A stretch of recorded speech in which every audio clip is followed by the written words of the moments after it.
Being and Nothingness. An essay on phenomenological ontology. Jean-Paul Sartre. Translated with an introduction by Hazel E. Barnes. University of Colorado. Philosophical Library. Translator's Preface. This is a translation of all of Jean-Paul Sartre's L'être et l'Enient. It includes those selections which in 1953 were published in a volume entitled Existential Psychoanalysis, but I have revised my earlier translation of these and made a number of small changes in technical terminology. I should like to thank Mr. Forrest Williams, my colleague at the University of Colorado, who has helped me greatly in preparing this translation. Mr. Williams' excellent understanding of both Sartre's philosophy and the French language, and his generous willingness to give his time and effort have been invaluable to me. I want also to express my appreciation to my friend, Mr. Robert O. Laynard, who has read large sections of the book and offered many helpful suggestions and who has rendered the task more pleasant by means of stimulating discussions which we have enjoyed together. Finally, I am indebted to the University of Colorado, which through the Council on Research and Creative Work has provided funds for use in the preparation of the typescript. In a work as long as this there are certain to be mistakes. Since I am the only one who has checked the translation in its entirety, I alone am responsible for whatever errors there may be.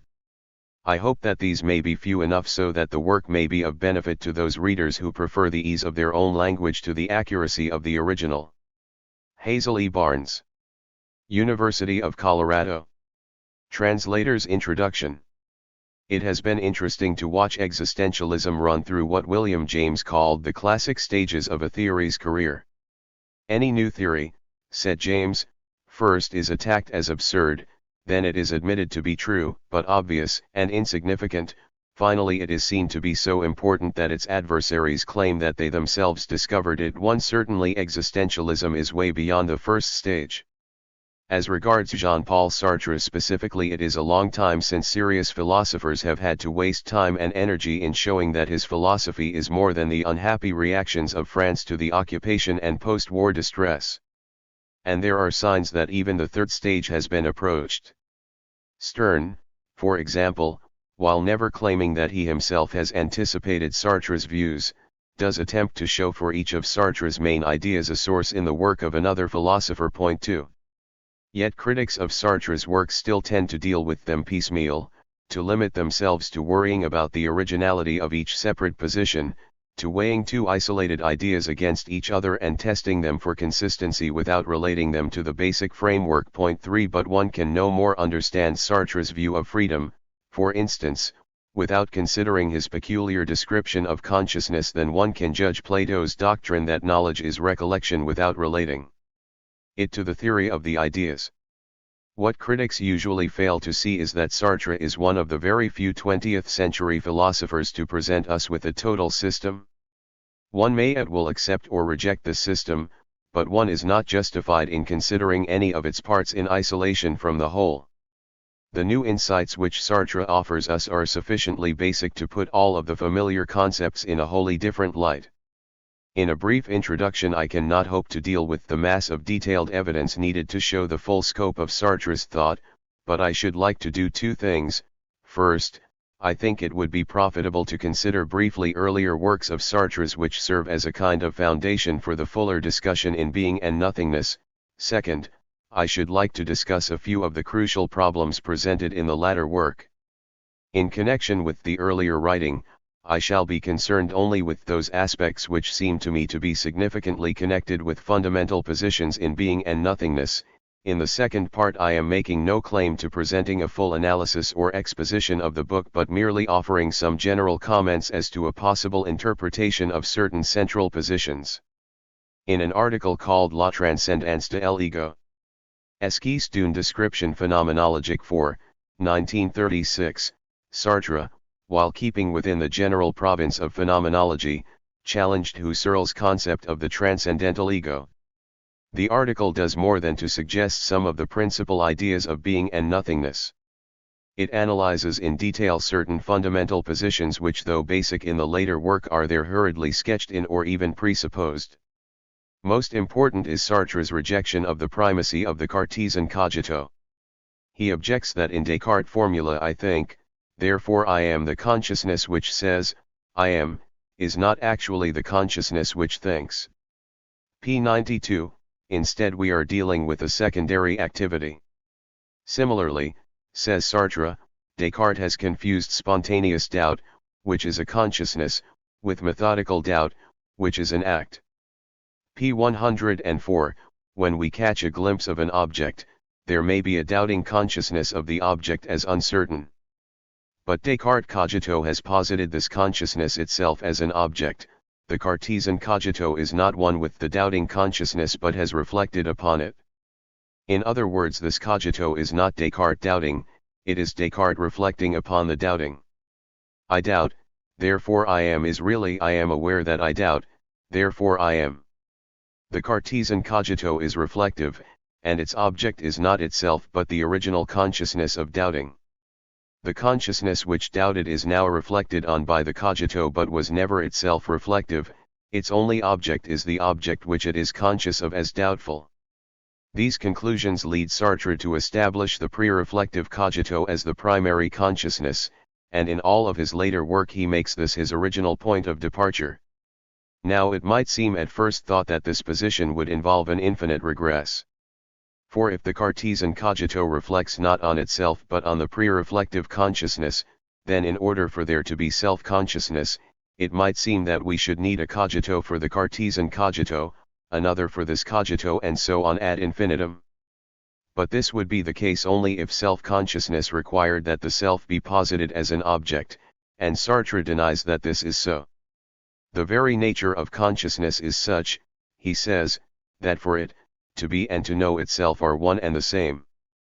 p. 112, consciousness of an object is consciousness of being consciousness of an object. Thus by nature all consciousness is self-consciousness, but by this Sartre does not mean that the self is necessarily posited as an object. When I am aware of a chair, I am non-reflectively conscious of my awareness. But when I deliberately think of my awareness, this is a totally new act of consciousness, and here only am I explicitly positing my awareness or myself as an object of reflection. The pre-reflective cogito is a non-positional self-consciousness. Sartre uses the words conscience non-positionnel, de, soi, and puts the de in parentheses to show that there is no separation, no positing of the self as an object of consciousness. Similarly he speaks of it as a non-thetic self-consciousness. Thetic or positional self-consciousness is conscience de soi, in which consciousness deliberately reflects upon its own acts and states and in so far as is possible posits itself as an object. The Cartesian cogito, of course, belongs to the second order. In this same article Sartre lays down two fundamental principles concerning the pre-reflective consciousness which are basic in his later work. First, he follows Husserl in holding that all consciousness is consciousness of something, that is, consciousness is intentional and directive, pointing to a transcendent object other than itself. Here is the germ for Sartre's later view of man's being in the world, for his ontological proof of the existence of a being in itself which is external to consciousness. Secondly, the pre-reflective cogito is non-personal. It is not true that we can start with some such statement as I am conscious of the chair. All that we can truthfully say at this beginning stage is that there is, ilya, consciousness of the chair.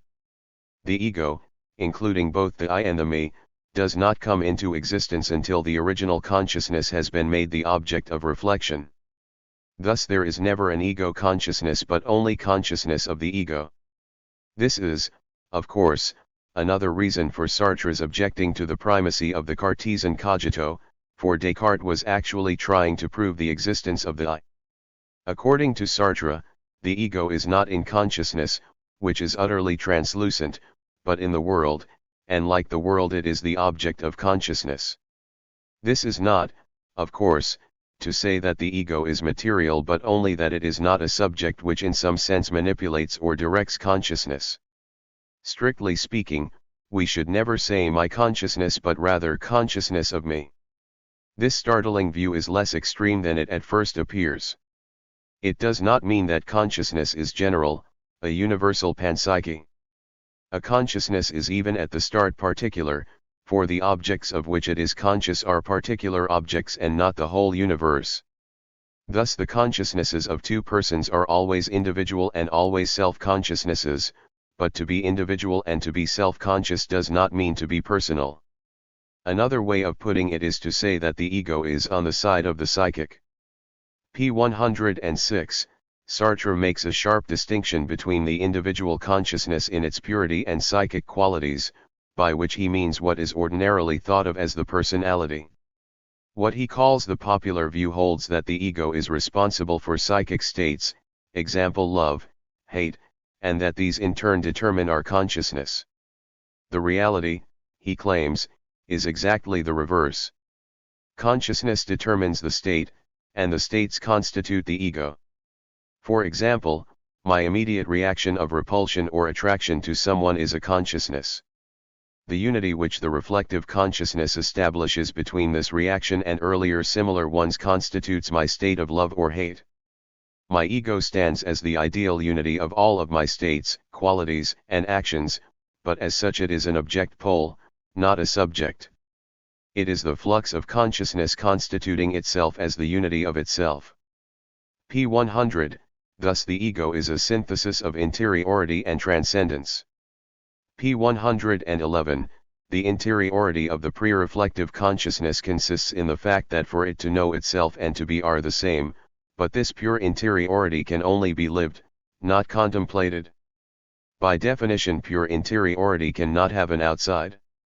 When consciousness tries to turn back upon itself and contemplate itself, it can reflect on this interiority but only by making it an object. The ego is the interiority of consciousness when reflected upon by itself. Although it stands as an object pole of the unreflective attitude, it appears only in the world of reflection. Less technically, we may note that the ego stands in the same relation to all the psychic objects of consciousness as the unity called the world stands in relation to the physical objects of consciousness. If consciousness directs itself upon any one of its own acts or states, upon any psychic object, this points to the ego in exactly the same way that any physical object points to the world. Both world and ego are transcendent objects in reality, ideal unities. They differ, however, in that the psychic is dependent on consciousness and in one sense has been constituted by it, whereas objects in the world are not created by consciousness. As for the I and the me, these are but two aspects of the ego, distinguished according to their function. The I is the ideal unity of actions, and the me that of states and qualities. Three consequences of this position should perhaps be noted in particular: one because it is a view which Sartre later explicitly abandoned, the other two because, although merely suggested in this article, they form the basis for some of the most significant sections of Being and Nothingness. First, Sartre claims that once we put the I out of consciousness and into the world, in the sense that it is now the object and not the subject of consciousness, we have defeated any argument for solipsism. For while we can still say that only absolute consciousness exists as absolute, the same is not true for the personal I. My I is no more certain than the I of other people. Later, as we shall see, Sartre rejected this as a refutation of solipsism and declared that neither my own existence nor that of the other can be proved, but that both are factual necessities which we can doubt only abstractly. Second, Sartre believes that by taking the I and the me out of consciousness and by viewing consciousness as absolute and non-personal, and as responsible for the constitution of being as a world and of its own activities as an ego, he has defended phenomenology against any charge that it has taken refuge from the real world in an idealism.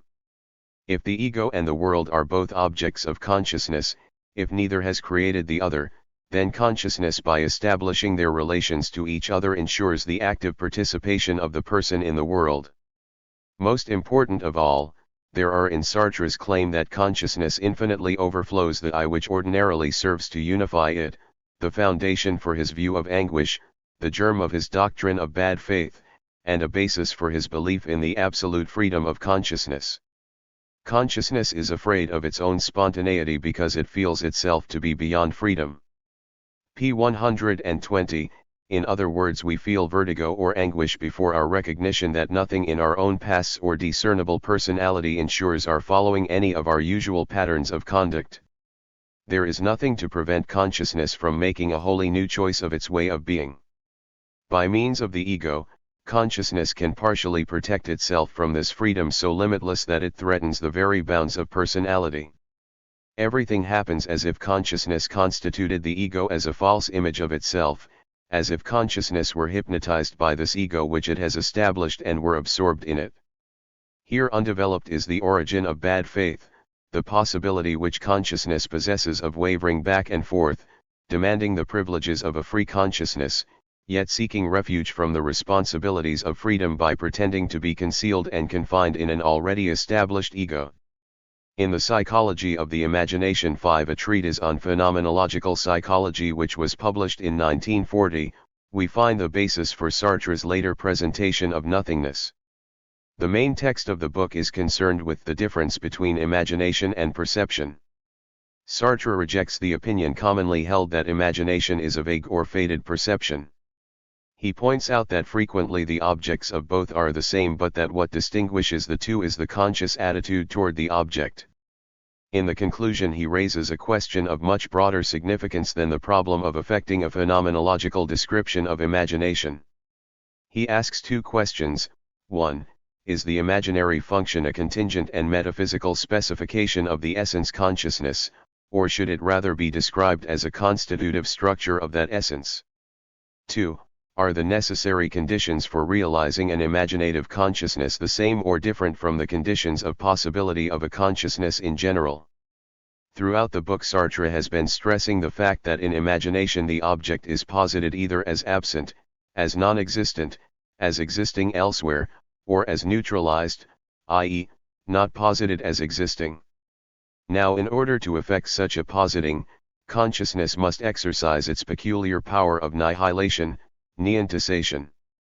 If an object is to be posited as absent or not existing, then there must be involved the ability to constitute an emptiness or nothingness with respect to it. Sartre goes further than this and says that in every act of imagination there is really a double nihilation. In this connection he makes an important distinction between being in the world and being in the midst of the world. To be in the midst of the world is to be one with the world as in the case of objects. But consciousness is not in the midst of the world, it is in the world.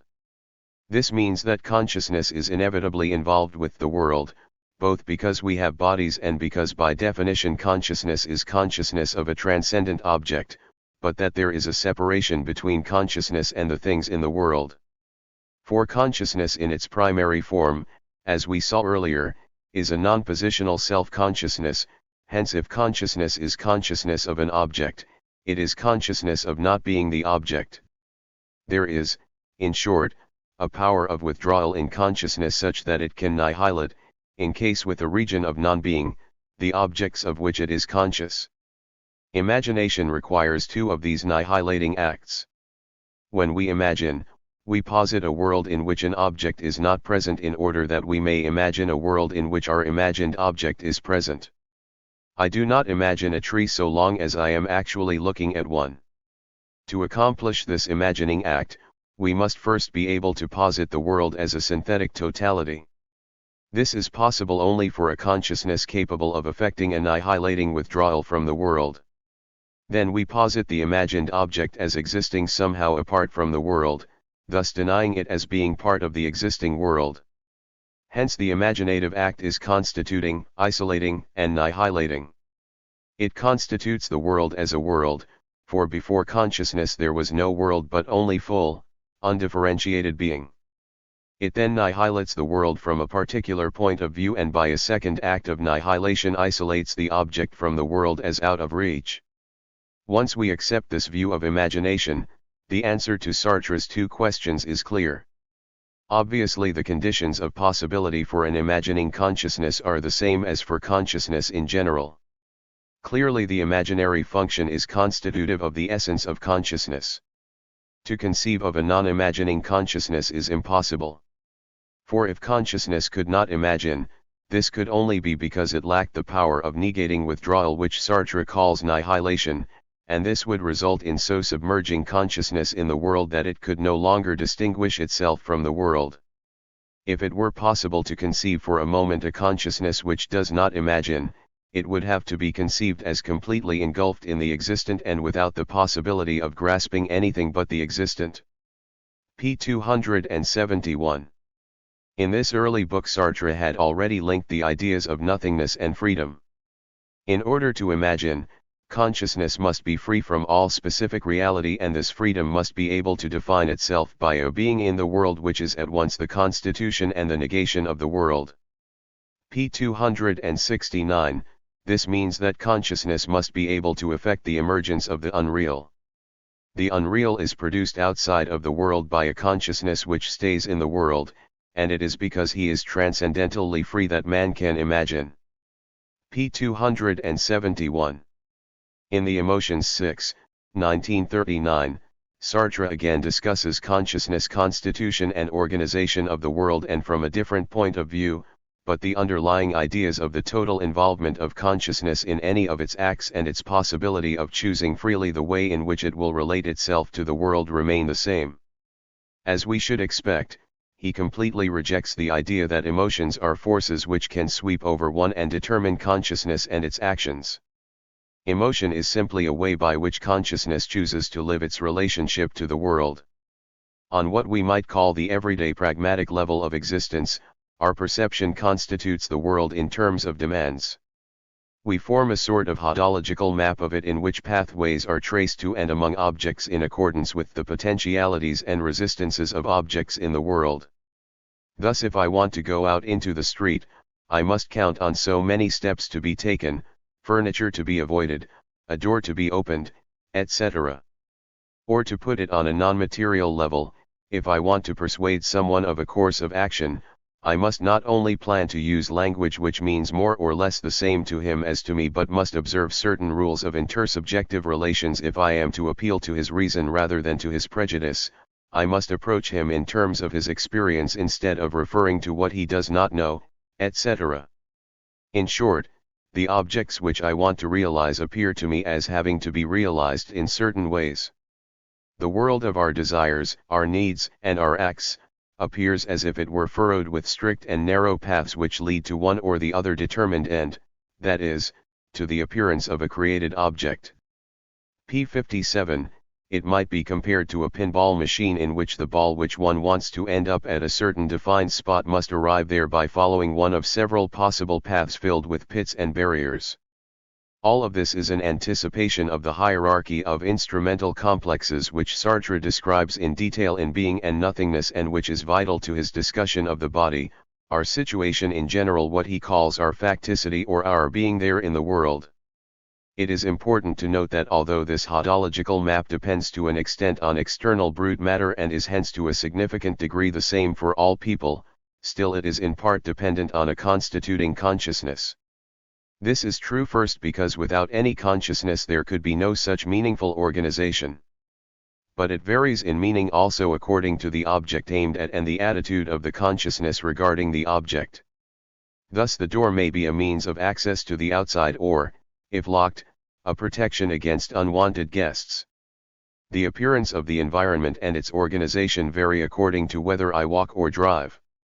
Finally, Sartre claims, I may choose to ignore or neglect this instrumental organization altogether, and it is here that emotion enters in.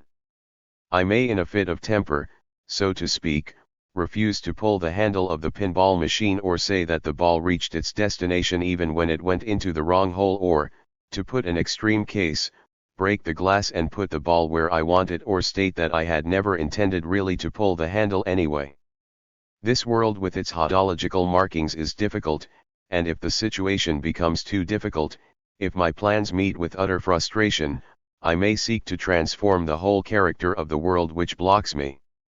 Since I cannot do so in actuality, I accomplish a parallel result by a sort of magical transformation.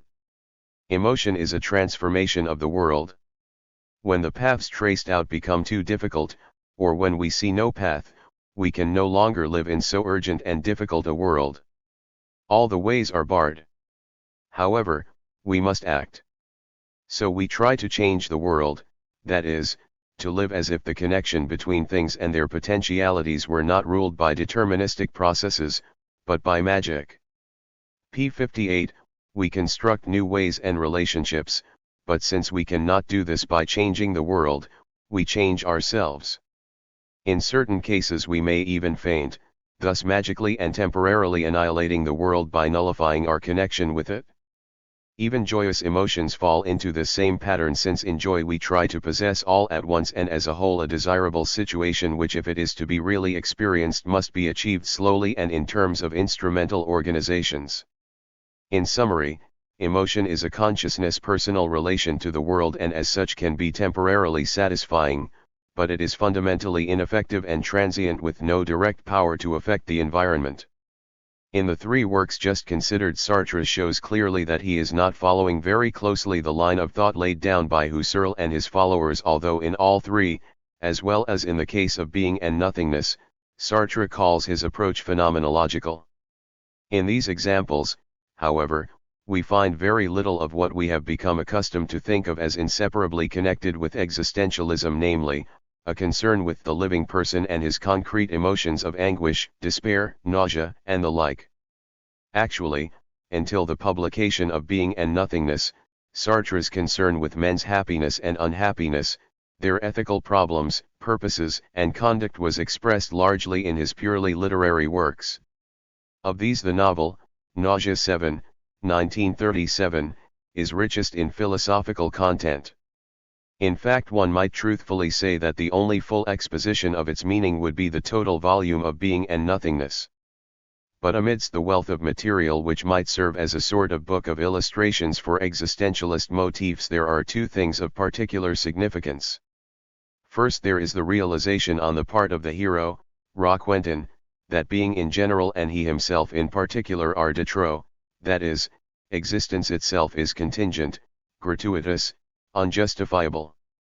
It is absurd in the sense that there is no reason for it, no outside purpose to give it meaning, no direction. Being is there, and outside of it nothing. In the passage in which this thought is especially developed, we find Roquentin struggling with the idea that things overflow all the relationships and designations which he can attach to them, a view which Sartre developed later in the form of a theory of the transphenomenality of being. Furthermore, Roquentin realizes that since he is an existent, he cannot escape this original contingency, this obscene superfluity. We were a heap of living creatures, irritated, embarrassed at ourselves, we hadn't the slightest reason to be there, none of us, each one, confused, vaguely alarmed, felt de trop in relation to the others. De trop, it was the only relationship I could establish between these trees, these gates, these stones. In vain I tried to count the chestnut trees, to locate them by their relationship to the vellida, to compare their height with the height of the plane trees. Each of them escaped the relationship in which I tried to enclose it, isolated itself, and overflowed. And I soft, weak, obscene, digesting, juggling with dismal thoughts, I, too, was de trop. Even my death would have been de trop. De trop, my corpse, my blood on these stones, between these plants, at the back of the smiling garden. And the decomposed flesh would have been de trop in the earth which would receive my bones, at last, cleaned, stripped, peeled, proper and clean as teeth, it would have been de trop, I was de trop for eternity. Pages 172 to 173. This passage is echoed in Being and Nothingness, where Sartre uses almost the same words to describe being in itself. Being in itself is never either possible or impossible. It is. This is what consciousness expresses in anthropomorphic terms by saying that being is de trop, that is, that consciousness absolutely cannot derive being from anything, either from another being, or from a possibility, or from a necessary law. Uncreated, without reason for being, without any connection with another being, being in itself is de trop for eternity. Pilxiath. In the later work, Sartre sharply contrasts this unconscious being with being for itself or consciousness. But the contingency which Roquentin expresses still remains in the fact that while the for itself is free to choose its way of being, it was never able either to choose not to be, or to choose not to be free. Nor is there any meaning for its being, other than what it makes for itself. A second important theme in the novel is the concept of nausea itself. Nausea is the taste of my facticity, the revelation of my body to me and of the fact of my inescapable connection with being in itself. In the novel, Sartre is concerned primarily with the sensations accompanying Raquentin's perception that through possessing a body he partakes of the existence of things. The thing which was waiting was on the alert, it has pounced on me, it flows through me, I am filled with it. It's nothing, I am the thing. Existence, liberated, detached, floods over me. I exist. I exist. It's sweet, so slow. And light, you'd think it floated all by itself. It stirs. It brushes by me, melts and vanishes. Gently, gently. There is bubbling water in my mouth. I swallow. It slides down my throat, it caresses me, and now it comes up again into my mouth. Forever I shall have a little pool of whitish water in my mouth lying low, grazing my tongue. And this pool is still me. And the tongue. And the throat is me. p. 134. In Being and Nothingness, Sartre, probably fortunately, is not so much concerned with the sensations by which our facticity is revealed to us. But the concept underlies his discussion of the body. Furthermore, it is in connection with the study of facticity that he presents the most detailed analysis of the problem of freedom, for it is the limitations offered by man's connections with external being which offer the most serious threat to Sartre's view that the for itself is absolutely free. In Being and Nothingness, which as L'être et l'Niente appeared in France in 1943, Sartre has incorporated the views which I have mentioned here, as well as a number of less important themes found in scattered short stories and essays. The basic positions have not been really changed, but they have been enriched and elaborated and worked into a systematic philosophy. The subject matter of this philosophy is as all-inclusive as the title indicates, and throughout a large part of the book the treatment is fully as abstract. Yet we might also say that it is a study of the human condition, for since man is the being by whom nothingness comes into the world, this means that man himself is being and nothingness. And before he has finished, Sartre has not only considered such concrete problems as love, hate, sex, the crises of anguish, the trap of bad faith, but he has sketched in outline an approach by which we may hope to ascertain the original choice of being by which real individuals have made themselves what they are. The underlying plan of this comprehensive description is comparatively simple. In the introduction, which is by far the most difficult part of the book, Sartre explains why we must begin with the pre-reflective consciousness, contrasts his position with that of realism and of idealism, rejects any idea of a noumenal world behind the phenomenon, and explains his own idea of the transphenomenality of being.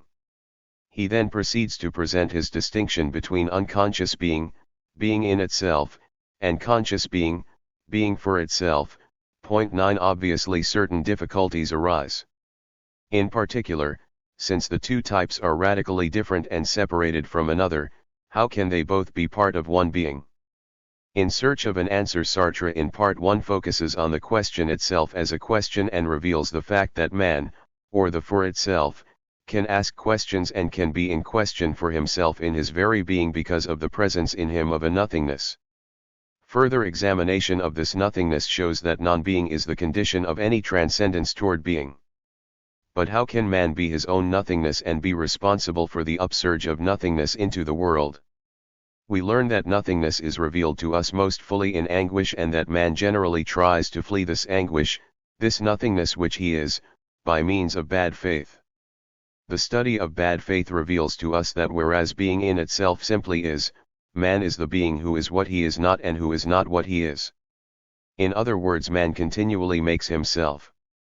Instead of being, he has to be. His present being has meaning only in the light of the future toward which he projects himself. Thus he is not what at any instant we might want to say that he is, and he is that toward which he projects himself but which he is not yet. Point 10. This ambiguity provides the possibility for bad faith, since man may try to interpret this evanescent is of his as though it were the is of being in itself, or he may fluctuate between the two. In Part 2, Sartre, using this view of the for itself as a nothingness and as an always future project, discusses the for itself as a pursuit of being in the form of selfness.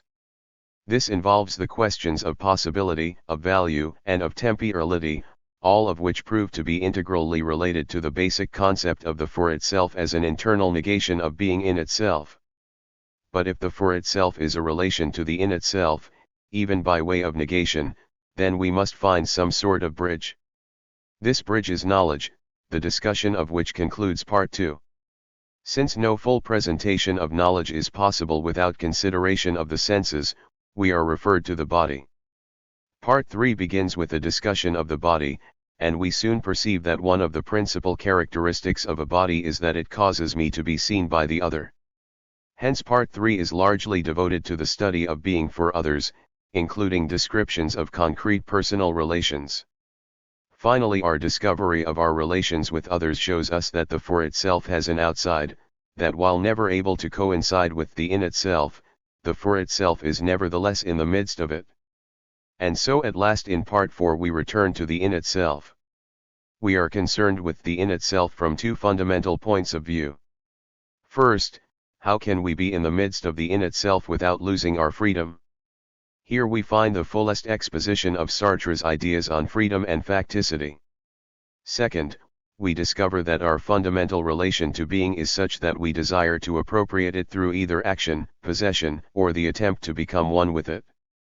Analysis of these reactions leads us to the question of our original choice of being, and it is here that Sartre outlines for us his existential psychoanalysis.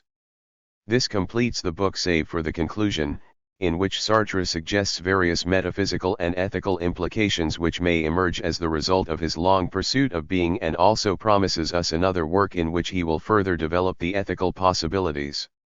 Obviously the most strikingly original idea here presented, as well as the unifying motif of the entire work, is the position that consciousness is a nothingness. Yet as a nothingness it is also a revelation of being.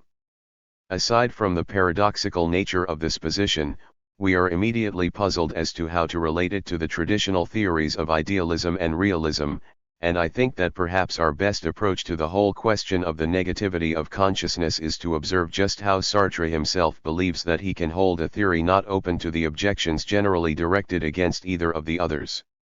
His philosophy is not idealism, not even Husserl's brand of idealism, as he points out, because being in no way creates consciousness or is in any way dependent on consciousness for its existence. Being is already there, without reason or justification. It is not exhausted by any or by all of its appearances, though it is fully there in each one of its appearances. That is, it does not serve as a sort of phenomenon with a noumenon behind it. It always overflows whatever knowledge we have of it, just as it is presupposed by all our questions and by consciousness itself. This transphenomenality of being means that the object of consciousness is always outside and transcendent, that there is forever a resistance, a limit offered to consciousness, an external something which must be taken into consideration. Nevertheless, we have not substituted a realistic position for the idealistic. For without consciousness, being does not exist either as a totality, in the sense of the world, the universe, or with differentiated parts. It is a fullness of existence, a plenitude which cannot possibly isolate one part so as to contrast it with another, or posit a whole over against its parts, or conceive a nothing in opposition to which it is everything. It is simply undifferentiated, meaningless massivity. Without consciousness there would not be a world, mountains, rivers, tables, chairs, etc., there would be only being. In this sense there is no thing without consciousness, but there is not nothing. Consciousness causes there to be things because it is itself nothing. Only through consciousness is there differentiation, meaning, and plurality for being. There is a tendency among some of Sartre's critics to criticize him for this view of consciousness as negativity, as though it were somehow a slight to the dignity of the human being and made things more important than people. Such an objection seems unreasonable in the light of the tremendous consequences of this nothingness. The more difficult problem, as it seems to me, is how to account for these consequences without being false to the premise that consciousness is wholly negative, that is, without making it into a very formidable something. For when Sartre speaks of a nothingness, he means just that and is not using the word as a misleading name for a new metaphysical substance. Yet the power to effect a nothingness, to recognize and make use of it, appears to be a positivity. If this power belongs to the for itself, are we falling into a contradiction? And if the for itself is a nothingness, then in what sense is it being? In the conclusion, Sartre provides us with a helpful comparison by reminding us of a scientific fiction sometimes used to illustrate the physical principle of the conservation of energy. If, they say, a single one of the atoms which constitute the universe were annihilated, there would result a catastrophe which would extend to the entire universe, and this would be, in particular, the end of the Earth and of the solar system. This metaphor can be of use to us here. The for itself is like a tiny nihilation which has its origin at the heart of being, and this nihilation is sufficient to cause a total upheaval to happen to the in itself. This upheaval is the world. Pages 617 to 618. We can see in this comparison that the for itself has no reality except in so far as it is the nihilation of being. It is, however, slightly qualified in that it is the nihilation of an individual, particular in itself. It is not a general nothingness but a particular privation, an individual non-being. Just as we might say, I suppose, that the catastrophe wrought by the annihilated atom would vary in character according to which atom was annihilated. Does this mean then that we have one disintegrated being or a clear-cut case of duality with the in itself on the one hand and the for itself on the other? Sartre is not altogether clear on this point. He says that in formulating metaphysical hypotheses to guide us in phenomenological psychology, anthropology, and so forth, we may, as we like, keep the old being-consciousness dualism or adopt a new idea of a phenomenon which will be provided with two dimensions of being, in itself and for itself. But such hypotheses we may use only as the physicist may employ ad libitum either the wave theory or the quanta theory, that is, not with the idea that either is an exhaustive description but that it is merely an expedient hypothesis within which one may carry out experiments. In other passages Sartre makes it clear that being in itself is logically prior to being for itself, that the latter is dependent on being in itself, both in its origin and in its continued history. In the original nihilation the for itself is made to be, ested, by the in itself. Nothing external to being caused the rupture in the self-identity of being in itself. It occurred somehow in being. Thus the for itself would be a mere abstraction without being, for it is nothing save the emptiness of this being and hence is not an autonomous substance. It is unsubstantig. P. 619, but as annihilation it is, and it is in a priori unity with the in itself. P. 621, in an effort to make this point more clear, Sartre points out that if we tried to imagine what there was before a world existed, we could not properly answer nothing without making both the nothing and the before retroactive. That is, nothing has no meaning without being, for it is that which is other than being. If there were somehow no being, nothing would concomitantly disappear. P. 16, as the emptiness of a particular being, every negation, by a reversal of Spinoza's famous statement, is a determination. Nothingness takes on a kind of borrowed being. In itself it is not, but it gets its efficacy concretely from being. Nothingness can nihilate itself only on the foundation of being. If nothingness can be given, it is neither before nor after being, nor in a general way outside of being. Nothingness lies coiled in the heart of being like a worm.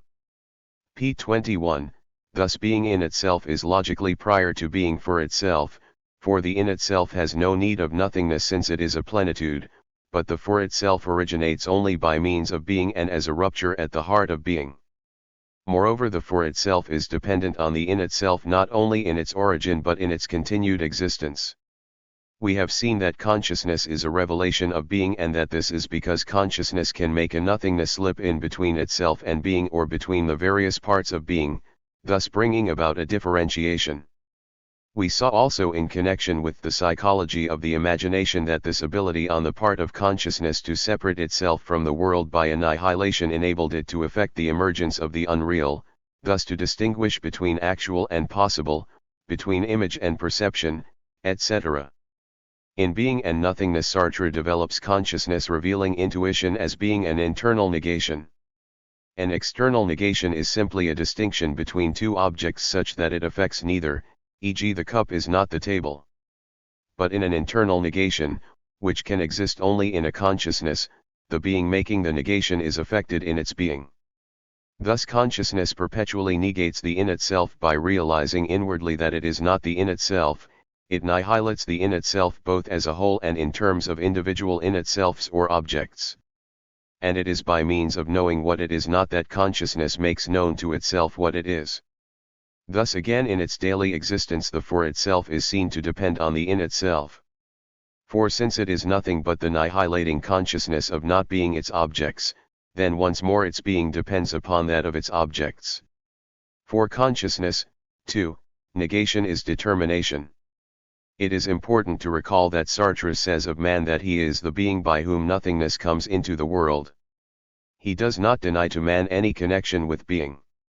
Having noticed how the for itself is dependent on the in itself, we can perhaps see more clearly how Sartre can both declare that the for itself is nothing and yet treat it as if it were a subdivision of being and devote a volume of more than 700 pages to a discussion of its nature and consequences.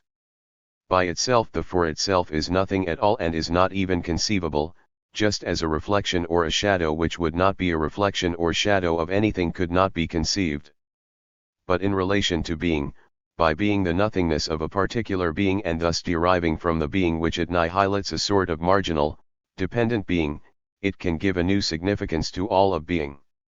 Thus the for itself is without any of that fullness of being which we call the in itself, but as annihilation it is. Sartre summarizes this position by saying, for consciousness there is no being except for this precise obligation to be a revealing intuition of something. p. 618. Immediately he recognizes that this definition is closely parallel to Plato's category of the other 11 as described in the Sophist. We note that with Plato, too, otherness has no being except its being other, but as other it is. In Plato's description we note also the other's characteristic of marginal or borrowed being, the trick of disappearing if considered by itself, its complete separation from being at the same time that it cannot exist independently from being. Sartre feels that Plato failed to see the logical consequence of his position, which would be that such an otherness could exist only in the form of consciousness. For the only way in which the other can exist as other is to be consciousness, of, being other. Otherness is, in fact, an internal negation, and only a consciousness can be constituted as an internal negation. 618. He also criticizes Plato for having restricted both categories being and other to a dialectical genesis in which they are simply genera. Sartre, of course, holds that the for itself is an individual venture and he is speaking of concrete being and living consciousness. Sartre in his discussion of nothingness presents a fairly detailed criticism of both Hegel's and Heidegger's concepts. Hegel he criticizes for never having got beyond the logical formulation of non-being so as to relate it to human reality. Moreover he objects to Hegel's making the notions of being and non-being contemporary instead of viewing non-being as logically dependent on being. And he objects that Hegel has inadvertently bestowed a being upon non-being. Heidegger, according to Sartre, has realized considerable progress by removing being from nothingness and by seeing both being and non-being as a tension of opposing forces. He is also to be commended for discussing nothingness as a part of human experience and not merely as an abstraction. But Sartre feels that Heidegger by causing the world to be suspended in nothingness takes away all possibility of accounting for any origin for annihilations. Also the experience of nothingness in dread which Heidegger describes, an experience in which one feels, though one cannot intellectually know it, the slipping away of all that is into the nothingness in which it is suspended. This, Sartre says, can in no way explain the infinite little pools of nothingness which make a part of our everyday life. It cannot account for the non-being which is involved in every question, in every negative judgment, in prohibitions, in ideas like destruction and distance. Both Hegel and Heidegger, Sartre objects, have talked about nothingness without providing a being in which this nothingness is founded and which can establish the negations effected by this annihilating power. In short, they both neglect the structure of the human mind or consciousness. I think that Sartre has avoided the objections which he feels must be raised against Plato, Hegel, and Heidegger. In a sense, one might say that his treatment of perception and imagination and knowledge all involve the old logical relationship between determination and negation, that the internal negation itself is a logical distinction. Point 12. But even if we grant this point, we must recognize that he is doing it in terms of the structure of the mind and not of an order effected within the products of the mind or within the world itself. Moreover, he believes that the original choice of consciousness antedates logic itself, that by a pre-logical choice we decide whether or not we will confine ourselves within the rules of logic.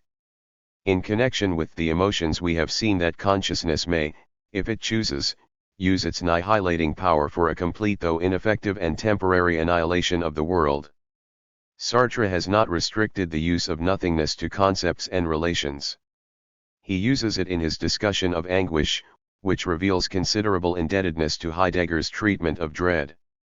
He uses it in his discussion of ethics, where he shows that the particular dilemma of the human being stems from the fact that there is always a nothingness between motive and act, that a motive becomes a motive only when freely constituted by the free annihilation effected by consciousness.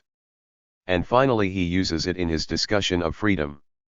Consciousness is free because it is not enough. If it were full being, then it could not be free to choose being. But since it has an insufficiency of being, since it is not one with the real world, it is free to set up those relations with being which it desires.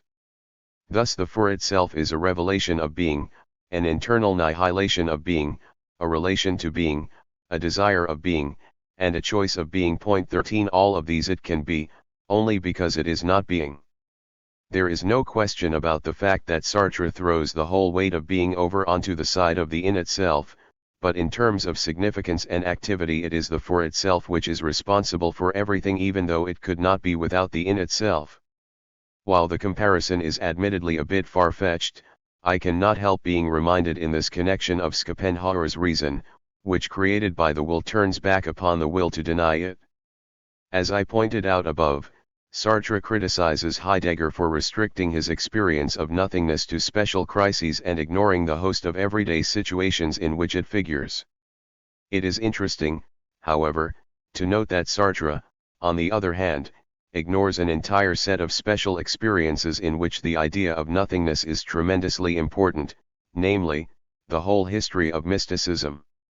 It would be unreasonable to expect him to have written a full essay on mysticism. After all, there is no room for it in his brand of existentialism.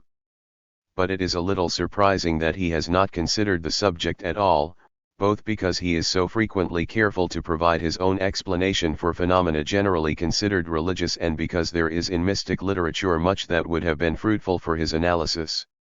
I think that if we but glance briefly at that part of the mystic ideal which is pertinent, we find that here, as in connection with his specific treatment of God, Sartre has either consciously or unconsciously taken those elements of experience which for the believer are privileged, which are apart from ordinary living, and which are raised to the level of an ideal goal or at least furnished with divine guarantee, and that Sartre has woven these into the everyday data of the human condition.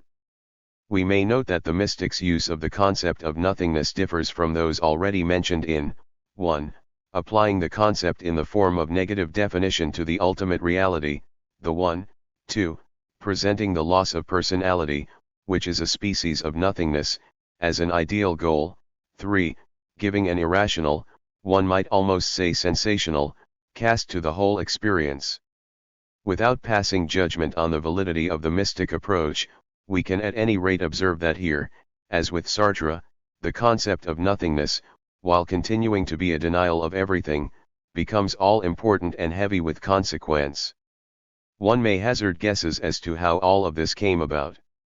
Probably here too it is in part due to observation of the logical interdependence of being and non-being. If the one is to be different from all of being, then it is not being.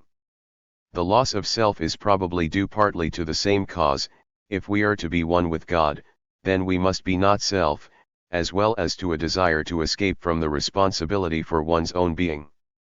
Perhaps too, observation of the way in which the senses tend to merge with one another, to become pain or numbness if intensified too much, also the fact that sound becomes silence if carried too high or too low may have strengthened the feeling that there is an absolute surrounding nothingness which has somehow significant characteristics. Point 14.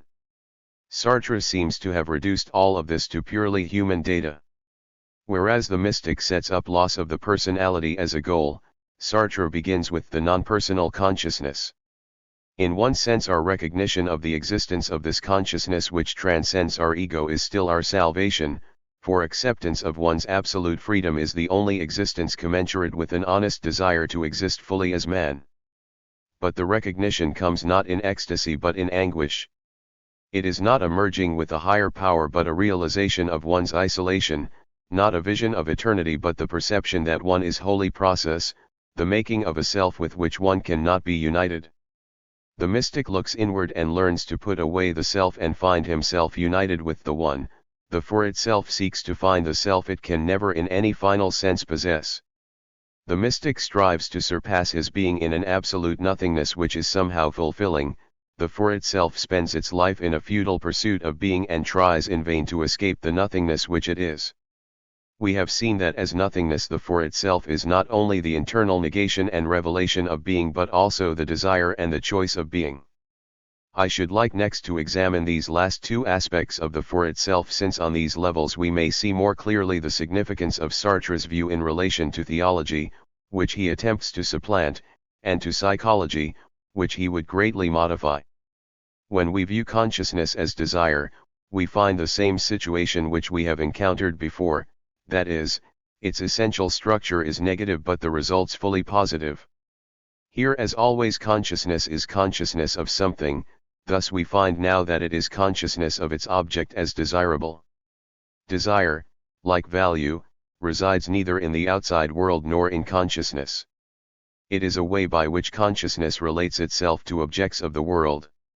Moreover, just as consciousness is the revelation of particular objects on the ground of the revelation of all of being, as the world, so the for itself exists its specific desires on the ground of a fundamental desire of being. Each individual desire, however trivial, has meaning only in connection with one's fundamental relation to being, i.e., one's basic choice of one's mode of being, the way in which one chooses to exist.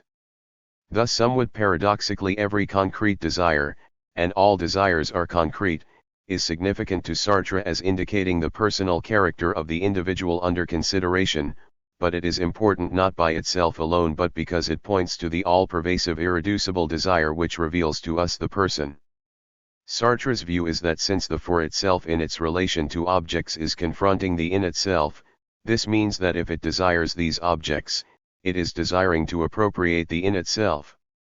In other words, it desires being, either directly in the sense that it wants to assimilate or be assimilated with being and become one with it, or indirectly by first possessing, having, being in the form of the world. There seems to me to be a slight difficulty here. For on the one hand Sartre seems to say that we can grasp the individuality of the human being by tracking down this irreducible choice.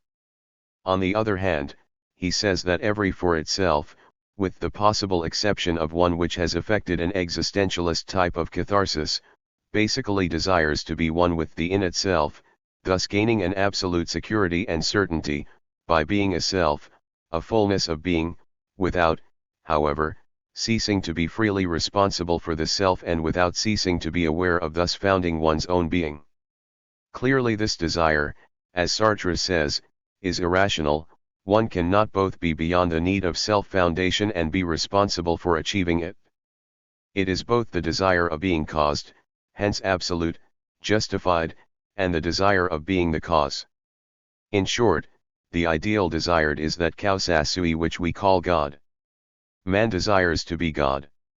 The religious implications of this position we may examine later. At present we may note that if this desire is true of all or almost all persons, then it is hard to see just how the ultimate choice of being is revelatory of the individual. At most there would seem to be but a few basic types. The answer seems to lie in the kinds of objects by which the individual chooses to work out this basic choice. In this way there is created an infinite variety of possibilities for people as we know them.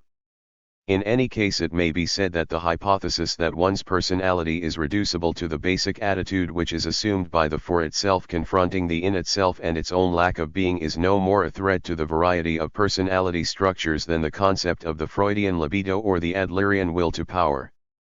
Sartre obviously feels that it is far less so. It is interesting to see how Sartre's general concept of desire comes close to paralleling philosophical positions to which existentialism is basically opposed. Here, as in connection with the notion of nothingness, it is perhaps best not to think that Sartre is borrowing from other systems unintentionally and then perhaps in spite of himself coinciding with them, but rather that he is giving a new interpretation of aspects of experience so basic that he cannot ignore them any more than any other philosopher who would be comprehensive. There is, for example, a sense in which the Sartrean desire parallels the concept of eros in Plato's Symposium. In both writers, the individual desire is meaningful only in the larger context of a desire for being. But of course the difference is striking, since the Platonic eros leads one through less important stages to the philosophical vision of absolute truth, whereas Sartrean desire leads only to a non-existent ideal which is basically self-contradictory and irrational. The continued pursuit of this ideal with Sartre is a way of trying to escape from one's self-responsibility and is definitely not man's high destiny. And here desire is positive, if at all, only on the intervening levels. As compared with Plato, Sartre's view might appear the more negative. Whether true or not is, of course, another question. If compared with Epicurus, on the other hand, Sartre's position is seen to be definitely opposed to a philosophy which advocated the repression of all but the most moderate desires. Ataraxia is about as far removed from the existentialist ideal of passionate commitment as one can get. The divergency becomes still more apparent if we compare Sartre's view with that of certain Eastern philosophies which identify desire with suffering and advocate the total annihilation of desire as a means of salvation. Here there are two important disagreements. In the first place, with Sartre, to destroy all desire would be to destroy the for itself, not in the nothingness of nirvana but absolutely.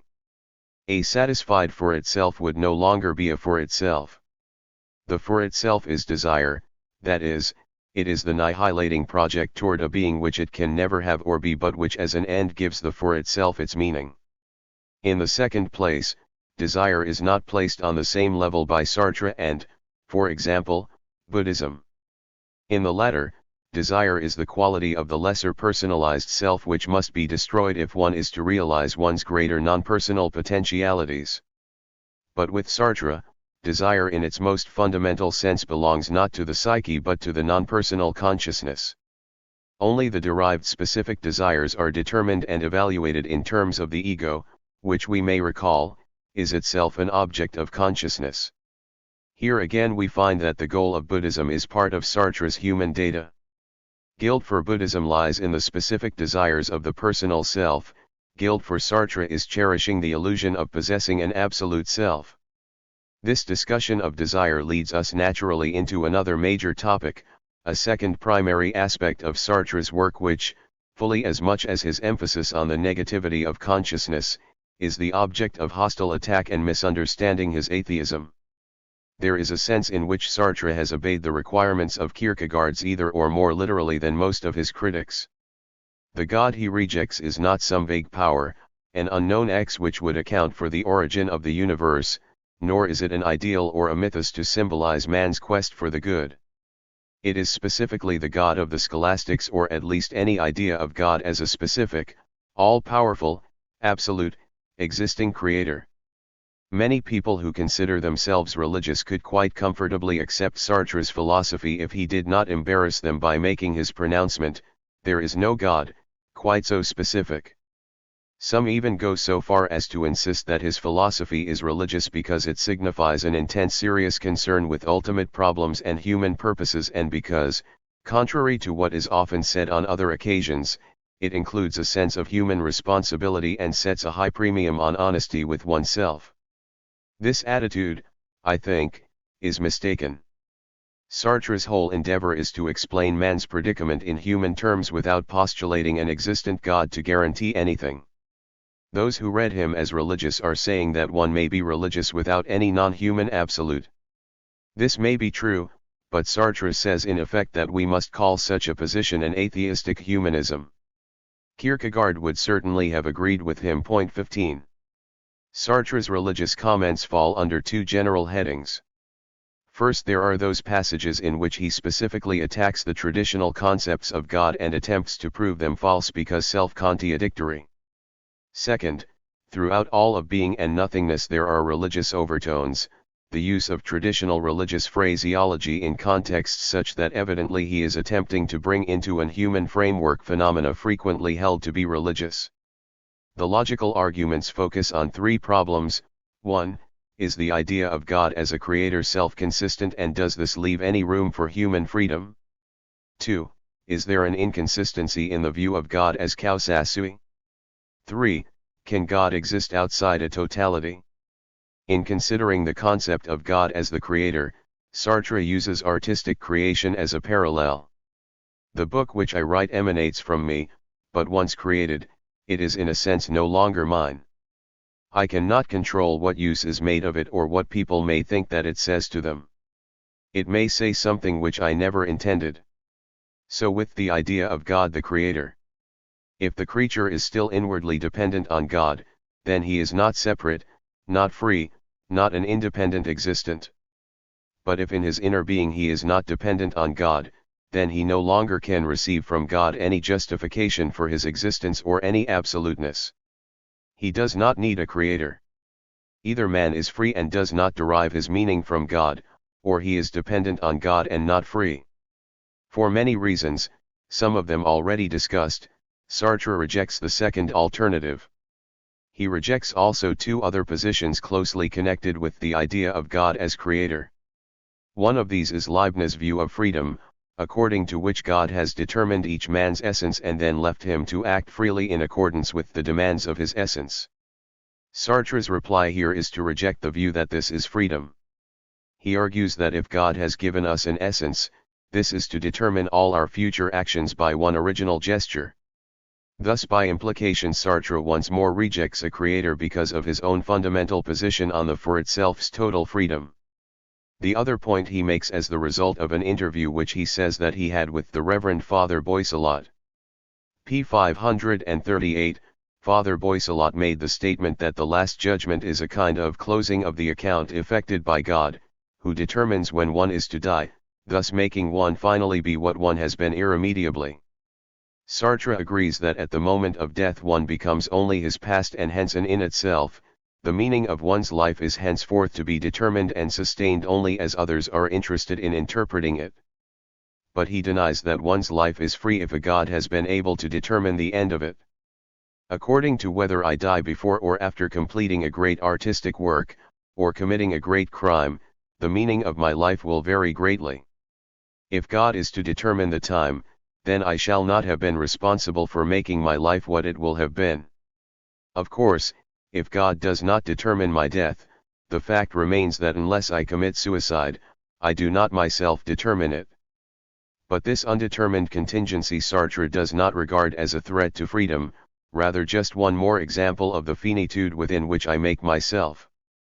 The idea of God as a self-cause has already been mentioned in connection with our discussion of desire. A related but slightly different argument is put in terms of necessity and contingency. It runs as follows: if God causes himself, then he must stand at a distance from himself. This makes God's self into something contingent, i.e., dependent. But the contingent cannot be God. Therefore there is no God. Or starting from the other end, if God is not contingent, then he does not exist, because existence is contingent. Again, we cannot without contradiction look on God as an intelligent being who both transcends and includes the totality. For if God is consciousness, he is integrated in the totality. And if by his nature he is a being beyond consciousness, that is, and in itself which would be its own foundation, still the totality can appear to him only as object. In that case he lacks the totality's internal integration as the subjective effort to reapprehend the self, or as subject. Then since God is not this subject, he can only experience it without knowing it. Thus no point of view on the totality is conceivable, the totality has no outside, and the very question of the meaning of the underside is stripped of meaning. We cannot go further. p. 302. Finally, all these concepts and Sartre's objections to them are seen to involve the principle that man as for itself lives with the constant ideal, projected in the form of God, of achieving a synthesis of in itself for itself. This is an obviously self-contradictory ideal, for the essence of the for itself is the power to secrete a nothingness, to be always in the process of becoming, to be about to be. If it is to exist fully, the for itself must forever assert its lack of being in order that it may reveal being, so that there may be being. For the for itself to be one with the in itself would necessitate an identification of fullness, of being, and non-being, an identification impossible because self-contradictory. The only way by which the for itself could become in itself would be to cease being for itself, and this we have seen can happen only in death. There are reminiscences of this irrational pursuit in the Freudian longing for the security of the womb, in man's nostalgic desire to regain the lost paradise of oneness with nature, in the mystic's desire to be absorbed in the absolute. One may pick flaws in these arguments. For example, one might argue that Sartre is guilty of a petitio principiis in his assertion that being is contingent, or that his example of the work of art could by analogy be used to prove rather than to disprove the case for a divine creator. More important, the religious believer might well assert that God by definition does not have to meet the tests of human logic. Perhaps the more serious attack on religion lies not in these arguments but in Sartre's attempts to show how we can see for so-called religious phenomena an explanation which would not need to go outside a non-supernatural ontology. It might be said that in so doing he is following the same line of approach as that employed by Freud when he tries to prove that God is a gigantic father image, a projection of the superego. Thus Sartre claims that our idea of the Creator is simply an extrapolation from our recognition of ourselves as manipulators of the instrumental complexes of the world. As each of us forms a center of reference for objects in the world and uses them, so we think of God as a kind of master artisan who stands both as an absolute center of reference and as the original fabricator of tools. In the same way the concept of an omniscient deity arises consequent to our search for an absolute third who would look at us without being in turn looked at. This need occurs in us, Sartre says, because our only genuine sense of community comes in the form of an us object when we perceive ourselves along with others forming the object of the gaze of an other. Our attempt to feel ourselves one with all of mankind necessitates the presence of a third who looks at us all collectively but upon whom no outside gaze may be directed. Interestingly enough, Sartre's view of the relation between the in itself and the for itself presents, as it seems to me, an old theological problem in new dress, though Sartre in this instance does not point up the connection. The for itself, as I have repeatedly said, is absolutely dependent on the in itself and is a mere abstraction without it. Yet the in itself, since it is a plenitude, has no need of the for itself. It is this lack of reciprocity which prevents our seeing in being a perfect synthesis of two moments. If one likes, one may see here the old difficulty encountered by theology. If God is perfect, full being, why did he feel the need to create men? Sartre is up against the same problem. If the in itself is absolute fullness, why should it ever, or how could it ever have affected the whole of being which we know as consciousness? Like many believers, Sartre is forced to accept this as an ultimate fact, if not a mystery, and offers only an as-if explanation. Everything has happened as if being in an effort to found itself had split and produced the for itself, which is the foundation of its own nothingness but not of its own being. In addition to the passages devoted to the discussion of God, there are offered explanations of other concepts frequently associated with religion. One of the most important of these is Sartre's discussion of guilt. Here we may see a distinction between what I should like to call psychological guilt and existential guilt. Psychological guilt, by which I mean consciousness of doing the kind of wrong which can be avoided and for which one is thus personally responsible, Sartre finds in the conduct of bad faith.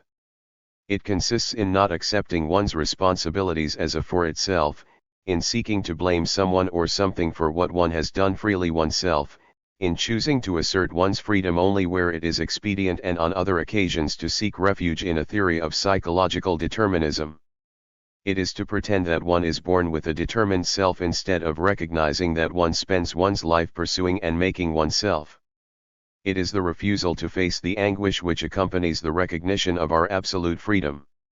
Thus guilt is a lack of authenticity, which comes close to being the one new and absolute virtue in existentialism. Point 16.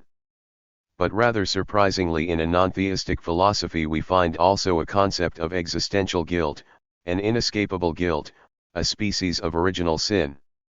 My original fall is the existence of the other. p. 263, both my shame and my pride stem from the fact that I have an outside or nature, a self which exists for the other and which I am unable to determine or even to know.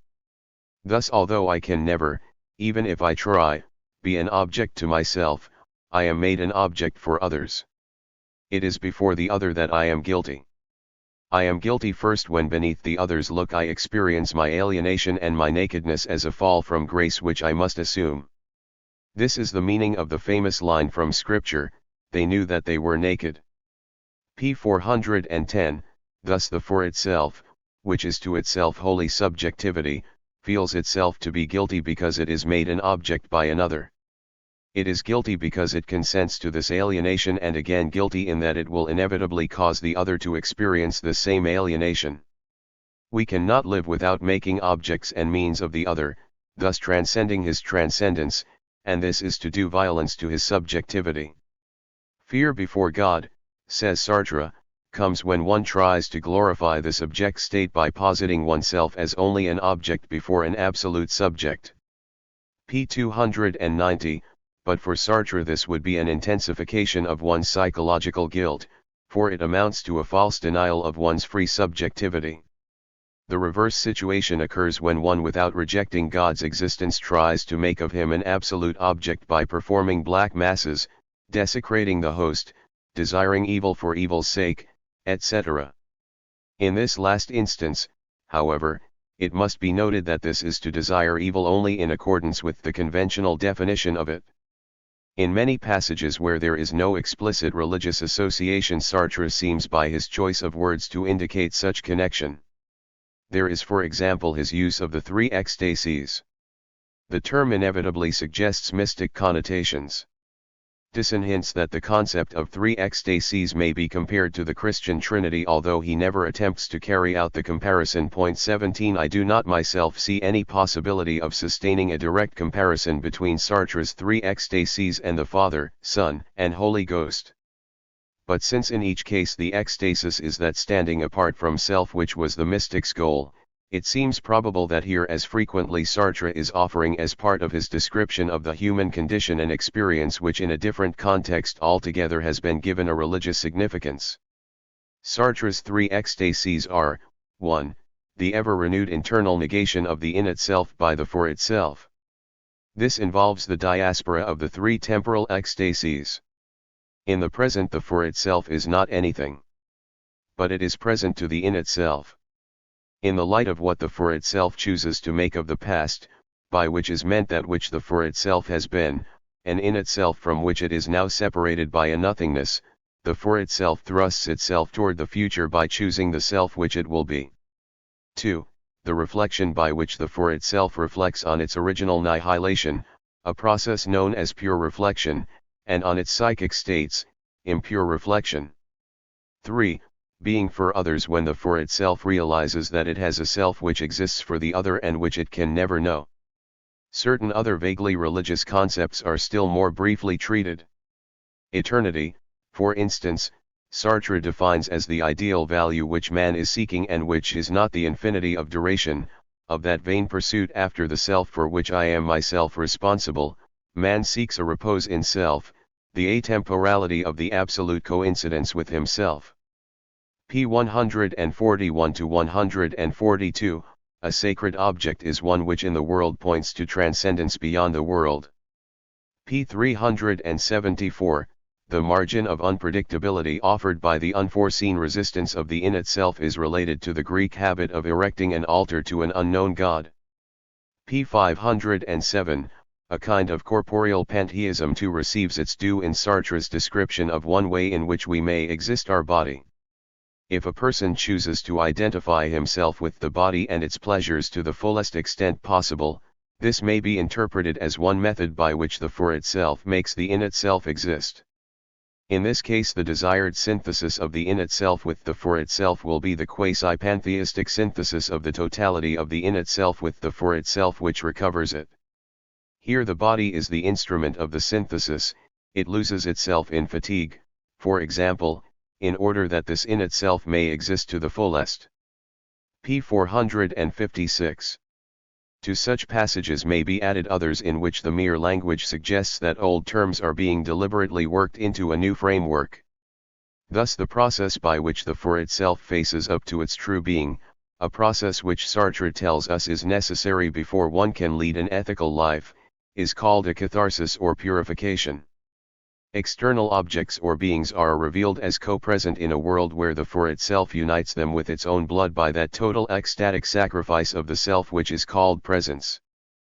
p. 122, even the proof of the transcendence, the transphenomenality of being, is termed an ontological proof. It is as though Sartre were attempting to use a new theological argument to prove the existence of absolute, unjustified, unconscious mass. Sartre's summary of his religious position is brief and to the point. Everything happens as if the world, man, and men in the world succeeded in realizing only a missing God. p. 623, the question has sometimes been raised as to just why, since Sartre's whole interpretation of existence postulates the pursuit of God, he is not willing to go one step further and postulate a God who exists. Or if this is asking too much, and actually I think it would in effect overthrow the whole work, then why does he not accept the concept as a valuable myth with inspirational power? While Sartre has never in so many words posed this question and answered it, I think that it is clear what his reply would be. He rejects the notion that God actually exists because the idea appears to him false on logical grounds. He refuses the myth partly because of his stem conviction that we must face reality and not hide behind myths which would tend to blur the sharp edge of the human dilemma.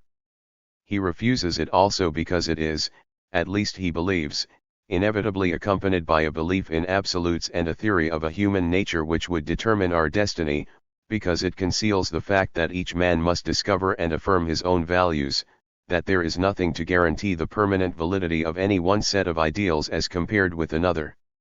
The fact that ultimately Sartre's rejection of God is based on rational arguments, whether or not his critics are persuaded of their cogency, is extremely significant in view of the fact that existentialism is generally regarded as an example of contemporary irrationalism.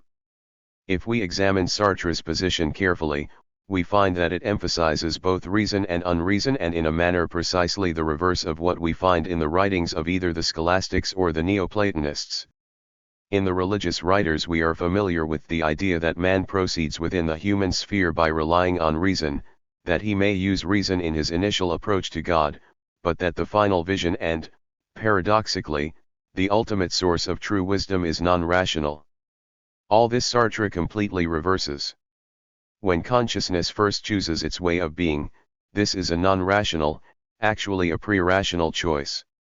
The for itself may choose to live rationally, to live by emotion, to deny the validity of logic, to honor only scientific objectivity, to refuse to confine itself within any one attitude. The possibilities are many and varied. But it is clear that Sartre feels that the rational choice is the best one. This was already evident in his treatment of the emotions. The emotional relation, which is a purely personal relation set up by the for itself between it and the in itself, is inadequate because it is ineffective. It cannot, at least not directly, affect the environment and produce lasting results. This is because it is essentially a denial of the instrumental complexes of the world. It refuses to admit the external resistance, what Sartre, after Bachelard, calls the coefficient of adversity of the in itself. Reason, on the other hand, always takes this organized world into consideration, for by definition knowledge is the one real bridge between the for itself and the in itself. If we may say that reason is consciousness perception of those organizations and relations which the brute universe is capable of sustaining, and that it is the perception of relations established in human products, language, etc., such that any human being may recognize them, that it is also the will to confine oneself within these limits, then certainly in the final analysis Sartre's philosophy is a philosophy of reason. It includes the irrational among its data and recognizes that man's irrational behavior is an important part of him. But the final appeal, the standard of judgment, is reason. It is true that Sartre regards the universe as being fundamentally without purpose and without any rational organization save what man puts into it. But this is merely to assert that reason is human in origin. Bad faith is essentially irrational because it asserts two mutually contradictory principles, that one is free and that one is not free. Thus, contrary to the scholastic who would have man start with reason but ultimately gain salvation by departing from reason, even if this means to go beyond reason, the existentialist hero recognizes the irrational nature of his initial choice but saves himself by irrational acceptance of the hard facts of his condition. Hitherto we have for the most part kept ourselves within the confines of ontology. And this is proper since Sartre has subtitled his book an essay on phenomenological ontology. Mistakes are often made by those who would treat the work as a metaphysics. Sartre states clearly his distinction between the two. Ontology studies the structures of being of the existent taken as a totality, it describes the conditions under which there may be a world, human reality, etc. It answers the questions how, or what, and is description rather than explanation. For this reason it can state positively. Metaphysics, on the other hand, is concerned with origins and seeks to explain why there is this particular world. But since such explanations seek to go behind the being which they must presuppose, they can be only hypotheses. Sartre does not disapprove of metaphysical attempts, but he noticeably refrains from engaging in them. Yet he does erect an edifice of his own on the foundation of his ontology, and this is his unique brand of psychology, existential psychoanalysis. While this does not offer hypotheses to explain the origin of the world or consciousness, it does nevertheless offer hypotheses for interpreting concrete examples of human behavior and principles by which to understand individual personalities. Sartre even speaks longingly of the need for an existentialist Freud, who presumably might use the psychoanalysis as the basis for a new therapy. While still deeply indebted to Freud, Sartre has effected a sharper break with the Freudian tradition than any other contemporary psychologist. This break is in every instance linked with his peculiar concept of a free, translucent consciousness, a position which leads him to reject all notions of an unconscious, with ID, superego, and ego, as well as any idea of psychological determinism functioning in terms of a basic libido, will to power, universal Oedipus complex, and the like, all of which Sartre regards as secondary structures. Since Sartre has himself so clearly outlined both similarities and points of disagreement between himself and the followers of Freud, Jung, and Adler, there is no need for me to take up the matter here. I should like, however, to comment on one problem presented by Sartre's view and then to mention briefly some consequences of this new psychology. The most important problem, I think, concerns the question as to just what within Sartre's psychology we are to make of the personality. We are told that through the new psychoanalysis we reach the person, that is, we discover the original choice of a mode of being by which the for itself has related itself to the world. But wherein does this person consist? It seems that it must be the ego and not consciousness, for the latter is non-personal. Yet since it is consciousness, not the ego, which makes the original choice and as the for itself realizes in anguish may at any moment replace this first choice of being by a different one, it seems that we have not found the person unless we have reached the pre-reflective consciousness. But how can we have an impersonal person? Possibly this is quibbling. Perhaps Sartre means that we are to learn about the choice made by the original consciousness and that obviously we are informed by observation of the ego. This would seem to be the case, particularly since we cannot at any event get inside another's subjectivity. We may also ask about the nature of the unity of this personality. In rejecting the idea of an unconscious, Sartre not only insists that there are only conscious acts but claims that the for itself always acts as a whole and hence is a unity. But it is a strange sort of unity since the for itself is never united with itself but always separated from it in the various ecstasies. Actually, the problem may not be as difficult and insoluble as it first appears. Sartre is, of course, not the first philosopher to deny the existence of a self-substance. When he speaks of our pursuit of a self, he means that we cannot say that a particular for itself is something any more than we can say that at any given instant the flying arrow is at the point C on the designated route AZ. The nature of the for itself is rather such that it is continually choosing to project itself toward future possibilities.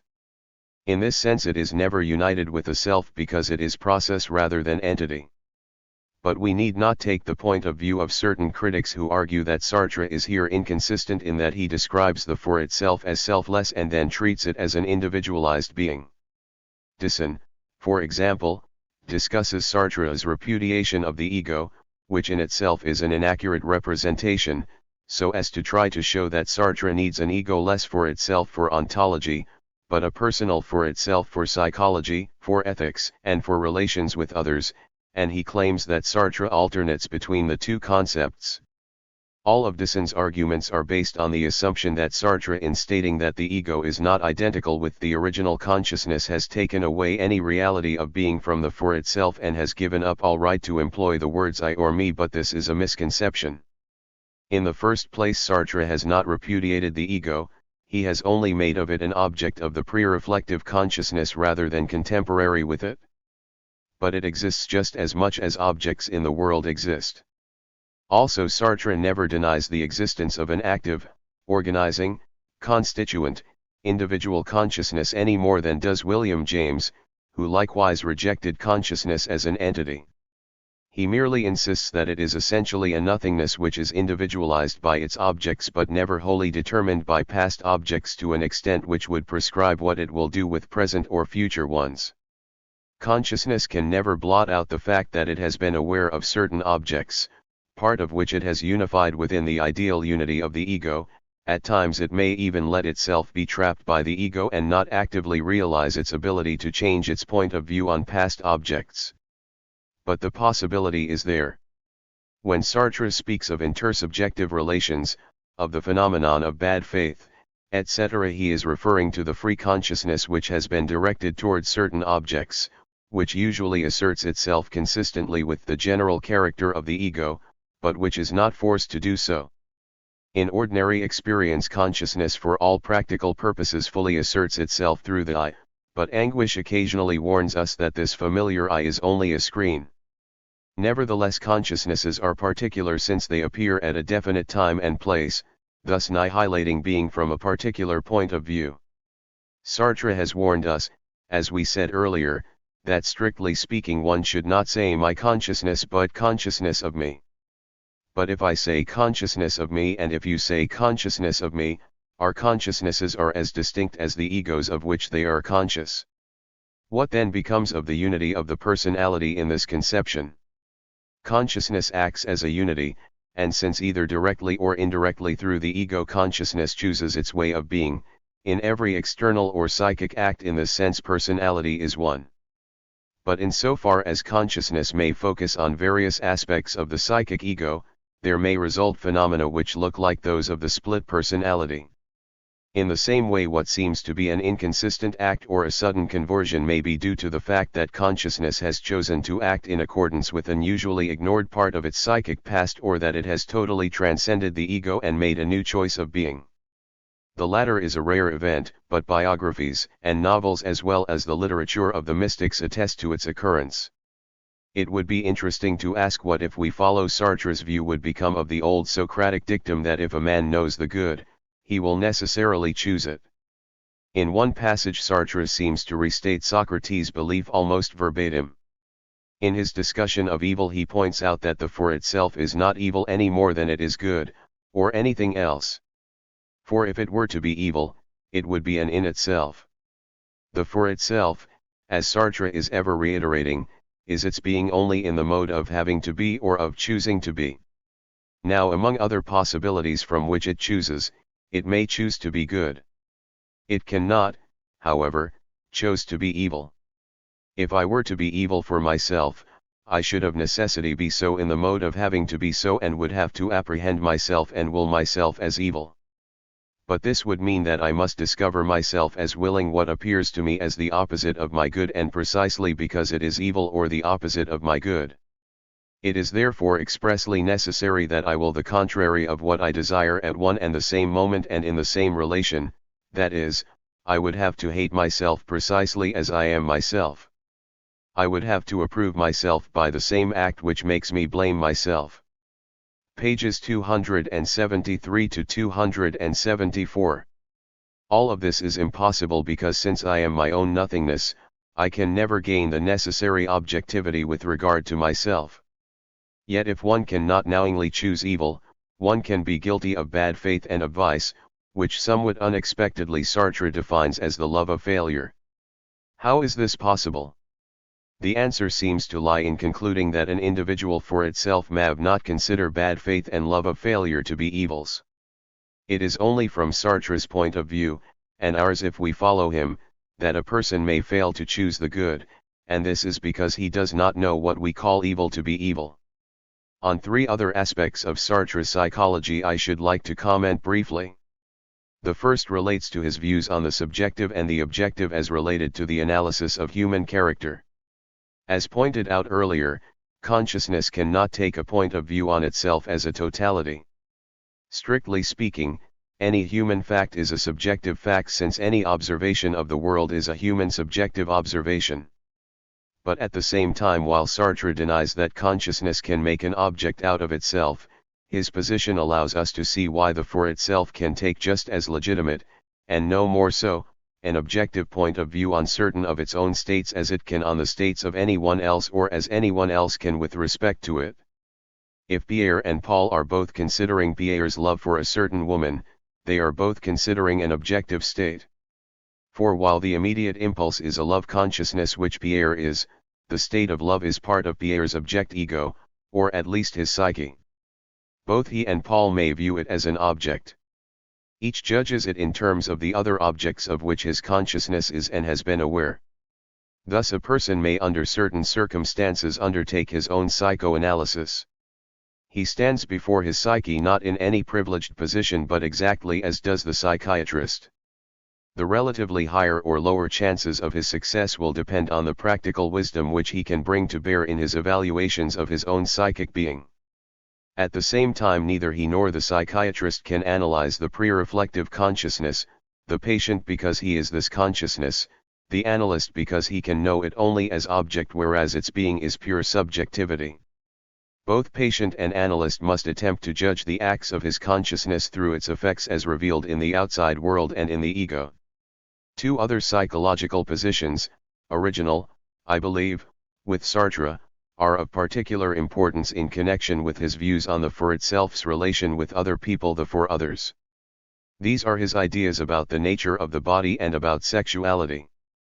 In one sense, of course, the body represents man's facticity, his being there in the world.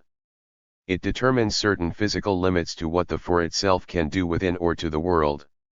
And if we speak of its actual chemical makeup, we are considering part of that being with which the for itself as nothingness is forever contrasted. Yet except when it becomes a corpse, the body does not actually belong within the province of the in itself. As existed by the for itself, it is a psychic object. In fact, we might more accurately say that the for itself is its body. Without a body, the for itself could have no relation whatsoever with what we call the world. For the for itself is consciousness of objects as seen, felt, etc., in other words, as perceived through the senses. The for itself does not have senses. It is present to the world through the senses, and the world spatially has meaning only with the body as a center of reference. As a for itself, although I can adopt the point of view of an other by holding up a hand or foot and looking at it, I experience my body as mine only when I experience the world through it. In this case I do not view my body as an instrument which I use as in the old soul-body dualism, but I am this instrument toward which the instruments of the world are pointing and by which the world is revealed as an hierarchy of instrumental complexes. If the for itself were not body simultaneously with consciousness, the idea of objects as instruments would not make sense. I know my own body not as a piece of in itself with which I am burdened but as being for itself. Thus to say that I have entered into the world, come to the world, or that there is a world, or that I have a body is one and the same thing. p. 318. In this capacity the body serves as a necessary link by which Sartre sets up a cogito of the other's existence. We saw that in La Transcendance de l'Ego Sartre believed that by making the ego a part of the psychic and hence an object in the world, he could refute solipsism. In Being and Nothingness he states that in the earlier article he had been too optimistic. Even if outside the empirical ego there is nothing other than the consciousness of that ego, that is, a transcendental field without a subject, the fact remains that my affirmation of the other demands and requires the existence beyond the world of a similar transcendental field. Consequently the only way to escape solipsism would be here again to prove that my transcendental consciousness is in its very being affected by the extramundane existence of other consciousnesses of the same type. p. 235. As far as reasons and proof are concerned, Sartre is convinced that we can never prove the other's existence. This is because the other is by definition a for itself outside my experience and proof must be based on what is within my experience. But while we do not prove the other's existence, we encounter him as of factual necessity. Our doubt of his existence is only the abstract doubt which we might equally well apply to our own existence, and it is not persuasive. By a kind of ontological proof Sartre had shown the necessity for acknowledging the existence of the in itself. The existence of the other is not an ontological necessity, for we could imagine, if need be, a world where there were no others. p. 252, but the other's existence is a contingent necessity. We do not encounter reasons for believing in the other's existence, but we encounter the other and would offer as much natural resistance to solipsism as we would offer to doubts of our own existence. This means that while I cannot prove the fact that the very being of my consciousness is affected by another consciousness, I do in fact experience it. The connecting link here is the body. When I exist my body in the process of achieving my usual relations with objects in the world, this is my body for me. But the body has two other dimensions as well. There is the body for the other and the body seen by the other. When I behold the other's body, I can interpret its movements only by assuming that it is directed by a for itself, in short by recognizing its psychic quality.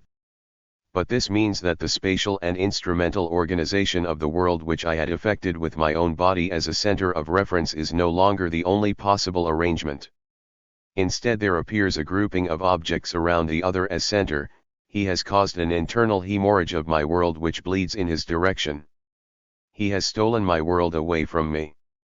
Still further development occurs when I experience my body seen by the other. In this case I suddenly realize that I exist as an object for the other, that I possess a self which he knows and which I can never know, and that I am vulnerable to the other, who may anticipate and block my possibilities for action. Thus the revelation of the other is the look. I experience him as subject when he looks at me and as object when I look at him. And upon this unstable shifting of subject and object is erected the whole edifice of Sartrean love, hate, sadism, masochism, and even indifference, all of which together constitute that conflict which is at the basis of all interhuman relationships.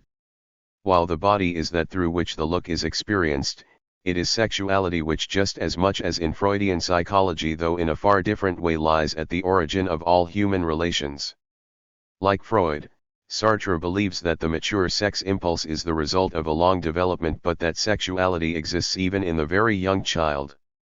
He is, however, entirely original so far as I know when he writes, "Man, it is said, is a sexual being because he possesses a sex." And if the reverse were true? If sex were only the instrument, and, so to speak, the image of a fundamental sexuality? If man possessed a sex only because he is originally and fundamentally a sexual being as a being who exists in the world in relation with other men? p. 383, this amazing statement he explains by an analysis of sexual desire. Pointing out first that desire is evidently not necessarily found exclusively when accompanied by the presence of fully developed sex organs, he says that sexual desire is not merely or primarily the desire of physical satisfaction. It is rather the deep-seated impulse of the for itself to capture the other's subjectivity. It tries to achieve this goal by, so to speak, incarnating its own consciousness, letting itself feel itself almost wholly flesh and so inducing the other to do the same. But this appeal of the flesh to the flesh ultimately fails, not only because satiated desire ceases to be desire, but because in physical possession the lover still knows only his own pleasure and the body of the other. The other's subjectivity can become a part of my experience only in two ways: either as I know myself to be the object of it or as I look upon it as an object, but in neither case do I as subject know him as subject. The reason why I want to get hold of his subjectivity is, of course, to protect myself against the possibility of his making an object of me. The fact that both lover and beloved feel this same need accounts for the instability and ultimate failure of love. I am purposely avoiding discussion of the fuller implications of the ethical and social problems touched on in Being and Nothingness. This is not because I feel that Sartre has nothing of importance to say on the subject or because I agree with those who claim that for the for itself, as Sartre has portrayed it, no personal or social ethics is possible. It is simply that I believe it unwise to discuss a subject which Sartre himself has told us he is waiting to develop in another work. In the light of numerous statements to the effect that man is a useless passion and that life is absurd, and in view of Sartre's attempt to show that all of the familiar attitudes toward the other, love, hate, masochism, sadism, and indifference, result in failure, it is no wonder that critics have been skeptical as to the possibility of future positive development. Yet it is important to note that Francis Jeanson, in a book prefaced by a letter of approval from Sartre himself, offers the idea that Sartre has described these concrete human projects as they generally are, rather than as they have to be.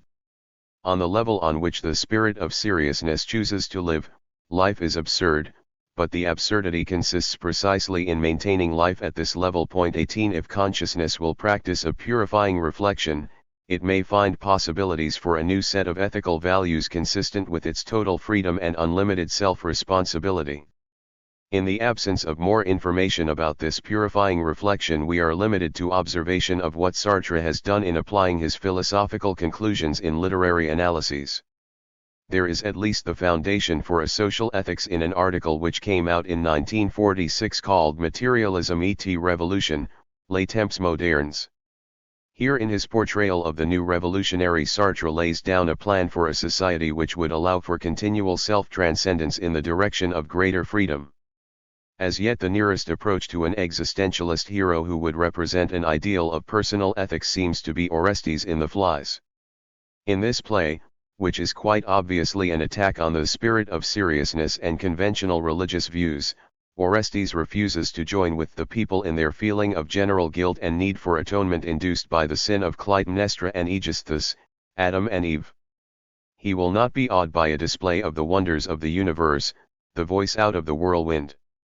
He insists that he became free from his creator at the moment of creation, and he claims that he is not in the universe to carry out any prescribed orders laid down by a god. But what does he offer in return? He insists on accepting full responsibility for each of his acts. He gives up the role of spectator and voluntarily commits his freedom to the cause of the people of Argos. He is willing to give up his peace of mind for the sake of the suffering. He sets out alone to find new paths of action appropriate for man who can no longer discover his destiny by viewing himself as a part of nature's plan. In short, he accepts the tension of absolute freedom and total responsibility. In the play, Orestes does not seem to know quite what course he will follow once he has left Argos, but we can feel sure that he will set a high premium on rational facing up to the facts of the human condition as he sees them, and will work out principles of conduct consistent with his earlier pronouncements. I suspect that at the present moment this is about as far as we are justified in going in making any prediction as to the nature of the ethical discussion which Sartre has promised us. Hazel E. Barnes. Introduction. The Pursuit of Being. The Phenomenon. Modern thought has realized considerable progress by reducing the existent to the series of appearances which manifest it. Its aim was to overcome a certain number of dualisms which have embarrassed philosophy and to replace them by the monism of the phenomenon. Has the attempt been successful? In the first place, we certainly thus get rid of that dualism which in the existent opposes interior to exterior. There is no longer an exterior for the existent, if one means by that a superficial covering which hides from sight the true nature of the object. And this true nature in turn, if it is to be the secret reality of the thing, which one can have a presentiment of or which one can suppose but can never reach because it is the interior of the object under consideration, this nature no longer exists. The appearances which manifest the existent are neither interior nor exterior, they are all equal, they all refer to other appearances, and none of them is privileged. Force, for example, is not a metaphysical conatus of an unknown kind which hides behind its effects, accelerations, deviations, etc., it is the totality of these effects. Similarly, an electric current does not have a secret reverse side, it is nothing but the totality of the physical-chemical actions which manifest it, electrolysis, the incandescence of a carbon filament, the displacement of the needle of a galvanometer, etc. No one of these actions alone is sufficient to reveal it. But no action indicates anything which is behind itself, it indicates only itself and the total series. The obvious conclusion is that the dualism of being and appearance is no longer entitled to any legal status within philosophy. The appearance refers to the total series of appearances and not to a hidden reality which would drain to itself all the being of the existent. And the appearance for its part is not an inconsistent manifestation of this being. To the extent that men had believed in noumenal realities, they have presented appearance as a pure negative. It was that which is not being, it had no other being than that of illusion and error. But even this being was borrowed, it was itself a pretense, and philosophers met with the greatest difficulty in maintaining cohesion and existence in the appearance so that it should not itself be reabsorbed in the depth of non-phenomenal being. But if we once get away from what Nietzsche called the illusion of worlds behind the scene, and if we no longer believe in the being behind the appearance, then the appearance becomes full positivity, its essence is an appearing which is no longer opposed to being but on the contrary is the measure of it. For the being of an existent is exactly what it appears. Thus we arrive at the idea of the phenomenon such as we can find, for example in the Phenomenology of Husserl or of Heidegger, the phenomenon or the relative absolute. Relative the phenomenon remains, for to appear supposes in essence somebody to whom to appear. But it does not have the double relativity of Kant's Erscheinung. It does not point over its shoulder to a true being which would be, for it, absolute. What it is absolutely, for it reveals itself as it is. The phenomenon can be studied and described as such, for it is absolutely indicative of itself. The duality of potency and act falls by the same stroke. The act is everything. Behind the act there is neither potency nor hexis one nor virtue. We shall refuse, for example, to understand by genius in the sense in which we say that Proust had genius or that he was a genius a particular capacity to produce certain works, which was not exhausted exactly in producing them. The genius of Proust is neither the work considered in isolation nor the subjective ability to produce it, it is the work considered as the totality of the manifestations of the person. That is why we can equally well reject the dualism of appearance and essence. The appearance does not hide the essence, it reveals it, it is the essence. The essence of an existent is no longer a property sunk in the cavity of this existent, it is the manifest law which presides over the succession of its appearances, it is the principle of the series. To the nominalism of Poincaré, defining a physical reality, an electric current, for example, as the sum of its various manifestations. Duhem rightly opposed his own theory, which makes of the concept the synthetic unity of these manifestations. To be sure, phenomenology is anything but a nominalism. But essence, as the principle of the series, is definitely only the concatenation of appearances, that is, itself an appearance. This explains how it is possible to have an intuition of essences, the Wesenshow of Husserl, for example. The phenomenal being manifests itself, it manifests its essence as well as its existence, and it is nothing but the well-connected series of its manifestations. Does this mean that by reducing the existent to its manifestations we have succeeded in overcoming all dualisms? It seems rather that we have converted them all into a new dualism, that of finite and infinite. Yet the existent in fact cannot be reduced to a finite series of manifestations, since each one of them is a relation to a subject constantly changing. Although an object may disclose itself only through a single abscatum, the sole fact of there being a subject implies the possibility of multiplying the points of view on that abscatum. This suffices to multiply to infinity the abscatum under consideration. Furthermore, if the series of appearances were finite, that would mean that the first appearances do not have the possibility of reappearing, which is absurd, or that they can be all given at once, which is still more absurd. Let us understand indeed that our theory of the phenomenon has replaced the reality of the thing by the objectivity of the phenomenon, and that it has based this on an appeal to infinity. The reality of that cup is that it is there and that it is not me. We shall interpret this by saying that the series of its appearances is bound by a principle which does not depend on my whim. But the appearance, reduced to itself and without reference to the series of which it is a part, could be only an intuitive and subjective plenitude, the manner in which the subject is affected. If the phenomenon is to reveal itself as transcendent, it is necessary that the subject himself transcend the appearance toward the total series of which it is a member. He must seize red through his impression of red. By red is meant the principle of the series, the electric current through the electrolysis, etc. But if the transcendence of the object is based on the necessity of causing the appearance to be always transcended, the result is that on principle an object posits the series of its appearances as infinite. Thus the appearance, which is finite, indicates itself in its finitude, but at the same time, in order to be grasped as an appearance of that which appears, it requires that it be surpassed toward infinity. This new opposition, the finite and the infinite, or better, the infinite in the finite, replaces the dualism of being and appearance. What appears in fact is only an aspect of the object, and the object is altogether in that aspect and altogether outside of it. It is altogether within, in that it manifests itself in that aspect. It shows itself as the structure of the appearance, which is at the same time the principle of the series. It is altogether outside, for the series itself will never appear nor can it appear. Thus the outside is opposed in a new way to the inside, and the being which does not appear, to the appearance. Similarly, a certain potency returns to inhabit the phenomenon and confer on it its very transcendence, a potency to be developed in a series of real or possible appearances.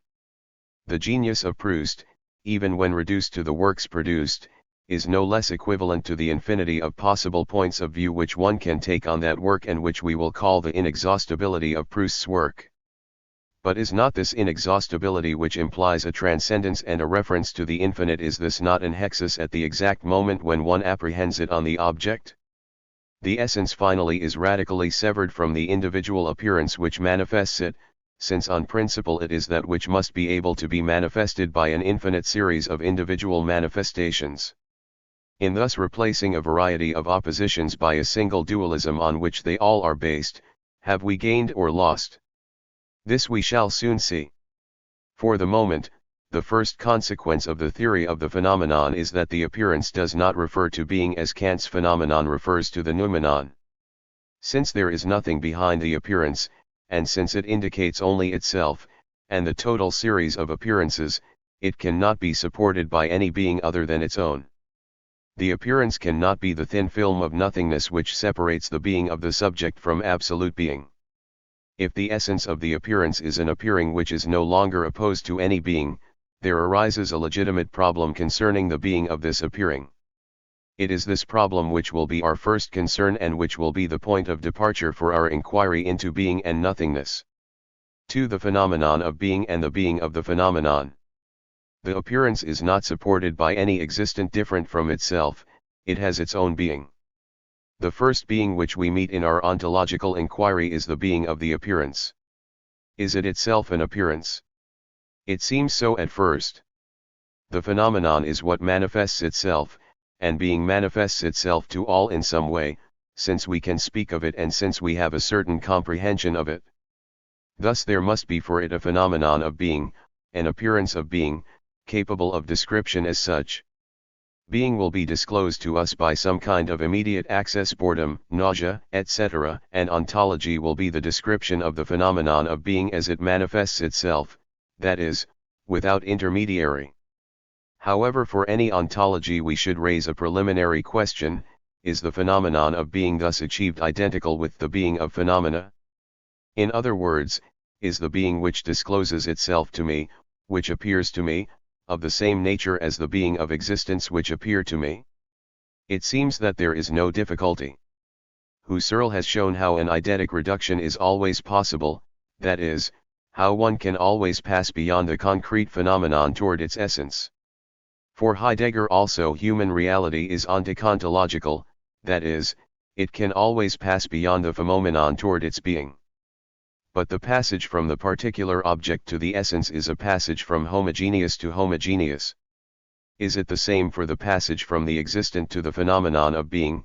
Is passing beyond the existent toward the phenomenon of being actually to pass beyond it toward its being, as one passes beyond the particular red toward its essence? Let us consider further. In a particular object one can always distinguish qualities like color, odor, etc. And proceeding from these, one can always determine an essence which they imply, as a sign implies its meaning. The totality object essence makes an organized whole. The essence is not in the object, it is the meaning of the object, the principle of the series of appearances which disclose it. But being is neither one of the object's qualities, capable of being apprehended among others, nor a meaning of the object. The object does not refer to being as to a signification. It would be impossible, for example, to define being as a presence, since absence too discloses being, since not to be there means still to be. The object does not possess being, and its existence is not a participation in being, nor any other kind of relation. It is. That is the only way to define its manner of being. The object does not hide being, but neither does it reveal being. The object does not hide it, for it would be futile to try to push aside certain qualities of the existent in order to find the being behind them. Being is being of them all equally. The object does not reveal being, for it would be futile to address oneself to the object in order to apprehend its being. The existent is a phenomenon. This means that it designates itself as an organized totality of qualities. It designates itself and not its being. Being is simply the condition of all revelation. It is being for revealing, et rapport de voiler, and not revealed being, et de voile. What then is the meaning of the surpassing toward the ontological, of which Heidegger speaks? Certainly I can pass beyond this table or this chair toward its being and raise the question of the being of the table or the being of the chair. Point 2. But at that moment I turn my eyes away from the phenomenon of the table in order to concentrate on the phenomenon of being, which is no longer the condition of all revelation, but which is itself something revealed in appearance, which as such, needs in turn a being on the basis of which it can reveal itself. If the being of phenomena is not resolved in a phenomenon of being, and if nevertheless we cannot say anything about being without considering this phenomenon of being, then the exact relation which unites the phenomenon of being to the being of the phenomenon must be established first of all. We can do this more easily if we will consider that the whole of the preceding remarks has been directly inspired by the revealing intuition of the phenomenon of being. By not considering being as the condition of revelation but rather being as an appearance which can be determined in concepts, we have understood first of all that knowledge cannot by itself give an account of being, that is, the being of the phenomenon cannot be reduced to the phenomenon of being. In a word, the phenomenon of being is ontological in the sense that we speak of the ontological proof of Saint Anselm and Descartes. It is an appeal to being, it requires as phenomenon, a foundation which is transphenomenal. The phenomenon of being requires the transphenomenality of being. That does not mean that being is found hidden behind phenomena. We have seen that the phenomenon cannot hide being, nor that the phenomenon is an appearance which refers to a distinct being. The phenomenon exists only qua appearance, that is, it indicates itself on the foundation of being. What is implied by the preceding considerations is that the being of the phenomenon, although coextensive with the phenomenon, cannot be subject to the phenomenal condition which is to exist only in so far as it reveals itself, and that consequently it surpasses the knowledge which we have of it and provides the basis for such knowledge. 3. The pre-reflective cogito and the being of the percipere. One will perhaps be tempted to reply that the difficulties mentioned above all pertain to a certain conception of being, to a kind of ontological realism entirely incompatible with the very notion of appearance. What determines the being of the appearance is the fact that it appears. And since we have restricted reality to the phenomenon, we can say of the phenomenon that it is as it appears. Why not push the idea to its limit and say that the being of the appearance is its appearing? This is simply a way of choosing new words to clothe the old esse est percipi of Berkeley. And it is in fact just what Husserl and his followers are doing when, after having effected the phenomenological reduction, they treat the noema as unreal and declare that its esse is percipi. It seems that the famous formula of Berkeley cannot satisfy us for two essential reasons, one concerning the nature of the percipi, the other that of the percipere. The nature of the percipere. If every metaphysics in fact presupposes a theory of knowledge, every theory of knowledge in turn presupposes a metaphysics. This means, among other things, that an idealism intent on reducing being to the knowledge which we have of it, ought first to give some kind of guarantee for the being of knowledge. If one begins, on the other hand, by taking the knowledge as a given, without being concerned to establish a basis for its being, and if one then affirms that esse est percipi, the totality perceived perception, lacks the support of a solid being and so falls away in nothingness. Thus the being of knowledge cannot be measured by knowledge, it is not subject to the percipi. 3. Therefore the foundation of being, eletrofondment, for the percipere and the percipi cannot itself be subject to the percipi, it must be transphenomenal. Let us return now to our point of departure. We can always agree that the percipi refers to a being not subject to the laws of the appearance, but we still maintain that this transphenomenal being is the being of the subject. Thus the percipi would refer to the percipiens, the known to knowledge, and knowledge to the being who knows, in his capacity as being, not as being known, that is, knowledge refers to consciousness. This is what Husserl understood, for if the noema is for him an unreal correlate of noesis, and if its ontological law is the percipi, the noesis, on the contrary, appears to him as reality, of which the principal characteristic is to give itself to the reflection which knows it as having already been there before. For the law of being in the knowing subject is to be conscious. Consciousness is not a mode of particular knowledge which may be called an inner meaning or self-knowledge, it is the dimension of transphenomenal being in the subject. Let us look more closely at this dimension of being. We said that consciousness is the knowing being in his capacity as being and not as being known. This means that we must abandon the primacy of knowledge if we wish to establish that knowledge. Of course consciousness can know and know itself. But it is in itself something other than a knowledge turned back upon itself. All consciousness, as Husserl has shown, is consciousness of something. This means that there is no consciousness which is not a positing of a transcendent object, or if you prefer, that consciousness has no content. We must renounce those neutral givens which, according to the system of reference chosen, find their place either in the world or in the psyche. A table is not in consciousness, not even in the capacity of a representation. A table is in space, beside the window, etc. The existence of the table in fact is a center of opacity for consciousness. It would require an infinite process to inventory the total contents of a thing.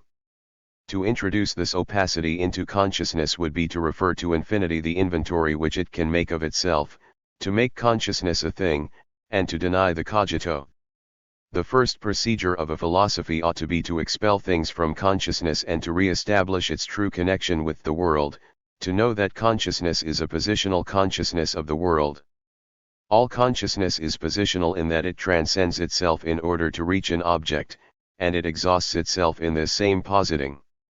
All that there is of intention in my actual consciousness is directed toward the outside, toward the table. All my judgments or practical activities, all my present inclinations transcend themselves, they aim at the table and are absorbed in it. Not all consciousness is knowledge, there are states of effective consciousness, for example, but all knowing consciousness can be knowledge only of its object. However, the necessary and sufficient condition for a knowing consciousness to be knowledge of its object, is that it be consciousness of itself as being that knowledge. This is a necessary condition, for if my consciousness were not consciousness of being consciousness of the table, it would then be consciousness of that table without consciousness of being so. In other words, it would be a consciousness ignorant of itself, an unconscious which is absurd. This is a sufficient condition, for my being conscious of that table suffices in fact for me to be conscious of it. That is of course not sufficient to permit me to affirm that this table exists in itself, but rather that it exists for me. What is this consciousness of consciousness? We suffer to such an extent from the illusion of the primacy of knowledge that we are immediately ready to make of the consciousness of consciousness an idea in the manner of Spinoza, that is, a knowledge of knowledge. Alon, wanting to express the obvious, to know is to be conscious of knowing, interprets it in these terms: to know is to know that one knows. In this way we should have defined reflection or positional consciousness of consciousness, or better yet knowledge of consciousness. This would be a complete consciousness directed toward something which is not it, that is, toward consciousness as object of reflection. It would then transcend itself and, like the positional consciousness of the world, would be exhausted in aiming at its object. But that object would be itself a consciousness. It does not seem possible for us to accept this interpretation of the consciousness of consciousness. The reduction of consciousness to knowledge in fact involves our introducing into consciousness the subject-object dualism which is typical of knowledge.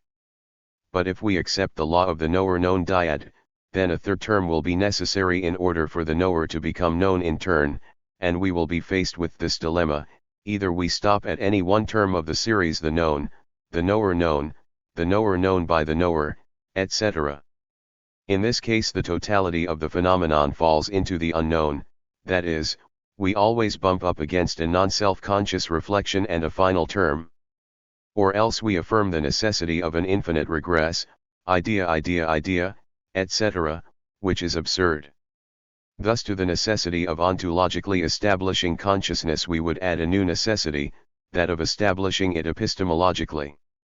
Are we obliged after all to introduce the law of this dyad into consciousness?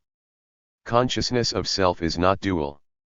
If we wish to avoid an infinite regress, there must be an immediate, non-cognitive relation of the self to itself. Furthermore, the reflecting consciousness posits the consciousness reflected on, as its object. In the act of reflecting I pass judgment on the consciousness reflected on, I am ashamed of it, I am proud of it, I will it, I deny it, etc. The immediate consciousness which I have of perceiving does not permit me either to judge or to will or to be ashamed. It does not know my perception, does not posit it. All that there is of intention in my actual consciousness is directed toward the outside, toward the world. In turn, this spontaneous consciousness of my perception is constitutive of my perceptive consciousness.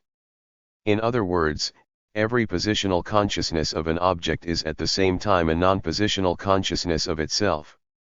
If I count the cigarettes which are in that case, I have the impression of disclosing an objective property of this collection of cigarettes: they are a dozen. This property appears to my consciousness as a property existing in the world. It is very possible that I have no positional consciousness of counting them. Then I do not know myself as counting. Proof of this is that children who are capable of making an addition spontaneously cannot explain subsequently how they set about it. Piaget's tests, which show this, constitute an excellent refutation of the formula of Allon: to know is to know that one knows. Yet at the moment when these cigarettes are revealed to me as a dozen, I have a nonthetic consciousness of my adding activity. If anyone questioned me, indeed, if anyone should ask, "What are you doing there?" I should reply at once, "I am counting." This reply aims not only at the instantaneous consciousness which I can achieve by reflection, but at those fleeting consciousnesses which have passed without being reflected on, those which are forever not reflected on in my immediate past. Thus reflection has no kind of primacy over the consciousness reflected on. It is not reflection which reveals the consciousness reflected on to itself. Quite the contrary, it is the non-reflective consciousness which renders the reflection possible. There is a pre-reflective cogito which is the condition of the Cartesian cogito. At the same time it is the nonthetic consciousness of counting which is the very condition of my act of adding. If it were otherwise, how would the addition be the unifying theme of my consciousnesses? In order that this theme should preside over a whole series of syntheses of unifications and recognitions, it must be present to itself, not as a thing but as an operative intention which can exist only as the revealing revealed, revelon treveli, to use an expression of Heidegger's. Thus in order to count, it is necessary to be conscious of counting. Of course, someone may say, "But this makes a circle. For is it not necessary that I count in fact in order to be conscious of counting?" That is true. However, there is no circle, or if you like, it is the very nature of consciousness to exist in a circle. The idea can be expressed in these terms: every conscious existence exists as consciousness of existing. We understand now why the first consciousness of consciousness is not positional. It is because it is one with the consciousness of which it is consciousness. At one stroke it determines itself as consciousness of perception and as perception. The necessity of syntax has compelled us hitherto to speak of the non-positional consciousness of self. But we can no longer use this expression in which the of self still evokes the idea of knowledge. Henceforth we shall put the of inside parentheses to show that it merely satisfies a grammatical requirement. For this self-consciousness we ought to consider not as a new consciousness, but as the only mode of existence which is possible for a consciousness of something. Just as an extended object is compelled to exist according to three dimensions, so an intention, a pleasure, a grief can exist only as immediate self-consciousness. If the intention is not a thing in consciousness, then the being of the intention can be only consciousness. It is not necessary to understand by this that on the one hand, some external cause, an organic trouble, an unconscious impulse, another or Leibniz, could determine that a psychic event, a pleasure, for example, produce itself, and that on the other hand, this event so determined in its material structure should be compelled to produce itself as self-consciousness. This would be to make the nonthetic consciousness a quality of the positional consciousness, in the sense that the perception, positional consciousness of that table, would have as addition the quality of self-consciousness, and would thus fall back into the illusion of the theoretical primacy of knowledge. This would be moreover to make the psychic event a thing and to qualify it with conscious, just as I can qualify this blotter with red. Pleasure cannot be distinguished even logically from consciousness of pleasure. Consciousness of pleasure is constitutive of the pleasure as the very mode of its own existence, as the material of which it is made, and not as a form which is imposed by a blow upon a hedonistic material. Pleasure cannot exist before consciousness of pleasure, not even in the form of potentiality or potency. A potential pleasure can exist only as consciousness of being potential. Potencies of consciousness exist only as consciousness of potencies. Conversely, as I showed earlier, we must avoid defining pleasure by the consciousness which I have of it. This would be to fall into an idealism of consciousness which would bring us by indirect means to the primacy of knowledge. Pleasure must not disappear behind its own self-consciousness. It is not a representation, it is a concrete event, full and absolute. It is no more a quality of self-consciousness than self-consciousness is a quality of pleasure. There is no more first a consciousness which receives subsequently the affect pleasure like water which one stains, than there is first a pleasure, unconscious or psychological, which receives subsequently the quality of conscious like a pencil of light rays. There is an indivisible, indissoluble being, definitely not a substance supporting its qualities like particles of being, but a being which is existence through and through. Pleasure is the being of self-consciousness, and this self-consciousness is the law of being of pleasure. This is what Heidegger expressed very well when he wrote, though speaking of Dasein, not of consciousness, the how, essentia, of this being, so far as it is possible to speak of it generally, must be conceived in terms of its existence, existentia. This means that consciousness is not produced as a particular instance of an abstract possibility, but that in rising to the center of being, it creates and supports its essence, that is, the synthetic order of its possibilities. This means also that the type of being of consciousness is the opposite of that which the ontological proof reveals to us. Since consciousness is not possible before being, but since its being is the source and condition of all possibility, its existence implies its essence. Husserl expresses this aptly in speaking of the necessity of fact. In order for there to be an essence of pleasure, there must be first the fact of a consciousness of this pleasure. It is futile to try to invoke pretended laws of consciousness of which the articulated whole would constitute the essence. A law is a transcendent object of knowledge. There can be consciousness of a law, not a law of consciousness. For the same reasons it is impossible to assign to a consciousness a motivation other than itself.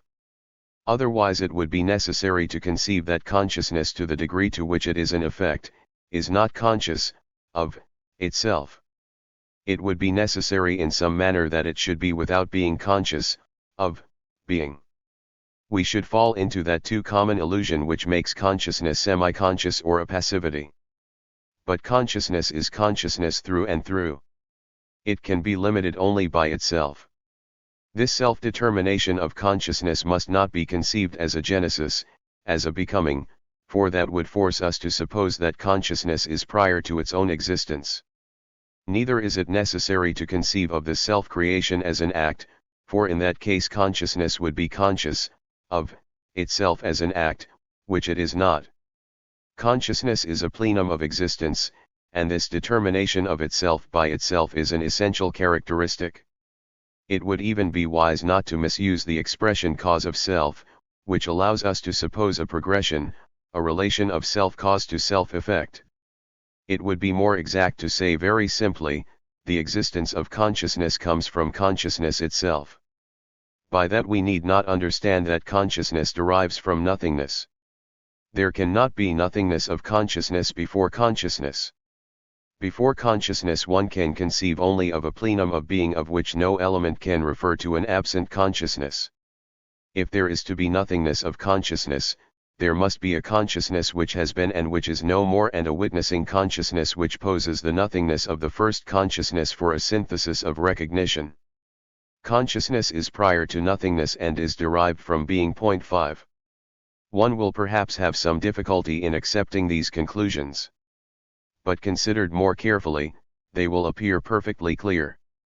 The paradox is not that there are self-activated existences, but that there is no other kind. What is truly unthinkable is passive existence, that is, existence which perpetuates itself without having the force either to produce itself or to preserve itself. From this point of view there is nothing more incomprehensible than the principle of inertia. Indeed, where would consciousness come from if it did come from something? From the limbo of the unconscious or of the physiological. But if we ask ourselves how this limbo in its turn can exist and where it derives its existence, we find ourselves faced with the concept of passive existence, that is, we can no more absolutely understand how this non-conscious given, unconscious or physiological, which does not derive its existence from itself, can nevertheless perpetuate this existence and find in addition the ability to produce a consciousness. This demonstrates the great favor which the proofa contingentia mundi has enjoyed. Thus, by abandoning the primacy of knowledge, we have discovered the being of the knower and encountered the absolute, that same absolute which the rationalists of the 17th century had defined and logically constituted as an object of knowledge. But precisely because the question concerns an absolute of existence and not of knowledge, it is not subject to that famous objection according to which a known absolute is no longer an absolute because it becomes relative to the knowledge which one has of it. In fact, the absolute here is not the result of a logical construction on the ground of knowledge but the subject of the most concrete of experiences. And it is not at all relative to this experience because it is this experience. Likewise, it is a non-substantial absolute. The ontological error of Cartesian rationalism is not to have seen that if the absolute is defined by the primacy of existence over essence, it cannot be conceived as a substance. Consciousness has nothing substantial, it is pure appearance in the sense that it exists only to the degree to which it appears. But it is precisely because consciousness is pure appearance, because it is total emptiness, since the entire world is outside it, it is because of this identity of appearance and existence within it that it can be considered as the absolute. For the being of the percipi, it seems that we have arrived at the goal of our inquiry. We have reduced things to the united totality of their appearances, and we have established that these appearances lay claim to a being which is no longer itself appearance. The percipi referred us to a percipiens, the being of which has been revealed to us as consciousness. Thus we have attained the ontological foundation of knowledge, the first being to whom all other appearances appear, the absolute in relation to which every phenomenon is relative. This is no longer the subject in Kant's meaning of the term, but it is subjectivity itself, the immanence of self in self. Henceforth we have escaped idealism. For the latter, being is measured by knowledge, which subjects it to the law of duality. There is only known being, it is a question of thought itself. Thought appears only through its own products, that is, we always apprehend it only as the signification of thoughts produced, and the philosopher in quest of thought must question the established sciences in order to derive it from them as the condition of their possibility. We, on the other hand, have apprehended a being which is not subject to knowledge and which founds knowledge, a thought which is definitely not given as a representation or a signification of expressed thoughts, but which is directly apprehended such as it is, and this mode of apprehension is not a phenomenon of knowledge but is the structure of being. We find ourselves at present on the ground of the phenomenology of Husserl, although Husserl himself has not always been faithful to his first intuition. Are we satisfied? We have encountered a transphenomenal being, but is it actually the being to which the phenomenon of being refers? Is it indeed the being of the phenomenon? In other words, is consciousness sufficient to provide the foundation for the appearance qua appearance? We have extracted its being from the phenomenon in order to give it to consciousness, and we anticipated that consciousness would subsequently restore it to the phenomenon. Is this possible? We shall find our answer in the examination of the ontological exigencies of the percipi. Let us note first that there is a being of the thing perceived as perceived. Even if I wished to reduce this table to a synthesis of subjective impressions, I must at least remark that it reveals itself qua table through the synthesis, that it is the transcendent limit of the synthesis, the reason for it and its end. The table is before knowledge and cannot be identified with the knowledge which we have of it, otherwise it would be consciousness, i.e., pure immanence, and it would disappear as table. For the same cause, even if a pure distinction of reason is to separate the table from the synthesis of subjective impressions through which I apprehend it, at least it cannot be the synthesis, that would be to reduce it to a synthetic activity of connection. In so far then as the known cannot be reabsorbed into knowledge, we must discover for it a being. This being, we are told, is the percipi.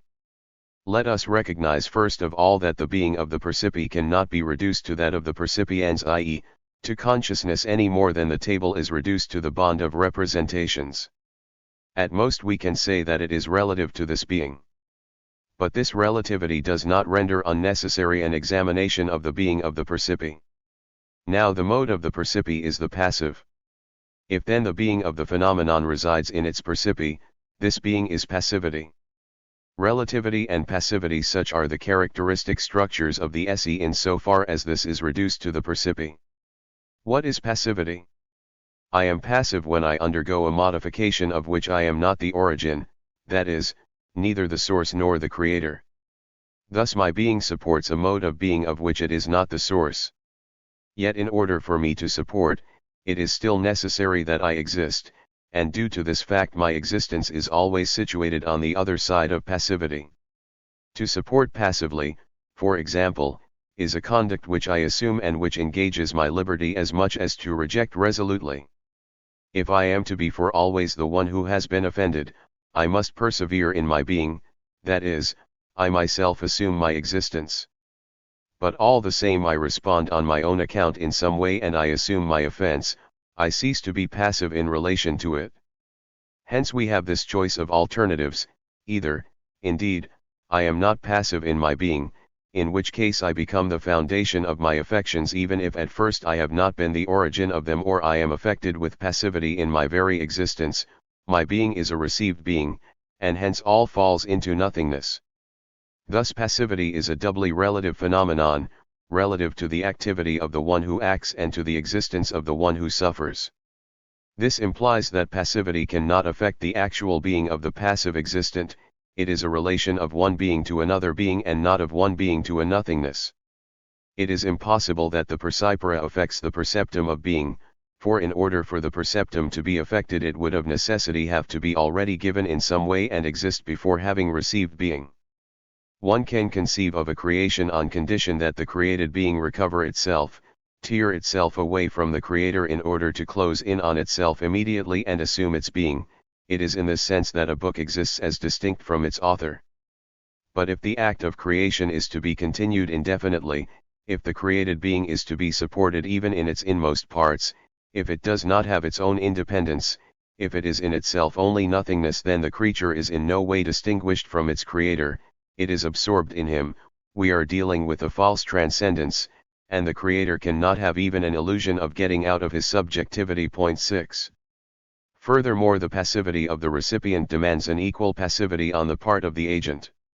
This is expressed in the principle of action and reaction. It is because my hand can be crushed, grasped, cut, that my hand can crush, cut, grasp. What element of passivity can we assign to perception, to knowledge? They are all activity, all spontaneity. It is precisely because it is pure spontaneity, because nothing can get a grip on it, that consciousness cannot act upon anything. Thus the esse est percipi would require that consciousness, pure spontaneity which cannot act upon anything, give being to a transcendent nothingness, at the same time keeping it in its state of nothingness. So much nonsense. Husserl has attempted to overcome these objections by introducing passivity into the noesis. This is the heil or pure flux of experience and the matter of the passive syntheses. But he has only added an additional difficulty to those which we have mentioned. He has introduced in fact those neutral givens, the impossibility of which we have shown earlier. To be sure, these are not contents of consciousness, but they remain only so much the more unintelligible. The heil in fact could not be consciousness, for it would disappear in translucency and could not offer that resisting basis of impressions which must be surpassed toward the object. But if it does not belong to consciousness, where does it derive its being and its opacity? How can it preserve at once the opaque resistance of things and the subjectivity of thought? Its esse cannot come to it from a percipi, since it is not even perceived, for consciousness transcends it toward the objects. But if the heil derives its being from itself alone, we meet once again the insoluble problem of the connection of consciousness with existence independent of it. Even if we grant to Husserl that there is heil extratum for the noesis, we cannot conceive how consciousness can transcend the subjective toward objectivity. In giving to the heil both the characteristics of a thing and the characteristics of consciousness, Husserl believed that he facilitated the passage from the one to the other, but he succeeded only in creating a hybrid being which consciousness rejects and which cannot be a part of the world. Furthermore, as we have seen, the percipi implies that the law of being of the perceptum is relativity. Can we conceive that the being of the thing known is relative to the knowledge? What can the relativity of being mean for an existent if not that the existent has its own being in something other than in itself, that is, in an existent which it is not? Certainly it would not be inconceivable that a being should be external to itself if one means that this being is its own externality. But such is not the case here. The perceived being is before consciousness, consciousness cannot reach it, and it cannot enter into consciousness, and as the perceived being is cut off from consciousness, it exists cut off from its own existence. It would be no use to make of it an unreal in the manner of Husserl, even as unreal it must exist. Thus the two determinations of relativity and of passivity, which can concern modes of being, can on no account apply to being. The esse of the phenomenon cannot be its percipi. The transphenomenal being of consciousness cannot provide a basis for the transphenomenal being of the phenomenon. Here we see the error of the phenomenalists, having justifiably reduced the object to the connected series of its appearances, they believed they had reduced its being to the succession of its modes of being. That is why they have explained it by concepts which can be applied only to the modes of being, for they are pointing out the relations between a plurality of already existing beings. V. The ontological proof. Being has not been given its due. We believed we had dispensed with granting transphenomenality to the being of the phenomenon because we had discovered the transphenomenality of the being of consciousness. We are going to see, on the contrary, that this very transphenomenality requires that of the being of the phenomenon. There is an ontological proof to be derived not from the reflective cogito but from the pre-reflective being of the percipiens. This we shall now try to demonstrate. All consciousness is consciousness of something. This definition of consciousness can be taken in two very distinct senses. Either we understand by this that consciousness is constitutive of the being of its object, or it means that consciousness in its inmost nature is a relation to a transcendent being. But the first interpretation of the formula destroys itself. To be conscious of something is to be confronted with a concrete and full presence which is not consciousness. Of course one can be conscious of an absence. But this absence appears necessarily as a precondition of presence. As we have seen, consciousness is a real subjectivity and the impression is a subjective plenitude.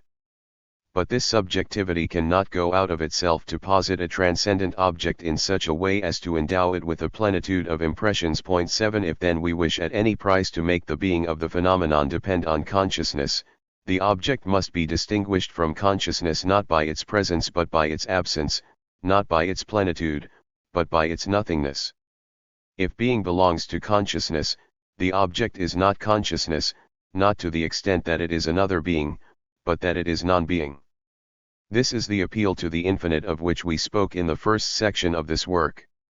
For Husserl, for example, the animation of the heiltic nucleus by the only intentions which can find their fulfillment, Erfüllung, in this heil is not enough to bring us outside of subjectivity. The truly objectifying intentions are empty intentions, those which aim beyond the present subjective appearance at the infinite totality of the series of appearances.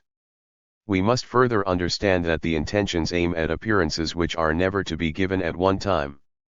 It is an impossibility on principle for the terms of an infinite series to exist all at the same time before consciousness, along with the real absence of all these terms except for the one which is the foundation of objectivity.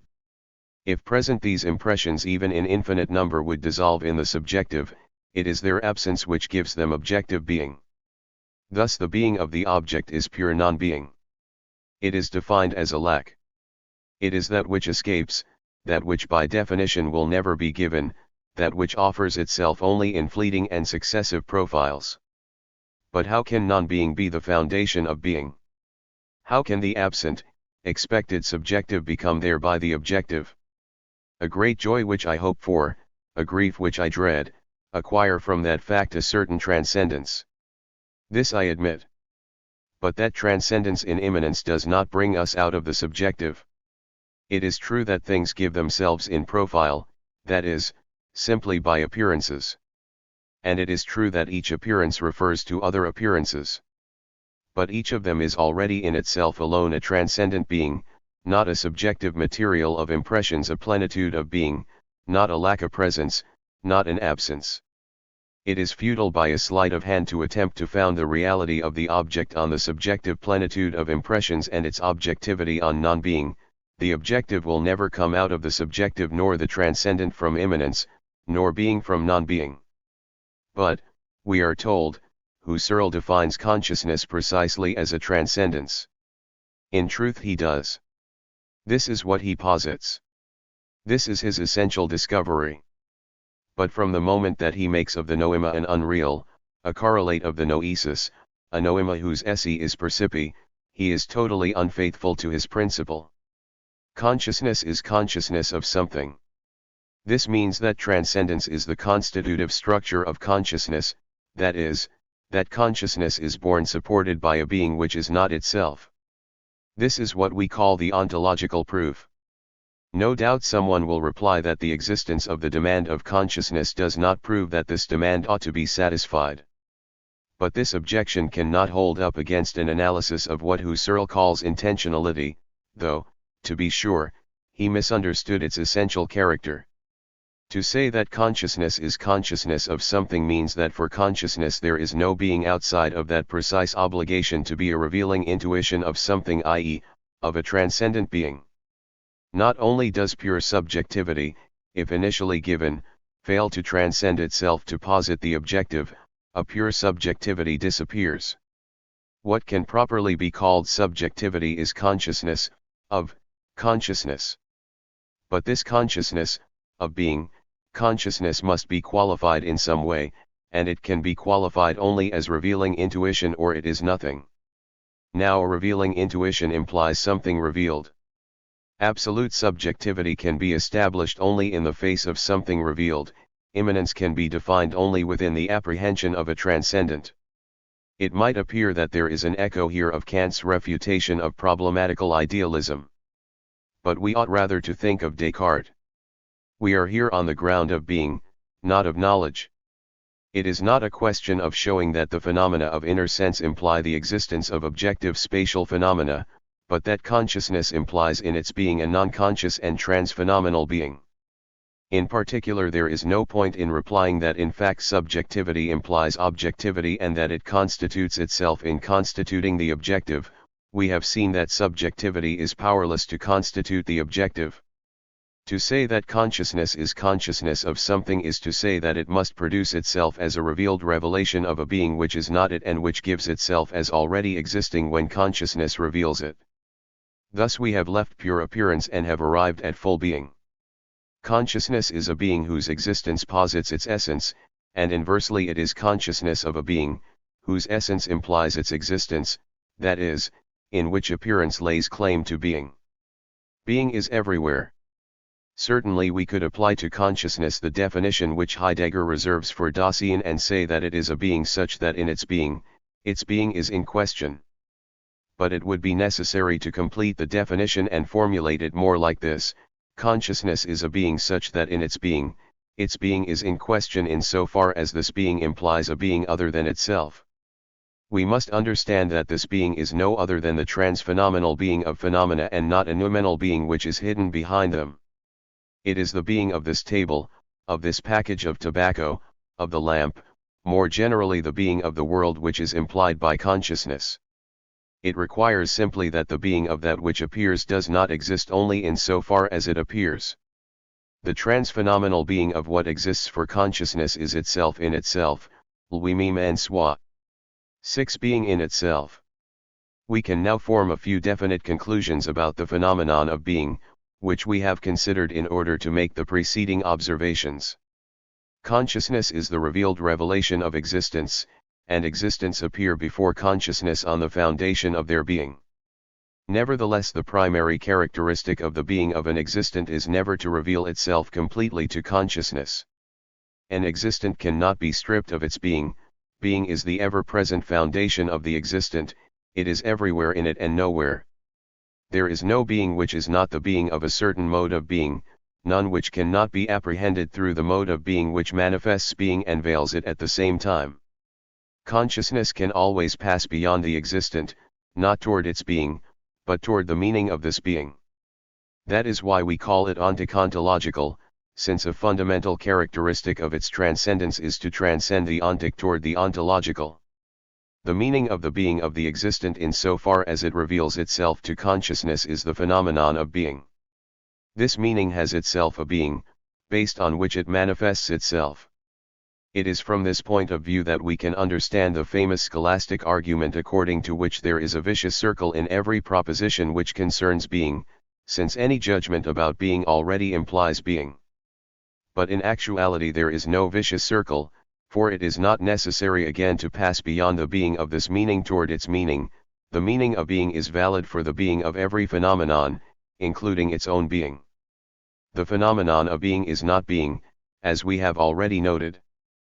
But it indicates being and requires it, although, in truth, the ontological proof which we mentioned above is not valid especially or uniquely for it. There is one ontological proof valid for the whole domain of consciousness.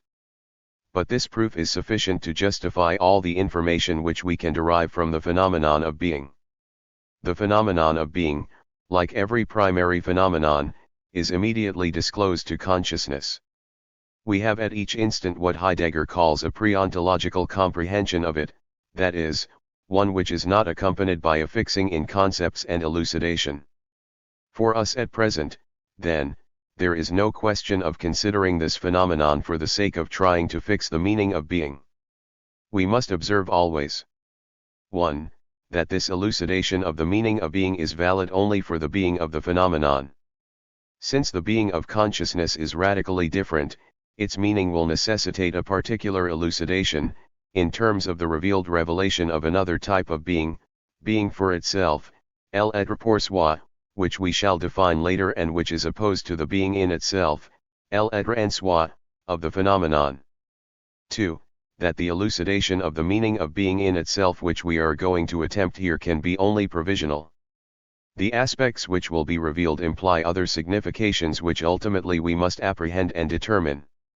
In particular, the preceding reflections have permitted us to distinguish two absolutely separated regions of being, the being of the pre-reflective cogito and the being of the phenomenon. But although the concept of being has this peculiarity of being divided into two regions without communication, we must nevertheless explain how these two regions can be placed under the same heading. That will necessitate the investigation of these two types of being, and it is evident that we cannot truly grasp the meaning of either one until we can establish their true connection with the notion of being in general and the relations which unite them.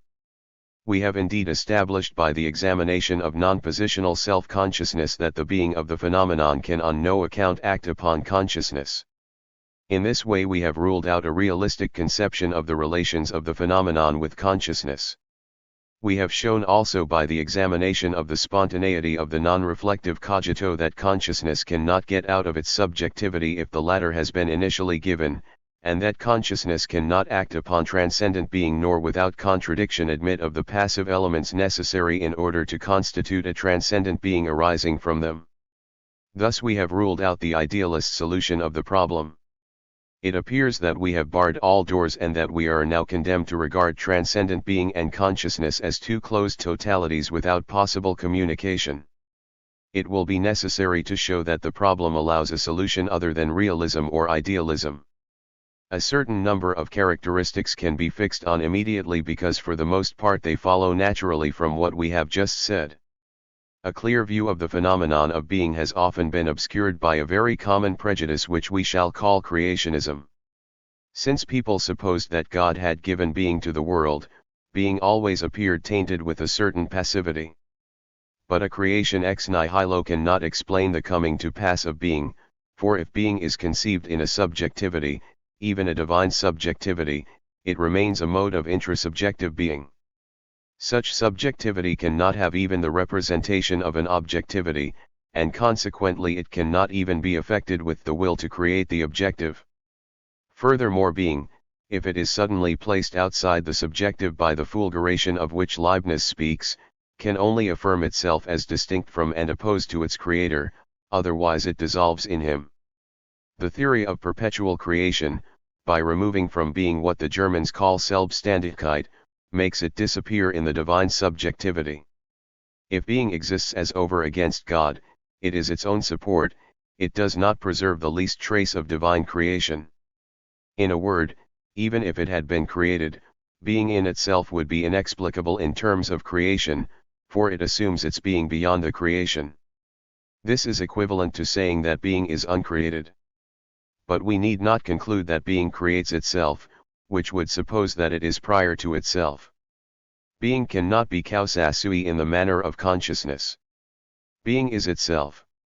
This means that it is neither passivity nor activity. Both of these notions are human and designate human conduct or the instruments of human conduct. There is activity when a conscious being uses means with an end in view.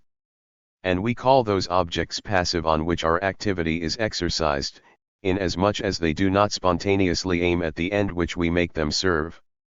In a word, man is active and the means which he employs are called passive. These concepts, put absolutely, lose all meaning. In particular, being is not active. In order for there to be an end and means, there must be being. For an even stronger reason it cannot be passive, for in order to be passive, it must be. The self-consistency of being is beyond the active as it is beyond the passive. Being is equally beyond negation as beyond affirmation. Affirmation is always affirmation of something, that is, the act of affirming is distinguished from the thing affirmed. But if we suppose an affirmation in which the affirmed comes to fulfill the affirming and is confused with it, this affirmation cannot be affirmed owing to too much of plenitude and the immediate inherence of the noema in the noesis. It is there that we find being if we are to define it more clearly in connection with consciousness. It is the noema in the noesis, that is, the inherence in itself without the least distance. From this point of view, we should not call it immanence, for immanence in spite of all connection with self is still that very slight withdrawal which can be realized away from the self. But being is not a connection with itself. It is itself. It is an immanence which cannot realize itself, an affirmation which cannot affirm itself, an activity which cannot act, because it is glued to itself. Everything happens as if, in order to free the affirmation of self from the heart of being, there is necessary a decompression of being. Let us not, however, think that being is merely one undifferentiated self-affirmation. The undifferentiation of the in itself is beyond an infinity of self-affirmations, inasmuch as there is an infinity of modes of self-affirming. We may summarize these first conclusions by saying that being is in itself. But if being is in itself, this means that it does not refer to itself as self-consciousness does. It is this self. It is itself so completely that the perpetual reflection which constitutes the self is dissolved in an identity. That is why being is at bottom beyond the self, and our first formula can be only an approximation due to the requirements of language. In fact, being is opaque to itself precisely because it is filled with itself. This can be better expressed by saying that being is what it is. This statement is in appearance strictly analytical. Actually, it is far from being reduced to that principle of identity which is the unconditioned principle of all analytical judgments. First, the formula designates a particular region of being, that of being in itself. We shall see that the being of for itself is defined, on the contrary, as being what it is not and not being what it is. The question here then is of a regional principle and is as such synthetical. Furthermore, it is necessary to oppose this formula being in itself is what it is to that which designates the being of consciousness. The latter, in fact, as we shall see, has to be what it is. This instructs us as to the special meaning which must be given to the is in the phrase, being is what it is. From the moment that beings exist who have to be what they are, the fact of being what they are is no longer a purely axiomatic characteristic, it is a contingent principle of being in itself. In this sense, the principle of identity, the principle of analytical judgments, is also a regional synthetical principle of being. It designates the opacity of being in itself. This opacity has nothing to do with our position in relation to the in itself. It is not that we are obliged to apprehend it and to observe it because we are without. Being in itself has no within which is opposed to a without and which is analogous to a judgment, a law, a consciousness of itself. The in itself has nothing secret, it is solid, massive. In a sense we can designate it as a synthesis. But it is the most indissoluble of all, the synthesis of itself with itself. The result is evidently that being is isolated in its being and that it does not enter into any connection with what is not itself. Transition, becoming, anything which permits us to say that being is not yet what it will be and that it is already what it is not all that is forbidden on principle. For being is the being of becoming, and due to this fact it is beyond becoming. It is what it is. This means that by itself it cannot even be what it is not. We have seen indeed that it can encompass no negation. It is full positivity. It knows no otherness, it never posits itself as other than another being. It can support no connection with the other. It is itself indefinitely, and it exhausts itself in being. From this point of view we shall see later that it is not subject to temporality. It is, and when it gives way, one cannot even say that it no longer is. Or, at least, a consciousness can be conscious of it as no longer being, precisely because consciousness is temporal. But being itself does not exist as a lack there where it was. The full positivity of being is reformed on its giving way. It was, and at present other beings are, that is all. Finally, this will be our third characteristic: being in itself is. This means that being can neither be derived from the possible nor reduced to the necessary. Necessity concerns the connection between ideal propositions but not that of existence. An existing phenomenon can never be derived from another existent qua existent. This is what we shall call the contingency of being in itself. But neither can being in itself be derived from a possibility. The possible is a structure of the for itself, that is, it belongs to the other region of being.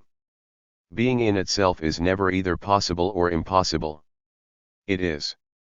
This is what consciousness expresses in anthropomorphic terms by saying that being is superfluous, de trop, that is, that consciousness absolutely cannot derive being from anything, either from another being, or from a possibility, or from a necessary law. Uncreated, without reason for being, without any connection with another being, being in itself is de trop for eternity. Being is. Being is in itself. Being is what it is.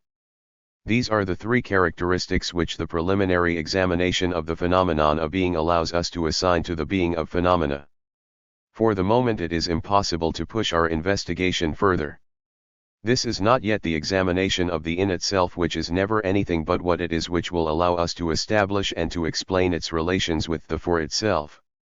Thus we have left appearances and have been led progressively to posit two types of being, the in itself and the for itself, concerning which we have as yet only superficial and incomplete information. A multitude of questions remain unanswered. What is the ultimate meaning of these two types of being? For what reasons do they both belong to being in general? What is the meaning of that being which includes within itself these two radically separated regions of being? If idealism and realism both fail to explain the relations which in fact unite these regions, which in theory are without communication, what other solution can we find for this problem? And how can the being of the phenomenon be transphenomenal? It is to attempt to reply to these questions that I have written the present work. Part 1.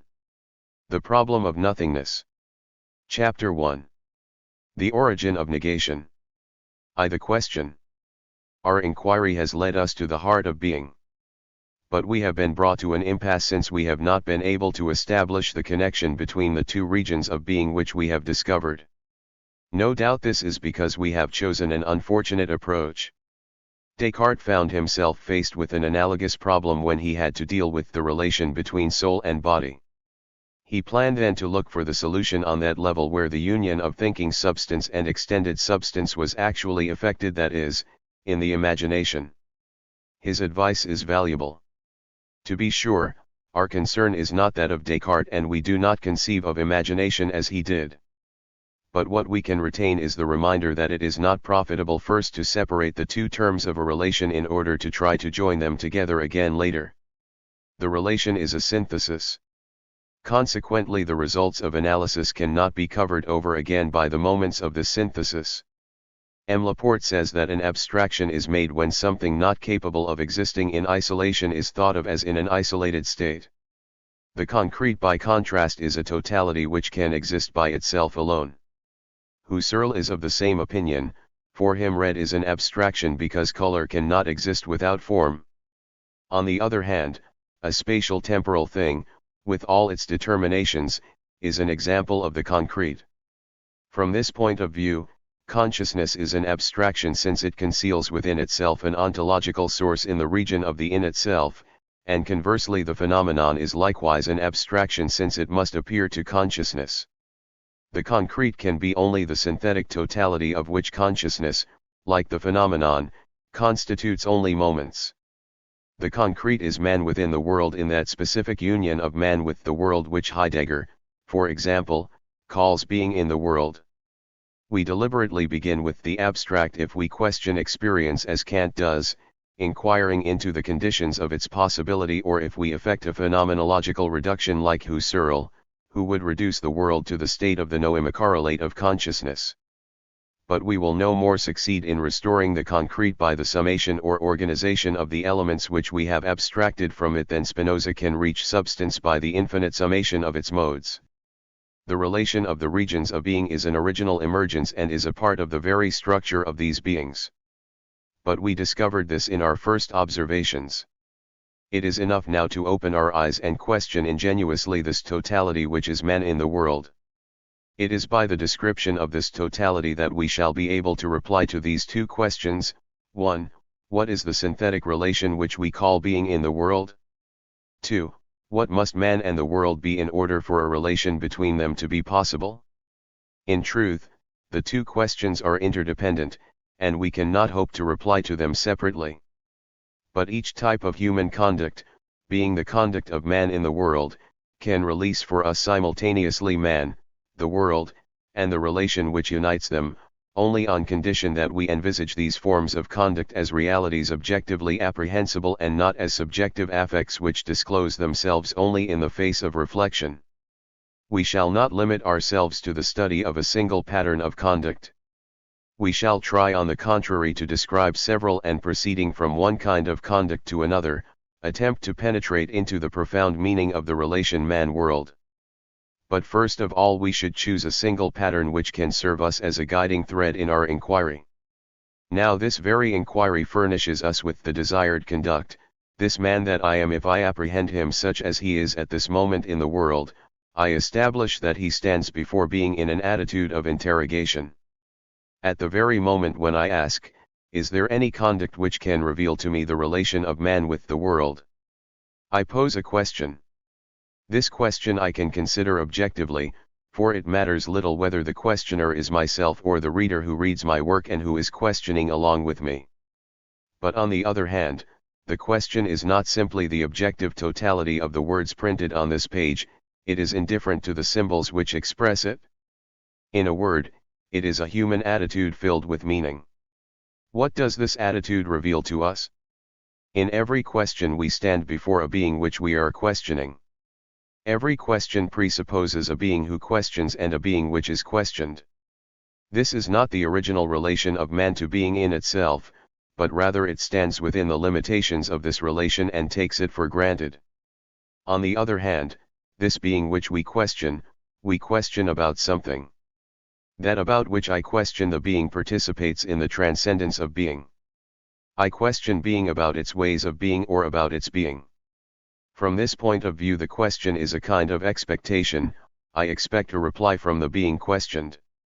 That is, on the basis of a pre-interrogative familiarity with being, I expect from this being a revelation of its being or of its way of being. The reply will be a yes or a no. It is the existence of these two equally objective and contradictory possibilities which on principle distinguishes the question from affirmation or negation. There are questions which on the surface do not permit a negative reply like, for example, the one which we put earlier, what does this attitude reveal to us? But actually we see that it is always possible with questions of this type to reply, nothing or nobody or never. Thus at the moment when I ask, is there any conduct which can reveal to me the relation of man with the world? I admit on principle the possibility of a negative reply such as, no, such a conduct does not exist. This means that we admit to being faced with the transcendent fact of the non-existence of such conduct. One will perhaps be tempted not to believe in the objective existence of a non-being. One will say that in this case the fact simply refers me to my subjectivity. I would learn from the transcendent being that the conduct sought is a pure fiction. But in the first place, To call this conduct a pure fiction is to disguise the negation without removing it. To be pure fiction is equivalent here to be only a fiction. Consequently, to destroy the reality of the negation is to cause the reality of the reply to disappear. This reply, in fact, is the very being which gives it to me, that is, reveals the negation to me. There exists then for the questioner the permanent objective possibility of a negative reply. In relation to this possibility, the questioner, by the very fact that he is questioning, posits himself as in a state of intermination. He does not know whether the reply will be affirmative or negative. Thus the question is a bridge set up between two non-beings, the non-being of knowing in man, the possibility of non-being of being in transcendent being. Finally, the question implies the existence of a truth. By the very question, the questioner affirms that he expects an objective reply, such that we can say of it, it is thus and not otherwise. In a word, the truth, as differentiated from being, introduces a third non-being as determining the question, the non-being of limitation. This triple non-being conditions every question, and in particular the metaphysical question, which is our question. We set out upon our pursuit of being, and it seemed to us that the series of our questions had led us to the heart of being. But behold, at the moment when we thought we were arriving at the goal, a glance cast on the question itself has revealed to us suddenly that we are encompassed with nothingness. The permanent possibility of non-being, outside us and within, conditions our questions about being. Furthermore, it is non-being which is going to limit the reply. What being will be must of necessity arise on the basis of what it is not. Whatever being is, it will allow this formulation: being is that, and outside of that, nothing. Thus a new component of the real has just appeared to us, non-being. Our problem is thereby complicated, for we may no longer limit our inquiry to the relations of the human being to being in itself, but must include also the relations of being with non-being and the relations of human non-being with transcendent being. But let us consider further. Two negations. Someone will object that being in itself cannot furnish negative replies. Did not we ourselves say that it was beyond affirmation as beyond negation? Furthermore, ordinary experience reduced to itself does not seem to disclose any non-being to us. I think that there are 1,500 francs in my wallet, and I find only 1,300, that does not mean, someone will tell us, that experience had discovered for me the non-being of 1,500 francs, but simply that I have counted 1,300 franc notes. Negation proper, we are told, is unthinkable. It could appear only on the level of an act of judgment by which I should establish a comparison between the result anticipated and the result obtained. Thus negation would be simply a quality of judgment, and the expectation of the questioner would be an expectation of the judgment response. As for nothingness, this would derive its origin from negative judgments. It would be a concept establishing the transcendent unity of all these judgments, a propositional function of the type, X is not. We see where this theory is leading. Its proponents would make us conclude that being in itself is full positivity and does not contain in itself any negation. This negative judgment, on the other hand, by virtue of being a subjective act, is strictly identified with the affirmative judgment. They cannot see that Kant, for example, has distinguished in its internal texture the negative act of judgment from the affirmative act. In each case a synthesis of concepts is operative. That synthesis, which is a concrete and full event of psychic life, is operative here merely in the manner of the copula is, and there in the manner of the copula is not. In the same way the manual operation of sorting out, separation, and the manual operation of assembling, union, are two objective conducts which possess the same reality of fact. Thus negation would be at the end of the act of judgment without, however, being in being. It is like an unreal encompassed by two full realities, neither of which claims it.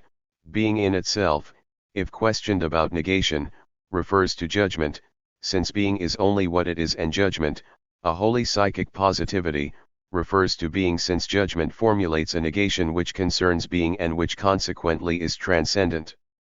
Negation, the result of concrete psychic operations, is supported in existence by these very operations and is incapable of existing by itself. it has the existence of a noema correlate, its esse resides exactly in its percipi. Nothingness, the conceptual unity of negative judgments, cannot have the slightest trace of reality, save that which the Stoics confer on their lecton. 1. Can we accept this concept? The question can be put in these terms: is negation as the structure of the judicative proposition at the origin of nothingness? Or on the contrary, is nothingness as the structure of the real, the origin and foundation of negation?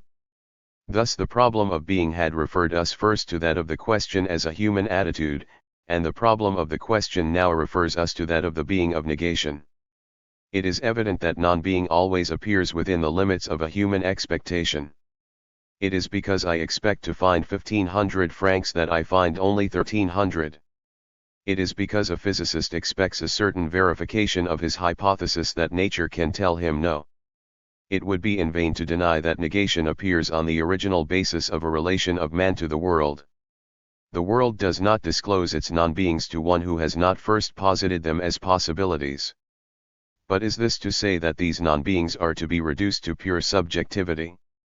Does this mean to say that we ought to give them the importance and the type of existence of the Stoic lecton, of Husserl's noema? We think not. First, it is not true that negation is only a quality of judgment. The question is formulated by an interrogative judgment, but it is not itself a judgment, it is a prejudicative attitude. I can question by a look, by a gesture. In posing a question, I stand facing being in a certain way, and this relation to being is a relation of being. The judgment is only one optional expression of it. At the same time, it is not necessarily a person whom the questioner questions about being. This conception of the question, by making of it an intersubjective phenomenon, detaches it from the being to which it adheres and leaves it in the air as pure modality of dialogue. On the contrary, we must consider the question in dialogue to be only a particular species of the genus question. The being in question is not necessarily a thinking being. If my car breaks down, it is the carburetor, the spark plugs, etc., that I question. If my watch stops, I can question the watchmaker about the cause of the stopping, but it is the various mechanisms of the watch that the watchmaker will in turn question. What I expect from the carburetor, what the watchmaker expects from the works of the watch, is not a judgment, it is a disclosure of being on the basis of which we can make a judgment. And if I expect a disclosure of being, I am prepared at the same time for the eventuality of a disclosure of a non-being. If I question the carburetor, it is because I consider it possible that there is nothing there in the carburetor. Thus my question by its nature envelopes a certain prejudicative comprehension of non-being. It is in itself a relation of being with non-being, on the basis of the original transcendence, that is, in a relation of being with being. Moreover, if the proper nature of the question is obscured by the fact that questions are frequently put by one man to other men, it should be pointed out here that there are numerous non-judicative conducts which present this immediate comprehension of non-being on the basis of being in its original purity. If, for example, we consider destruction, we must recognize that it is an activity which doubtless could utilize judgment as an instrument, but which cannot be defined as uniquely or even primarily judicative. Destruction presents the same structure as the question. In a sense, certainly, man is the only being by whom a destruction can be accomplished. A geological plication, a storm do not destroy, or at least they do not destroy directly, they merely modify the distribution of masses of beings. There is no less after the storm than before. There is something else. Even this expression is improper, for to posit otherness there must be a witness who can retain the past in some manner and compare it to the present in the form of no longer. In the absence of this witness, there is being before as after the storm, that is all. If a cyclone can bring about the death of certain living beings, this death will be destruction only if it is experienced as such. In order for destruction to exist, there must be first a relation of man to being, i.e., a transcendence, and within the limits of this relation, it is necessary that man apprehend one being as destructible. This supposes a limiting cutting into being by a being, which, as we saw in connection with truth, is already a process of nihilation. The being under consideration is that, and outside of that nothing. The gunner who has been assigned an objective carefully points his gun in a certain direction, excluding all others. But even this would still be nothing unless the being of the gunner's objective is revealed as fragile. And what is fragility if not a certain probability of non-being for a given being under determined circumstances? A being is fragile if it carries in its being a definite possibility of non-being. But once again it is through man that fragility comes into being, for the individualizing limitation which we mentioned earlier is the condition of fragility. One being is fragile and not all being, for the latter is beyond all possible destruction. Thus the relation of individualizing limitation which man enters into with one being on the original basis of his relation to being causes fragility to enter into this being as the appearance of a permanent possibility of non-being. But this is not all. In order for destructibility to exist, man must determine himself in the face of this possibility of non-being, either positively or negatively. He must either take the necessary measures to realize it, destruction proper, or, by a negation of non-being, to maintain it always on the level of a simple possibility, by preventive measures. Thus it is man who renders cities destructible, precisely because he posits them as fragile and as precious, and because he adopts a system of protective measures with regard to them. It is because of this ensemble of measures that an earthquake or a volcanic eruption can destroy these cities or these human constructions. The original meaning and aim of war are contained in the smallest building of man. It is necessary then to recognize that destruction is an essentially human thing, and that it is man who destroys his cities through the agency of earthquakes or directly, who destroys his ships through the agency of cyclones or directly. But at the same time it is necessary to acknowledge that destruction supposes a prejudicative comprehension of nothingness as such and a conduct in the face of nothingness. In addition, destruction, although coming into being through man, is an objective fact and not a thought. Fragility has been impressed upon the very being of this vase, and its destruction would be an irreversible absolute event which I could only verify. There is a transphenomenality of non-being as of being. The examination of destruction leads us then to the same results as the examination of the question. But if we wish to decide with certainty, we need only to consider an example of a negative judgment and to ask ourselves whether it causes non-being to appear at the heart of being or merely limits itself to determining a prior revelation. I have an appointment with Pierre at 4 o'clock. I arrive at the cafe a quarter of an hour late. Pierre is always punctual. Will he have waited for me? I look at the room, the patrons, and I say, he is not here. Is there an intuition of Pierre's absence, or does negation indeed enter in only with judgment? At first sight it seems absurd to speak here of intuition, since to be exact there could not be an intuition of nothing, and since the absence of Pierre is this nothing. Popular consciousness, however, bears witness to this intuition. Do we not say, for example, I suddenly saw that he was not there? Is this just a matter of misplacing the negation? Let us look a little closer. It is certain that the cafe by itself, with its patrons, its tables, its booths, its mirrors, its light, its smoky atmosphere, and the sounds of voices, rattling saucers, and footsteps which fill it, the cafe is a fullness of being. And all the intuitions of detail which I can have are filled by these odors, these sounds, these colors, all phenomena which have a transphenomenal being. Similarly, Pierre's actual presence in a place which I do not know is also a plenitude of being. We seem to have found fullness everywhere. But we must observe that in perception there is always the construction of a figure on a ground. No one object, no group of objects is especially designed to be organized as specifically either ground or figure, all depends on the direction of my attention. When I enter this cafe to search for Pierre, there is formed a synthetic organization of all the objects in the cafe, on the ground of which Pierre is given as about to appear. This organization of the cafe as the ground is an original nihilation. Each element of the setting, a person, a table, a chair, attempts to isolate itself, to lift itself upon the ground constituted by the totality of the other objects, only to fall back once more into the undifferentiation of this ground. It melts into the ground. For the ground is that which is seen only in addition, that which is the object of a purely marginal attention.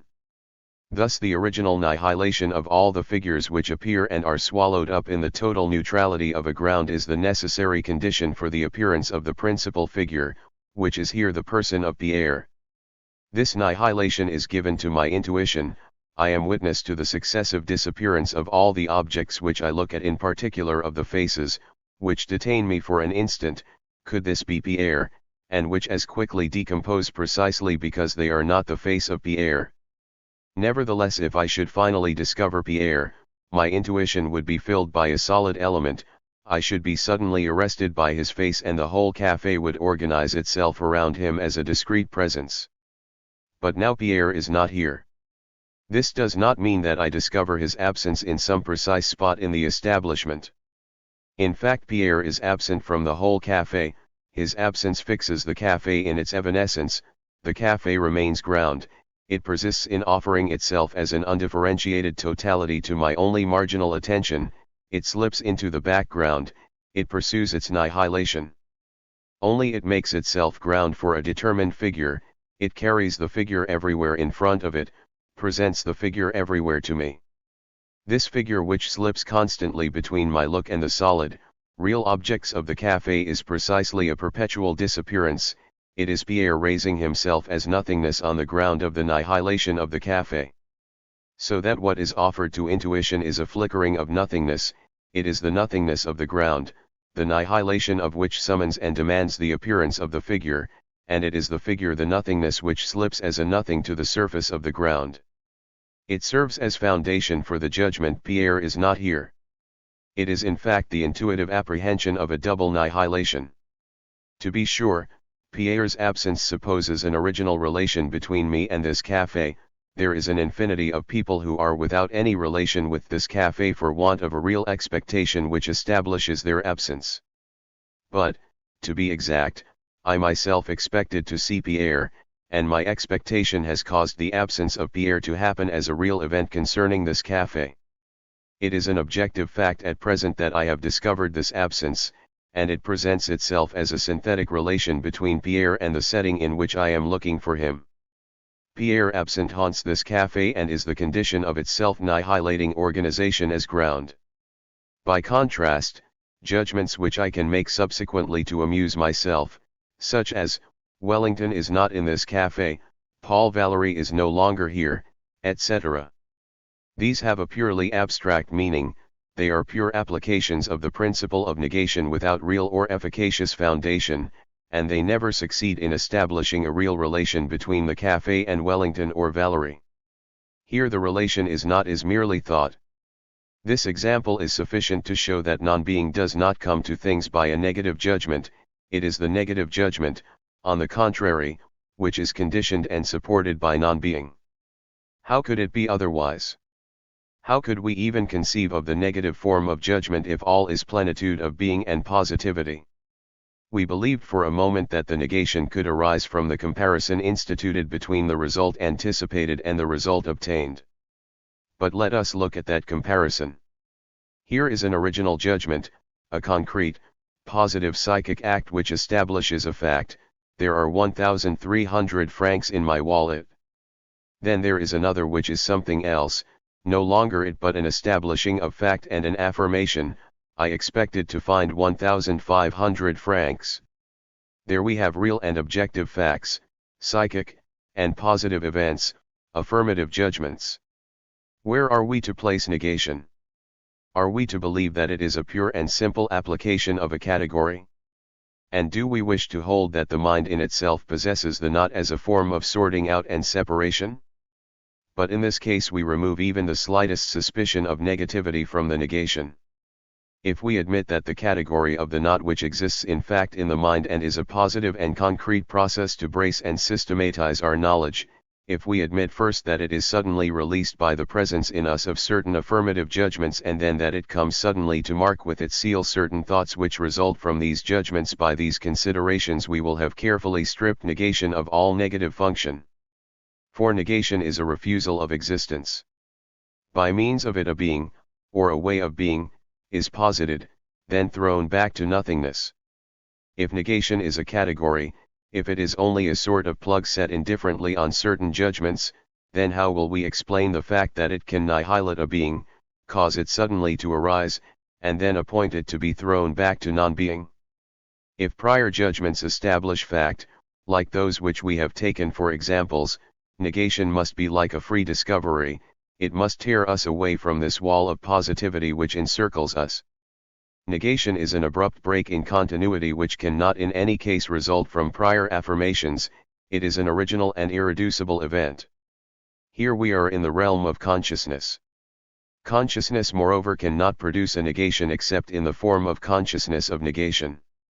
No category can inhabit consciousness and reside there in the manner of a thing. The not, as an abrupt intuitive discovery, appears as consciousness, of being, consciousness of the not.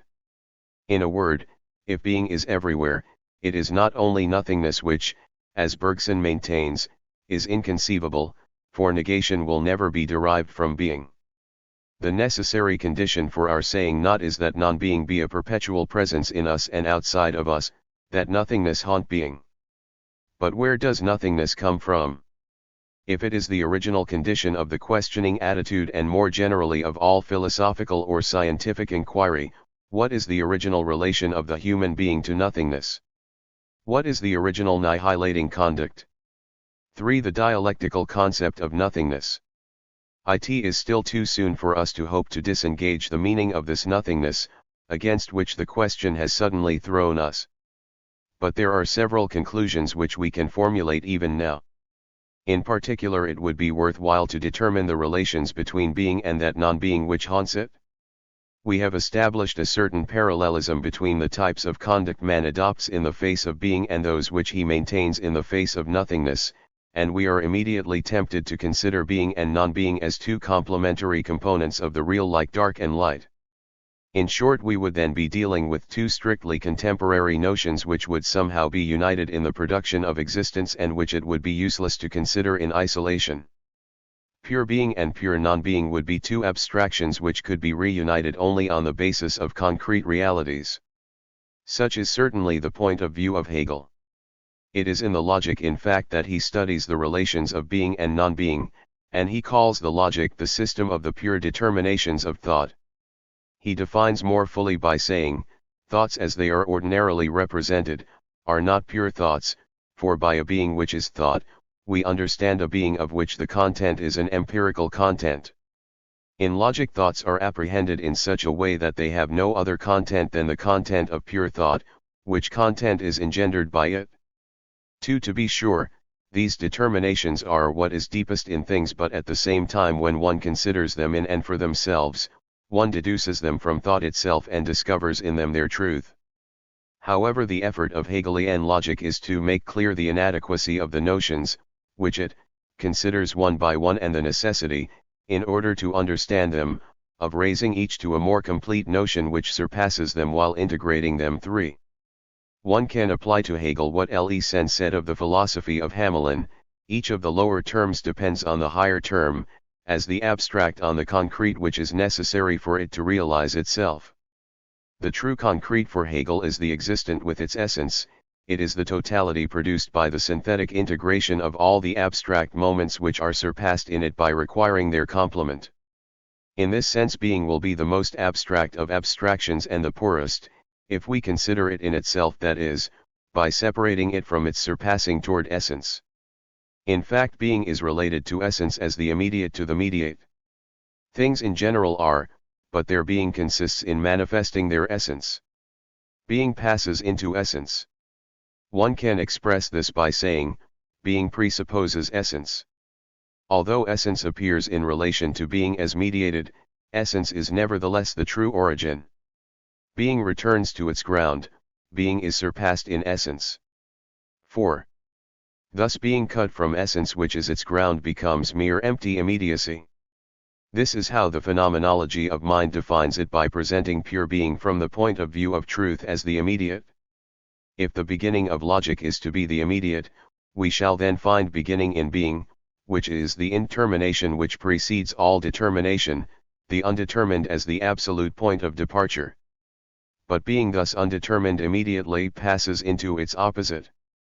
This pure being, writes Hegel in Logic, of the Encyclopedia, is pure abstraction and consequently absolute negation, which taken in its immediate moment is also non-being. Is nothingness not in fact simple identity with itself, complete emptiness, absence of determinations and of content? Pure being and pure nothingness are then the same thing.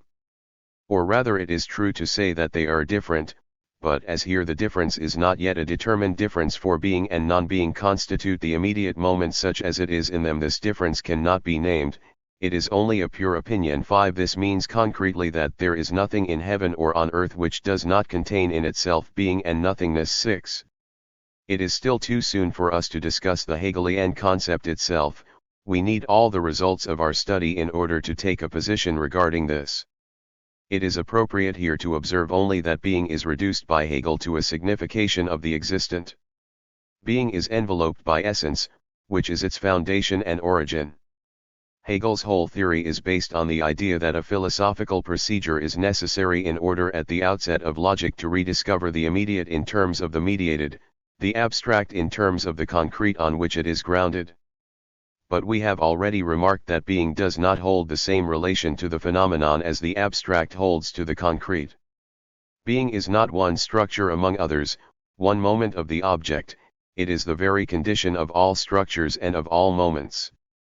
It is the ground on which the characteristics of the phenomenon will manifest themselves. Similarly, it is not admissible that the being of things consists in manifesting their essence. For then a being of that being would be necessary. Furthermore, if the being of things consisted in manifesting their essence, it would be hard to see how Hegel could determine a pure moment of being where we could not find at least a trace of that original structure. It is true that the understanding determines pure being, isolates and fixes it in its very determinations. But if surpassing toward essence constitutes the original character of being, and if the understanding is limited to determining and persevering in the determinations, we cannot see precisely how it does not determine being as consisting in manifesting.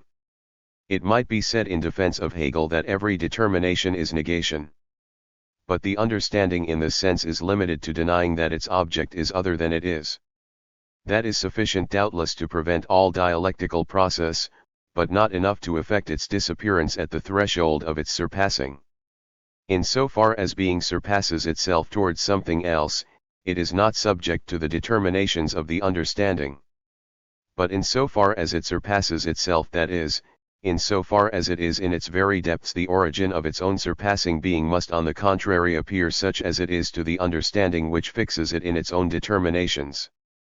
To affirm that being is only what it is would be at least to leave being intact so far as it is its own surpassing. We see here the ambiguity of the Hegelian notion of surpassing, which sometimes appears to be an upsurge from the inmost depth of the being considered, and at other times an external movement by which this being is involved. It is not enough to affirm that the understanding finds in being only what it is, we must also explain how being, which is what it is, can be only that.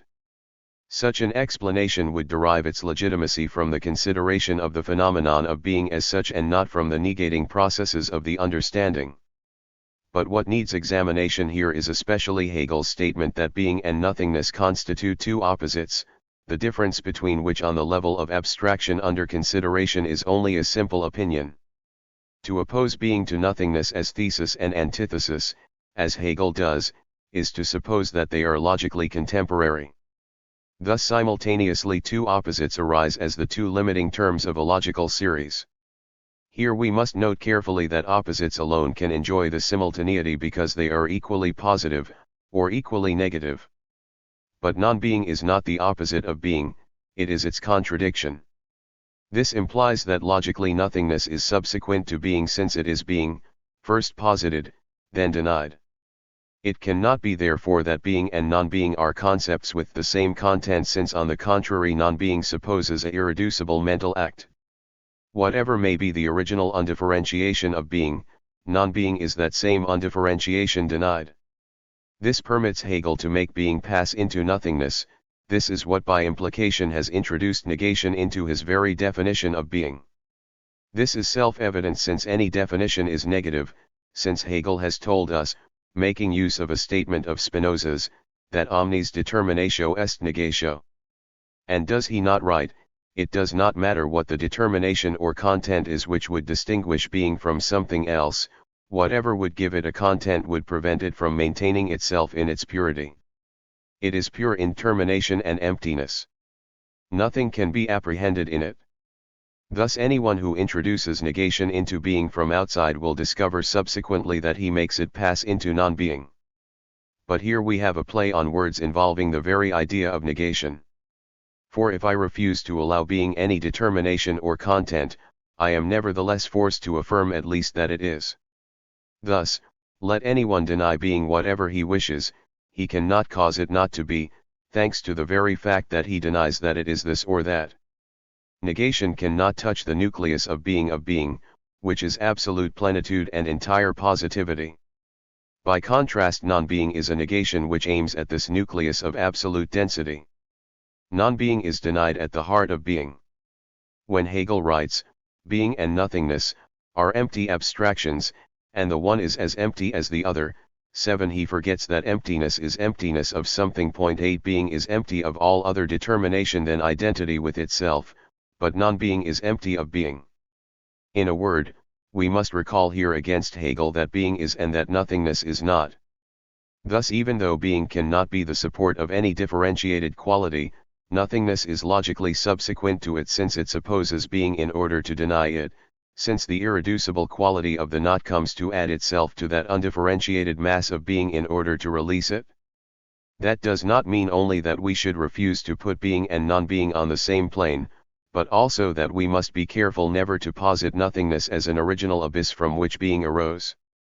The use which we make of the notion of nothingness in its familiar form always supposes a preliminary specification of being. It is striking in this connection that language furnishes us with a nothingness of things and a nothingness of human beings. 9 But the specification is still more obvious in the majority of instances.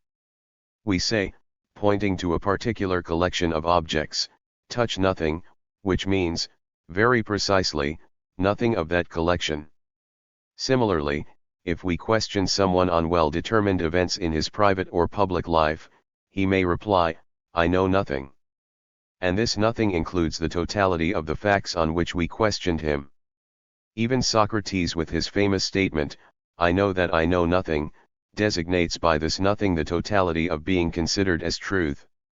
If adopting for the moment the point of view of naive cosmogonies, we tried to ask ourselves what was there before a world existed, and if we replied nothing, we would be forced to recognize that this before, like this nothing, is in effect retroactive. What we deny today, we who are established in being, is what there was of being before this being.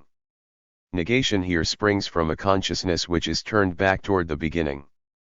If we remove from this original emptiness its characteristic of being empty of this world and of every whole taking the form of a world, as well as its characteristic of before, which presupposes an after, then the very negation disappears, giving way to a total intermination which it would be impossible to conceive, even and especially as a nothingness. Thus, reversing the statement of Spinoza, we could say that every negation is determination. This means that being is prior to nothingness and establishes the ground for it. By this we must understand not only that being has a logical precedence over nothingness, but also that it is from being that nothingness derives concretely its efficacy. This is what we mean when we say that nothingness haunts being. That means that being has no need of nothingness in order to be conceived, and that we can examine the idea of it exhaustively without finding there the least trace of nothingness. But on the other hand, nothingness, which is not, can have only a borrowed existence, and it gets its being from being. Its nothingness of being is encountered only within the limits of being, and the total disappearance of being would not be the advent of the reign of non-being, but on the contrary the concomitant disappearance of nothingness. Non-being exists only on the surface of being. For the phenomenological concept of nothingness, there is another possible way of conceiving being and nothingness as complements. One could view them as two equally necessary components of the real without making being pass into nothingness as Hegel does, and without insisting on the posteriority of nothingness as we attempted to do. We might on the contrary emphasize the reciprocal forces of repulsion which being and non-being exercise on each other, the real in some way being the tension resulting from these antagonistic forces. It is toward this new conception that Heidegger is oriented. Point 10. We need not look far to see the progress which Heidegger's theory of nothingness has made over that of Hegel. First, being and non-being are no longer empty abstractions. Heidegger in his most important work has shown the legitimacy of raising the question concerning being. The latter has no longer the character of a scholastic universal, which it still retained with Hegel. There is a meaning of being which must be clarified, there is a pre-ontological comprehension of being which is involved in every kind of conduct belonging to human reality, i.e., in each of its projects. Similarly, difficulties which customarily arise as soon as a philosopher touches on the problem of nothingness are shown to be without foundation. They are important in so far as they limit the function of the understanding, and they show simply that this problem is not within the province of the understanding. There exist on the other hand numerous attitudes of human reality which imply a comprehension of nothingness, hate, prohibitions, regret, etc. For Dasein there is even a permanent possibility of finding oneself face to face with nothingness and discovering it as a phenomenon. This possibility is anguish. Heidegger, while establishing the possibilities of a concrete apprehension of nothingness, never falls into the error which Hegel made. He does not preserve a being for non-being, not even an abstract being.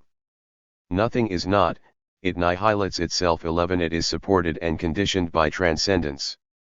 We know that for Heidegger the being of human reality is defined as being in the world. The world is a synthetic complex of instrumental realities inasmuch as they point one to another in ever-widening circles, and inasmuch as man makes himself known in terms of this complex which he is. This means both that human reality springs forth invested with being and finds itself, sich befinden, in being, and also that human reality causes being, which surrounds it, to be disposed around human reality in the form of the world. But human reality can make being appear as organized totality in the world only by surpassing being. All determination for Heidegger is surpassing, since it supposes a withdrawal taken from a particular point of view. This passing beyond the world, which is a condition of the very rising up of the world as such, is effected by the Dasein which directs the surpassing toward itself. The characteristic of selfness, Selbstheit, in fact, is that man is always separated from what he is by all the breadth of the being which he is not. He makes himself known to himself from the other side of the world, and he looks from the horizon toward himself to recover his inner being. Man is a being of distances. In the movement of turning inward which traverses all of being, being arises and organizes itself as the world without there being either priority of the movement over the world, or the world over the movement. But this appearance of the self beyond the world, that is, beyond the totality of the real, is an emergence of human reality in nothingness. It is in nothingness alone that being can be surpassed.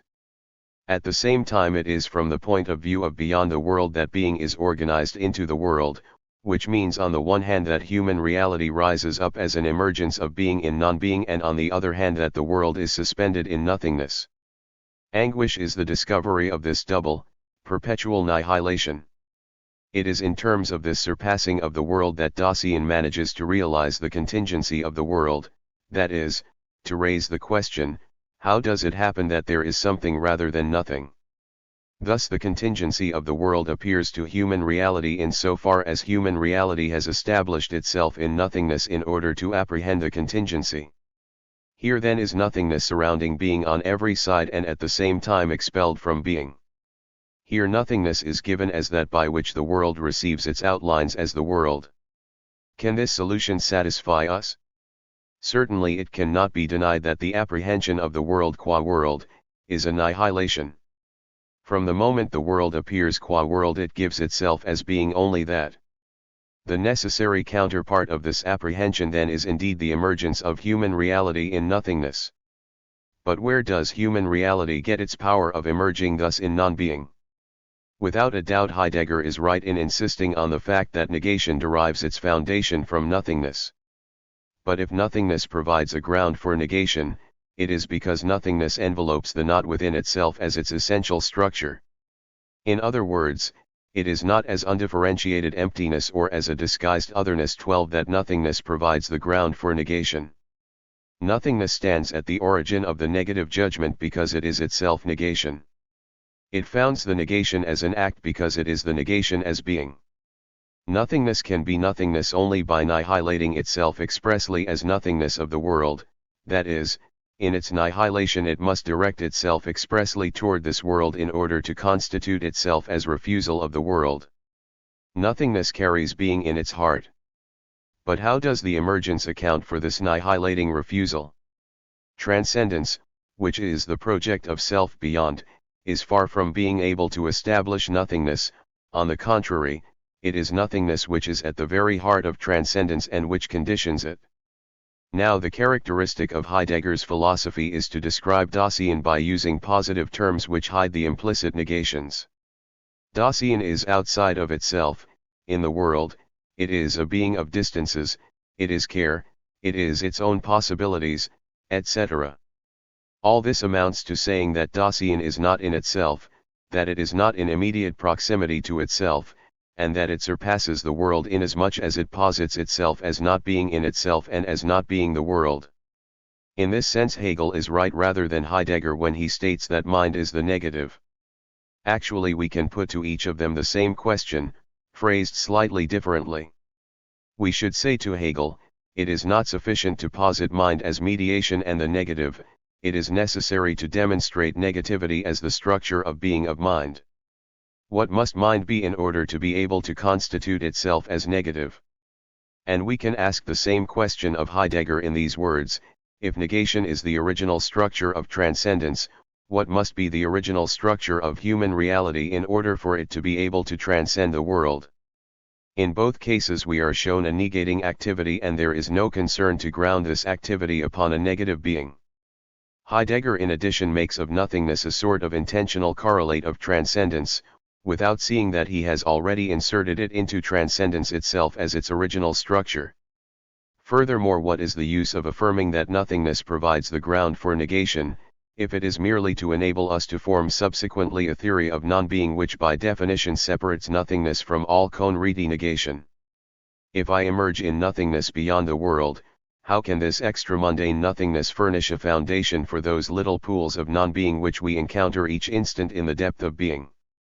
I say, Pierre is not there, I have no more money, etc. Is it really necessary to surpass the world toward nothingness and to return subsequently to being in order to provide a ground for these everyday judgments? And how can the operation be effected? To accomplish it we are not required to make the world slip into nothingness, standing within the limits of being, we simply deny an attribute to a subject. Will someone say that each attribute refused, each being denied is taken up by one and the same extramundane nothingness, that non-being is like the fullness of what is not, that the world is suspended in non-being as the real is suspended in the heart of possibilities? In this case each negation would necessarily have for origin a particular surpassing, the surpassing of one being toward another. But what is this surpassing, if not simply the Hegelian mediation, and have we not already and in vain sought in Hegel the annihilating ground of the mediation? Furthermore, even if the explanation is valid for the simple, radical negations which deny to a determined object any kind of presence in the depth of being, e.g. centaurs do not exist, there is no reason for him to be late. The ancient Greeks did not practice polygamy, negations which, if need be, can contribute to constituting nothingness as a sort of geometrical place for unfulfilled projects, all inexact representations, all vanished beings or those of which the idea is only a fiction. Even so, this interpretation of non-being would no longer be valid for a certain kind of reality which is in truth the most frequent, namely, those negations which include non-being in their being. How can we hold that these are at once partly within the universe and partly outside in extramundane nothingness?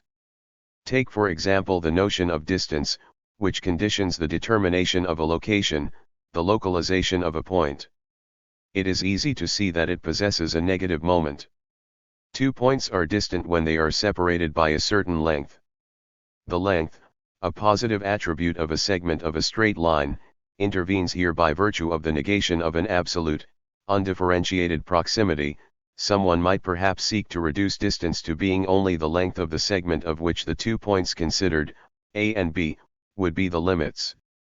But does he not see that he has changed the direction of attention in this case, and that he has, under cover of the same word, given another object to intuition? The organized complex which is constituted by the segment with its 2 limiting terms can furnish actually 2 different objects to knowledge.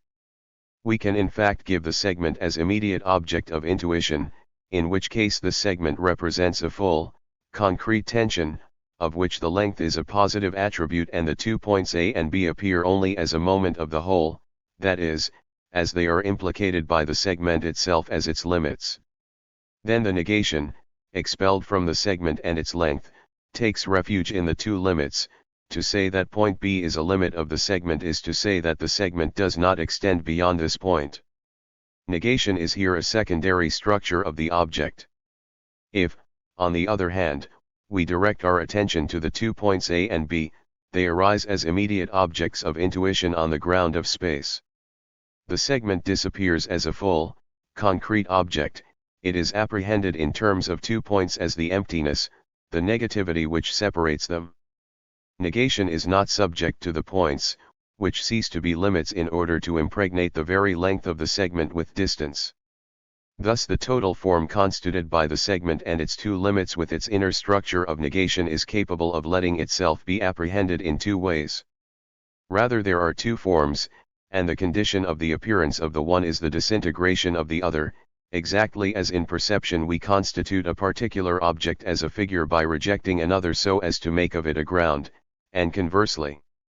In both instances we find the same quantity of negation which at one time passes into the notion of limits and at another into the notion of distance, but which in each case cannot be suppressed. Will someone object that the idea of distance is psychological and that it designates only the extension which must be cleared in order to go from point A to point B? We shall reply that the same negation is included in this to clear, since this notion expresses precisely the passive resistance of the remoteness.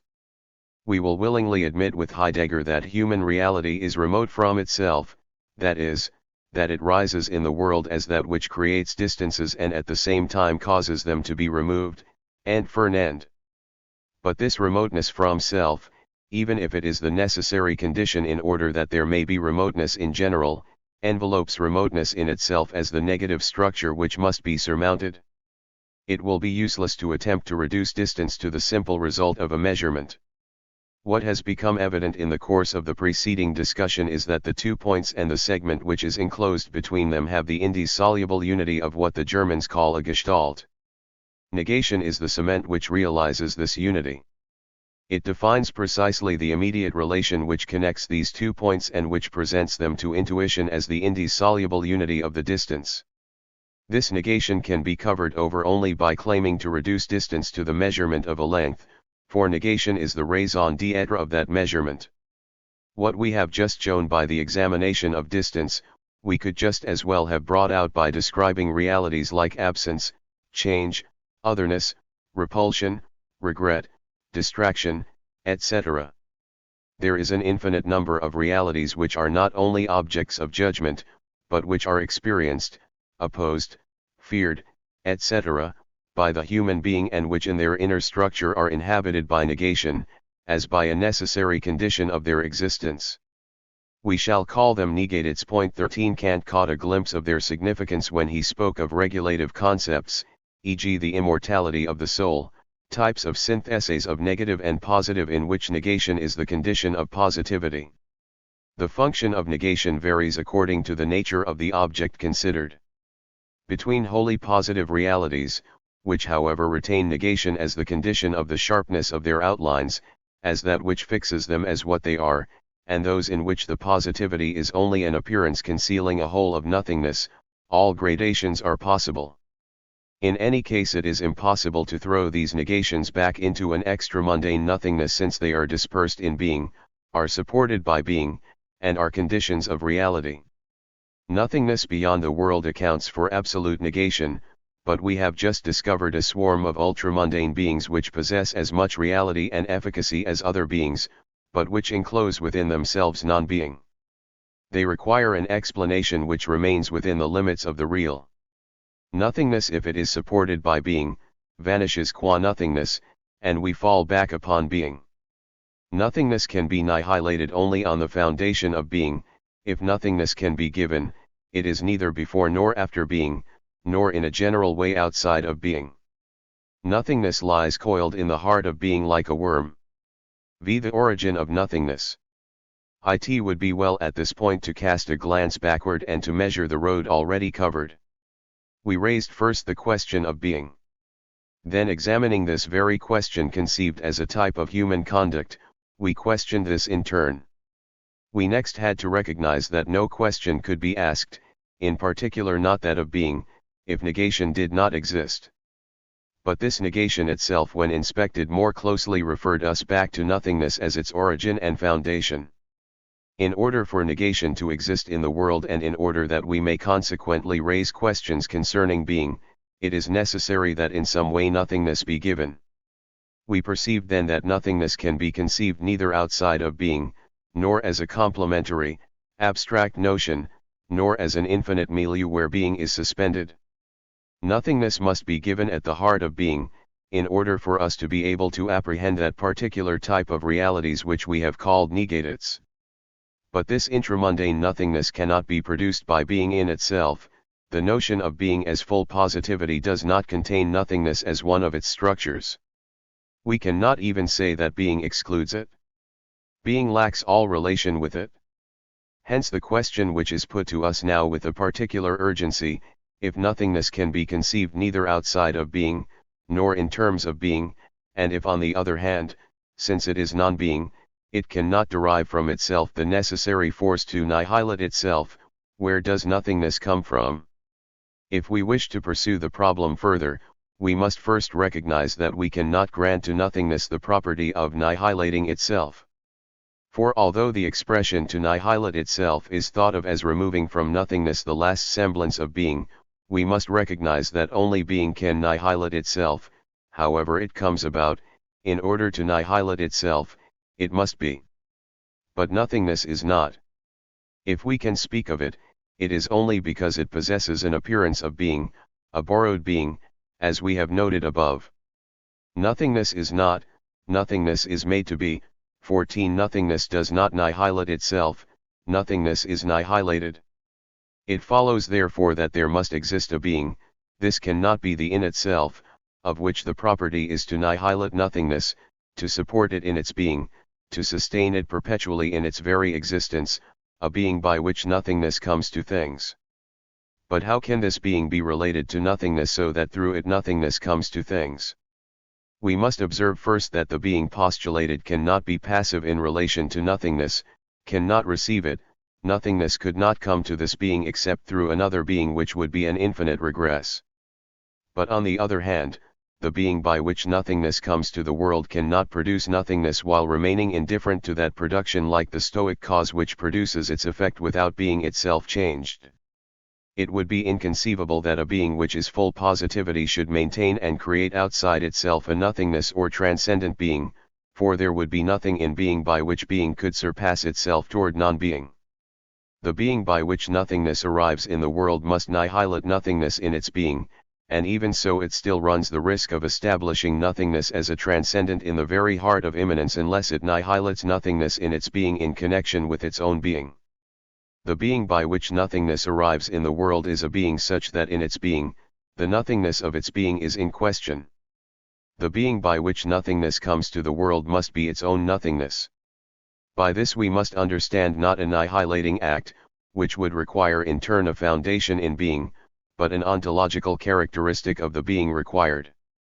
It remains to learn in what delicate, exquisite region of being we shall encounter that being which is its own nothingness. We shall be helped in our inquiry by a more complete examination of the conduct which served us as a point of departure. We must return to the question. We have seen, it may be recalled, that every question in essence posits the possibility of a negative reply. In a question we question a being about its being or its way of being. This way of being or this being is veiled, there always remains the possibility that it may unveil itself as a nothingness. But from the very fact that we presume that an existent can always be revealed as nothing, every question supposes that we realize annihilating withdrawal in relation to the given, which becomes a simple presentation, fluctuating between being and nothingness.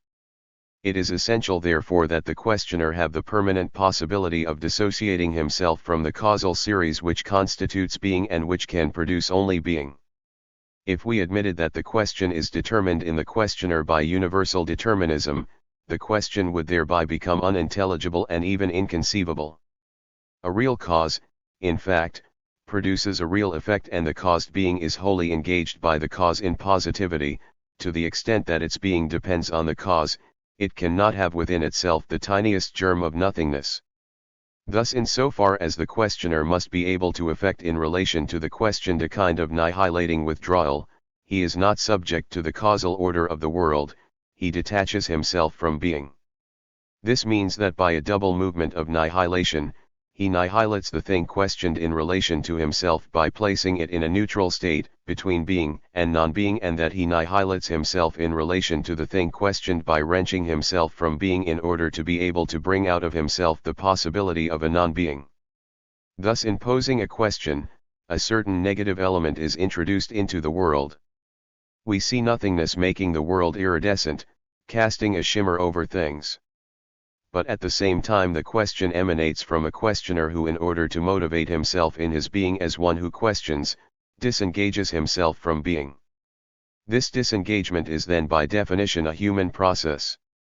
Man presents himself, at least in this instance, as a being who causes nothingness to arise in the world, inasmuch as he himself is affected with non-being to this end. These remarks may serve as guiding thread as we examine the negates of which we spoke earlier. There is no doubt at all that these are transcendent realities. Distance, for example, is imposed on us as something which we have to take into account, which must be cleared with effort. However, these realities are of a very peculiar nature. They all indicate immediately an essential relation of human reality to the world. They derive their origin from an act, an expectation, or a project of the human being. They all indicate an aspect of being as it appears to the human being who is engaged in the world. The relations of man in the world, which the negates indicate, have nothing in common with the relations a posteriori which are brought out by empirical activity. We are no longer dealing with those relations of instrumentality by which, according to Heidegger, objects in the world disclose themselves to human reality. Every negative appears rather as one of the essential conditions of this relation of instrumentality. In order for the totality of being to order itself around us as instruments, in order for it to parcel itself into differentiated complexes which refer one to another and which can be used, it is necessary that negation rise up not as a thing among other things but as the rubric of a category which presides over the arrangement and the redistribution of great masses of being in things. Thus the rise of man in the midst of the being which invests him causes a world to be discovered. But the essential and primordial moment of this rise is the negation. Thus we have reached the first goal of this study. Man is the being through whom nothingness comes to the world. But this question immediately provokes another: what must man be in his being in order that through him nothingness may come to being? Being can generate only being, and if man is enclosed in this process of generation, only being will come out of him. If we are to assume that man is able to question this process, i.e., to make it the object of interrogation, he must be able to hold it up to view as a totality. He must be able to put himself outside of being and by the same stroke weaken the structure of the being of being. Yet it is not given to human reality to annihilate even provisionally the mass of being which it posits before itself. Man's relation with being is that he can modify it. For man to put a particular existent out of circuit is to put himself out of circuit in relation to that existent. In this case he is not subject to it, he is out of reach, it cannot act on him, for he has retired beyond a nothingness. Descartes, following the Stoics, has given a name to this possibility which human reality has to secrete a nothingness which isolates it. It is freedom.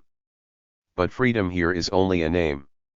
If we wish to penetrate further into the question, we must not be content with this reply, and we ought to ask now, what is human freedom if through it nothingness comes into the world?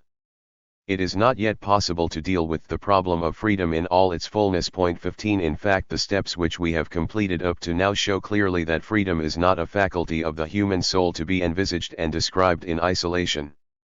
What we have been trying to define is the being of man in so far as he conditions the appearance of nothingness, and this being has appeared to us as freedom.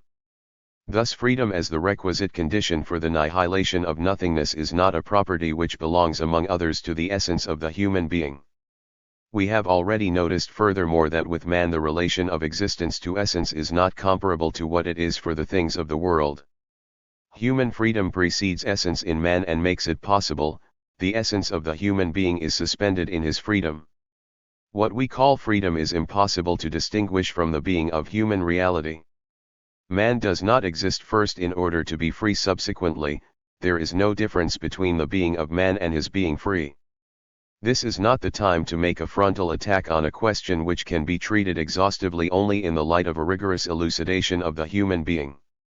Here we are dealing with freedom in connection with the problem of nothingness and only to the extent that it conditions the appearance of nothingness. What first appears evident is that human reality can detach itself from the world in questioning, in systematic doubt, in sceptical doubt, in the, etc. only if by nature it has the possibility of self-detachment. This was seen by Descartes, who is establishing doubt on freedom when he claims for us the possibility of suspending our judgments. Alan's position is similar. It is also in this sense that Hegel asserts the freedom of the mind to the degree that mind is mediation, i.e., the negative. Furthermore, it is one of the trends of contemporary philosophy to see in human consciousness a sort of escape from the self, such is the meaning of the transcendence of Heidegger. The intentionality of Husserl and of Brentano has also to a large extent the characteristic of a detachment from self. But we are not yet in a position to consider freedom as an inner structure of consciousness. We lack for the moment both instruments and technique to permit us to succeed in that enterprise. What interests us at present is a temporal operation, since questioning is, like doubt, a kind of behavior. It assumes that the human being reposes first in the depths of being and then detaches himself from it by annihilating withdrawal. Thus we are envisaging the condition of the annihilation as a relation to the self in the heart of a temporal process. We wish simply to show that by identifying consciousness with a causal sequence indefinitely continued, one transmutes it into a plenitude of being and thereby causes it to return into the unlimited totality of being, as is well illustrated by the futility of the efforts to dissociate psychological determinism from universal determinism and to constitute it as a separate series. The room of someone absent, the books of which he turned the pages, the objects which he touched are in themselves only books, objects, i.e., full actualities. The very traces which he has left can be deciphered as traces of him only within a situation where he has been already posited as absent. The dog-eared book with the well-read pages is not by itself a book of which Pierre has turned the pages, of which he no longer turns the pages. If we consider it as the present, transcendent motivation of my perception, or even as the synthetic flux, regulated by my sensible impressions, then it is merely a volume with turned down, worn pages. It can refer only to itself or to present objects, to the lamp which illuminates it, to the table which holds it. It would be useless to invoke an association by contiguity as Plato does in the Phaedo, where he makes the image of the absent one appear on the margin of the perception of the lyre or of the cithara which he has touched. This image, if we consider it in itself and in the spirit of classical theories, is a definite plenitude. It is a concrete and positive psychic fact. Consequently we must of necessity pass on it a doubly negative judgment, subjectively, to signify that the image is not a perception, objectively, to deny that the Pierre of whom I form the image is here at this moment. This is the famous problem of the characteristics of the true image, which has concerned so many psychologists from Taine to Speyer. Association, we see, does not solve the problem, it pushes it back to the level of reflection. But in every way it demands a negation, that is, at the very least, annihilating withdrawal of consciousness in relation to the image apprehended as subjective phenomenon, in order to posit it precisely as being only a subjective phenomenon. Now I have attempted to show elsewhere 16 that if we posit the image first as a renascent perception, it is radically impossible to distinguish it subsequently from actual perceptions. The image must enclose in its very structure a annihilating thesis. It constitutes itself qua image while positing its object as existing elsewhere or not existing. It carries within it a double negation. First, it is the annihilation of the world, since the world is not offering the imagined object as an actual object of perception.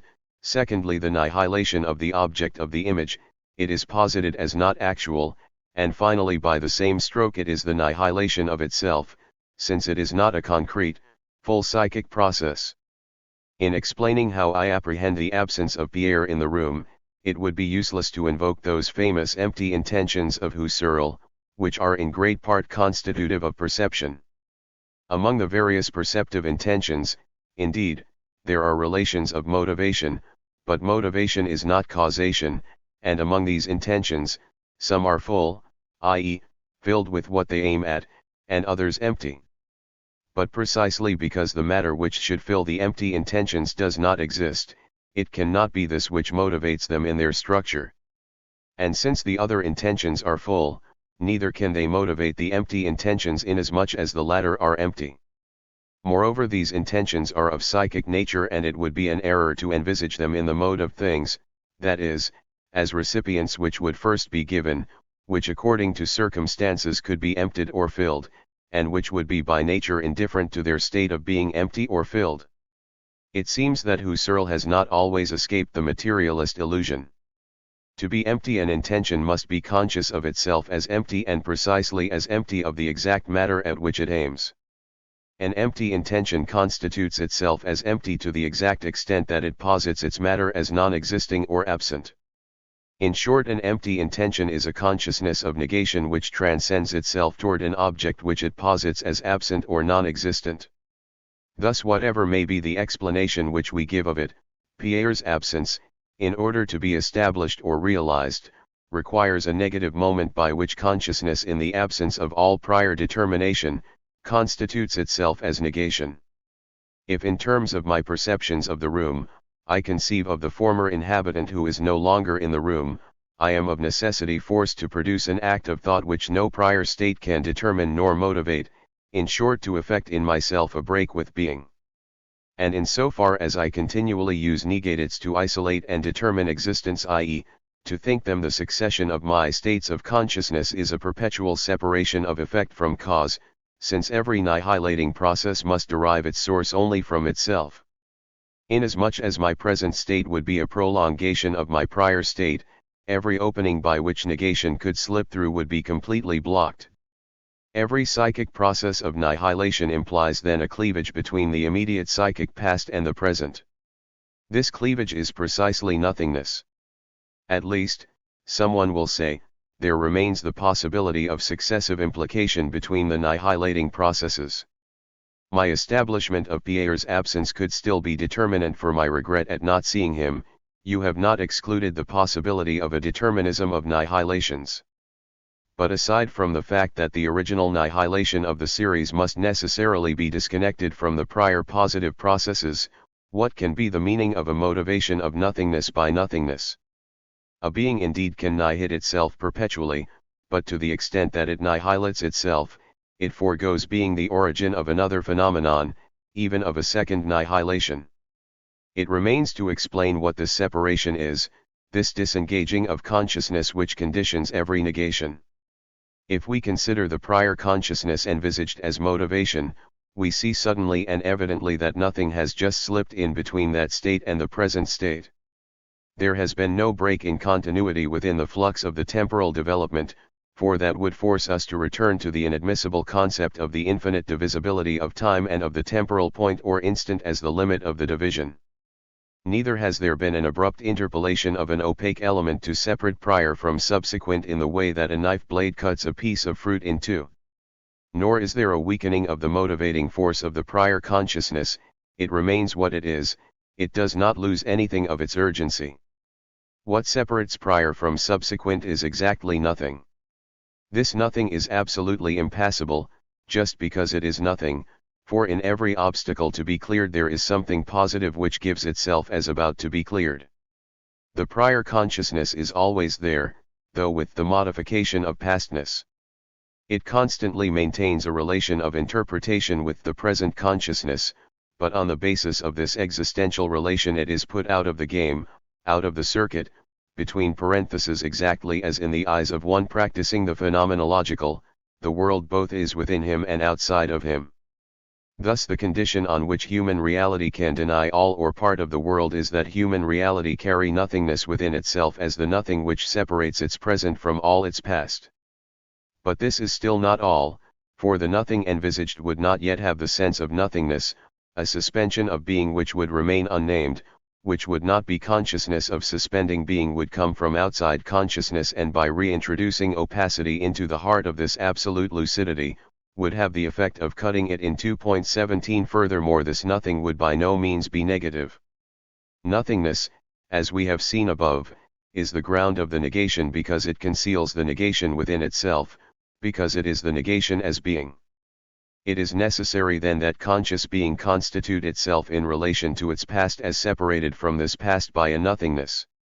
It must necessarily be conscious of this cleavage in being, but not as a phenomenon which it experiences, rather as a structure of consciousness which it is.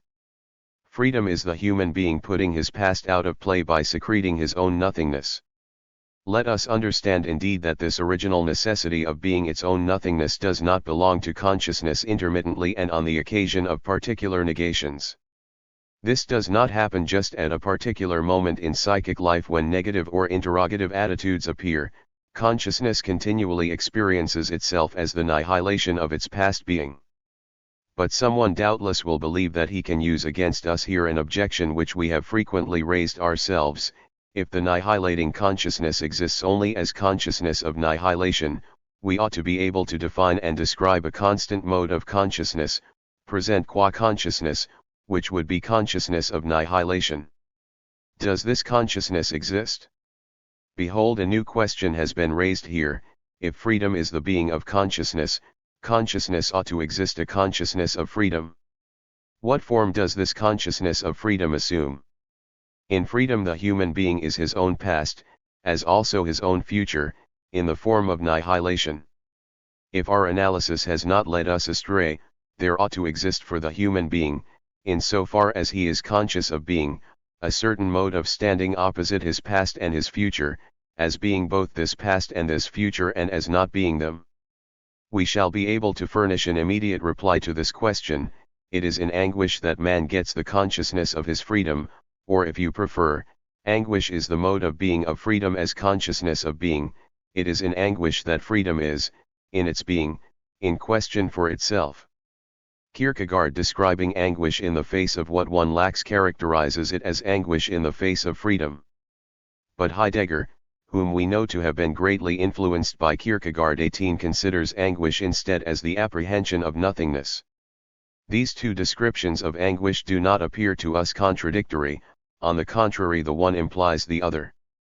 First we must acknowledge that Kierkegaard is right. Anguish is distinguished from fear in that fear is fear of beings in the world, whereas anguish is anguish before myself. Vertigo is anguish to the extent that I am afraid not of falling over the precipice, but of throwing myself over. A situation provokes fear if there is a possibility of my life being changed from without.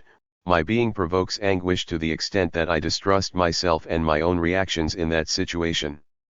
The artillery preparation which precedes the attack can provoke fear in the soldier who undergoes the bombardment, but anguish is born in him when he tries to foresee the conduct with which he will face the bombardment, when he asks himself if he is going to be able to hold up. Similarly, the recruit who reports for active duty at the beginning of the war can in some instances be afraid of death, but more often he is afraid of being afraid, that is, he is filled with anguish before himself. Most of the time dangerous or threatening situations present themselves in facets. They will be apprehended through a feeling of fear or of anguish according to whether we envisage the situation as acting on the man or the man as acting on the situation. The man who has just received a hard blow, for example, losing a great part of his wealth in a crash, can have the fear of threatening poverty. he will experience anguish a moment later when nervously wringing his hands, a symbolic reaction to the action which is imposed but which remains still wholly undetermined. He exclaims to himself, "What am I going to do? But what am I going to do?" In this sense fear and anguish are exclusive of one another, since fear is unreflective apprehension of the transcendent and anguish is reflective apprehension of the self. The one is born in the destruction of the other. The normal process in the case which I have just cited is a constant transition from the one to the other.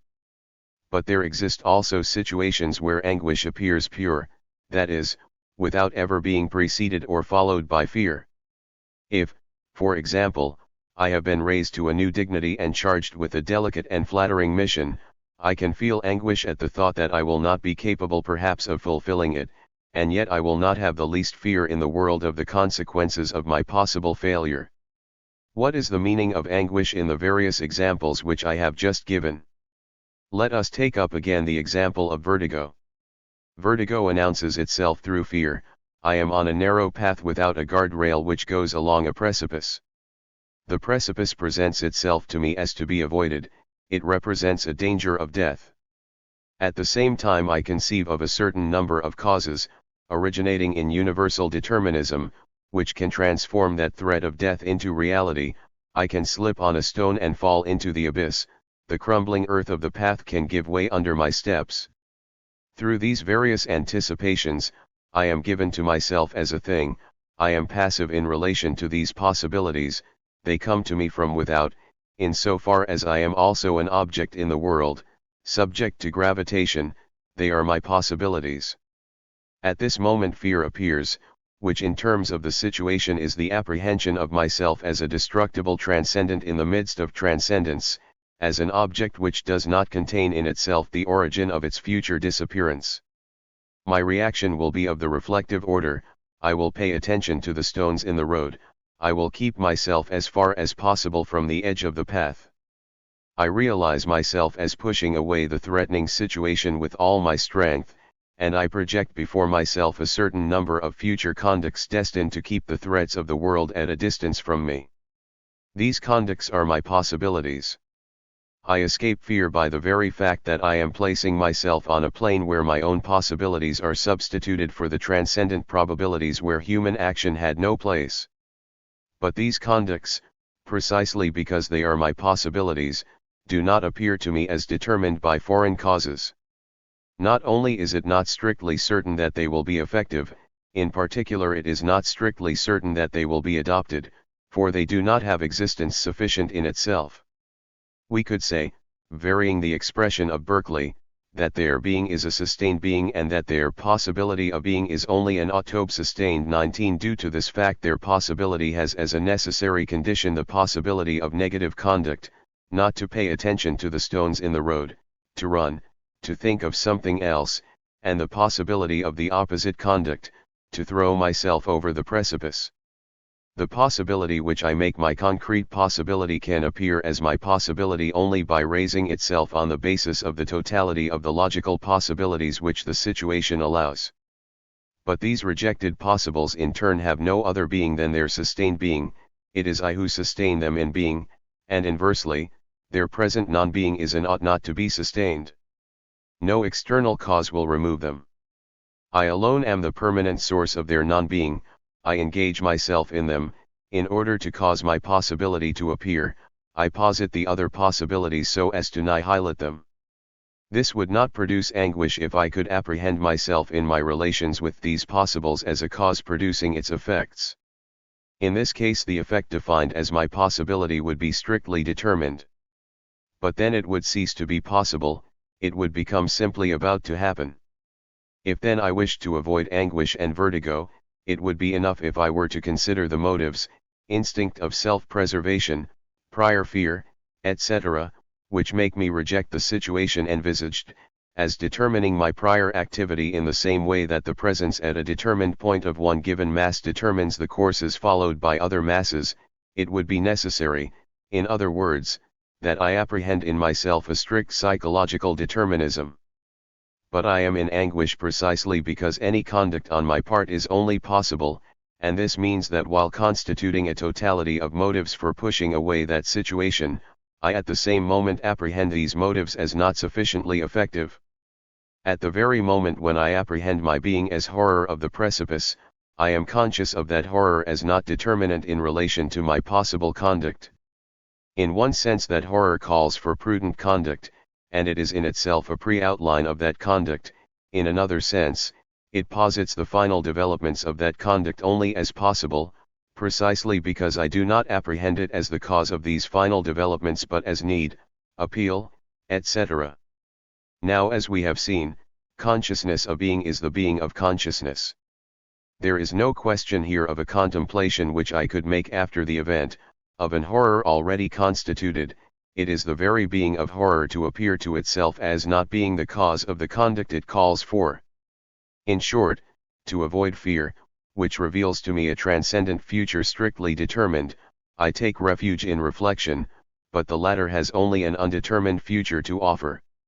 This means that in establishing a certain conduct as a possibility, and precisely because it is my possibility, I am aware that nothing can compel me to adopt that conduct. Yet I am indeed already there in the future. It is for the sake of that being which I will be there at the turning of the path that I now exert all my strength, and in this sense there is already a relation between my future being and my present being. But a nothingness has slipped into the heart of this relation. I am not the self which I will be. First, I am not that self because time separates me from it. Secondly, I am not that self because what I am is not the foundation of what I will be. Finally, I am not that self because no actual existent can determine strictly what I am going to be. Yet as I am already what I will be, otherwise I would not be interested in any one being more than another, I am the self which I will be, in the mode of not being it. It is through my horror that I am carried toward the future, and the horror annihilates itself in that it constitutes the future as possible. Anguish is precisely my consciousness of being my own future, in the mode of not being. To be exact, the annihilation of horror as a motive, which has the effect of reinforcing horror as a state, has as its positive counterpart the appearance of other forms of conduct, in particular that which consists in throwing myself over the precipice, as my possible possibilities. If nothing compels me to save my life, nothing prevents me from precipitating myself into the abyss. The decisive conduct will emanate from a self which I am not yet.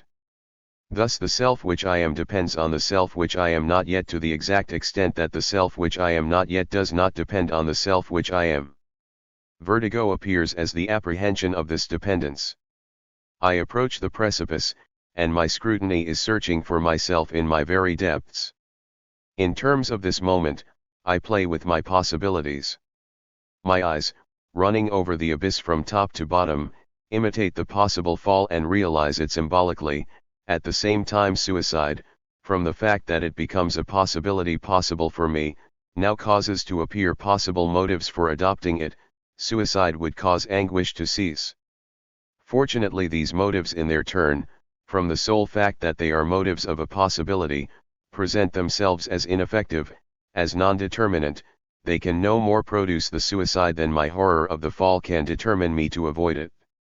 It is this counter-anguish which generally puts an end to anguish by transmuting it into indecision. Indecision in its turn, calls for decision. I abruptly put myself at a distance from the edge of the precipice and resume my way. The example which we have just analyzed has shown us what we could call anguish in the face of the future.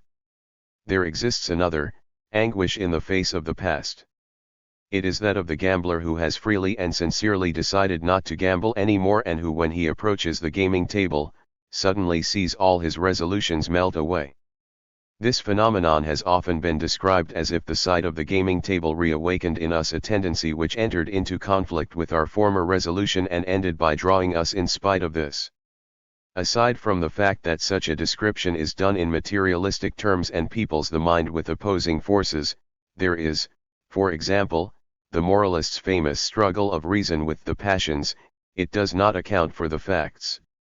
In reality, the letters of Dostoevsky bear witness to this. There is nothing in us which resembles an inner debate, as if we had to weigh motives and incentives before deciding.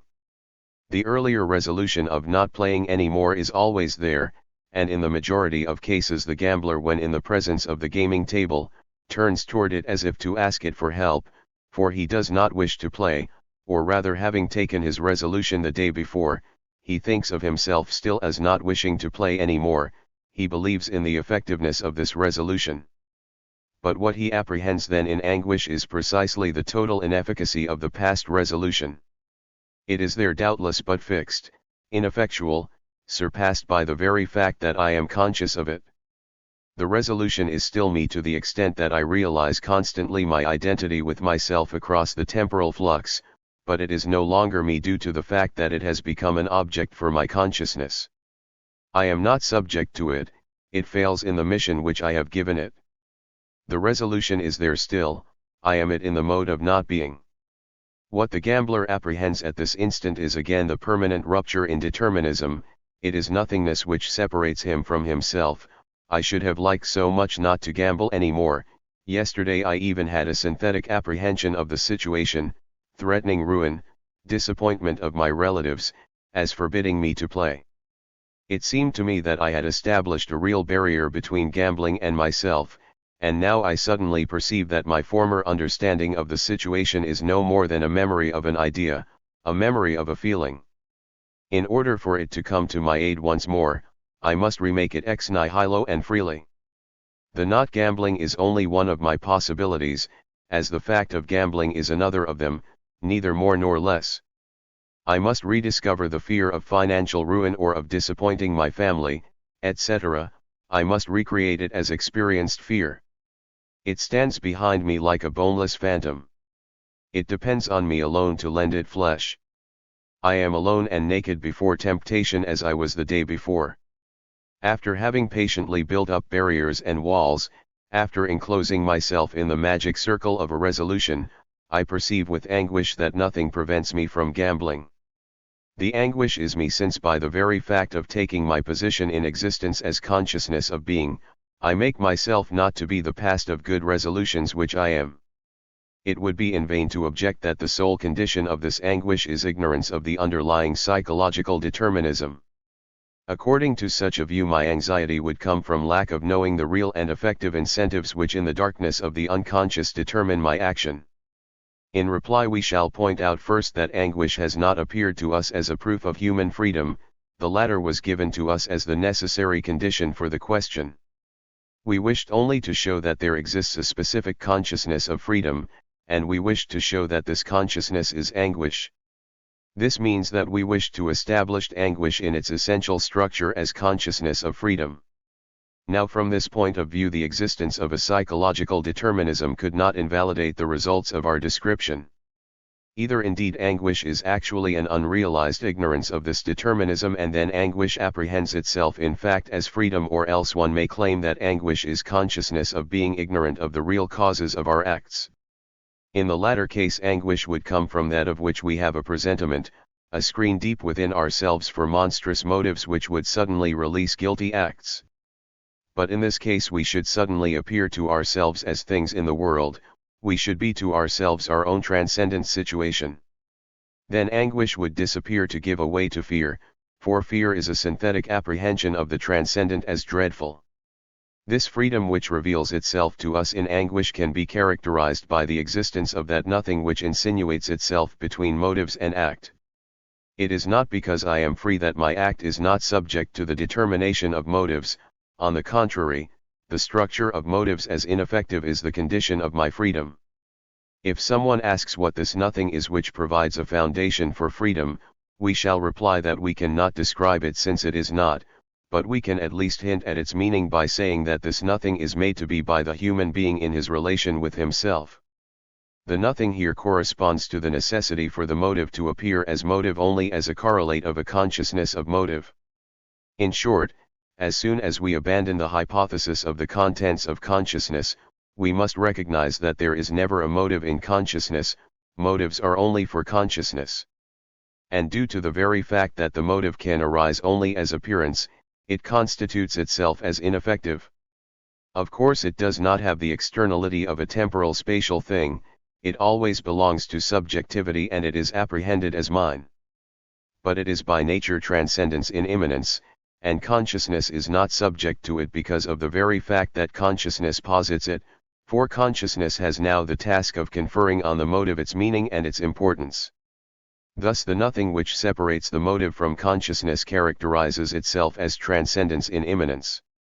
It is by arising as immanence that consciousness annihilates the nothing which makes consciousness exist for itself as transcendence.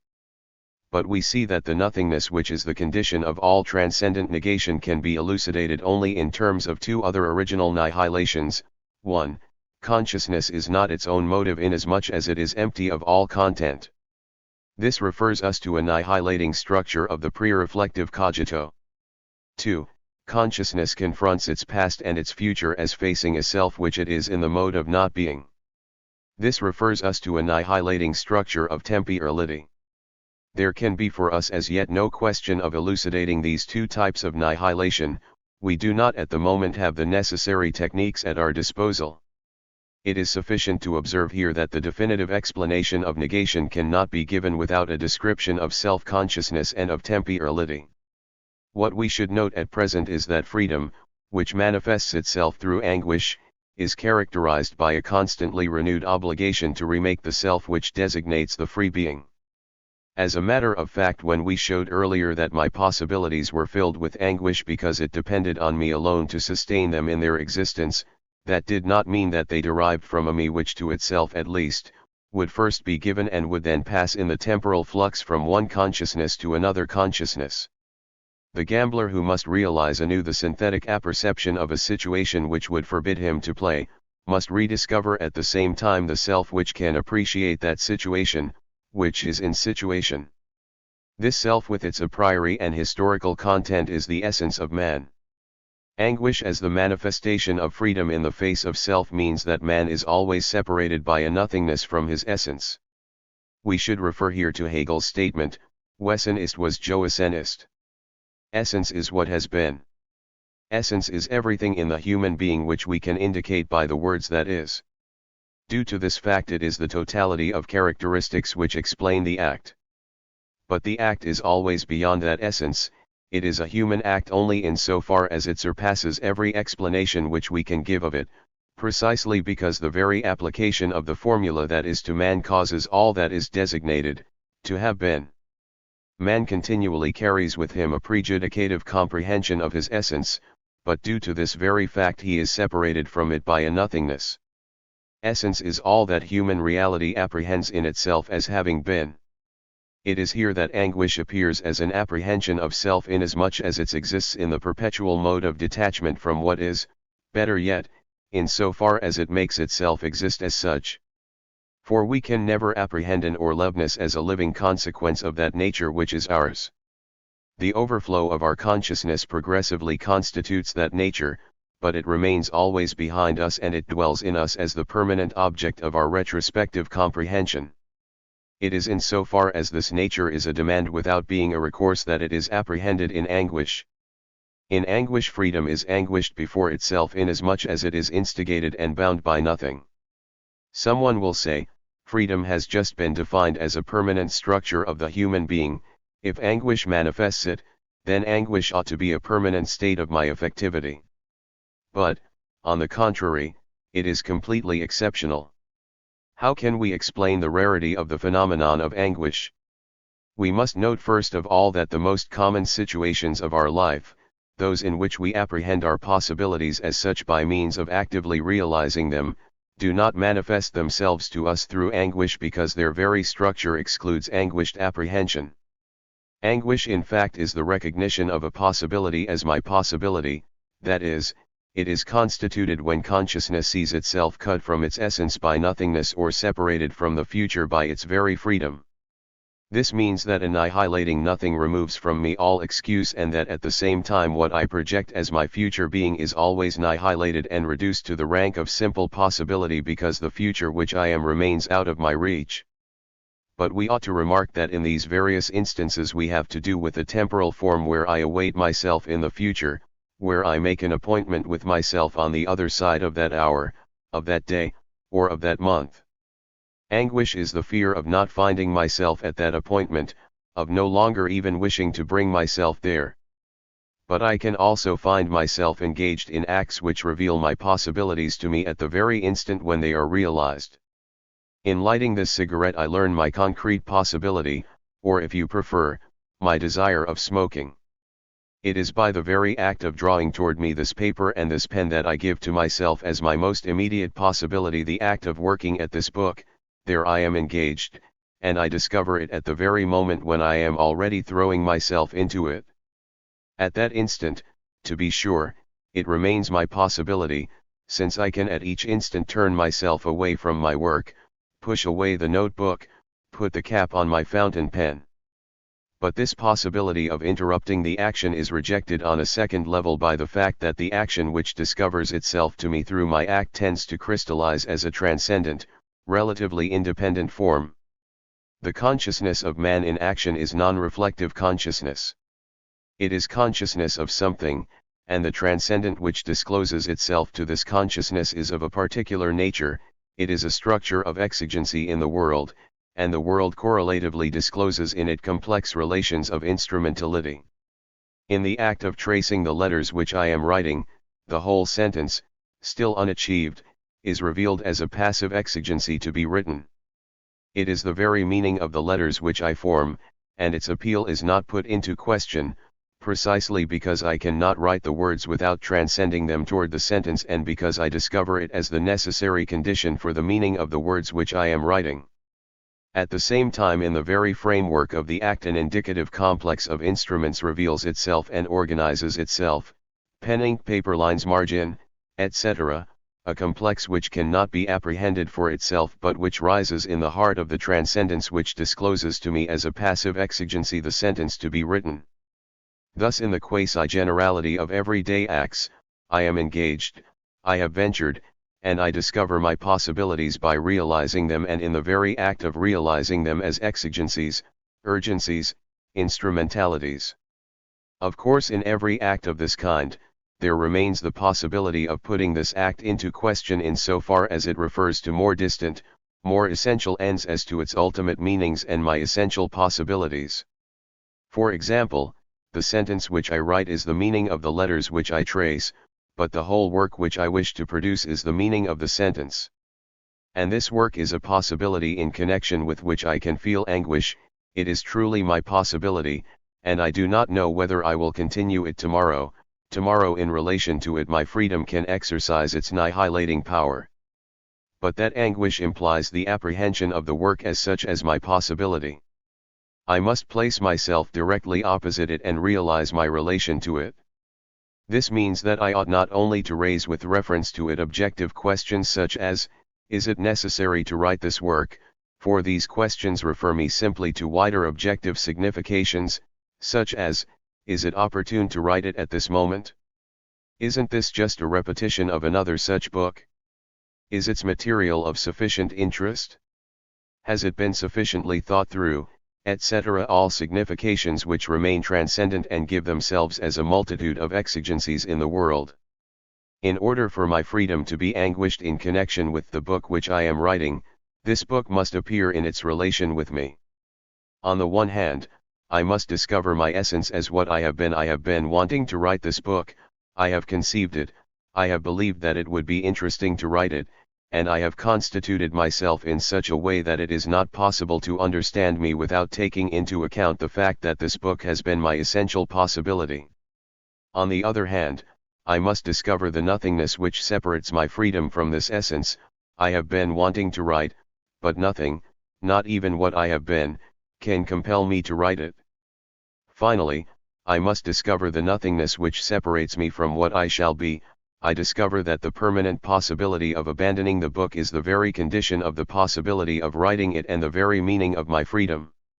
It is necessary that in the very constitution of the book as my possibility, I apprehend my freedom as being the possible destroyer in the present and in the future of what I am. That is, I must place myself on the plane of reflection. So long as I remain on the plane of action, the book to be written is only the distant and presupposed meaning of the act which reveals my possibilities to me. The book is only the implication of the action, it is not made an object and posited for itself, it does not raise the question, it is conceived neither as necessary nor contingent. It is only the permanent, remote meaning in terms of which I can understand what I am writing in the present, and hence, it is conceived as being, that is, only by positing the book as the existing basis on which my present, existing sentence emerges, can I confer a determined meaning upon my sentence. Now at each instant we are thrust into the world and engaged there. This means that we act before positing our possibilities, and that these possibilities which are disclosed as realized or in process of being realized refer to meanings which necessitate special acts in order to be put into question. The alarm which rings in the morning refers to the possibility of my going to work, which is my possibility. But to apprehend the summons of the alarm as a summons is to get up. Therefore the very act of getting up is reassuring, for it eludes the question, is work my possibility? Consequently it does not put me in a position to apprehend the possibility of quietism, of refusing to work, and finally the possibility of refusing the world and the possibility of death. In short, to the extent that I apprehend the meaning of the ringing, I am already up at its summons. This apprehension guarantees me against the anguished intuition that it is I who confer on the alarm clock its exigency, I and I alone. In the same way, what we might call everyday morality is exclusive of ethical anguish. There is ethical anguish when I consider myself in my original relation to values. Values in actuality are demands which lay claim to a foundation. But this foundation can in no way be being, for every value which would base its ideal nature on its being would thereby cease even to be a value and would realize the heteronomy of my will. Value derives its being from its exigency and not its exigency from its being. It does not deliver itself to a contemplative intuition which would apprehend it as being value and thereby would remove from it its right over my freedom. On the contrary, it can be revealed only to an active freedom which makes it exist as value by the sole fact of recognizing it as such. It follows that my freedom is the unique foundation of values and that nothing, absolutely nothing, justifies me in adopting this or that particular value, this or that particular scale of values. As a being by whom values exist, I am unjustifiable. My freedom is anguished at being the foundation of values while itself without foundation. It is anguished in addition because values, due to the fact that they are essentially revealed to a freedom, cannot disclose themselves without being at the same time put into question, for the possibility of overturning the scale of values appears complementarily as my possibility. It is anguish before values which is the recognition of the ideality of values. Ordinarily, however, my attitude with respect to values is eminently reassuring. In fact, I am engaged in a world of values. The anguished apperception of values as sustained in being by my freedom is a secondary and mediated phenomenon. The immediate is the world with its urgency, and in this world where I engage myself, my acts cause values to spring up like partridges. My indignation has given to me the negative value baseness, my admiration has given the positive value grandeur. Above all, my obedience to a multitude of taboos, which is real, reveals these taboos to me as existing in fact. The bourgeois who call themselves respectable citizens do not become respectable as the result of contemplating moral values. Rather, from the moment of their arising in the world they are thrown into a pattern of behavior the meaning of which is respectability. Thus respectability acquires a being, it is not put into question. Values are sown on my path as thousands of little real demands, like the signs which order us to keep off the grass. Thus in what we shall call the world of the immediate, which delivers itself to our unreflective consciousness, we do not first appear to ourselves, to be thrown subsequently into enterprises. Our being is immediately in situation, that is, it arises in enterprises and knows itself first in so far as it is reflected in those enterprises. We discover ourselves then in a world peopled with demands, in the heart of projects in the course of realization. I write. I am going to smoke. I have an appointment this evening with Pierre. I must not forget to reply to Simon. I do not have the right to conceal the truth any longer from Claude. All these trivial passive expectations of the real, all these commonplace, everyday values, derive their meaning from an original projection of myself which stands as my choice of myself in the world. But to be exact, this projection of myself toward an original possibility, which causes the existence of values, appeals, expectations, and in general a world, appears to me only beyond the world as the meaning and the abstract, logical signification of my enterprises. For the rest, there exist concretely alarm clocks, signboards, tax forms, policemen, so many guardrails against anguish.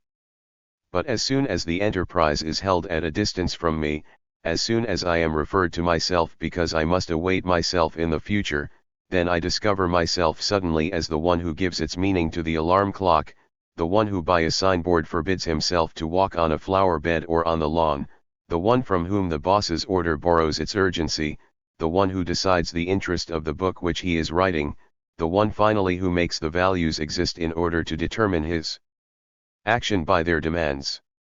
I emerge alone and in anguish confronting the unique and original project which constitutes my being. All the barriers, all the guardrails collapse, annihilated by the consciousness of my freedom. I do not have nor can I have recourse to any value against the fact that it is I who sustain values in being. Nothing can insure me against myself, cut off from the world and from my essence by this nothingness which I am. I have to realize the meaning of the world and of my essence. I make my decision concerning them without justification and without excuse. Anguish then is the reflective apprehension of freedom by itself. In this sense it is mediation, for although it is immediate consciousness of itself, it arises from the negation of the appeals of the world. It appears at the moment that I disengage myself from the world where I had been engaged in order to apprehend myself is a consciousness which possesses a pre-ontological comprehension of its essence and a prejudicative sense of its possibilities. Anguish is opposed to the mind of the serious man who apprehends values in terms of the world and who resides in the reassuring, materialistic substantiation of values. In the serious mood I define myself in terms of the object by pushing aside a priori as impossible all enterprises in which I am not engaged at the moment, the meaning which my freedom has given to the world, I apprehend as coming from the world and constituting my obligations. In anguish I apprehend myself at once as totally free and as not being able to derive the meaning of the world except as coming from myself. We should not however conclude that being brought onto the reflective plane and envisaging one's distant or immediate possibilities suffice to apprehend oneself in pure anguish. In each instance of reflection anguish is born as a structure of the reflective consciousness in so far as the latter considers consciousness as an object of reflection, but it still remains possible for me to maintain various types of conduct with respect to my own anguish, in particular, patterns of flight. Everything takes place, in fact, as if our essential and immediate behavior with respect to anguish is flight. Psychological determinism, before being a theoretical conception, is first an attitude of excuse, or if you prefer, the basis of all attitudes of excuse. It is reflective conduct with respect to anguish. It asserts that there are within us antagonistic forces whose type of existence is comparable to that of things. It attempts to fill the void which encircles us, to re-establish the links between past and present, between present and future. It provides us with a nature productive of our acts, and these very acts it makes transcendent. It assigns to them a foundation in something other than themselves by endowing them with an inertia and externality eminently reassuring because they constitute a permanent game of excuses. Psychological determinism denies that transcendence of human reality which makes it emerge in anguish beyond its own essence. At the same time, by reducing us to never being anything but what we are, it reintroduces in us the absolute positivity of being in itself and thereby reinstates us at the heart of being. But this determinism, a reflective defense against anguish, is not given as a reflective intuition. It avails nothing against the evidence of freedom, hence it is given as a faith to take refuge in, as the ideal end toward which we can flee to escape anguish. That is made evident on the philosophical plane by the fact that deterministic psychologists do not claim to found their thesis on the pure givens of introspection. They present it as a satisfying hypothesis, the value of which comes from the fact that it accounts for the facts or as a necessary postulate for establishing all psychology. They admit the existence of an immediate consciousness of freedom, which their opponents hold up against them under the name of proof by intuition of the inner sense. They merely focus the debate on the value of this inner revelation. Thus the intuition which causes us to apprehend ourselves as the original cause of our states and our acts has been discussed by nobody. It is within the reach of each of us to try to mediate anguish by rising above it and by judging it as an illusion due to the mistaken belief that we are the real causes of our acts. The problem which presents itself then is that of the degree of faith in this mediation. Is an anguish placed under judgment a disarmed anguish? Evidently not. However, here a new phenomenon is born, a process of distraction in relation to anguish which, once again, supposes within it an annihilating power. By itself determinism would not suffice to establish distraction, since determinism is only a postulate or an hypothesis. This process of detachment is a more complete activity of flight which operates on the very level of reflection. It is first an attempt at distraction in relation to the possibles opposed to my possible. When I constitute myself as the comprehension of a possible as my possible, I must recognize its existence at the end of my project and apprehend it as myself, awaiting me down there in the future and separated from me by a nothingness.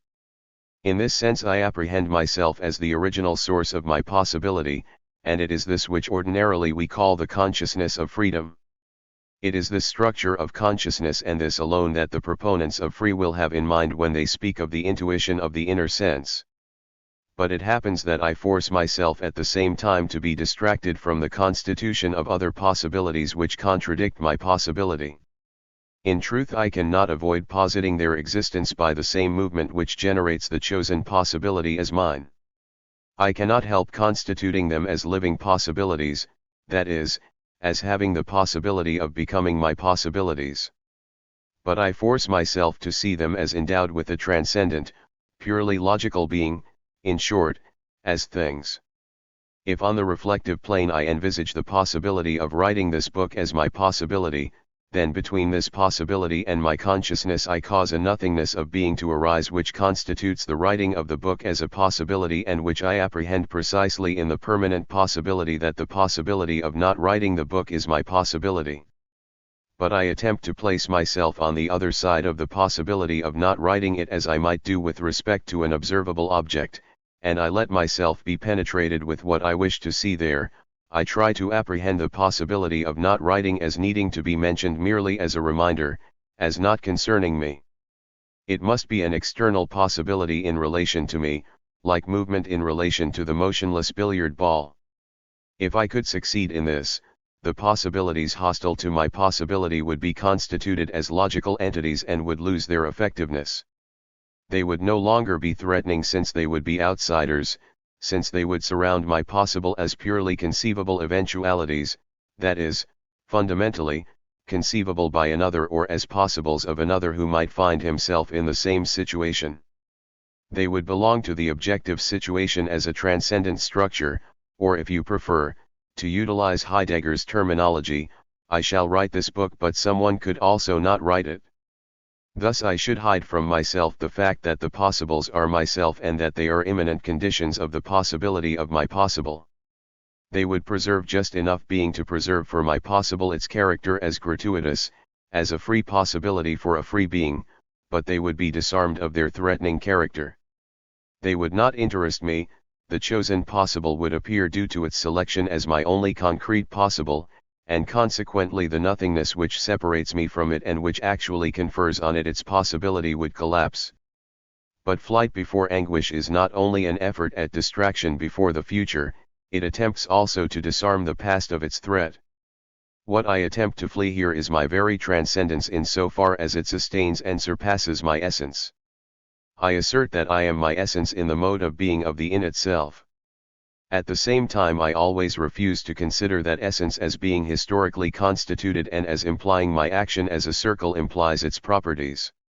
I apprehend it, or at least I try to apprehend it as the original beginning of my possible, and I do not admit at all that it has in itself a beginning. I assert then that an act is free when it exactly reflects my essence. However, this freedom which would disturb me if it were freedom before myself, I attempt to bring back to the heart of my essence, i.e., of myself. It is a matter of envisaging the self as a little God which inhabits me and which possesses my freedom as a metaphysical virtue. It would be no longer my being which would be free qua being, but myself which would be free in the heart of my consciousness. It is a fiction eminently reassuring, since freedom has been driven down into the heart of an opaque being, to the extent that my essence is not translucency, that it is transcendent in immanence. Freedom would become one of its properties. In short, it is a matter of apprehending my freedom in myself as the freedom of another. 20 We see the principal themes of this fiction. Myself becomes the origin of its acts as the other of his, by virtue of a personality already constituted.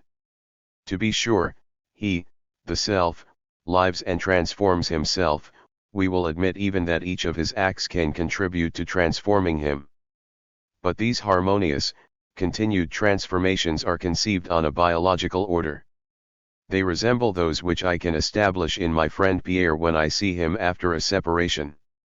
Bergson expressly satisfied these demands for reassurance when he conceived his theory of the profound self which endures and organizes itself, which is constantly contemporary with the consciousness which I have of it and which cannot be surpassed by consciousness, which is found at the origin of my acts not as a cataclysmic power but as a father begets his children, in such a way that the act, without following from the essence as a strict consequence, without even being foreseeable, enters into a reassuring relation with it, a family resemblance. The act goes farther than the self, but along the same road. It preserves, to be sure, a certain irreducibility, but we recognize ourselves in it, and we find ourselves in it as a father can recognize himself and find himself in the son who continues his work. Thus, by a projection of freedom which we apprehend in ourselves into a psychic object which is the self, Bergson has contributed to disguise our anguish, but it is at the expense of consciousness itself. What he has established and described in this manner is not our freedom as it appears to itself, it is the freedom of the other. Such then is the totality of processes by which we try to hide anguish from ourselves. We apprehend our particular possible by avoiding considering all other possibles, which we make the possibles of an undifferentiated other. The chosen possible we do not wish to see as sustained in being by a pure annihilating freedom, and so we attempt to apprehend it as engendered by an object already constituted, which is no other than ourself, envisaged and described as if it were another person. We should like to preserve from the original intuition what it reveals to us as our independence and our responsibility, but we tone down all the original annihilation in it.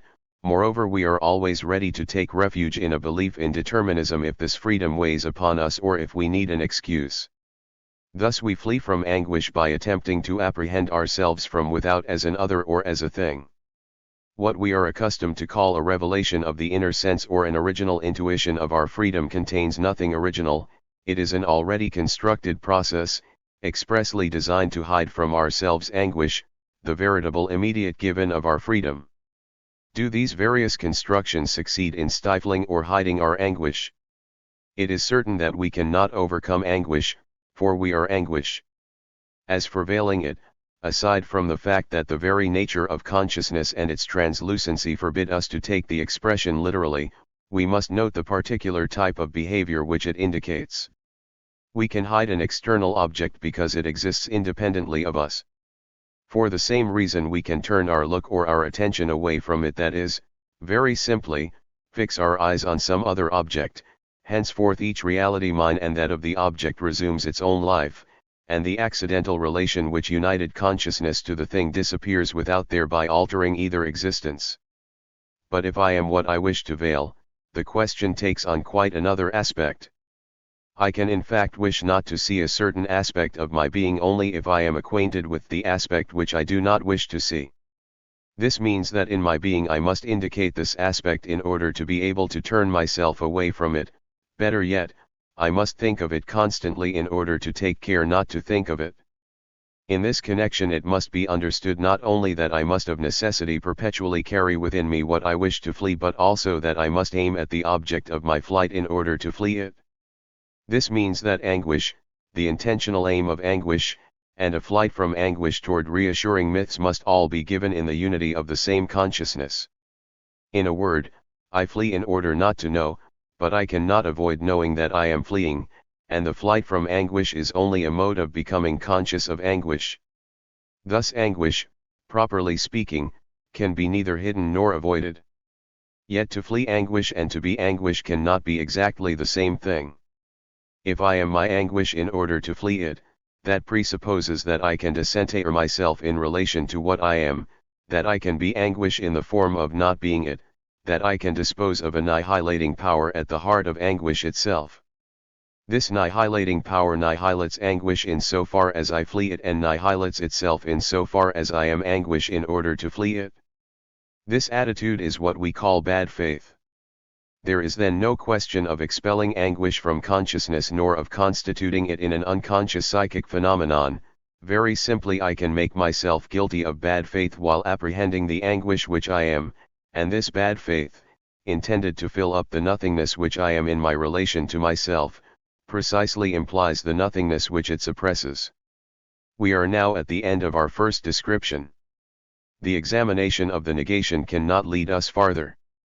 It has revealed to us the existence of a particular type of conduct in the face of non-being, which supposes a special transcendence needing separate study. We find ourselves then in the presence of two human ecstasies, the ecstasis which throws us into being in itself and the ecstasis which engages us in non-being. It seems that our original problem, which concerned only the relations of man to being, is now considerably complicated. But in pushing our analysis of transcendence toward non-being to its conclusion, it is possible for us to get valuable information for the understanding of all transcendence. Furthermore, the problem of nothingness cannot be excluded from our inquiry. If man adopts any particular behavior in the face of being in itself and our philosophical question is a type of such behavior, it is because he is not this being. We rediscover non-being as a condition of the transcendence toward being. We must then catch hold of the problem of nothingness and not let it go before its complete elucidation. However, the examination of the question and of the negation has given us all that it can. We have been referred by it to empirical freedom as the annihilation of man in the heart of temporality and as the necessary condition for the transcending apprehension of negates. It remains to found this empirical freedom. It cannot be both the original annihilation and the ground of all annihilation. Actually, it contributes to constituting transcendences in immanence which condition all negative transcendences. But the very fact that the transcendences of empirical freedom are constituted in immanence as transcendences shows us that we are dealing with secondary annihilations which suppose the existence of an original nothingness. They are only a stage in the analytical regression which leads us from the examples of transcendence called negates to the being which is its own nothingness. Evidently, it is necessary to find the foundation of all negation in annihilation which is exercised in the very heart of immanence, in absolute immanence. In the pure subjectivity of the instantaneous cogito we must discover the original act by which man is to himself his own nothingness. What must be the nature of consciousness in order that man in consciousness and in terms of consciousness should arise in the world as the being who is his own nothingness and by whom nothingness comes into the world? We seem to lack here the instrument to permit us to resolve this new problem. Negation directly engages only freedom. We must find in freedom itself the conduct which will permit us to push further. Now this conduct, which will lead us to the threshold of immanence and which remains still sufficiently objective so that we can objectively disengage its conditions of possibility, this we have already encountered. Have we not remarked earlier that in bad faith, we are anguish in order to flee anguish within the unity of a single consciousness? If bad faith is to be possible, we should be able within the same consciousness to meet with the unity of being and non-being, the being in order not to be. Bad faith is going to be the next object of our investigation. For man to be able to question, he must be capable of being his own nothingness, that is, he can be at the origin of non-being in being only if his being in himself and by himself is paralyzed with nothingness. Thus the transcendences of past and future appear in the temporal being of human reality. But bad faith is instantaneous. What then are we to say that consciousness must be in the instantaneity of the pre-reflective cogito if the human being is to be capable of bad faith? Chapter 2. Bad faith. Bad faith and falsehood. The human being is not only the being by whom negatives are disclosed in the world, he is also the one who can take negative attitudes with respect to himself. In our introduction we defined consciousness as a being such that in its being is in question insofar as this being implies a being other than itself. But now that we have examined the meaning of the question, we can at present also write the formula thus: consciousness is a being, the nature of which is to be conscious of the nothingness of its being. In a prohibition or a veto, for example, the human being denies a future transcendence. But this negation is not explicative. My consciousness is not restricted to envisioning a negated. It constitutes itself in its own flesh as the annihilation of a possibility which another human reality projects as its possibility. For that reason it must arise in the world as a not. It is as a not that the slave first apprehends the master, or that the prisoner who is trying to escape sees the guard who is watching him. There are even men, example caretakers, overseers, jailers, whose social reality is uniquely that of the not, who will live and die, having forever been only a not upon the earth. Others, so as to make the not a part of their very subjectivity, establish their human personality as a perpetual negation. This is the meaning and function of what Skeeler calls the man of resentment in reality, the not. But there exist more subtle behaviors, the description of which will lead us further into the inwardness of consciousness. Irony is one of these. In irony a man annihilates what he posits within one and the same act, he leads us to believe in order not to be believed, he affirms to deny and denies to affirm, he creates a positive object but it has no being other than its nothingness. Thus attitudes of negation toward the self permit us to raise a new question: what are we to say is the being of man who has the possibility of denying himself? But it is out of the question to discuss the attitude of self-negation in its universality. The kinds of behavior which can be ranked under this heading are too diverse, we risk retaining only the abstract form of them. It is best to choose and to examine one determined attitude which is essential to human reality and which is such that consciousness, instead of directing its negation outward, turns it toward itself. This attitude, it seems to me, is bad faith, mauvaise foi. Frequently this is identified with falsehood. We say indifferently of a person that he shows signs of bad faith or that he lies to himself. We shall willingly grant that bad faith is a lie to oneself, on condition that we distinguish the lie to oneself from lying in general. Lying is a negative attitude, we will agree to that. But this negation does not bear on consciousness itself, it aims only at the transcendent. The essence of the lie implies in fact that the liar actually is in complete possession of the truth which he is hiding. A man does not lie about what he is ignorant of, he does not lie when he spreads an error of which he himself is the dupe, he does not lie when he is mistaken. The ideal description of the liar would be a cynical consciousness, affirming truth within himself, denying it in his words, and denying that negation as such. Now this doubly negative attitude rests on the transcendent, the fact expressed is transcendent since it does not exist, and the original negation rests on a truth, that is, on a particular type of transcendence. As for the inner negation which I effect correlatively with the affirmation for myself of the truth, this rests on words, that is, on an event in the world. Furthermore, the inner disposition of the liar is positive, it could be the object of an affirmative judgment. The liar intends to deceive and he does not seek to hide this intention from himself nor to disguise the translucency of consciousness, on the contrary, he has recourse to it when there is a question of deciding secondary behavior. It explicitly exercises a regulatory control over all attitudes. As for his flaunted intention of telling the truth, I'd never want to deceive you. This is true. I swear it. All this, of course, is the object of an inner negation, but also it is not recognized by the liar as his intention. It is played, imitated, it is the intention of the character which he plays in the eyes of his questioner, but this character, precisely because he does not exist, is a transcendent. Thus the lie does not put into the play the inner structure of present consciousness, all the negations which constitute it bear on objects which by this fact are removed from consciousness. The lie then does not require special ontological foundation, and the explanations which the existence of negation in general requires are valid without change in the case of deceit. Of course we have described the ideal lie. Doubtless it happens often enough that the liar is more or less the victim of his lie, that he half persuades himself of it. But these common, popular forms of the lie are also degenerate aspects of it, they represent intermediaries between falsehood and bad faith. The lie is a behavior of transcendence. The lie is also a normal phenomenon of what Heidegger calls the mitsane one. It presupposes my existence, the existence of the other, my existence for the other, and the existence of the other for me. Thus there is no difficulty in holding that the liar must make the project of the lie in entire clarity and that he must possess a complete comprehension of the lie and of the truth which he is altering.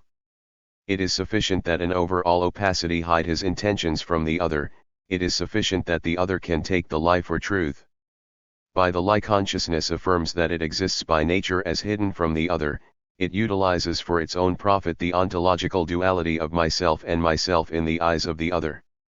The situation cannot be the same for bad faith if this, as we have said, is indeed a lie to oneself.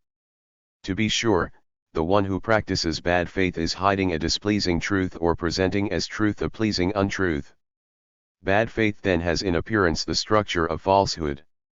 Only what changes everything is the fact that in bad faith it is from myself that I am hiding the truth. Thus the duality of the deceiver and the deceived does not exist here.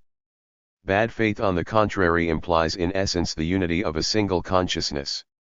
This does not mean that it cannot be conditioned by the mitsane like all other phenomena of human reality, but the mitsane can call forth bad faith only by presenting itself as a situation which bad faith permits surpassing. Bad faith does not come from outside to human reality. One does not undergo his bad faith, one is not infected with it, it is not a state. But consciousness affects itself with bad faith. There must be an original intention and a project of bad faith. This project implies a comprehension of bad faith as such and a pre-reflective apprehension of consciousness as affecting itself with bad faith. It follows first that the one to whom the lie is told and the one who lies are one and the same person, which means that I must know in my capacity as deceiver the truth which is hidden from me in my capacity as the one deceived. Better yet, I must know the truth very exactly in order to conceal it more carefully, and this not at two different moments, which at a pinch would allow us to re-establish a semblance of duality but in the unitary structure of a single project. How then can the lie subsist if the duality which conditions it is suppressed? To this difficulty is added another which is derived from the total translucency of consciousness. That which affects itself with bad faith must be conscious of its bad faith, since the being of consciousness is consciousness of being. It appears then that I must be in good faith, at least to the extent that I am conscious of my bad faith. But then this whole psychic system is annihilated. We must agree in fact that if I deliberately and cynically attempt to lie to myself, I fail completely in this undertaking, the lie falls back and collapses beneath my look, it is ruined from behind by the very consciousness of lying to myself which pitilessly constitutes itself well within my project as its very condition. We have here an evanescent phenomenon which exists only in and through its own differentiation. To be sure, these phenomena are frequent, and we shall see that there is in fact an evanescence of bad faith, which, it is evident, vacillates continually between good faith and cynicism, even though the existence of bad faith is very precarious, and though it belongs to the kind of psychic structures which we might call metastable, too it presents nonetheless an autonomous and durable form. It can even be the normal aspect of life for a very great number of people. A person can live in bad faith, which does not mean that he does not have abrupt awakenings to cynicism or to good faith, but which implies a constant and particular style of life. Our embarrassment then appears extreme, since we can neither reject nor comprehend bad faith. To escape from these difficulties, people gladly have recourse to the unconscious. In the psychoanalytical interpretation, For example, they use the hypothesis of a censor, conceived as a line of demarcation with customs, passport division, currency control, etc., to re-establish the duality of the deceiver and the deceived. Here instinct or, if you prefer, original drives and complexes of drives constituted by our individual history, make up reality. It is neither true nor false since it does not exist for itself. It simply is, exactly like this table, which is neither true nor false in itself but simply real. As for the conscious symbols of the instinct, this interpretation takes them not for appearances but for real psychic facts. Fear, forgetting, dreams exist really in the capacity of concrete facts of consciousness in the same way as the words and the attitudes of the liar are concrete, really existing patterns of behavior. The subject has the same relation to these phenomena as the deceived to the behavior of the deceiver. He establishes them in their reality and must interpret them. There is a truth in the activities of the deceiver, if the deceived could reattach them to the situation where the deceiver establishes himself and to his project of the lie, they would become integral parts of truth, by virtue of being lying conduct. Similarly, there is a truth in the symbolic acts. It is what the psychoanalyst discovers when he reattaches them to the historical situation of the patient, to the unconscious complexes which they express, to the blocking of the censor. Thus the subject deceives himself about the meaning of his conduct, he apprehends it in its concrete existence but not in its truth, simply because he cannot derive it from an original situation and from a psychic constitution which remain alien to him. By the distinction between the ID and the ego, Freud has cut the psychic whole into two. I am the ego but I am not the ID. I hold no privileged position in relation to my unconscious psyche. I am my own psychic phenomena insofar as I establish them in their conscious reality. For example, I am the impulse to steal this or that book from this bookstall. I am an integral part of the impulse, I bring it to light and I determine myself hand in hand with it to commit the theft.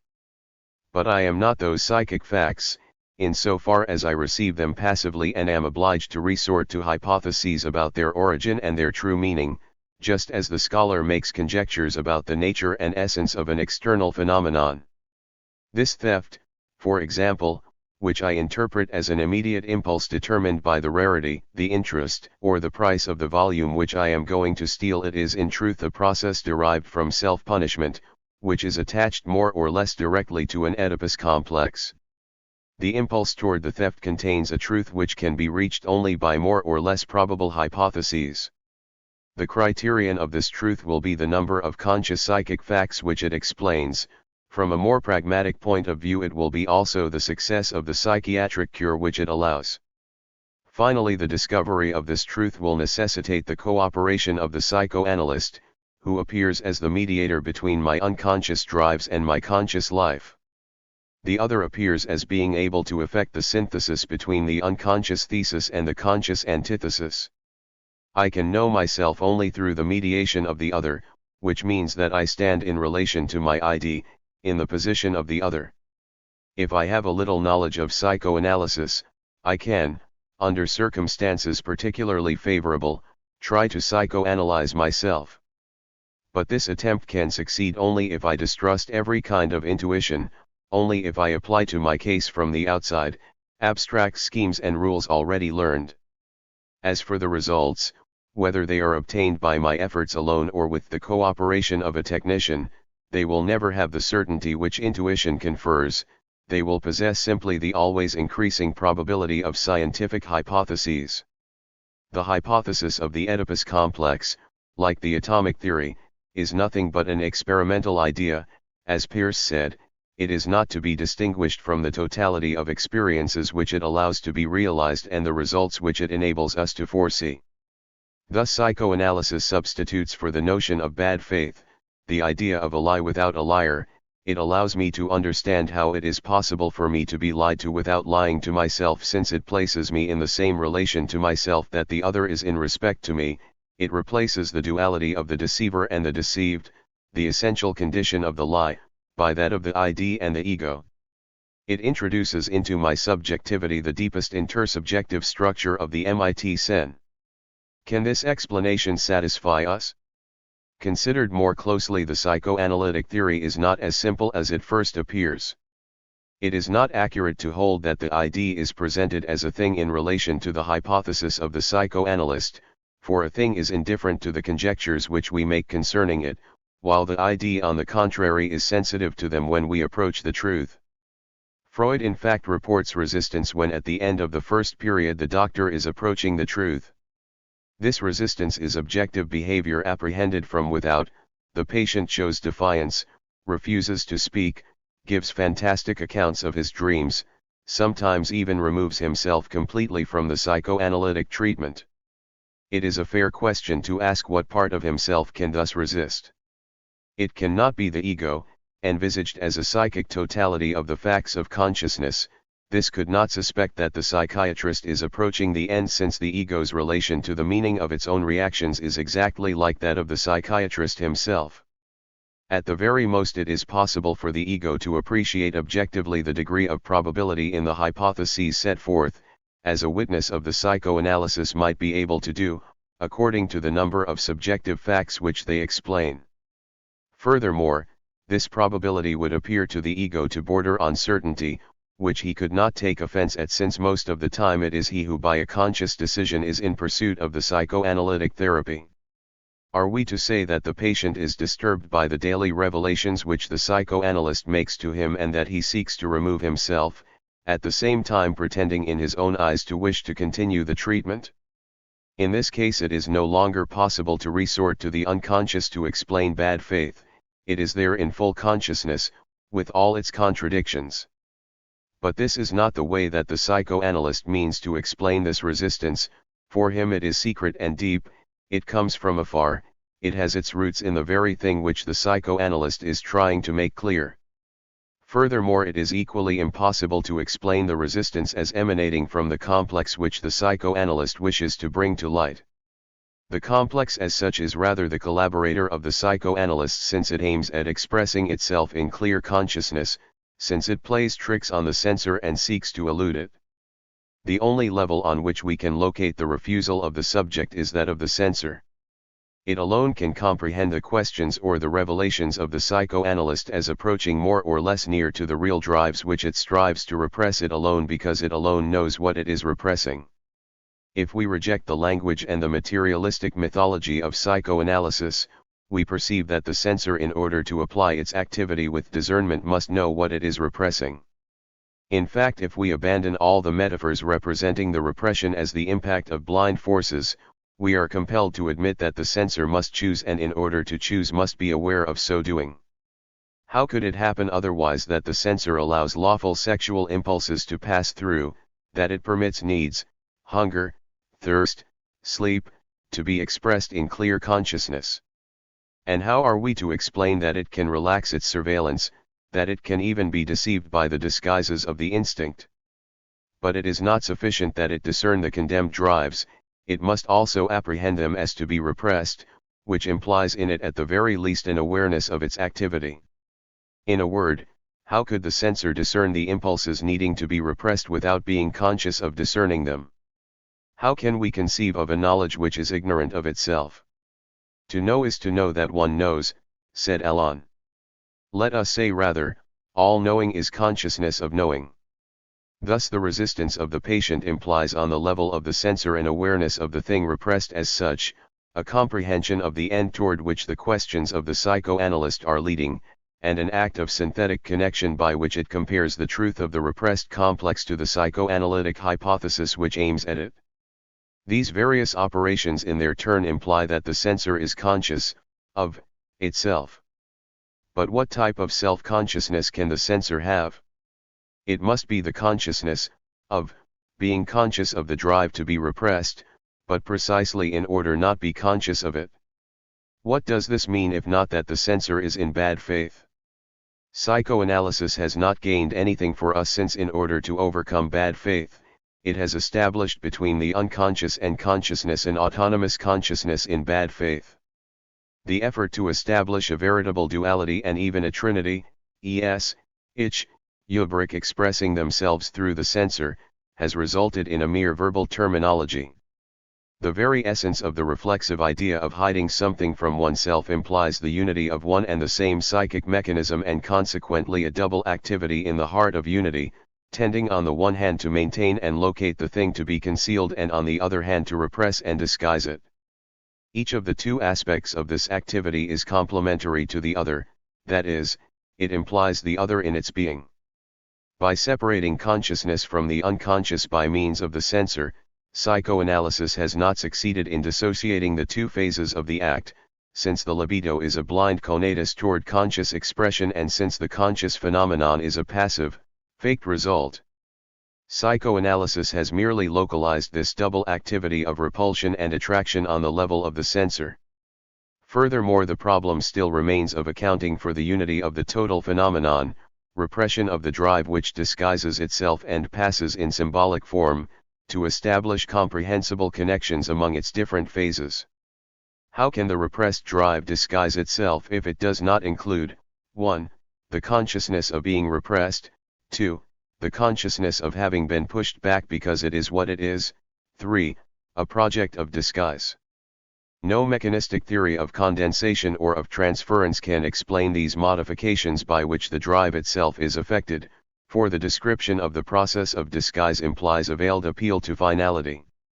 And similarly, how are we to account for the pleasure or the anguish which accompanies the symbolic and conscious satisfaction of the drive if consciousness does not include beyond the censor an obscure comprehension of the end to be attained as simultaneously desired and forbidden?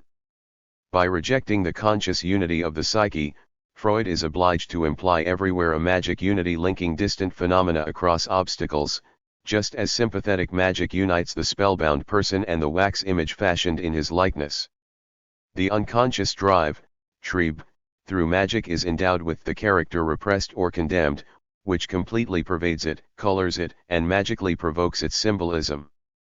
Similarly, the conscious phenomenon is entirely colored by its symbolic meaning, although it cannot apprehend this meaning by itself in clear consciousness. Aside from its inferiority in principle, the explanation by magic does not avoid the coexistence on the level of the unconscious, on that of the censor, and on that of consciousness of two contradictory, complementary structures which reciprocally imply and destroy each other. Proponents of the theory have hypostasized and reified bad faith, they have not escaped it. This is what has inspired a Viennese psychiatrist, Steckel, to depart from the psychoanalytical tradition and to write in La Femme Frigide 3: every time that I have been able to carry my investigations far enough, I have established that the crux of the psychosis was conscious. In addition, the cases which he reports in his work bear witness to a pathological bad faith which the Freudian doctrine cannot account for. There is the question, for example, of women whom marital infidelity has made frigid, that is, they succeed in hiding from themselves not complexes deeply sunk in half-physiological darkness, but acts of conduct which are objectively discoverable, which they cannot fail to record at the moment when they perform them. Frequently, in fact, the husband reveals to Steckel that his wife has given objective signs of pleasure, but the woman when questioned will fiercely deny them. Here we find a pattern of distraction. Admissions which Steckel was able to draw out inform us that these pathologically frigid women apply themselves to becoming distracted in advance from the pleasure which they dread. Many, for example, at the time of the sexual act, turn their thoughts away toward their daily occupations, make up their household accounts. Will anyone speak of an unconscious here? Yet if the frigid woman thus distracts her consciousness from the pleasure which she experiences, it is by no means cynically and in full agreement with herself, it is in order to prove to herself that she is frigid. We have in fact to deal with a phenomenon of bad faith, since the efforts taken in order not to be present to the experienced pleasure imply the recognition that the pleasure is experienced, they imply it in order to deny it. But we are no longer on the ground of psychoanalysis. Thus, on the one hand, the explanation by means of the unconscious, due to the fact that it breaks the psychic unity, cannot account for the facts which at first sight it appeared to explain. And on the other hand, there exists an infinity of types of behavior in bad faith which explicitly reject this kind of explanation because their essence implies that they can appear only in the translucency of consciousness. We find that the problem which we had attempted to resolve is still untouched. 2 Patterns of bad faith. If we wish to get out of this difficulty, we should examine more closely the patterns of bad faith and attempt a description of them. This description will permit us perhaps to fix more exactly the conditions for the possibility of bad faith, that is, to reply to the question we raised at the outset: what must be the being of man if he is to be capable of bad faith? Take the example of a woman who has consented to go out with a particular man for the first time. She knows very well the intentions which the man who is speaking to her cherishes regarding her. She knows also that it will be necessary sooner or later for her to make a decision. But she does not want to realize the urgency. She concerns herself only with what is respectful and discreet in the attitude of her companion. She does not apprehend this conduct as an attempt to achieve what we call the first approach, that is, she does not want to see possibilities of temporal development which his conduct presents. She restricts this behavior to what is in the present. She does not wish to read in the phrases which he addresses to her anything other than their explicit meaning. If he says to her, "I find you so attractive," she disarms this phrase of its sexual background. She attaches to the conversation and to the behavior of the speaker the immediate meanings, which she imagines as objective qualities. The man who is speaking to her appears to her sincere and respectful as the table is round or square, as the wall coloring is blue or gray. The qualities thus attached to the person she is listening to are in this way fixed in a permanence like that of things, which is no other than the projection of the strict present of the qualities into the temporal flux. This is because she does not quite know what she wants. She is profoundly aware of the desire which she inspires, but the desire cruel and naked would humiliate and horrify her. Yet she would find no charm in a respect which would be only respect. In order to satisfy her, there must be a feeling which is addressed wholly to her personality, i.e., to her full freedom, and which would be a recognition of her freedom. But at the same time this feeling must be wholly desire, that is, it must address itself to her body as object. This time then she refuses to apprehend the desire for what it is. She does not even give it a name. She recognizes it only to the extent that it transcends itself toward admiration, esteem, respect, and that it is wholly absorbed in the more refined forms which it produces, to the extent of no longer figuring any more as a sort of warmth and density. But then suppose he takes her hand. This act of her companion risks changing the situation by calling for an immediate decision. To leave the hand there is to consent in herself to flirt, to engage herself. To withdraw it is to break the troubled and unstable harmony which gives the hour its charm. The aim is to postpone the moment of decision as long as possible. We know what happens next. The young woman leaves her hand there, but she does not notice that she is leaving it. She does not notice because it happens by chance that she is at this moment all intellect. She draws her companion up to the most lofty regions of sentimental speculation. She speaks of life, of her life. She shows herself in her essential aspect a personality, a consciousness. And during this time the divorce of the body from the soul is accomplished. The hand rests inert between the warm hands of her companion, neither consenting nor resisting a thing. We shall say that this woman is in bad faith. But we see immediately that she uses various procedures in order to maintain herself in this bad faith. She has disarmed the actions of her companion by reducing them to being only what they are, that is, to existing in the mode of the in itself. But she permits herself to enjoy his desire, to the extent that she will apprehend it as not being what it is, will recognize its transcendence.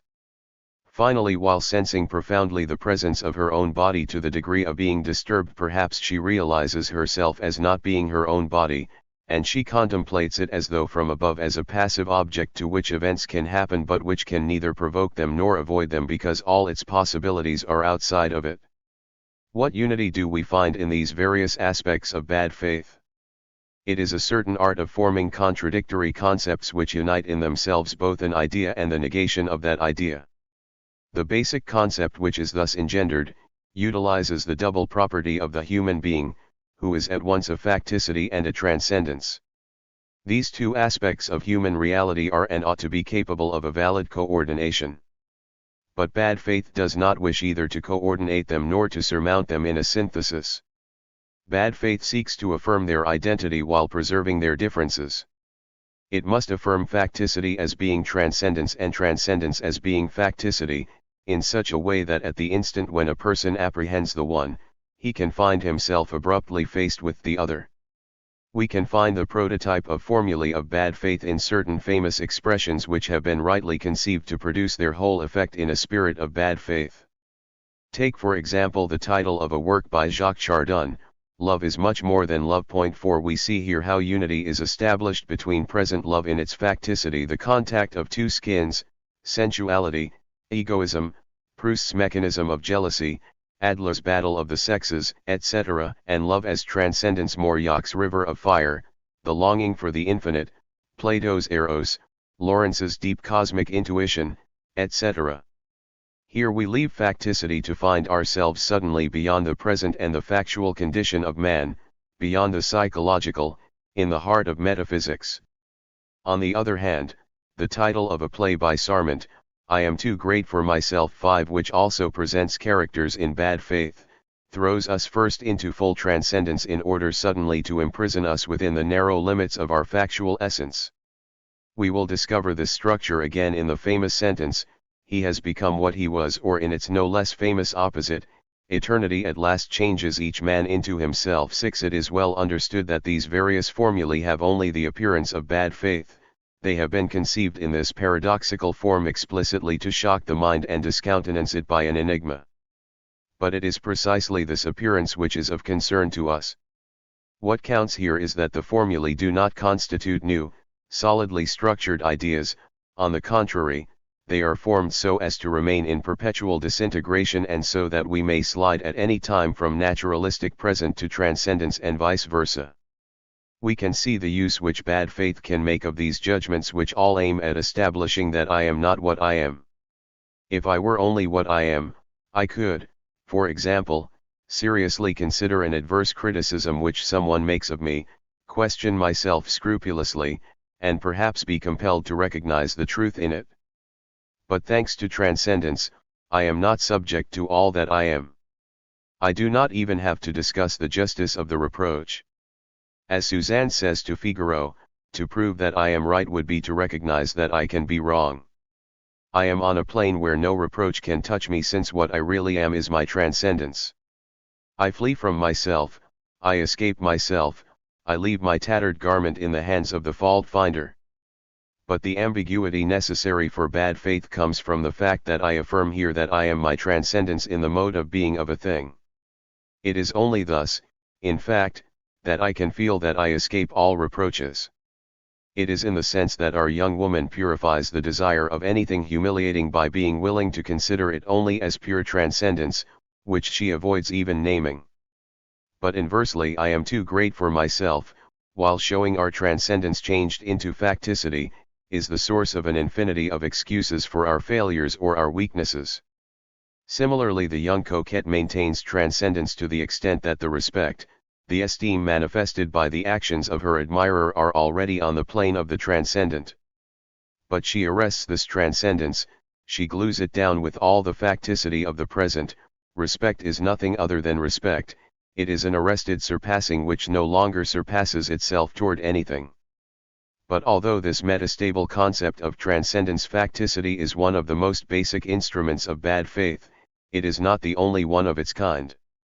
We can equally well use another kind of duplicity derived from human reality, which we will express roughly by saying that its being for itself implies complementarily a being for others. Upon any one of my conducts it is always possible to converge two looks, mine and that of the other. The conduct will not present exactly the same structure in each case.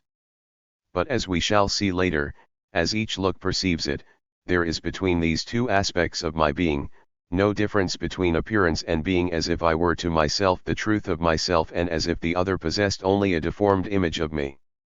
The equal dignity of being, possessed by my being for others and by my being for myself, permits a perpetually disintegrating synthesis and a perpetual game of escape from the for itself to the for others and from the for others to the for itself.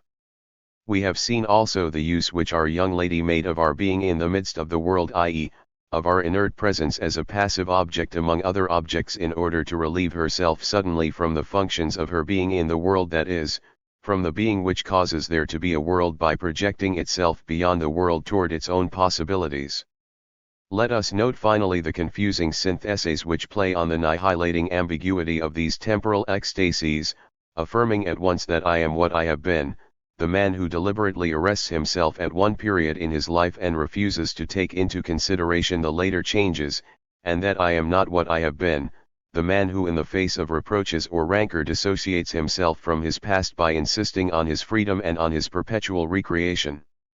In all these concepts, which have only a transitive role in the reasoning and which are eliminated from the conclusion, like hypochondriacs in the calculations of physicians, we find again the same structure. We have to deal with human reality as a being which is what it is not and which is not what it is. But what exactly is necessary in order for these concepts of disintegration to be able to receive even a pretense of existence, in order for them to be able to appear for an instant to consciousness, even in a process of evanescence? A quick examination of the idea of sincerity, the antithesis of bad faith, will be very instructive in this connection. Actually, sincerity presents itself as a demand and consequently is not a state. Now, what is the ideal to be attained in this case? It is necessary that a man be for himself only what he is.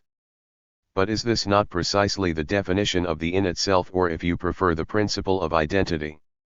To posit as an ideal the being of things, is this not to assert by the same stroke that this being does not belong to human reality and that the principle of identity, far from being a universal axiom universally applied, is only a synthetic principle enjoying a merely regional universality? Thus, in order that the concepts of bad faith can put us under illusion at least for an instant, in order that the candor of pure hearts, cf. Gide, Kessel, can have validity for human reality as an ideal, the principle of identity must not represent a constitutive principle of human reality, and human reality must not be necessarily what it is but must be able to be what it is not. What does this mean? If man is what he is, bad faith is forever impossible and candor ceases to be his ideal and becomes instead his being. But is man what he is? And more generally, how can he be what he is when he exists as consciousness of being? If candor or sincerity is a universal value, it is evident that the maxim one must be what one is does not serve solely as a regulating principle for judgments and concepts by which I express what I am. It posits not merely an ideal of knowing but an ideal of being. It proposes for us an absolute equivalence of being with itself as a prototype of being. In this sense, it is necessary that we make ourselves what we are. But what are we then if we have the constant obligation to make ourselves what we are, if our mode of being is having the obligation to be what we are? Let us consider this waiter in the cafe. His movement is quick and forward, a little too precise, a little too rapid. He comes toward the patrons with a step a little too quick. He bends forward a little too eagerly, his voice, his eyes express an interest a little too solicitous for the order of the customer. Finally there he returns, trying to imitate in his walk the inflexible stiffness of some kind of automaton while carrying his tray with the recklessness of a tightrope walker by putting it in a perpetually unstable, perpetually broken equilibrium which he perpetually re-establishes by a light movement of the arm and hand. All his behavior seems to us a game. He applies himself to chaining his movements as if they were mechanisms, the one regulating the other. His gestures and even his voice seem to be mechanisms. He gives himself the quickness and pitiless rapidity of things. He is playing, he is amusing himself. But what is he playing? We need not watch long before we can explain it. He is playing at being a waiter in a cafe. There is nothing there to surprise us. The game is a kind of marking out and investigation. The child plays with his body in order to explore it, to take inventory of it. The waiter in the cafe plays with his condition in order to realize it. This obligation is not different from that which is imposed on all tradesmen. Their condition is wholly one of ceremony. The public demands of them that they realize it as a ceremony. There is the dance of the grocer, of the tailor, of the auctioneer, by which they endeavor to persuade their clientele that they are nothing but a grocer, an auctioneer, a tailor. A grocer who dreams is offensive to the buyer, because such a grocer is not wholly a grocer. Society demands that he limit himself to his function as a grocer, just as the soldier at attention makes himself into a soldier thing with a direct regard which does not see at all, which is no longer meant to see, since it is the rule and not the interest of the moment which determines the point he must fix his eyes on, the sight fixed at 10 paces. There are indeed many precautions to imprison a man in what he is, as if we lived in perpetual fear that he might escape from it, that he might break away and suddenly elude his condition. In a parallel situation, from within, the waiter in the cafe cannot be immediately a cafe waiter in the sense that this inkwell is an inkwell, or the glass is a glass. It is by no means that he cannot form reflective judgments or concepts concerning his condition. He knows well what it means, the obligation of getting up at 5 o'clock, of sweeping the floor of the shop before the restaurant opens, of starting the coffee pot going, etc. He knows the rights which it allows, the right to the tips, the right to belong to a union, etc. But all these concepts, all these judgments refer to the transcendent. It is a matter of abstract possibilities, of rights and duties conferred on a person possessing rights. And it is precisely this person who I have to be, if I am the waiter in question, and who I am not. It is not that I do not wish to be this person or that I want this person to be different. But rather there is no common measure between his being and mine. It is a representation for others and for myself, which means that I can be he only in representation. But if I represent myself as him, I am not he, I am separated from him as the object from the subject, separated by nothing, but this nothing isolates me from him. I cannot be he, I can only play at being him, that is, imagine to myself that I am he. And thereby I affect him with nothingness. In vain do I fulfill the functions of a cafe waiter.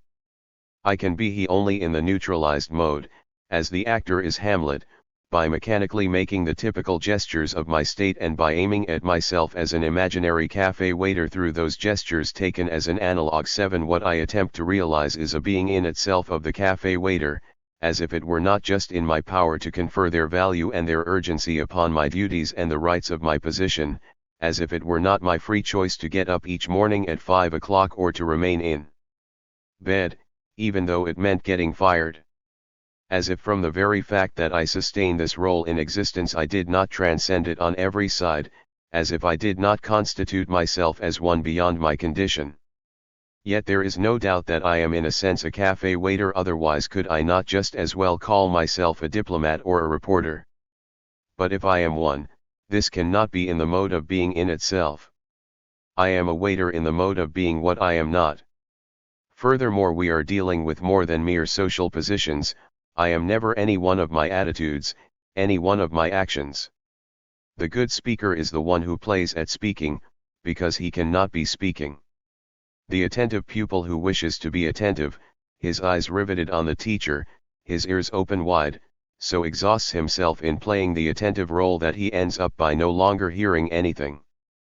Perpetually absent to my body, to my acts, I am despite myself that divine absence of which Valery speaks.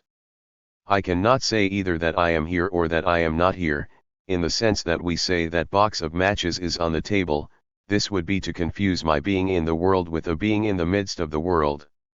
Nor that I am standing, nor that I am seated, this would be to confuse my body with the idiosyncratic totality of which it is only one of the structures. On all sides I escape being and yet I am. But take a mode of being which concerns only myself, I am sad. One might think that surely I am the sadness in the mode of being what I am. What is the sadness, however, if not the intentional unity which comes to reassemble and animate the totality of my conduct? It is the meaning of this dull look with which I view the world, of my bowed shoulders, of my lowered head, of the listlessness in my whole body. But at the very moment when I adopt each of these attitudes, do I not know that I shall not be able to hold on to it? Let a stranger suddenly appear and I will lift up my head, I will assume a lively cheerfulness. What will remain of my sadness except that I obligingly promise it an appointment for later after the departure of the visitor? Moreover, is not this sadness itself a conduct?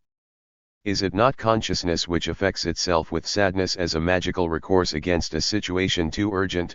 8. And in this case even, should we not say that being sad means first to make oneself sad?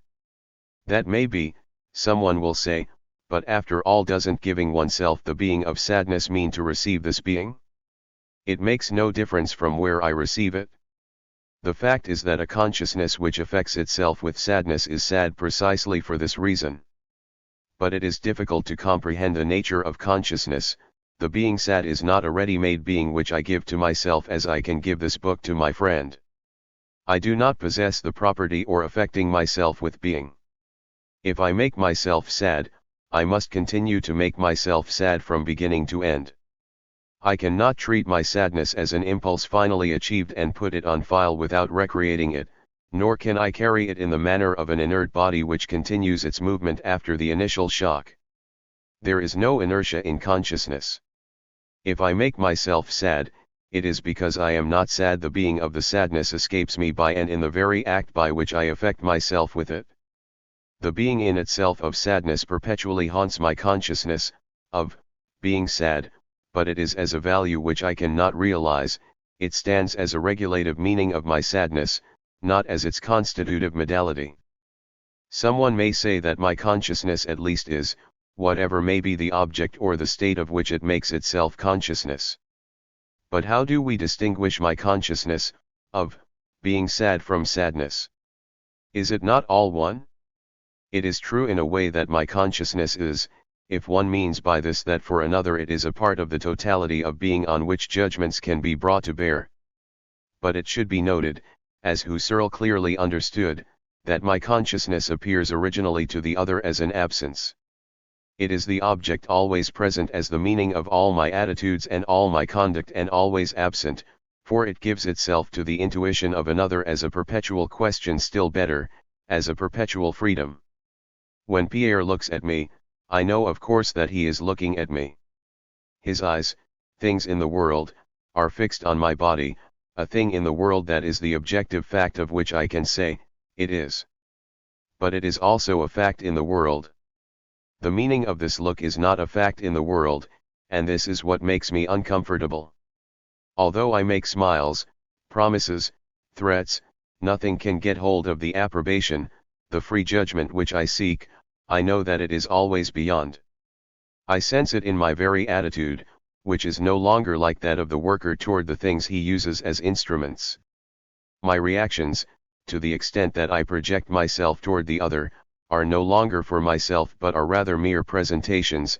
They await being constituted as graceful or uncouth, sincere or insincere, etc., by an apprehension which is always beyond my efforts to provoke, an apprehension which will be provoked by my efforts only if of itself it lends them force, that is, only in so far as it causes itself to be provoked from the outside, which is its own mediator with the transcendent. Thus the objective fact of the being in itself of the consciousness of the other is posited in order to disappear in negativity and in freedom. Consciousness of the other is as not being, its being in itself here and now is not to be. Consciousness of the other is what it is not. Furthermore, the being of my own consciousness does not appear to me as the consciousness of the other. It is because it makes itself, since its being is consciousness of being. But this means that making sustains being. Consciousness has to be its own being. It is never sustained by being, it sustains being in the heart of subjectivity, which means once again that it is inhabited by being but that it is not being. Consciousness is not what it is. Under these conditions, what can be the significance of the ideal of sincerity except as a task impossible to achieve, of which the very meaning is in contradiction with the structure of my consciousness? To be sincere, we said, is to be what one is. That supposes that I am not originally what I am.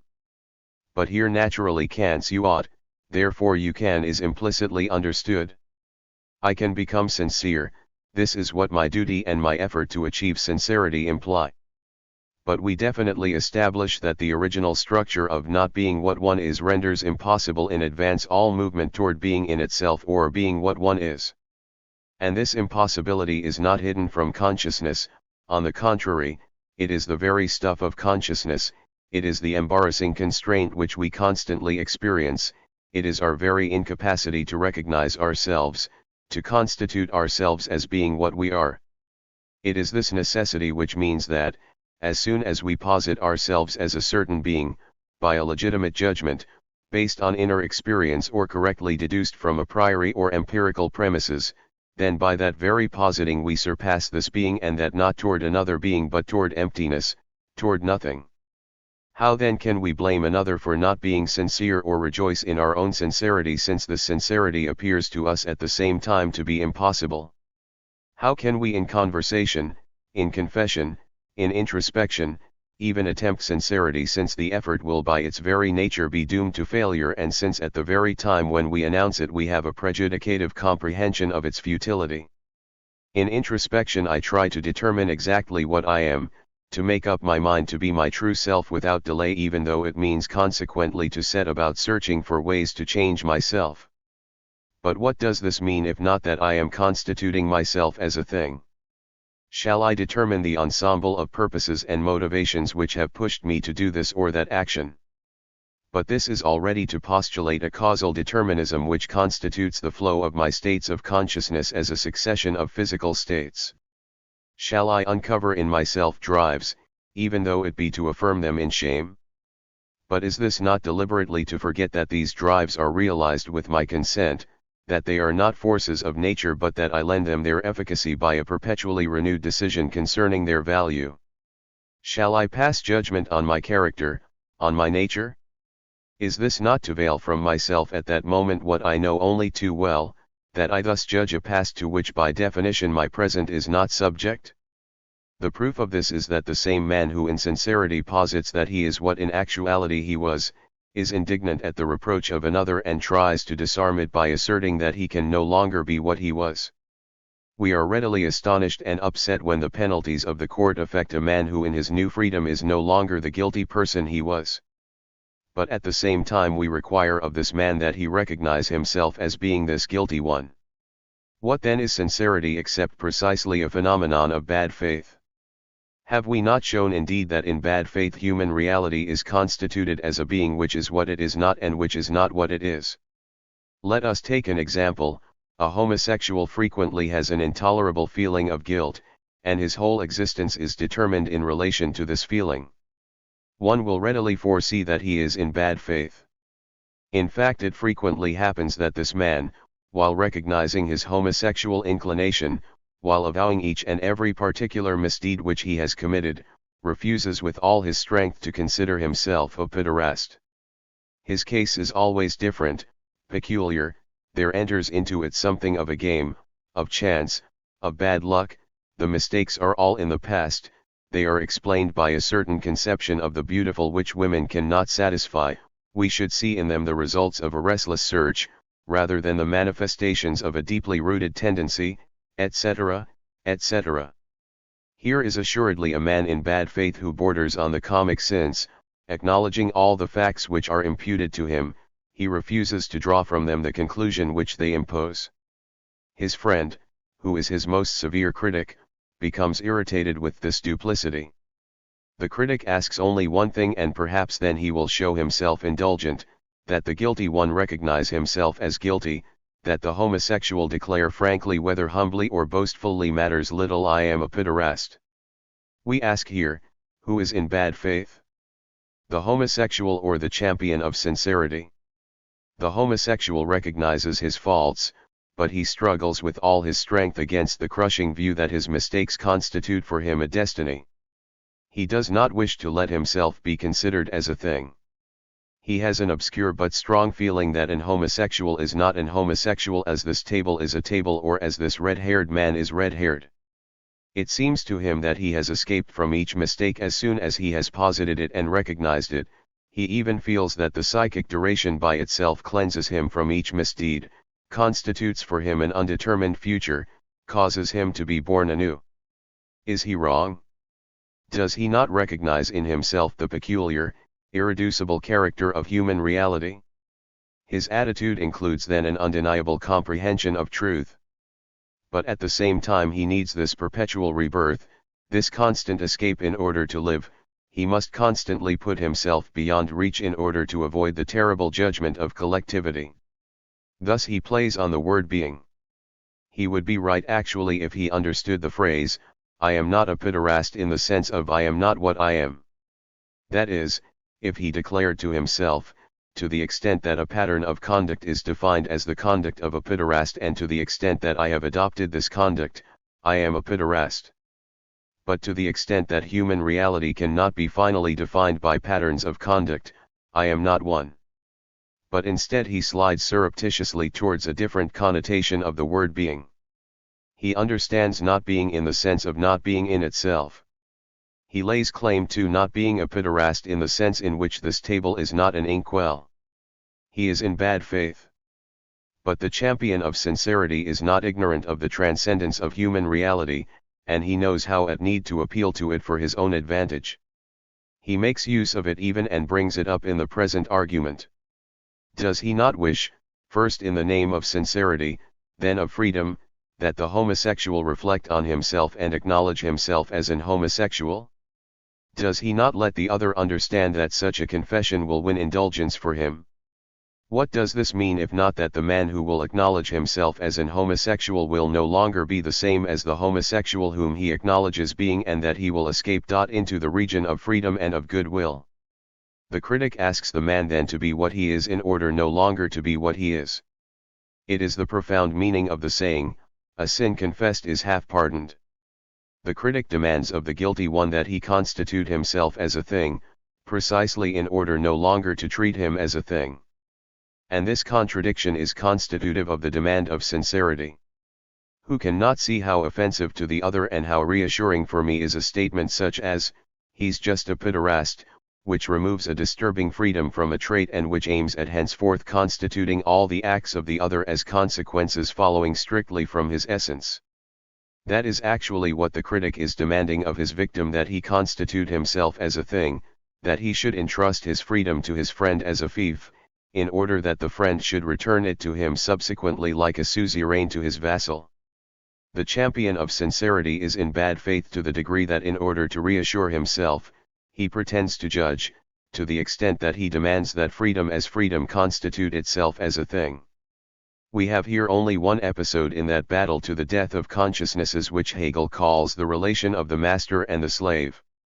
A person appeals to another and demands that in the name of his nature as consciousness he should radically destroy himself as consciousness, but while making this appeal he leads the other to hope for a rebirth beyond this destruction. Very well, someone will say, but our man is abusing sincerity, playing one side against the other. We should not look for sincerity in the relation of the mit-sen but rather where it is pure in the relations of a person with himself. But who can not see that objective sincerity is constituted in the same way? Who can not see that the sincere man constitutes himself as a thing in order to escape the condition of a thing by the same act of sincerity? The man who confesses that he is evil has exchanged his disturbing freedom for evil for an inanimate character of evil. He is evil, he clings to himself, he is what he is. But by the same stroke, he escapes from that thing, since it is he who contemplates it, since it depends on him to maintain it under his glance or to let it collapse in an infinity of particular acts. He derives a merit from his sincerity, and the deserving man is not the evil man as he is evil but as he is beyond his evilness. At the same time the evil is disarmed since it is nothing, save on the plane of determinism, and since in confessing it, I posit my freedom in respect to it, my future is virgin, everything is allowed to me. Thus the essential structure of sincerity does not differ from that of bad faith, since the sincere man constitutes himself as what he is in order not to be it. This explains the truth recognized by all that one can fall into bad faith through being sincere. As Valery pointed out, this is the case with Stendhal. Total, constant sincerity as a constant effort to adhere to oneself is by nature a constant effort to dissociate oneself from oneself. A person frees himself from himself by the very act by which he makes himself an object for himself. To draw up a perpetual inventory of what one is means constantly to re-deny oneself and to take refuge in a sphere where one is no longer anything but a pure, free regard. The goal of bad faith, as we said, is to put oneself out of reach. It is an escape. Now we see that we must use the same terms to define sincerity. What does this mean? In the final analysis, the goal of sincerity and the goal of bad faith are not so different. To be sure, there is a sincerity which bears on the past and which does not concern us here. I am sincere if I confess having had this pleasure or that intention. We shall see that if this sincerity is possible, it is because in his fall into the past, the being of man is constituted as a being in itself. But here our concern is only with the sincerity which aims at itself in present immanence. What is its goal? To bring me to confess to myself what I am in order that I may finally coincide with my being, in a word, to cause myself to be, in the mode of the in itself, what I am in the mode of not being what I am. Its assumption is that fundamentally I am already, in the mode of the in itself, what I have to be. Thus we find at the base of sincerity a continual game of mirror and reflection, a perpetual passage from the being which is what it is, to the being which is not what it is, and inversely from the being which is not what it is to the being which is what it is. And what is the goal of bad faith? To cause me to be what I am, in the mode of not being what one is, or not to be what I am in the mode of being what one is. We find here the same game of mirrors. In fact, in order for me to have an intention of sincerity, I must at the outset simultaneously be and not be what I am. Sincerity does not assign to me a mode of being or a particular quality, but in relation to that quality it aims at making me pass from one mode of being to another mode of being. This second mode of being, the ideal of sincerity, I am prevented by nature from attaining, and at the very moment when I struggle to attain it, I have a vague prejudicative comprehension that I shall not attain it. But all the same, in order for me to be able to conceive an intention in bad faith, I must have such a nature that within my being I escape from my being. If I were sad or cowardly in the way in which this inkwell is an inkwell, the possibility of bad faith could not even be conceived. Not only should I be unable to escape from my being, I could not even imagine that I could escape from it. But if bad faith is possible by virtue of a simple project, it is because so far as my being is concerned, there is no difference between being and non-being if I am cut off from my project. Bad faith is possible only because sincerity is conscious of missing its goal inevitably, due to its very nature. I can try to apprehend myself as not being cowardly, when I am so, only on condition that the being cowardly is itself in question at the very moment when it exists, on condition that it is itself one question, that at the very moment when I wish to apprehend it, it escapes me on all sides and annihilates itself. The condition under which I can attempt an effort in bad faith is that in one sense, I am not this coward which I do not wish to be. But if I were not cowardly in the simple mode of not being what one is not, I would be in good faith by declaring that I am not cowardly. Thus this inapprehensible coward is evanescent. In order for me not to be cowardly, I must in some way also be cowardly. That does not mean that I must be a little cowardly, in the sense that a little signifies to a certain degree cowardly and not cowardly to a certain degree. No. I must at once both be and not be totally and in all respects a coward. Thus in this case bad faith requires that I should not be what I am, that is, that there be an imponderable difference separating being from non-being in the mode of being of human reality. But bad faith is not restricted to denying the qualities which I possess, to not seeing the being which I am. It attempts also to constitute myself as being what I am not.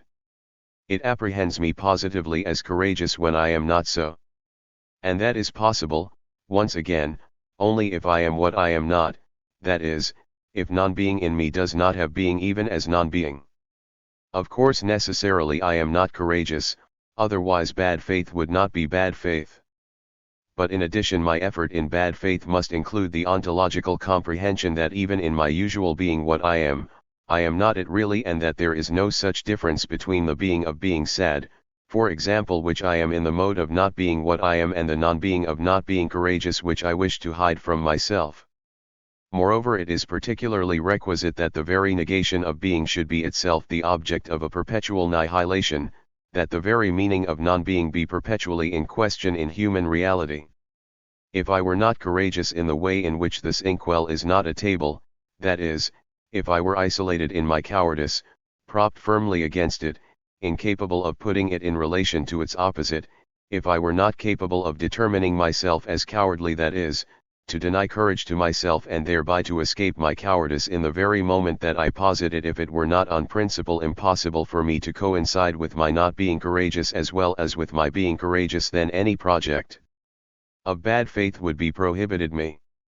Thus, in order for bad faith to be possible, sincerity itself must be in bad faith. The condition of the possibility for bad faith is that human reality, in its most immediate being, in the infrastructure of the pre-reflective cogito, must be what it is not and not be what it is. 3. The faith of bad faith.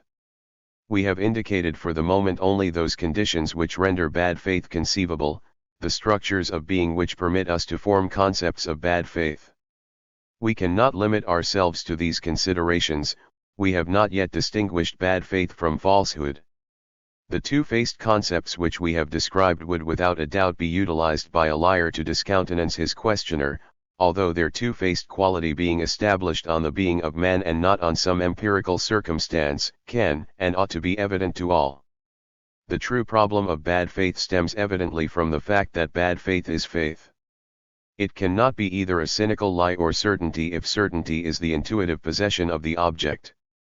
But if we take belief as meaning the adherence of being to its object when the object is not given or is given indistinctly, then bad faith is belief, and the essential problem of bad faith is a problem of belief.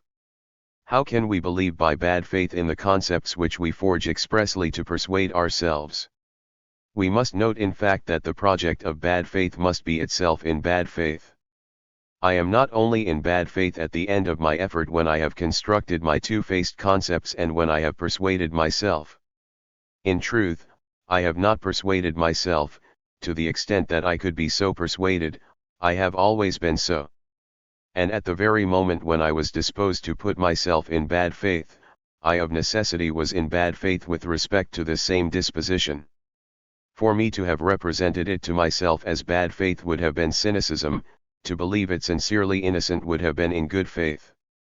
The decision to be in bad faith does not dare to speak its name. It believes itself and does not believe itself in bad faith. It believes itself and does not believe itself in good faith. It is this which, from the upsurge of bad faith, determines the later attitude and, as it were, the Weltanschauung of bad faith. Bad faith does not hold the norms and criteria of truth as they are accepted by the critical thought of good faith. What it decides first, in fact, is the nature of truth. With bad faith a truth appears, a method of thinking, a type of being which is like that of objects. The ontological characteristic of the world of bad faith with which the subject suddenly surrounds himself is this, that here being is what it is not, and is not what it is. Consequently a peculiar type of evidence appears, non-persuasive evidence. Bad faith apprehends evidence, but it is resigned in advance to not being fulfilled by this evidence, to not being persuaded and transformed into good faith. It makes itself humble and modest. It is not ignorant. It says, that faith is decision and that after each intuition, it must decide and will what it is. Thus bad faith in its primitive project and in its coming into the world decides on the exact nature of its requirements. It stands forth in the firm resolution not to demand too much, to count itself satisfied when it is barely persuaded, to force itself in decisions to adhere to uncertain truths. This original project of bad faith is a decision in bad faith on the nature of faith. Let us understand clearly that there is no question of a reflective, voluntary decision, but of a spontaneous determination of our being. One puts oneself in bad faith as one goes to sleep, and one is in bad faith as one dreams. Once this mode of being has been realized, it is as difficult to get out of it as to wake oneself up. Bad faith is a type of being in the world, like waking or dreaming, which by itself tends to perpetuate itself, although its structure is of the metastable type. But bad faith is conscious of its structure, and it has taken precautions by deciding that the metastable structure is the structure of being and that non-persuasion is the structure of all convictions. It follows that if bad faith is faith and if it includes in its original project its own negation, it determines itself to be not quite convinced in order to convince itself that I am what I am not, then to start with, a faith which wishes itself to be not quite convinced must be possible. What are the conditions for the possibility of such a faith? I believe that my friend Pierre feels friendship for me. I believe it in good faith. I believe it, but I do not have for it any self-evident intuition, for the nature of the object does not lend itself to intuition. I believe it, that is, I allow myself to give in to all impulses to trust it, I decide to believe in it, and to maintain myself in this decision, I conduct myself, finally, as if I were certain of it, and all this in the synthetic unity of one and the same attitude. This which I define as good faith is what Hegel would call the immediate. It is simple faith. Hegel would demonstrate at once that the immediate calls for mediation and that belief by becoming belief for itself, passes to the state of non-belief. If I believe that my friend Pierre likes me, this means that his friendship appears to me as the meaning of all his acts. Belief is a particular consciousness of the meaning of Pierre's acts. But if I know that I believe, the belief appears to me as pure subjective determination without external correlative. This is what makes the very word to believe a term utilized indifferently to indicate the unwavering firmness of belief. My God, I believe in you, and its character as disarmed and strictly subjective. Is Pierre my friend? I do not know, I believe so. But the nature of consciousness is such that in it the mediate and the immediate are one and the same being.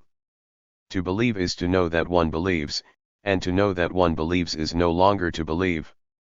Thus to believe is not to believe any longer, because that is only to believe this in the unity of one and the same nonthetic self-consciousness. To be sure, we have here forced the description of the phenomenon by designating it with the word to know. Nonthetic consciousness is not to know. But it is in its very translucency at the origin of all knowing. Thus the nonthetic consciousness, of believing is destructive of belief. But at the same time the very law of the pre-reflective cogito implies that the being of believing ought to be the consciousness of believing. Thus belief is a being which questions its own being, which can realize itself only in its destruction, which can manifest itself to itself only by denying itself. It is a being for which to be is to appear, and to appear is to deny itself. To believe is not to believe. We see the reason for it. The being of consciousness is to exist by itself, then to make itself be, and thereby to pass beyond itself. In this sense consciousness is perpetually escaping itself, belief becomes non-belief, the immediate becomes mediation, the absolute becomes relative, and the relative becomes absolute. The ideal of good faith, to believe what one believes, is, like that of sincerity, to be what one is, an ideal of being in itself. Every belief is a belief that falls short, one never wholly believes what one believes. Consequently the primitive project of bad faith is only the utilization of the self-destruction of the fact of consciousness. If every belief in good faith is an impossible belief, then there is a place for every impossible belief. My inability to believe that I am courageous will not discourage me, since every belief involves not quite believing. I shall define this impossible belief as my belief. To be sure, I shall not be able to hide from myself that I believe in order not to believe, and that I do not believe in order to believe. But the subtle, total annihilation of bad faith by itself cannot surprise me, it exists at the basis of all faith. What is it then? At the moment when I wish to believe myself courageous, I know that I am a coward. And this certainly would come to destroy my belief. But first, I am not any more courageous than cowardly, if we are to understand this in the mode of being of the in itself. In the second place, I do not know that I am courageous. Such a view of myself can be accompanied only by belief, for it surpasses pure reflective certitude. In the third place, it is very true that bad faith does not succeed in believing what it wishes to believe. But it is precisely as the acceptance of not believing what it believes that it is bad faith. Good faith wishes to flee the not believing what one believes by finding refuge in being. Bad faith flees being by taking refuge in not believing what one believes.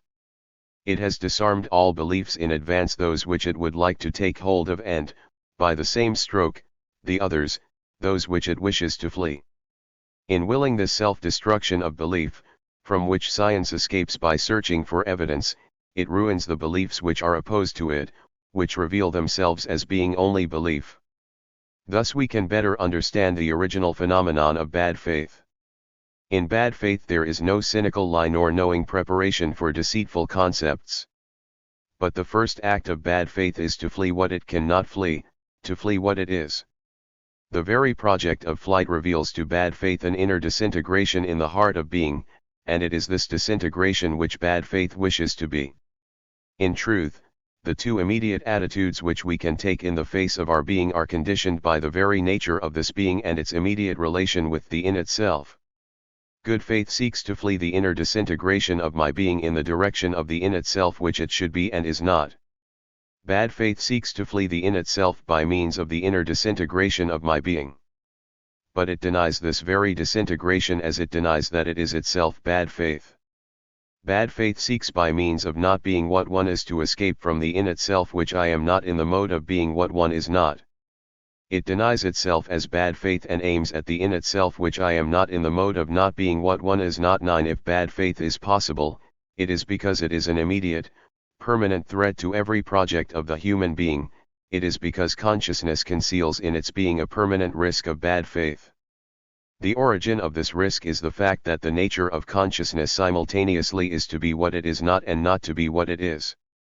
In the light of these remarks we can now approach the ontological study of consciousness, not as the totality of the human being, but as the instantaneous nucleus of this being. Part 2. Being for itself. Chapter 1. Immediate structures of the for itself. I presence to self. Negation has referred us to freedom, freedom to bad faith, and bad faith to the being of consciousness, which is the requisite condition for the possibility of bad faith. In the light of the requirements which we have established in the preceding chapters, we must now resume the description which we attempted in the introduction of this work, that is, we must return to the plane of the pre-reflective cogito. Now the cogito never gives out anything other than what we ask of it. Descartes questioned it concerning its functional aspect. I doubt, I think. And because he wished to pass without a conducting thread from this functional aspect to existential dialectic, he fell into the error of substance. Husserl, warned by this error, remained timidly on the plane of functional description. Due to this fact he never passed beyond the pure description of the appearance as such. He has shut himself up inside the cogito and deserves, in spite of his denial, to be called a phenomenalist rather than a phenomenologist. His phenomenalism at every moment borders on Kantian idealism. Heidegger, wishing to avoid that descriptive phenomenalism which leads to the Megarian, anti-dialectic isolation of essences, begins with the existential analytic without going through the cogito. But since the Dasein has from the start been deprived of the dimension of consciousness, it can never regain this dimension. Heidegger endows human reality with a self-understanding which he defines as an ecstatic project of its own possibilities. It is certainly not my intention to deny the existence of this project. But how could there be an understanding which would not in itself be the consciousness of being understanding? This ecstatic character of human reality will lapse into a thing like blind in itself unless it arises from the consciousness of ecstasis. In truth the cogito must be our point of departure, but we can say of it, parodying a famous saying, that it leads us only on condition that we get out of it. Our preceding study, which concerned the conditions for the possibility of certain types of conduct, had as its goal only to place us in a position to question the cogito about its being and to furnish us with the dialectic instrument which would enable us to find in the cogito itself the means of escaping from instantaneity toward the totality of being which constitutes human reality. Let us return now to description of nonthetic self-consciousness. Let us examine its results and ask what it means for consciousness that it must necessarily be what it is not and not be what it is. The being of consciousness, we said in the introduction, is a being such that in its being is in question. This means that the being of consciousness does not coincide with itself in a full equivalence. Such equivalence, which is that of the in itself, is expressed by this simple formula: being is what it is. In the in itself there is not a particle of being which is not wholly within itself without distance. When being is thus conceived, there is not the slightest suspicion of duality in it. This is what we mean when we say that the density of being of the in itself is infinite. It is a fullness. The principle of identity can be said to be synthetic not only because it limits its scope to a region of definite being, but in particular because it masses within it the infinity of density. A is a means that A exists in an infinite compression with an infinite density. Identity is the limiting concept of unification. It is not true that the in itself has any need of a synthetic unification of its being. At its own extreme limit, unity disappears and passes into identity. Identity is the ideal of one, and one comes into the world by human reality. The in itself is full of itself, and no more total plenitude can be imagined, no more perfect equivalence of content to container. There is not the slightest emptiness in being, not the tiniest crack through which nothingness might slip in.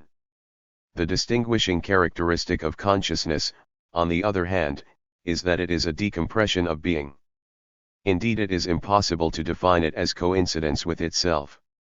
Of this table I can say only that it is purely and simply this table. But I cannot limit myself to saying that my belief is belief. My belief is the consciousness of belief. It is often said that the act of reflection alters the fact of consciousness on which it is directed. Husserl himself admits that the fact of being seen involves a total modification for each or Leibniz. But I believe that I have demonstrated that the first condition of all reflection is a pre-reflective cogito. This cogito, to be sure, does not posit an object, it remains within consciousness. But it is nonetheless homologous with the reflective cogito, since it appears as the first necessity for non-reflective consciousness to be seen by itself. Originally then the cogito includes this nullifying characteristic of existing for a witness, although the witness for which consciousness exists is itself. Thus by the sole fact that my belief is apprehended as belief, it is no longer only belief, that is, it is already no longer belief, it is troubled belief. Thus the ontological judgment belief is consciousness of belief can under no circumstances be taken as a statement of identity. The subject and the attribute are radically different, though still within the indissoluble unity of one and the same being.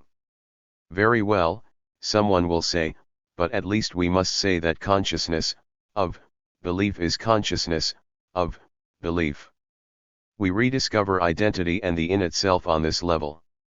It was only a matter of choosing the appropriate plane on which we should apprehend our object. But that is not true. To affirm that the consciousness of belief is consciousness of belief is to dissociate consciousness from belief, to suppress the parenthesis, and to make belief an object for consciousness. It is to launch abruptly onto the plane of reflectivity.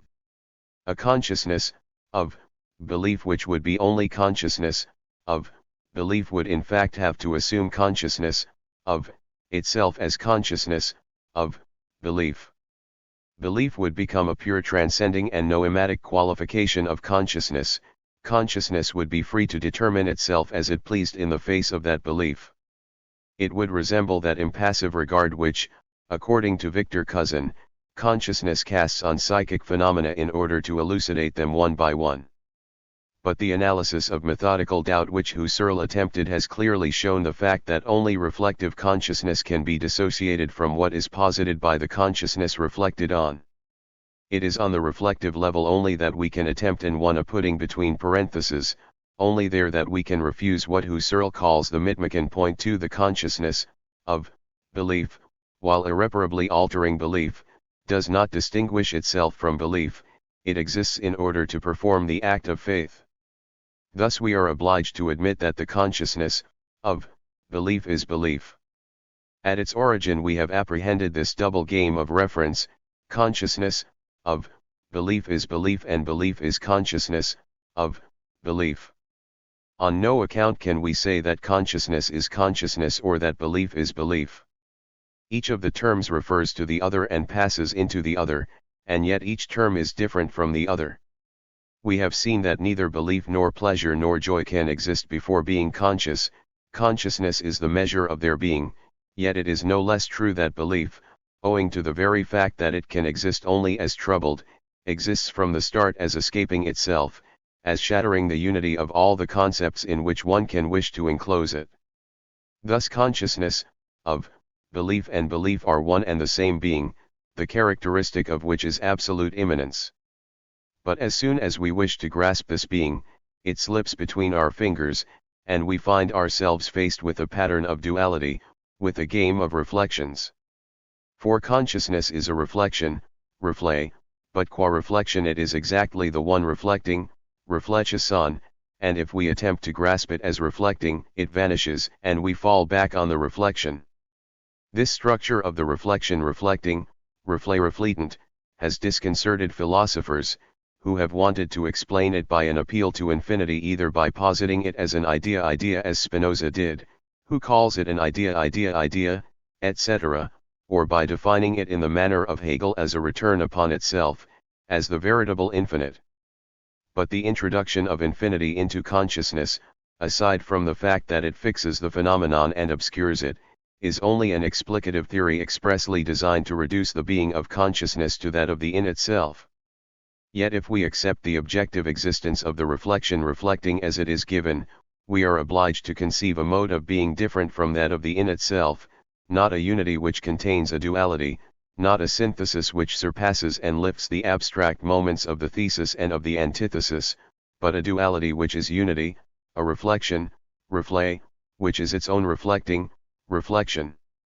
In fact, if we seek to lay hold on the total phenomenon, i.e., the unity of this duality or consciousness, of, belief, we are referred immediately to one of the terms, and this term in turn refers us to the unitary organization of immanence. But if on the contrary we wish to take our point of departure from duality as such and to posit consciousness and belief as a dyad, then we encounter the idea of Spinoza and we miss the pre-reflective phenomenon which we wish to study. This is because pre-reflective consciousness is self-consciousness. It is this same notion of self which must be studied, for it defines the very being of consciousness. Let us note first that the term in itself, which we have borrowed from tradition to designate the transcending being, is inaccurate. At the limit of coincidence with itself, in fact, the self vanishes to give place to identical being. The self cannot be a property of being in itself. By nature it is a reflexive, as syntax sufficiently indicates, in particular the logical rigor of Latin syntax with the strict distinctions imposed by grammar between the uses of ejus and sui. The self refers, but it refers precisely to the subject. It indicates a relation between the subject and himself, and this relation is precisely a duality, but a particular duality since it requires particular verbal symbols.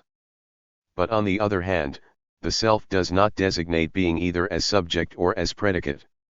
If indeed I consider the se in ils ennui, 3 for example, I establish that it opens up to allow the subject himself to appear behind it. It is not the subject, since the subject without relation to himself would be condensed into the identity of the in itself, neither is it a consistent articulation of the real, since it allows the subject to appear behind it. In fact, the self cannot be apprehended as a real existent, the subject cannot be self, for coincidence with self, as we have seen, causes the self to disappear. But neither can it not be itself, since the self is an indication of the subject himself. The self therefore represents an ideal distance within the immanence of the subject in relation to himself, a way of not being his own coincidence, of escaping identity while positing it as unity, in short, of being in a perpetually unstable equilibrium between identity as absolute cohesion without a trace of diversity and unity as a synthesis of a multiplicity. This is what we shall call presence to itself. The law of being of the for itself, as the ontological foundation of consciousness, is to be itself in the form of presence to itself. This presence to itself has often been taken for a plenitude of existence, and a strong prejudice prevalent among philosophers causes them to attribute to consciousness the highest rank in being. But this postulate cannot be maintained after a more thorough description of the notion of presence. Actually, presence too always implies duality, at least a virtual separation. The presence of being to itself implies a detachment on the part of being in relation to itself. The coincidence of identity is the veritable plenitude of being exactly because in this coincidence there is left no place for any negativity. Of course, the principle of identity can involve the principle of non-contradiction, as Hegel has observed. The being which is what it is must be able to be the being which is not what it is not. But in the first place, this negation, like all others, comes to the surface of being through human reality, as we have shown, and not through a dialectic appropriate just to being. In addition, this principle can denote only the relations of being with the external, exactly because it presides over the relations of being with what it is not. We are dealing then with a principle constitutive of external relations such that they can appear to a human reality present to being in itself and engaged in the world. This principle does not concern the internal relations of being. These relations, inasmuch as they would posit an otherness, do not exist. The principle of identity is the negation of every species of relation at the heart of being in itself. Presence to self, on the contrary, supposes that an impalpable fissure has slipped into being. If being is present to itself, it is because it is not wholly itself. Presence is an immediate deterioration of coincidence, for it supposes separation. But if we ask ourselves at this point what it is which separates the subject from himself, we are forced to admit that it is nothing. Ordinarily, what separates is a distance in space, a lapse of time, a psychological difference, or simply the individuality of two co-presents, in short, a qualified reality. But in the case which concerns us, nothing can separate the consciousness of belief from belief, since belief is nothing other than the consciousness of belief. To introduce into the unity of a pre-reflective cogito a qualified element external to this cogito would be to shatter its unity, to destroy its translucency. There would then be in consciousness something of which it would not be conscious and which would not exist in itself as consciousness. The separation which separates belief from itself cannot be grasped or even conceived in isolation. If we seek to reveal it, it vanishes. We find belief once more as pure immanence. But if, on the other hand, we wish to apprehend belief as such, then the fissure is there, appearing when we do not wish to see it, disappearing as soon as we seek to contemplate it. This fissure then is the pure negative. Distance, lapse of time, psychological difference can be apprehended in themselves and include as such elements of positivity. They have a simple negative function. But the fissure within consciousness is a nothing except for the fact that it denies and that it can have being only as we do not see it. This negative, which is the nothingness of being and the annihilating power both together, is nothingness. Nowhere else can we grasp it in such purity. Everywhere else in one way or another we must confer on it being in itself as nothingness. But the nothingness which arises in the heart of consciousness is not. It is made to be. Belief, for example, is not the contiguity of one being with another being, it is its own presence to itself, its own decompression of being. Otherwise the unity of the for itself would dissolve into the duality of two in itself's point, for thus the for itself must be its own nothingness. The being of consciousness qua consciousness is to exist at a distance from itself as a presence to itself, and this empty distance which being carries in its being is nothingness. Thus, in order for a self to exist, it is necessary that the unity of this being include its own nothingness as the annihilation of identity. For the nothingness which slips into belief is its nothingness, the nothingness of belief as belief in itself, as belief blind and full, as simple faith. The for itself is the being which determines itself to exist inasmuch as it cannot coincide with itself. Hence we understand how it was that by questioning the pre-reflective cogito without any conducting thread, we could not find nothingness anywhere. One does not disclose nothingness in the manner in which one can disclose a being. Nothingness is always an elsewhere. It is the obligation for the for itself never to exist except in the form of an elsewhere in relation to itself, to exist as a being which perpetually affects in itself a break in being. This break does not refer us elsewhere to another being, it is only a perpetual reference of self to self, of the reflection to the reflecting, of the reflecting to the reflection. This reference, however, does not provoke an infinite movement in the heart of the for itself but is given within the unity of a single act. The infinite movement belongs only to the reflective regard which wants to apprehend the phenomenon as a totality and which is referred from the reflection to the reflecting, from the reflecting to the reflection without being able to stop. Thus nothingness is this whole of being, this fall of the in itself toward the self, the fall by which the for itself is constituted. But this nothingness can only be made to be if its borrowed existence is correlative with annihilating act on the part of being. This perpetual act by which the in itself degenerates into presence to itself we shall call an ontological act. Nothingness is the putting into question of being by being, that is, precisely consciousness or for self. It is an absolute event which comes to being by means of being and which without having being, is perpetually sustained by being. Since being in itself is isolated in its being by its total positivity, no being can produce being and nothing can happen to being through being except for nothingness. Nothingness is the peculiar possibility of being and its unique possibility. Yet this original possibility appears only in the absolute act which realizes it. Since nothingness is nothingness of being, it can come to being only through being itself.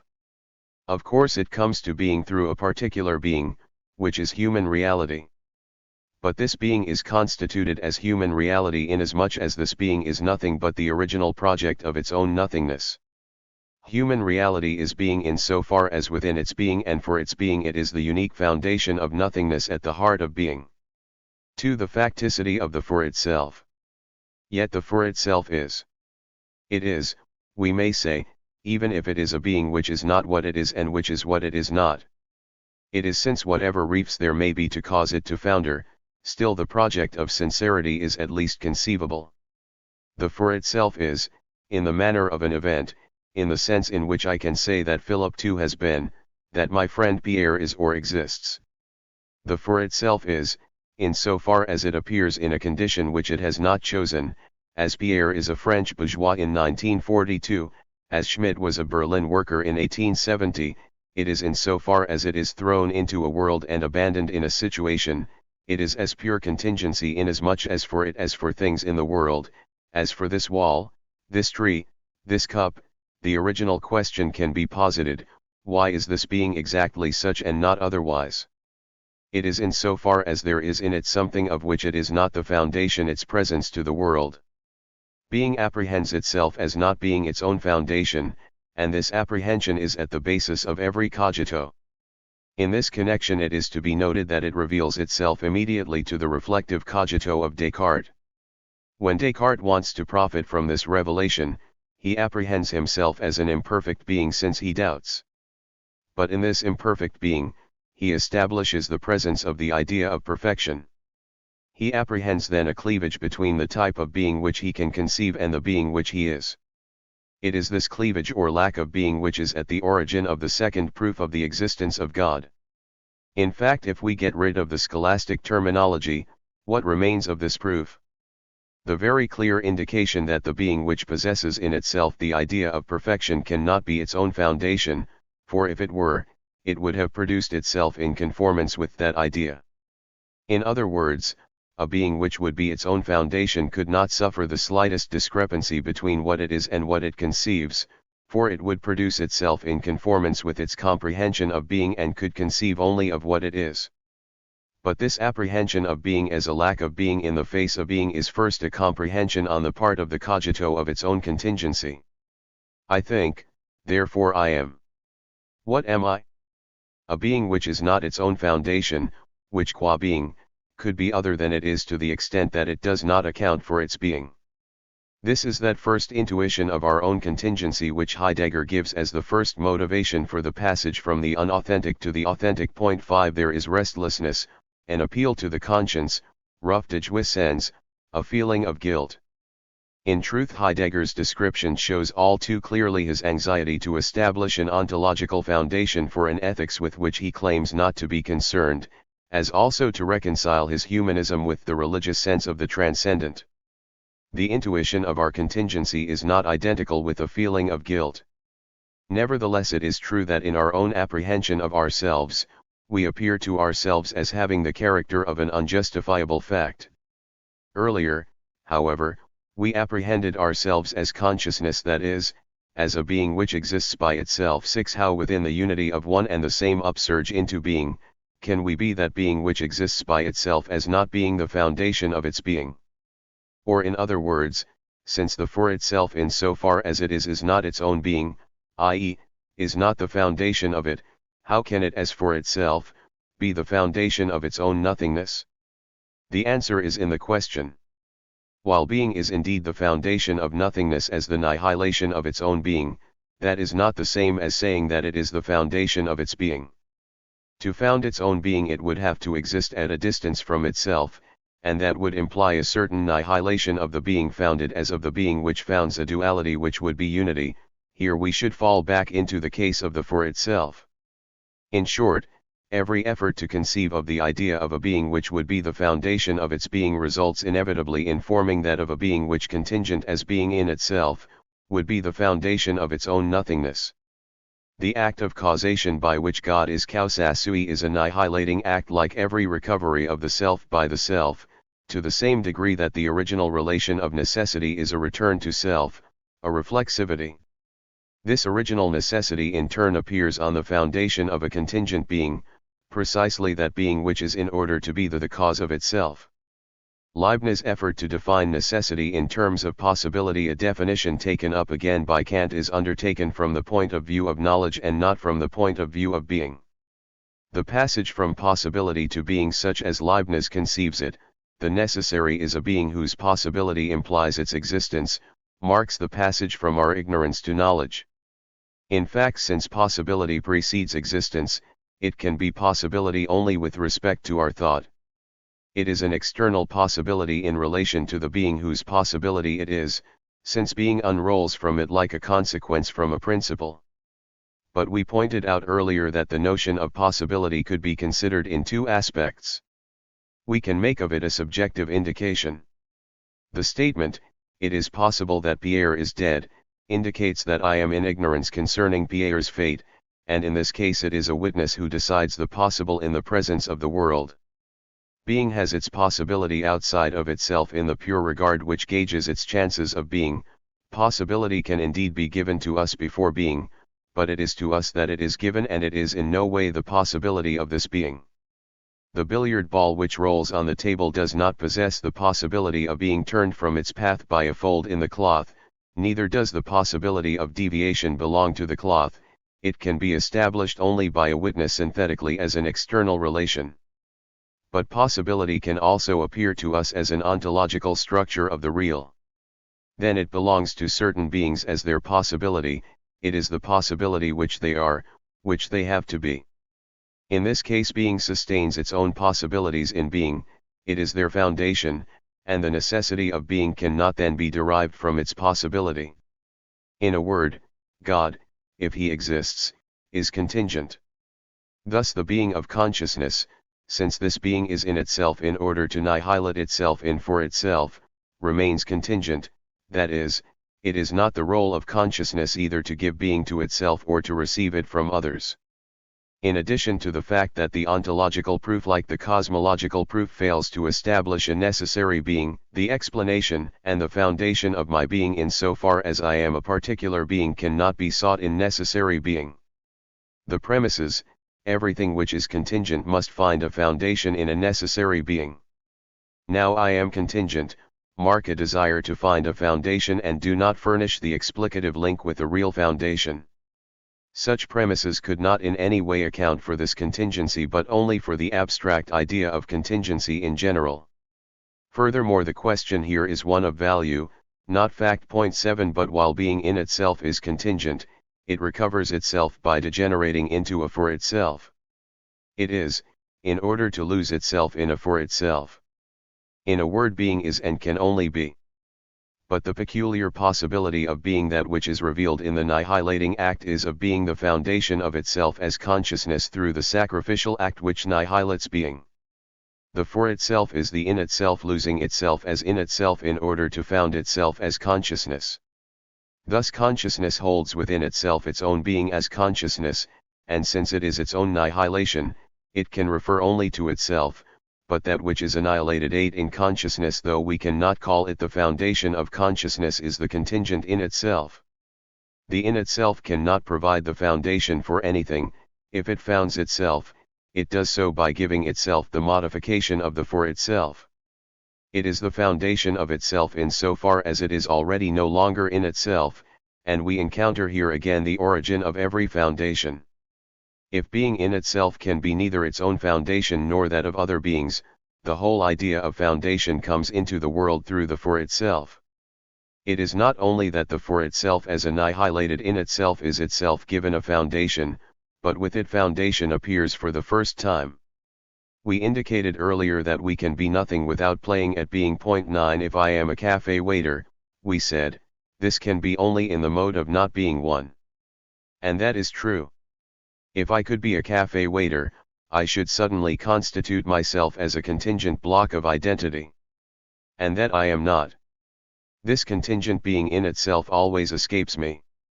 But in order that I may freely give a meaning to the obligations which my state involves, then in one sense at the heart of the for itself, as a perpetually evanescent totality, being in itself must be given as the evanescent contingency of my situation.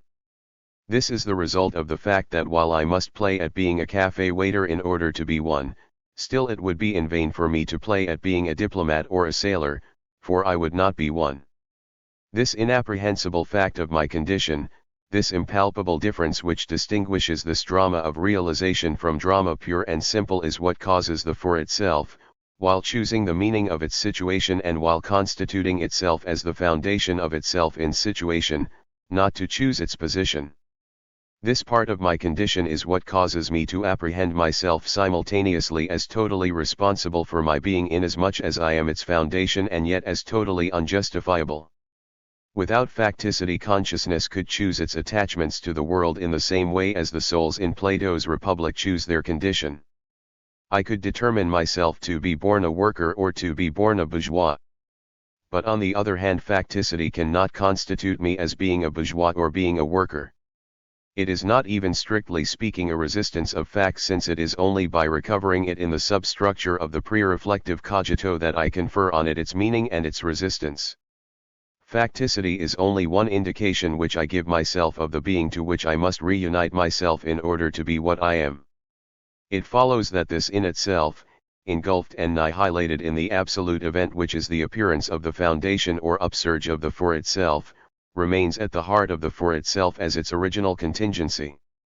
Consciousness is its own foundation, but it remains contingent in order that there may be a consciousness rather than an infinity of pure and simple in itself. The absolute event or for itself is contingent in its very being. If I decipher the givens of the pre-reflective cogito, I establish, to be sure, that the for itself refers to itself. Whatever the for itself may be, it is this in the mode of consciousness of being. Thirst refers to the consciousness of thirst, which it is, as to its foundation, and conversely. But the totality reflecting, if it could be given, would be contingency and in itself. But this totality cannot be attained, since I cannot say either that the consciousness of thirst is consciousness of thirst, or that thirst is thirst. It is there as annihilated totality, as the evanescent unity of the phenomenon. If I apprehend the phenomenon as plurality, this plurality indicates itself as a total unity, and hence its meaning is its contingency. That is, I can ask myself, why am I thirsty? Why am I conscious of this glass? Of this me?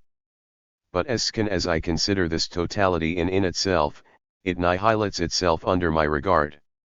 It is not, it is in order not to be, and I return to the for itself apprehended in its suggestion of duality as the foundation of itself. I am angry because I produce myself as consciousness of anger.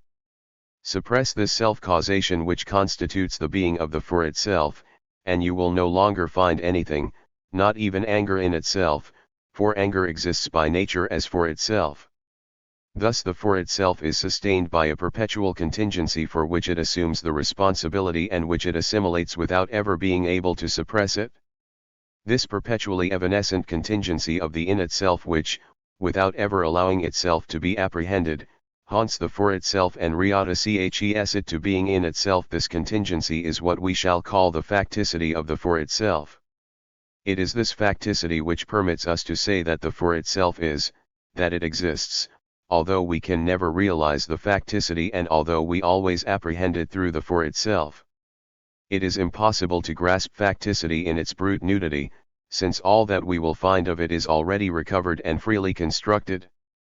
The simple fact of being there, at that table, in that chair is already the pure object of a limiting concept and as such cannot be grasped. Yet it is contained in my consciousness of being there, as its full contingency, as the annihilated in itself on the basis of which the for itself produces itself as consciousness of being there. The for itself looking deep into itself as the consciousness of being there will never discover anything in itself but motivations, that is, it will be perpetually referred to itself and to its constant freedom. I am there in order to, etc. But the contingency which paralyzes these motivations to the same degree as they totally found themselves is the facticity of the for itself. The relation of the for itself, which is its own foundation qua for itself, to facticity can be correctly termed a factual necessity. It is indeed this factual necessity which Descartes and Husserl seized upon as constituting the evidence of the cogito. The for itself is necessary in so far as it provides its own foundation. And this is why it is the object reflected by an apodictic intuition. I cannot doubt that I am. But in so far as this for itself as such could also not be, it has all the contingency of fact. Just as my annihilating freedom is apprehended in anguish, so the for itself is conscious of its facticity. It has the feeling of its complete gratuity, it apprehends itself as being there for nothing, as being de trop. We must not confuse facticity with that Cartesian substance whose attribute is thought. To be sure, thinking substance exists only as it thinks, and since it is a created thing, it participates in the contingency of the ens creatum. But it preserves the character of being in itself in its integrity, although the for itself is its attribute. This is what is called Descartes' substantialist illusion. For us, on the other hand, the appearance of the for itself or absolute event refers indeed to the effort of an in itself to found itself, it corresponds to an attempt on the part of being to remove contingency from its being. But this attempt results in the annihilation of the in itself, because the in itself cannot found itself without introducing the self or a reflective, annihilating reference into the absolute identity of its being and consequently degenerating into for itself. The for itself corresponds then to an expanding destructuring of the in itself, and the in itself is annihilated and absorbed in its attempt to found itself. Facticity is not then a substance of which the for itself would be the attribute and which would produce thought without exhausting itself in that very production. It simply resides in the for itself as a memory of being, as its unjustifiable presence in the world. Being in itself can found its nothingness but not its being. In its decompression it annihilates itself in a for itself which becomes qua for itself its own foundation, but the contingency which the for itself has derived from the in itself remains out of reach. It is what remains of the in itself in the for itself as facticity and what causes the for itself to have only a factual necessity, that is, it is the foundation of its consciousness of being or existence, but on no account can it found its presence. Thus consciousness can in no case prevent itself from being and yet it is totally responsible for its being. 3. The for itself and the being of value. Any study of human reality must begin with the cogito. But the Cartesian I think is conceived in the instantaneous perspective of temporality. Can we find in the heart of the cogito a way of transcending this instantaneity? If human reality were limited to the being of the I think, it would have only the truth of an instant. And it is indeed true that with Descartes the cogito is an instantaneous totality, since by itself it makes no claim on the future, and since an act of continuous creation is necessary to make it pass from one instant to another. But can we even conceive of the truth of an instant? Does the cogito not in its own way engage both past and future? Heidegger is so persuaded that the I think of Husserl is a trap for larks, fascinating and ensnaring, that he has completely avoided any appeal to consciousness in his description of Dasein. His goal is to show it immediately as care, that is, as escaping itself in the project of self toward the possibilities which it is.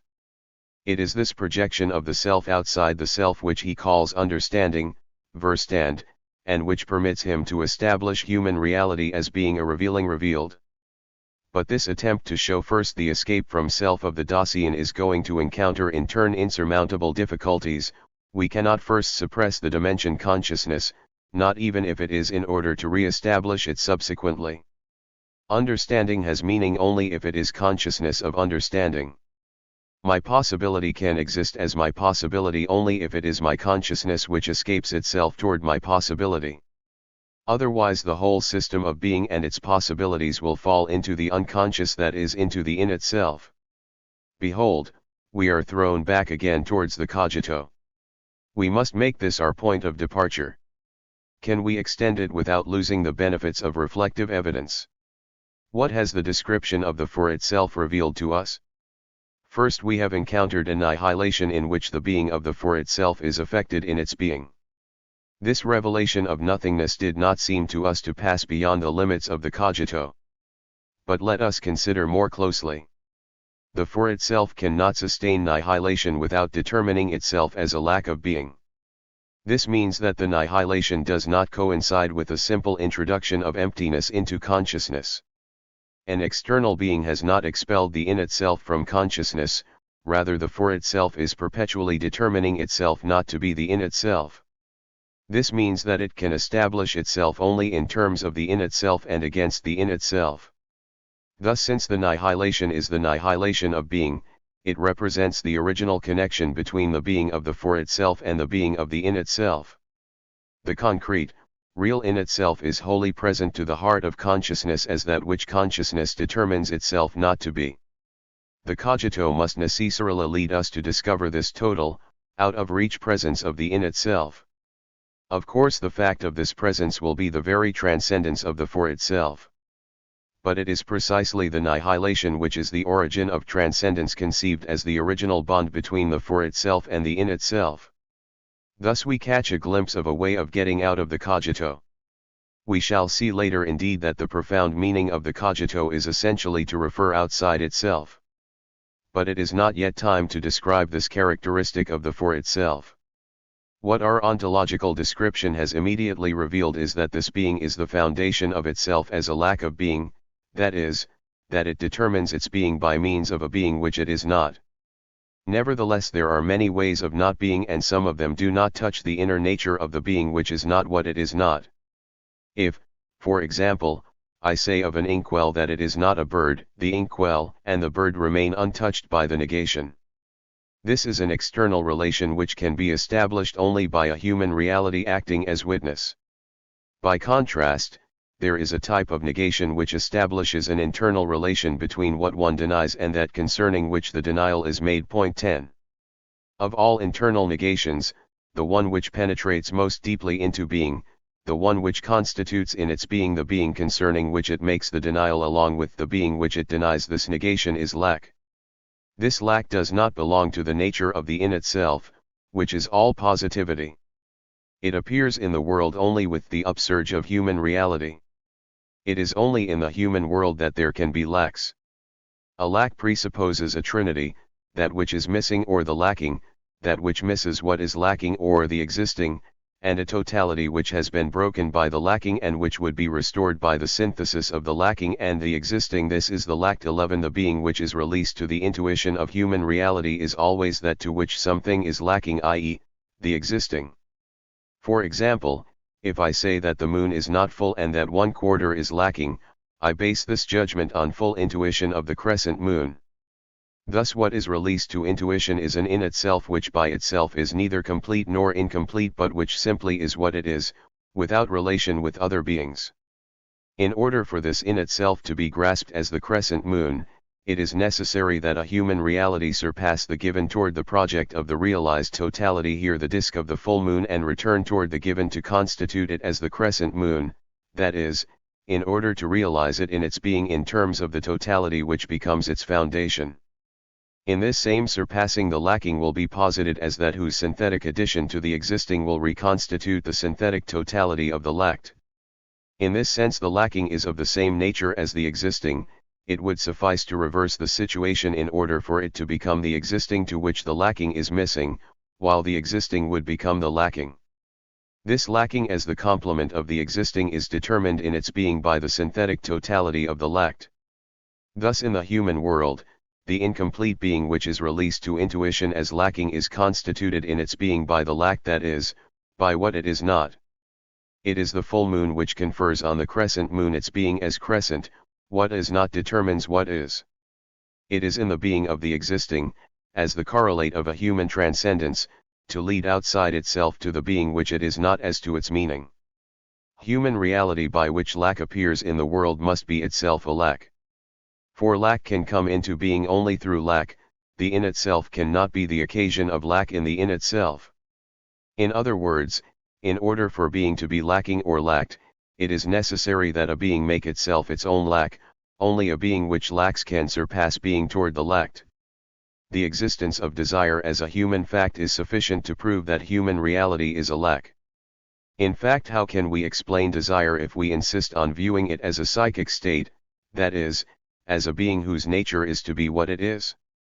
A being which is what it is, to the degree that it is considered as being what it is, summons nothing to itself in order to complete itself. An incomplete circle does not call for completion unless it is surpassed by human transcendence. In itself it is complete and perfectly positive as an open curve. A psychic state which existed with the sufficiency of this curve could not possess in addition the slightest appeal to something else. It would be itself without any relation to what is not it. In order to constitute it as hunger or thirst, an external transcendence surpassing it toward the totality satisfied hunger would be necessary, just as the crescent moon is surpassed toward the full moon. We will not get out of the difficulty by making desire a conatus conceived in the manner of a physical force. For the conatus, once again, even if we grant it the efficiency of a cause, cannot possess in itself the character of a reaching out toward another state. The conatus as the producer of states cannot be identified with desire as the appeal from a state. Neither will recourse to psychophysiological parallelism enable us better to clear away the difficulties. Thirst as an organic phenomenon, as a physiological need of water, does not exist. An organism deprived of water presents certain positive phenomena, for example, a certain coagulating thickening of the blood, which provokes in turn certain other phenomena. The ensemble is a positive state of the organism which refers only to itself, exactly as the thickening of a solution from which the water has evaporated cannot be considered by itself as the solution's desire of water. If we suppose an exact correspondence between the mental and the physiological, this correspondence can be established only on the basis of ontological identity, as Spinoza has seen. Consequently, the being of psychic thirst will be the being in itself of a state, and we are referred once again to a transcendent witness. But then the thirst will be desire for this transcendence but not for itself, it will be desire in the eyes of another. If desire is to be able to be desire to itself, it must necessarily be itself transcendence, that is, it must by nature be an escape from itself toward the desired object. In other words, it must be a lack but not an object lack, a lack undergone, created by the surpassing which it is not. It must be its own lack of. Desire is a lack of being. It is haunted in its inmost being by the being of which it is desire. Thus it bears witness to the existence of lack in the being of human reality. But if human reality is lack, then it is through human reality that the trinity of the existing, the lacking, and the lacked comes into being. What exactly are the three terms of this trinity? That which plays here the role of the existing is what is released to the cogito as the immediate of the desire. For example, it is this for itself which we have apprehended as not being what it is and being what it is not. But how are we to define the lacked? To answer this question, we must return to the idea of lack and determine more exactly the bond which unites the existing to the lacking. This bond cannot be one of simple contiguity. If what is lacking is in its very absence still profoundly present at the heart of the existing, it is because the existing and the lacking are at the same moment apprehended and surpassed in the unity of a single totality. And that which constitutes itself as lack can do so only by surpassing itself toward one great broken form. Thus lack is appearance on the ground of a totality. Moreover, it matters little whether this totality has been originally given and is now broken, e.g. the arms of the Venus de Milo are now lacking, or whether it has never yet been realized. E.g. he lacks courage. What is important is only that the lacking and the existing are given or are apprehended as about to be annihilated in the unity of the totality which is lacked. Everything which is lacking to for. What is given in the unity of a primitive upsurge is the for, conceived as not yet being or as not being any longer, an absence toward which the curtailed existing surpasses itself or is surpassed and thereby constitutes itself as curtailed. What is the for of human reality? The for itself, as the foundation of itself, is the upsurge of the negation. The for itself founds itself in so far as it denies in relation to itself a certain being or a mode of being. What it denies or annihilates, as we know, is being in itself. But no matter what being in itself, human reality is before all else its own nothingness. What it denies or annihilates in relation to itself as for itself can be only itself. The meaning of human reality as annihilated is constituted by this annihilation and this presence in it of what it annihilates, hence the self as being in itself is what human reality lacks and what makes its meaning. Since human reality in its primitive relation to itself is not what it is, its relation to itself is not primitive and can derive its meaning only from an original relation which is the null relation or identity. It is the self which would be what it is which allows the for itself to be apprehended as not being what it is, the relation denied in the definition of the for itself which as such should be first posited is a relation, given as perpetually absent, between the for itself and itself in the mode of identity. The meaning of the subtle confusion by which thirst escapes and is not thirst, in so far as it is consciousness of thirst, is a thirst which would be thirst and which haunts it. What the for itself lacks is the self or itself as in itself. Nevertheless, we must not confuse this missing in itself, the lacked, with that of facticity. The in itself of facticity in its failure to found itself is reabsorbed in pure presence in the world on the part of the for itself. The missing in itself, on the other hand, is pure absence.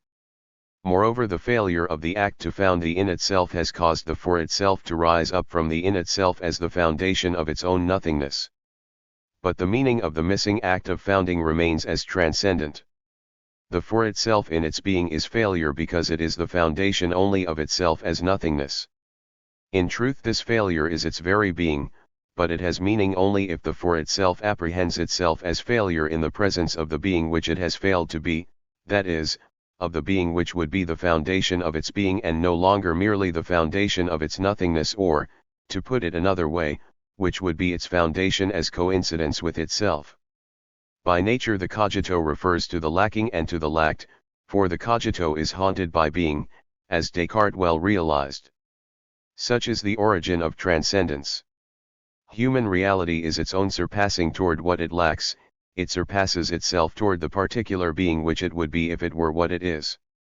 Human reality is not something which exists first in order afterwards to lack this or that, it exists first as lack and in immediate, synthetic connection with what it lacks. Thus the pure event by which human reality rises as a presence in the world is apprehended by itself as its own lack. In its coming into existence, human reality grasps itself as an incomplete being. It apprehends itself as being in so far as it is not, in the presence of the particular totality which it lacks and which it is in the form of not being it and which is what it is. Human reality is a perpetual surpassing toward a coincidence with itself which is never given. If the cogito reaches toward being, it is because by its very thrust it surpasses itself toward being by qualifying itself in its being as the being to which coincidence with self is lacking in order for it to be what it is. The cogito is indissolubly linked to being in itself, not as a thought to its object which would make the in itself relative but as a lack to that which defines its lack. In this sense the second Cartesian proof is rigorous. Imperfect being surpasses itself toward perfect being, the being which is the foundation only of its nothingness surpasses itself toward the being which is the foundation of its being.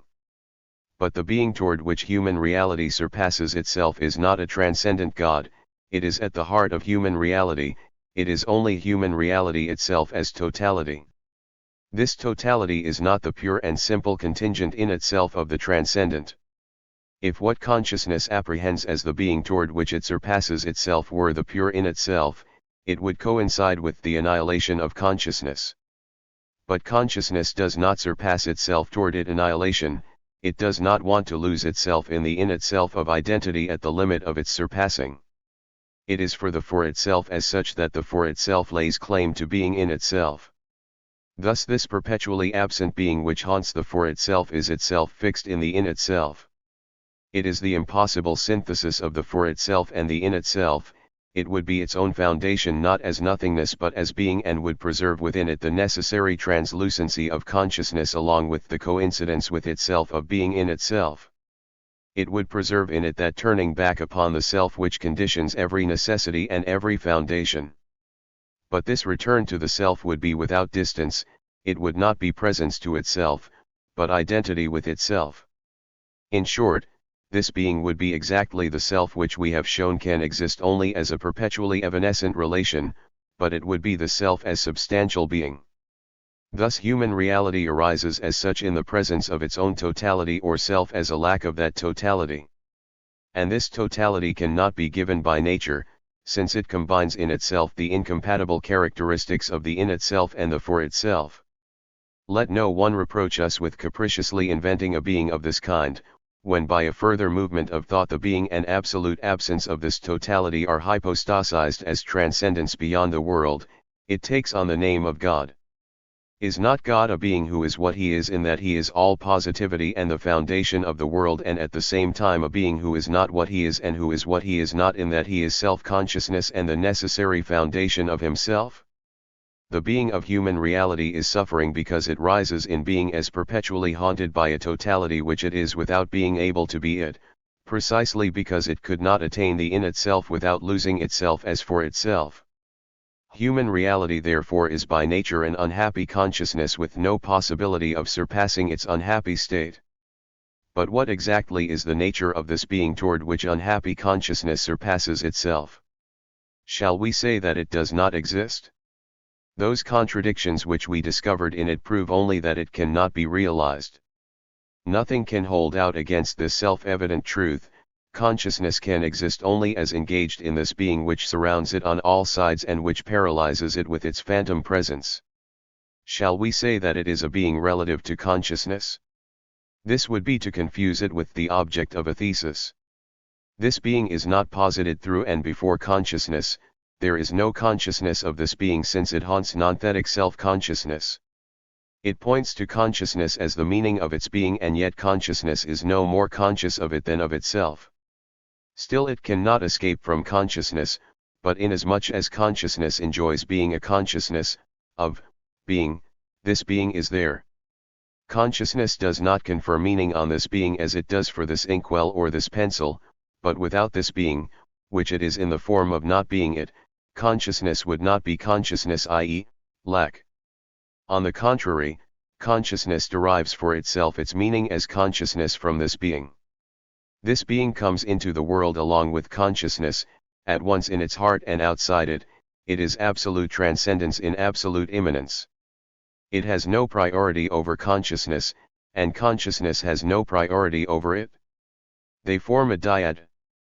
Of course this being could not exist without the for itself, but neither could the for itself exist without it. Consciousness in relation to this being stands in the mode of being this being, for this being is consciousness, but as a being which consciousness cannot be. It is consciousness itself, in the heart of consciousness, and yet out of reach, as an absence, and unrealizable. Its nature is to enclose its own contradiction within itself. Its relation to the for itself is a total immanence which is achieved in total transcendence. Furthermore, this being need not be conceived as present to consciousness with only the abstract characteristics which our study has established. The concrete consciousness arises in situation, and it is a unique, individualized consciousness of the situation and, of, itself in situation. It is to this concrete consciousness that the self is present, and all the concrete characteristics of consciousness have their correlates in the totality of the self. The self is individual, it is the individual completion of the self which haunts the for itself. A feeling, for example, is a feeling in the presence of a norm, that is, a feeling of the same type but one which would be what it is. This norm or totality of the affective self is directly present as a lack suffered in the very heart of suffering. One suffers and one suffers from not suffering enough. The suffering of which we speak is never exactly that which we feel. What we call noble or good or true suffering and what moves us is the suffering which we read on the faces of others, better yet in portraits, in the face of a statue, in a tragic mask. It is a suffering which has being. It is presented to us as a compact, objective whole which did not await our coming in order to be and which overflows the consciousness which we have of it. It is there in the midst of the world, impenetrable and dense, like this tree or this stone, it endures, finally it is what it is. We can speak of it that suffering there which is expressed by that set of the mouth, by that frown. It is supported and expressed by the physiognomy but not created by it. Suffering is posited upon the physiognomy, it is beyond passivity as beyond activity, beyond negation as beyond affirmation it is. However, it can be only as consciousness of self. We know well that this mask does not express the unconscious grimace of a sleeper or the rictus of a dead man. It refers to possibilities, to a situation in the world. The suffering is the conscious relation to these possibilities, to this situation, but it is solidified, cast in the bronze of being. And it is as such that it fascinates us, it stands as a degraded approximation of that suffering in itself which haunts our own suffering. The suffering which I experience, on the contrary, is never adequate suffering, due to the fact that it annihilates itself as in itself by the very act by which it founds itself. It escapes as suffering toward the consciousness of suffering. I can never be surprised by it, for it is only to the exact degree that I experience it. Its translucency removes from it all depth. I cannot observe it as I observe the suffering of the statue, since I make my own suffering and since I know it. If I must suffer, I should prefer that my suffering would seize me and flow over me like a storm, but instead I must raise it into existence in my free spontaneity. I should like simultaneously to be it and to conquer it, but this enormous, opaque suffering, which should transport me out of myself, continues instead to touch me lightly with its wing, and I cannot grasp it. I find only myself who moans, myself who wails, myself who in order to realize the suffering which I am must play without respite the drama of suffering. I wring my hands, I cry in order that being in itself, their sounds, their gestures may run through the world, written by the suffering in itself which I cannot be. Each groan, each facial expression of the man who suffers aims at sculpturing a statue in itself of suffering. But this statue will never exist save through others and for others. My suffering suffers from being what it is not and from not being what it is. At the point of being made one with itself, it escapes, separated from itself by nothing, by that nothingness of which it is itself the foundation. It is loquacious because it is not adequate, but its ideal is silence, the silence of the statue, of the beaten man who lowers his head and veils his face without speaking. But with this man too it is for me that he does not speak. In himself he chatters incessantly, for the words of the inner language are like the outlines of the self of suffering. It is for my eyes that he is crushed by suffering.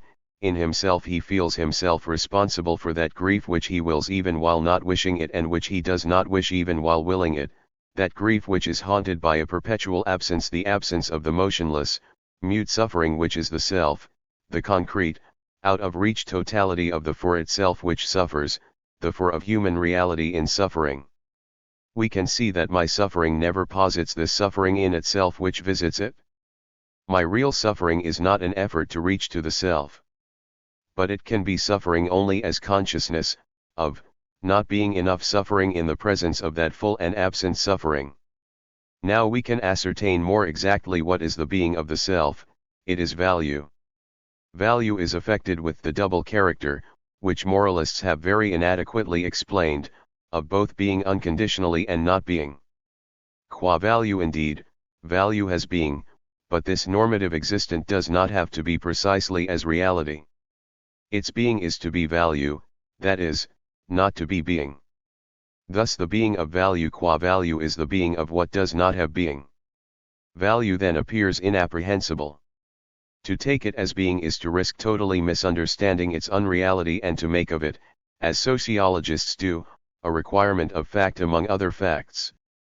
In this case the contingency of being destroys value.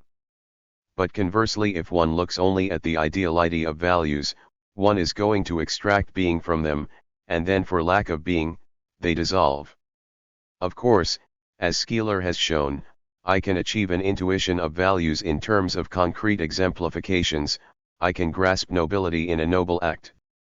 But value thus apprehended is not given as existing on the same level of being as the act on which it confers value in the way, for example, that the essence red is in relation to a particular red. Value is given as a beyond of the acts confronted, as the limit, for example, of the infinite progression of noble acts. Value is beyond being. Yet if we are not to be taken in by fine words, we must recognize that this being which is beyond being possesses being in some way at least. These considerations suffice to make us admit that human reality is that by which value arrives in the world. But the meaning of being for value is that it is that toward which a being surpasses its being. Every value-oriented act is a wrenching away from its own being toward. Since value is always and everywhere the beyond of all surpassings, it can be considered as the unconditioned unity of all surpassings of being. Thereby it makes a dyad with the reality which originally surpasses its being and by which surpassing comes into being, i.e., with human reality. We see also that since value is the unconditioned beyond of all surpassings, it must be originally the beyond of the very being which surpasses, for that is the only way in which value can be the original beyond of all possible surpassings. If every surpassing must be able to be surpassed, it is necessary that the being which surpasses should be a priori surpassed in so far as it is the very source of surpassings. Thus value taken in its origin, or the supreme value, is the beyond and the for of transcendence. It is the beyond which surpasses and which provides the foundation for all my surpassings, but toward which I can never surpass myself, precisely because my surpassings presuppose it. In all cases of lack, value is the lacked, it is not the lacking. Value is the self in so far as the self haunts the heart of the for itself as that for which the for itself is. The supreme value toward which consciousness at every instant surpasses itself by its very being is the absolute being of the self with its characteristics of identity, of purity, of permanence, etc., and as its own foundation. This is what enables us to conceive why value can simultaneously be and not be. It is as the meaning and the beyond of all surpassing, it is as the absent in itself which haunts being for itself. But as soon as we consider value, we see that it is itself a surpassing of this being in itself, since value gives being to itself. It is beyond its own being, since with the type of being of coincidence with self, it immediately surpasses this being, its permanence, its purity, its consistency, its identity, its silence, by reclaiming these qualities by virtue of presence to itself. And conversely, if we start by considering it as presence to itself, this presence immediately is solidified, fixed in the in itself. Moreover, it is in its being the missing totality toward which a being makes itself be. It arises for a being, not as this being is what it is in full contingency, but as it is the foundation of its own annihilation. In this sense, value haunts being as being founds itself, but not as being is. Value haunts freedom. This means that the relation of value to the for itself is very particular. It is the being which has to be in so far as it is the foundation of its nothingness of being. Yet while it has to be this being, this is not because it is under the pressure of an external constraint, nor because value, like the unmoved mover of Aristotle, exercises over it an attraction of fact, nor is it because its being has been received, but it is because in its being it makes itself be as having to be this being. In a word, the self, the for itself, and their interrelation stand within the limits of an unconditioned freedom, in the sense that nothing makes value exist unless it is that freedom which by the same stroke makes me myself exist, and also within the limits of concrete facticity, since as the foundation of its nothingness, the for itself cannot be the foundation of its being. There is then a total contingency of being for value, which will come up again in connection with morality to paralyze and relativize it, and at the same time a free and absolute necessity. Point 12. Value in its original upsurge is not posited by the for itself, it is consubstantial with it to such a degree that there is no consciousness which is not haunted by its value, and that human reality in the broad sense includes both the for itself and value. If value haunts the for itself without being posited by it, this is because value is not the object of a thesis, otherwise the for itself would have to be a positional object to itself, since value and the for itself can arise only in the consubstantial unity of a dyad. Thus the for itself as a nonthetic self-consciousness does not exist in the face of value, in the sense that for Leibniz the monad exists alone in the face of God. Value therefore is not known at this stage, since knowledge posits the object in the face of consciousness. Value is merely given with the nonthetic translucency of the for itself, which makes itself be as the consciousness of being. Value is everywhere and nowhere, at the heart of the annihilating relation reflection-reflecting, it is present and out of reach, and it is simply lived as the concrete meaning of that lack which makes my present being. In order for value to become the object of a thesis, the for itself which it haunts must also appear before the regard of reflection. Reflective consciousness in fact accomplishes two things by the same stroke: the Leibniz reflected on is posited in its nature as lack, and value is disengaged as the out-of-reach meaning of what is lacked. Thus reflective consciousness can be properly called a moral consciousness, since it cannot arise without at the same moment disclosing values. It is obvious that I remain free in my reflective consciousness to direct my attention on these values or to neglect them, exactly as it depends on me to look more closely at this table, my pen, or my package of tobacco. But whether they are the object of a detailed attention or not, in any case they are. It is not necessary to conclude, however, that the reflective regard is the only one which can make value appear, nor should we by analogy project the values of our for itself into the world of transcendence. If the object of intuition is a phenomenon of human reality but transcendent, it is released immediately with its value, for the for itself of the other is not a hidden phenomenon which would be given only as the conclusion of a reasoning by analogy. It manifests itself originally to my for itself, as we shall see. The presence of the for itself as for others is even the necessary condition for the constitution of the for itself as such. In this upsurge of the for others, value is given as in the upsurge of the for itself, although in a different mode of being. But we cannot treat here the objective encounter with values in the world, since we have not elucidated the nature of the for others. We shall return to the examination of this question in the third part of this work. For the for itself and the being of possibilities. We have seen that human reality as for itself is a lack, and that what it lacks is a certain coincidence with itself. Concretely, each particular for itself, or Leibniz, lacks a certain particular and concrete reality, which if the for itself were synthetically assimilated with it, would transform the for itself into itself. It lacks something for something else, as the broken disk of the moon lacks that which would be necessary to complete it and transform it into a full moon. Thus the lacking arises in the process of transcendence and is determined by a return toward the existing in terms of the lacked. The lacking thus defined is transcendent and complementary in relation to the existing. They are then of the same nature. What the crescent moon lacks in order to be a full moon is precisely a fragment of moon. What the obtuse angle ABC lacks in order to make two right angles is the acute angle CBD. What the for itself lacks in order to be made a whole with itself is the for itself. But we are by no means dealing with a strange for itself, that is, with a for itself which I am not. In fact, since the risen ideal is the coincidence with self, the lacking for itself is a for itself which I am. But on the other hand, if I were it in the mode of identity, the ensemble would become an in itself. I am the lacking for itself in the mode of having to be the for itself which I am not, in order to identify myself with it in the unity of the self. Thus the original transcendent relation of the for itself to the self perpetually outlines a project of identification of the for itself with an absent for itself which it is and which it lacks. What is given as the peculiar lack of each for itself and what is strictly defined as lacking to precisely this for itself and no other is the possibility of the for itself. The possible rises on the ground of the nihilation of the for itself. It is not conceived thematically afterwards as a means of reuniting the self. Rather the upsurge of the for itself as the nihilation of the in itself and the decompression of being causes possibility to arise as one of the aspects of this decompression of being, that is, as a way of being what one is at a distance from the self.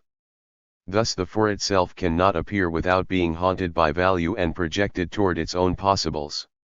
Yet as soon as it refers us to its possibles, the cogito drives us outside the instant toward that which it is in the mode of not being it.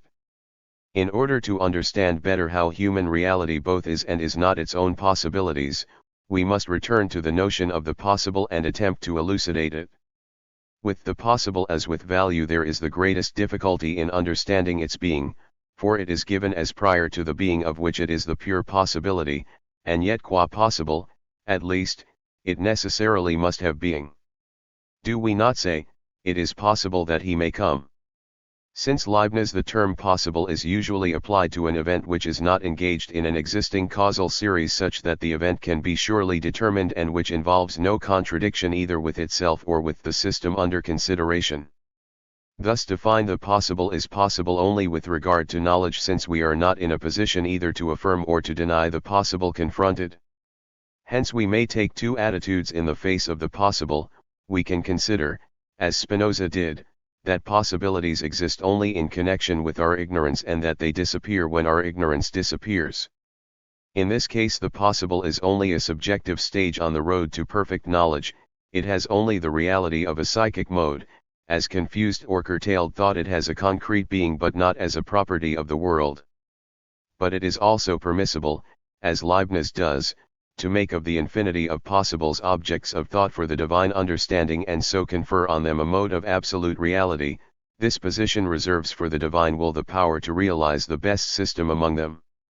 In this case, although the monad's chain of perceptions is strictly determined, and although in terms of the very formula of atom substance an all-knowing being can establish with certainty Adam's decision, it is not absurd to say, it is possible that Adam might not pick the apple.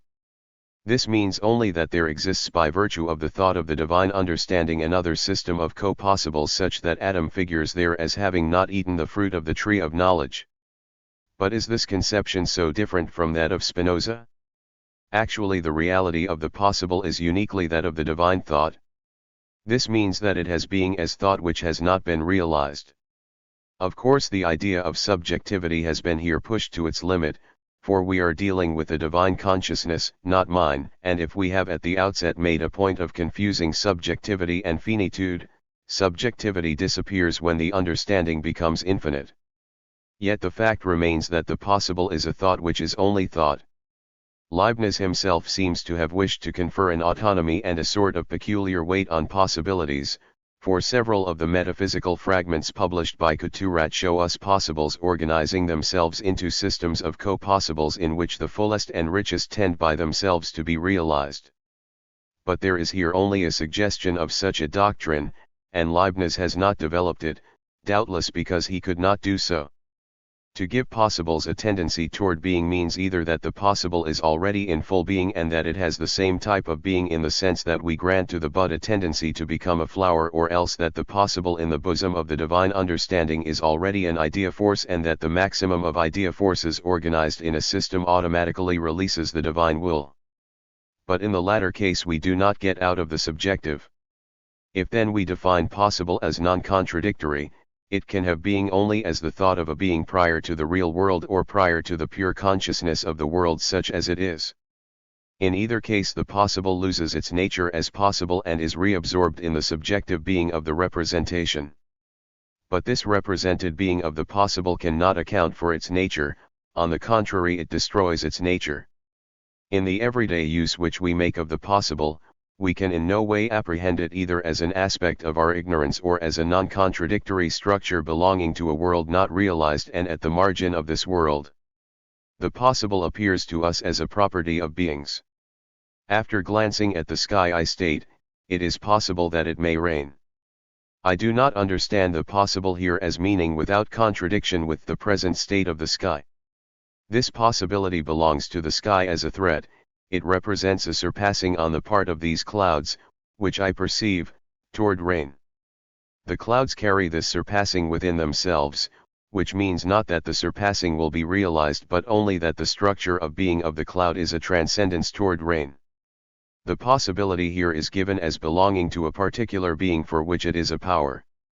This fact is sufficiently indicated by the way in which we say indifferently of a friend for whom we are waiting, it is possible that he may come or he can come.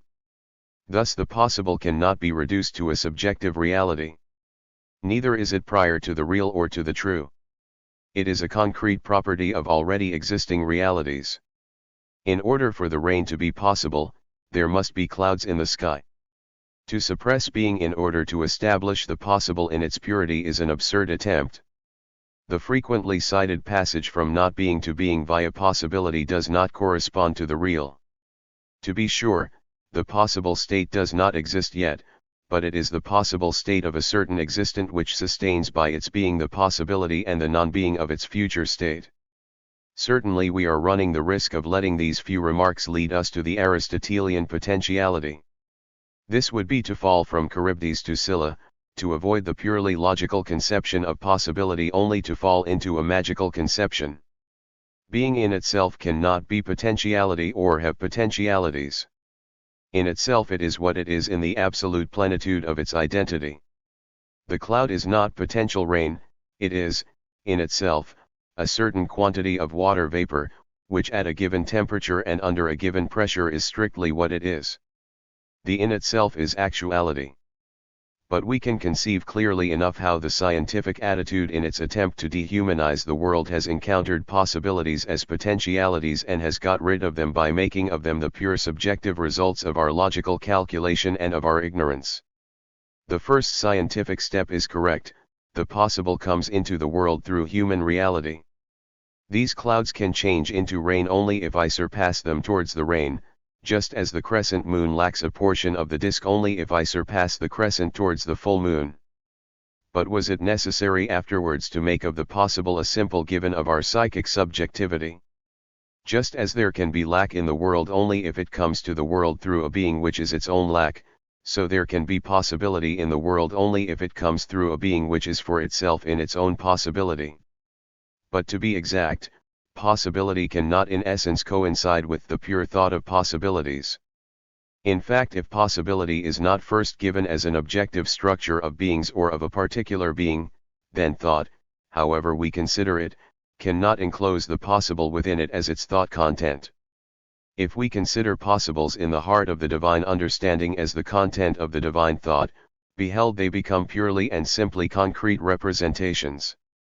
Let us admit as a pure hypothesis, although it is impossible to understand how this negative power could come to a being wholly positive, that God has the power to deny, i.e., to bring negative judgments to bear on his representations.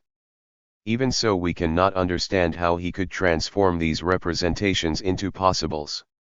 At the very most, the result of the negation would be to constitute them as without real correspondent. But to say that the centaur does not exist is by no means to say that it is possible. Neither affirmation nor negation can confer the character of possibility on a representation. If it is claimed that this character can be given by a synthesis of negation and affirmation, still we must observe that a synthesis is not a sum, and that it would be necessary to account for the synthesis as an organic totality provided with its own meaning and not in terms of the elements of which it is a synthesis. Similarly, the pure subjective and negative attestation of our ignorance concerning the relation to the real of one of our ideas could not account for the character of possibility in this representation. It could only put us in a state of indifference with respect to the representation and could not confer on it that right over the real which is the fundamental structure of the possible. If it is pointed out that certain tendencies influence me to expect this in preference to that, we shall say that these tendencies, far from explaining transcendence, on the contrary presuppose it. They must already, as we have seen, exist as a lack. Furthermore, if the possible is not given in some way, these tendencies will be able to inspire us to hope that my representation may adequately correspond to reality, but they will not be able to confer on me a right over the real. In a word, the apprehension of the possible as such supposes an original surpassing. Every effort to establish the possible in terms of a subjectivity which would be what is that is, which would close in upon itself, is on principle doomed to failure. But it is true that the possible is, so to speak, an option on being, and if it is true that the possible can come into the world only through a being which is its own possibility, this implies for human reality the necessity of being its being in the form of an option on its being. There is possibility when, instead of being purely and simply what I am, I exist as the right to be what I am. But this very right separates me from what I have the right to be. Property right appears only when someone contests my property, when already in some respect it is no longer mine. The tranquil enjoyment of what I possess is a pure and simple fact, not a right. Thus, if possibility is to exist, human reality as itself must necessarily be something other than itself. This possible is that element of the for itself which by nature escapes it qua for itself. The possible is a new aspect of the nihilation of the in itself in for itself. If the possible can in fact come into the world only through a being which is its own possibility, this is because the in itself, being by nature what it is, cannot have possibilities. The relation of the in itself to a possibility can be established only externally by a being which stands facing possibilities. The possibility of being stopped by a fold in the cloth belongs neither to the billiard ball which rolls nor to the cloth. It can arise only in the organization into a system of the ball and the cloth by a being which has a comprehension of possibles. But since this comprehension can neither come to it from without, i.e., from the in itself, nor be limited to being only a thought as the subjective mode of consciousness, it must coincide with the objective structure of the being which comprehends its possibles. To comprehend possibility qua possibility, or to be its own possibles, is one and the same necessity for the being, such that in its being is in question. But to be its own possibility, that is, to be defined by it, is precisely to be defined by that part of itself which it is not, is to be defined as an escape from itself towards. In short, from the moment that I want to account for my immediate being simply in so far as it is what it is not and is not what it is, I am thrown outside it toward a meaning which is out of reach and which can in no way be confused with immanent subjective representation. Descartes, apprehending himself by means of the cogito as doubt, cannot hope to define this doubt as methodical doubt, or even as doubt, if he limits himself to what is apprehended by pure instantaneous observation. Doubt can be understood only in terms of the always open possibility that future evidence may remove it. It can be grasped as doubt only in so far as it refers to possibilities of the 13 which are not yet realized but always open. Strictly speaking, no fact of consciousness is this consciousness. Even if, like Husserl, we should quite artificially endow this consciousness with intrastructural pretensions, these would have in them no way of surpassing the consciousness whose structure they are, and hence would pitifully fall back on themselves like flies bumping their noses on the window without being able to clear the glass. As soon as we wish to define a consciousness as doubt, perception, thirst, etc., we are referred to the nothingness of what is not yet. Consciousness of reading is not consciousness of reading this letter or this word or this sentence, or even this paragraph. It is consciousness of reading this book, which refers me to all the pages still unread, to all the pages already read, which by definition detaches consciousness from itself. A consciousness which would be consciousness of what it is, would be obliged to spell out each word. Concretely, each for itself is a lack of a certain coincidence with itself. This means that it is haunted by the presence of that with which it should coincide in order to be itself. But as this coincidence in self is always coincidence with self, the being which the for itself lacks, the being which would make the for itself a self by assimilation with it, this being is still the for itself. We have seen that the for itself is a presence to itself. What this presence to itself lacks can fail to appear to it only as presence to itself. The determining relation of the for itself to its possibility is annihilating relaxation of the bond of presence to itself. This relaxation extends to transcendence, since the presence to itself which the for itself lacks is a presence to itself which is not. Thus the for itself, in so far as it is not itself, is a presence to itself which lacks a certain presence to itself, and it is as a lack of this presence that it is presence to itself. Every consciousness lacks something for something. But it must be understood that the lack does not come to it from without, as in the case of the crescent moon as related to the full moon. The lack of the for itself is a lack which it is. The outline of a presence to itself as that which is lacking to the for itself is what constitutes the being of the for itself as the foundation of its own nothingness. The possible is an absence constitutive of consciousness in so far as consciousness itself makes itself. Thirst, for example, is never sufficiently thirst inasmuch as it makes itself thirst. It is haunted by the presence of the self of thirst itself. But in so far as it is haunted by this concrete value, it puts itself in question in its being as lacking a certain for itself which would realize it as satisfied thirst and which would confer on it being in itself. This lacking for itself is the possible. Actually, it is not exact to say that a thirst tends toward its own annihilation as thirst. There is no consciousness which aims at its own suppression as such. Yet thirst is a lack, as we pointed out earlier. As such it wishes to be satisfied, but this satisfied thirst, which would be realized by synthetic assimilation in an act of coincidence of the for itself desire or thirst with the for itself reflection or act of drinking, is not aimed at as the suppression of the thirst. Quite the contrary, the aim is the thirst passed on to the plenitude of being, the thirst which grasps and incorporates repletion into itself as the Aristotelian form grasps and transforms matter. It becomes eternal thirst. This point of view is very late and reflective, like that of the man who drinks to get rid of his thirst, like that of the man who goes to brothels to get rid of his sexual desire. Thirst, sexual desire, in the unreflective and naive state want to enjoy themselves.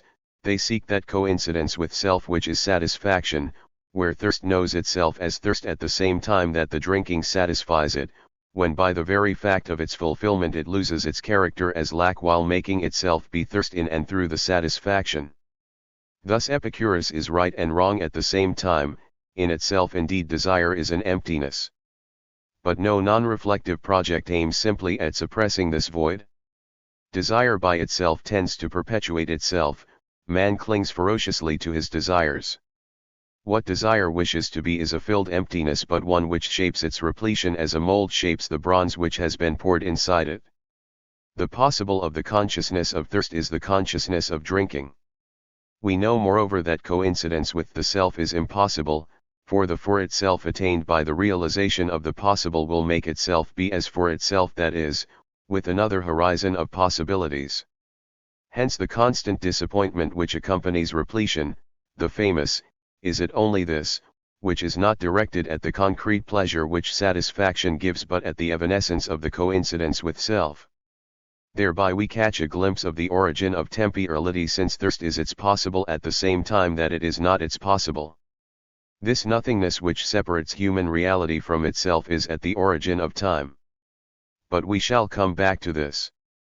What must be noted here is that the for itself is separated from the presence to itself which it lacks and which is its own possibility, in one sense separated by nothing and in another sense by the totality of the existent in the world, inasmuch as the for itself, lacking or possible, is for itself as a presence to a certain state of the world.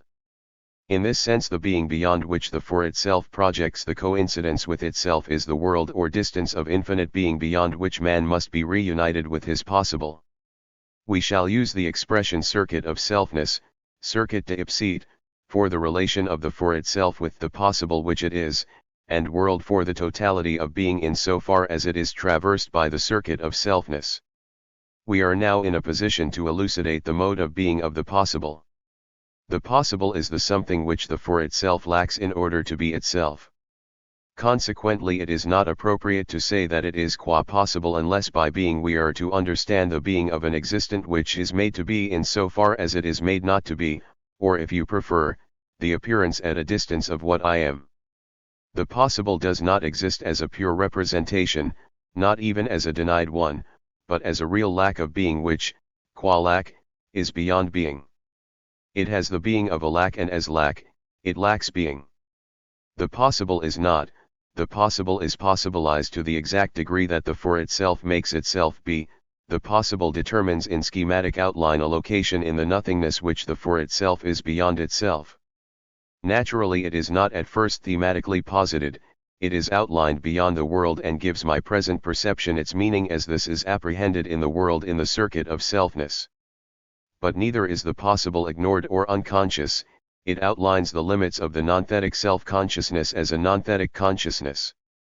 The non-reflective consciousness, of thirst is apprehended by means of the glass of water as desirable, without putting the self in the centripetal position as the end of the desire.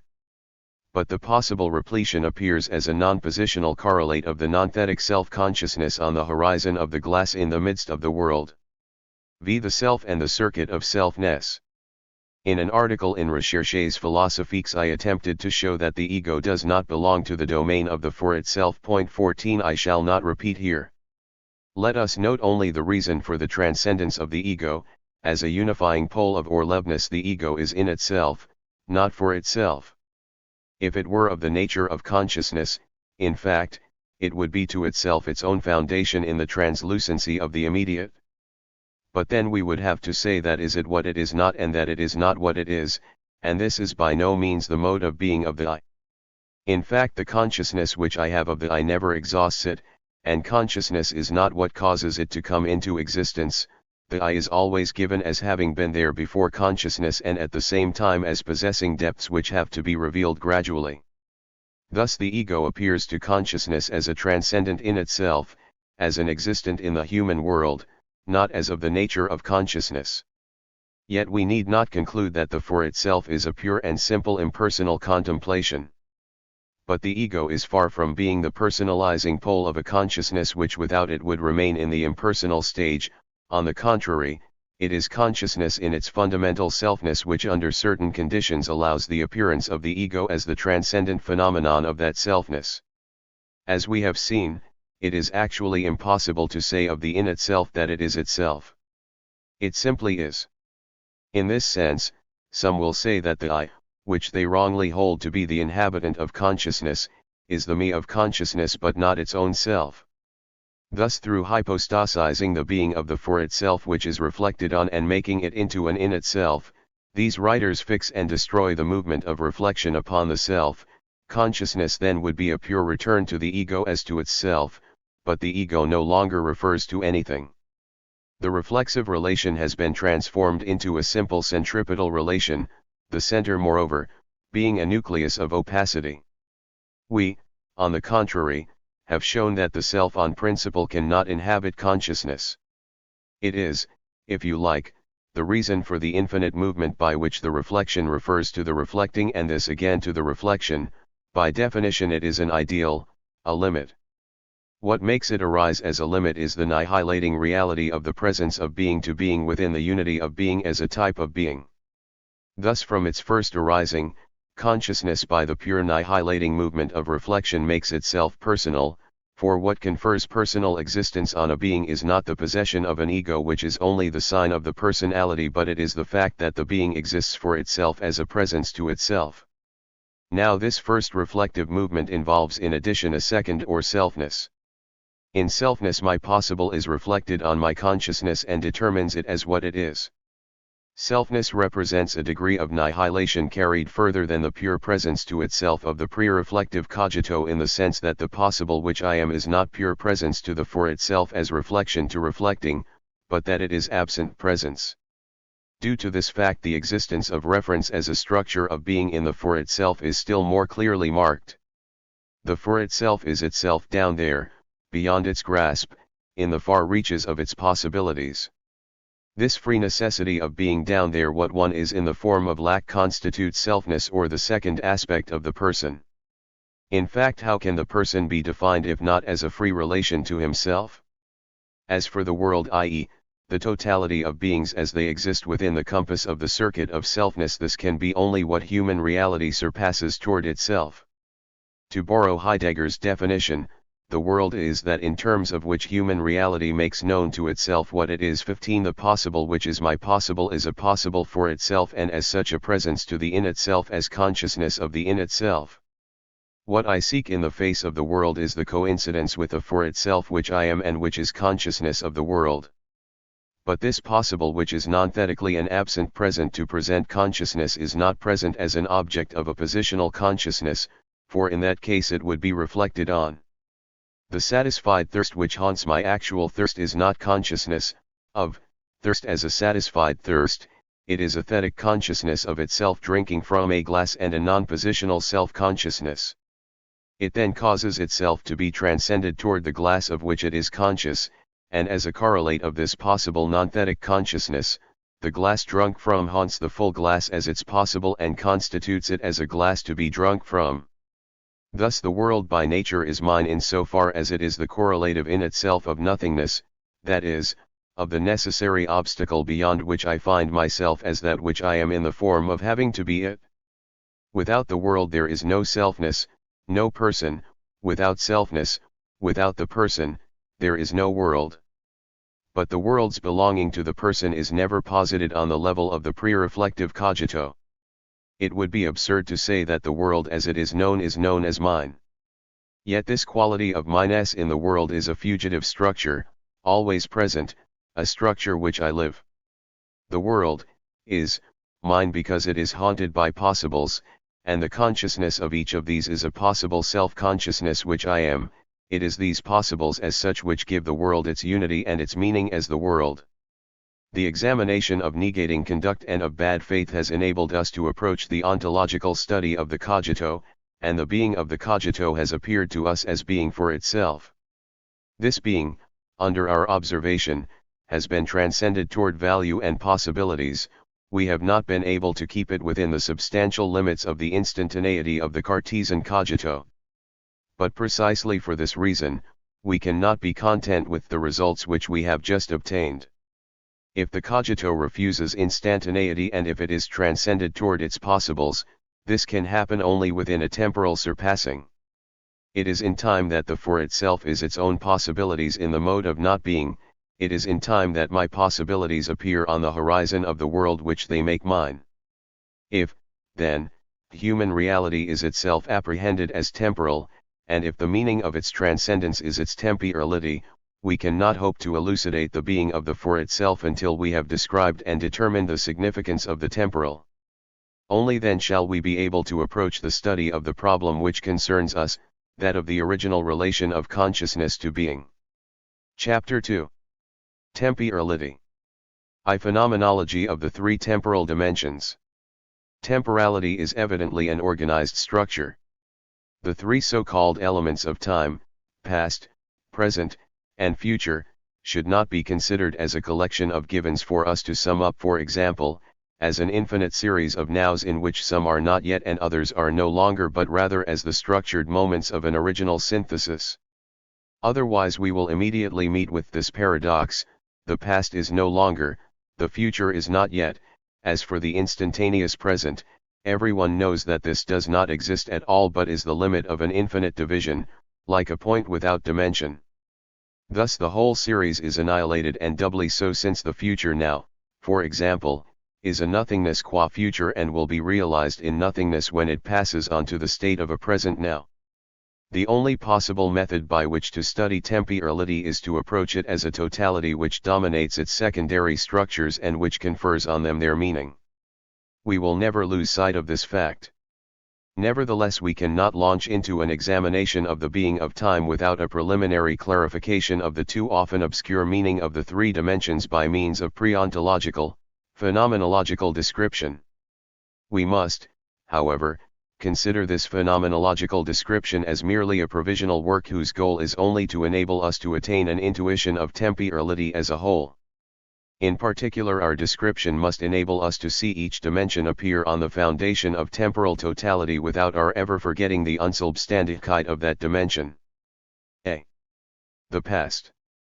Every theory concerning memory implies the presupposition of the being of the past. These presuppositions, which have never been elucidated, have obscured the problem of memory and that of temporality in general. Once and for all we must raise the question, what is the being of a past being? Common opinion vacillates between two equally vague conceptions. The past, it is said, is no longer. From this point of view it seems that being is to be attributed to the present alone.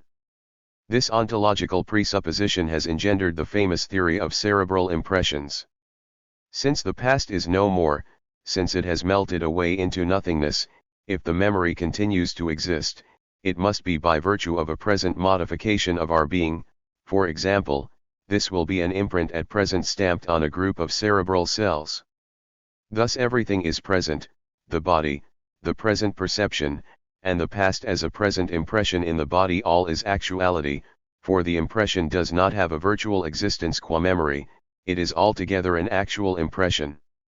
If the memory is reborn, it is in the present as the result of a present process, as a rupture in the protoplasmic equilibrium in the cellular group under consideration.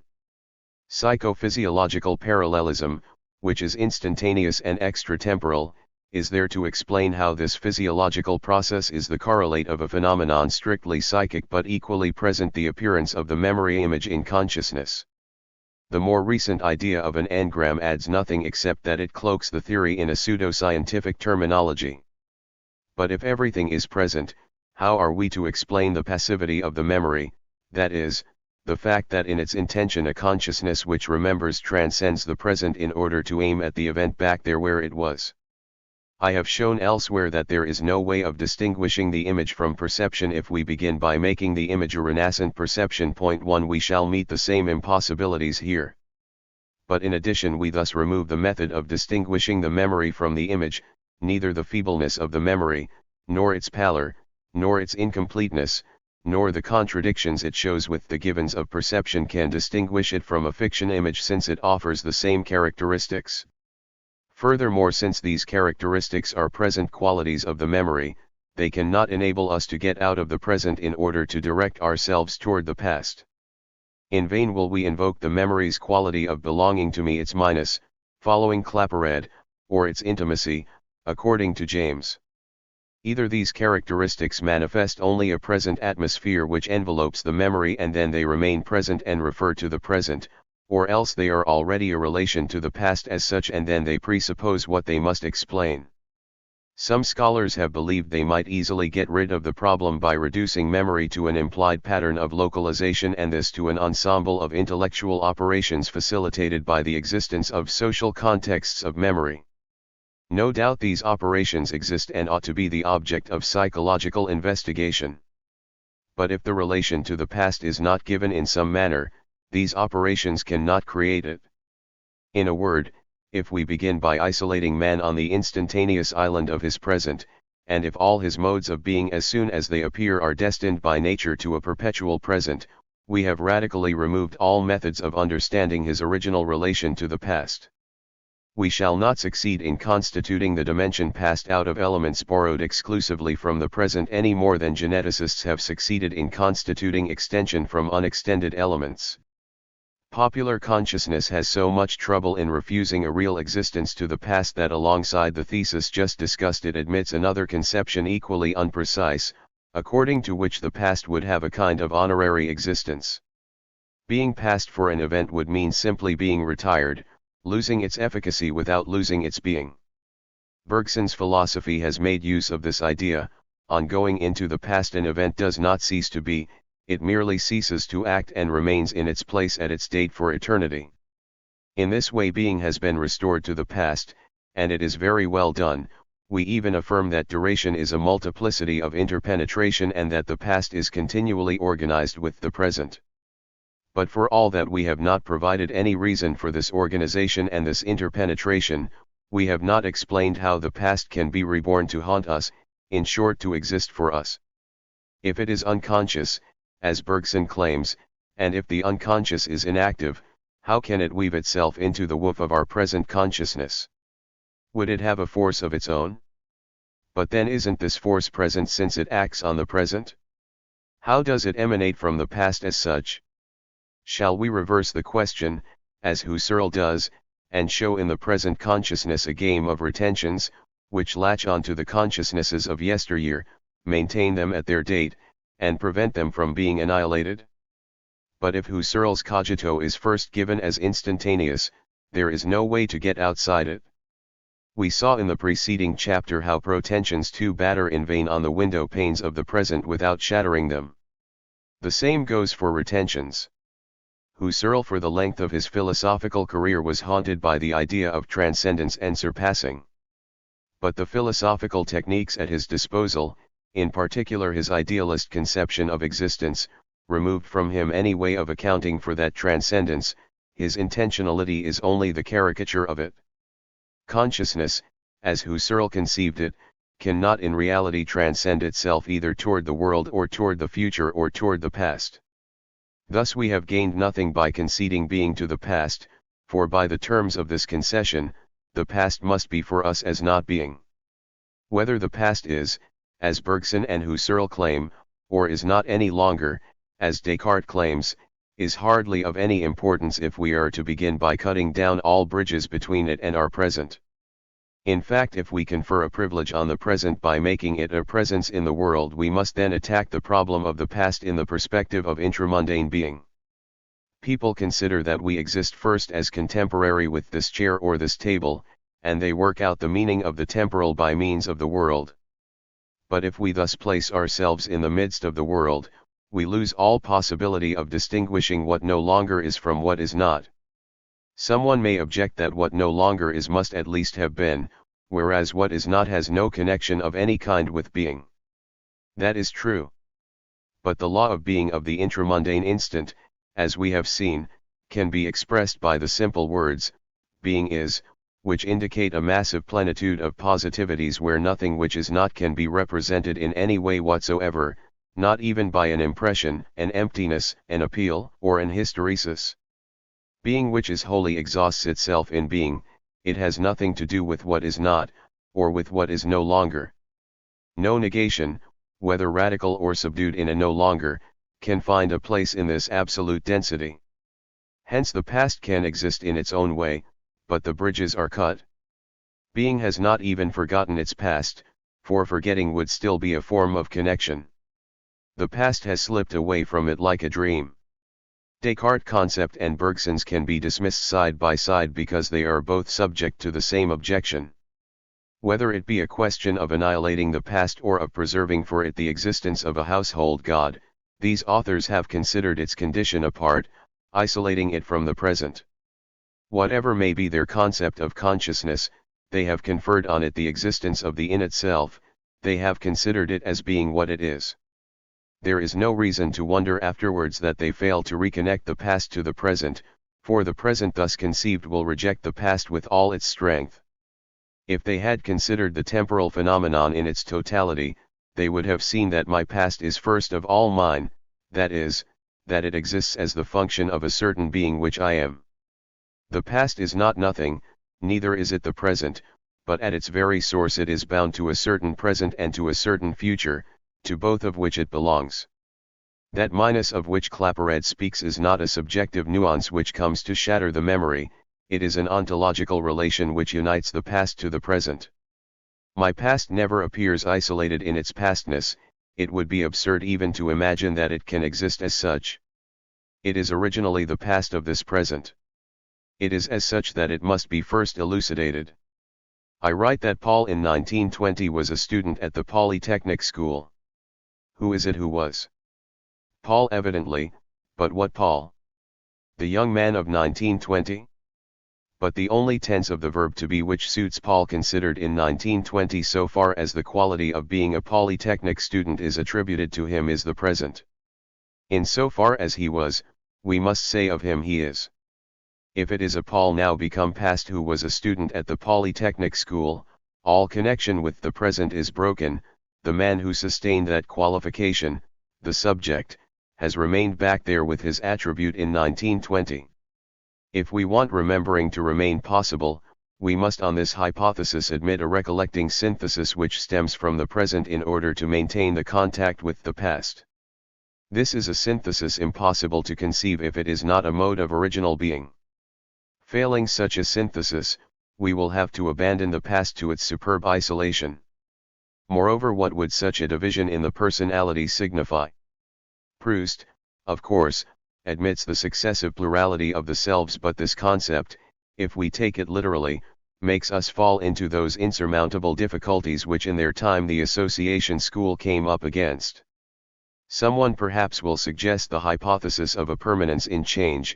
The one who was a pupil at the Polytechnic is the same Paul who existed in 1920 and who exists at present.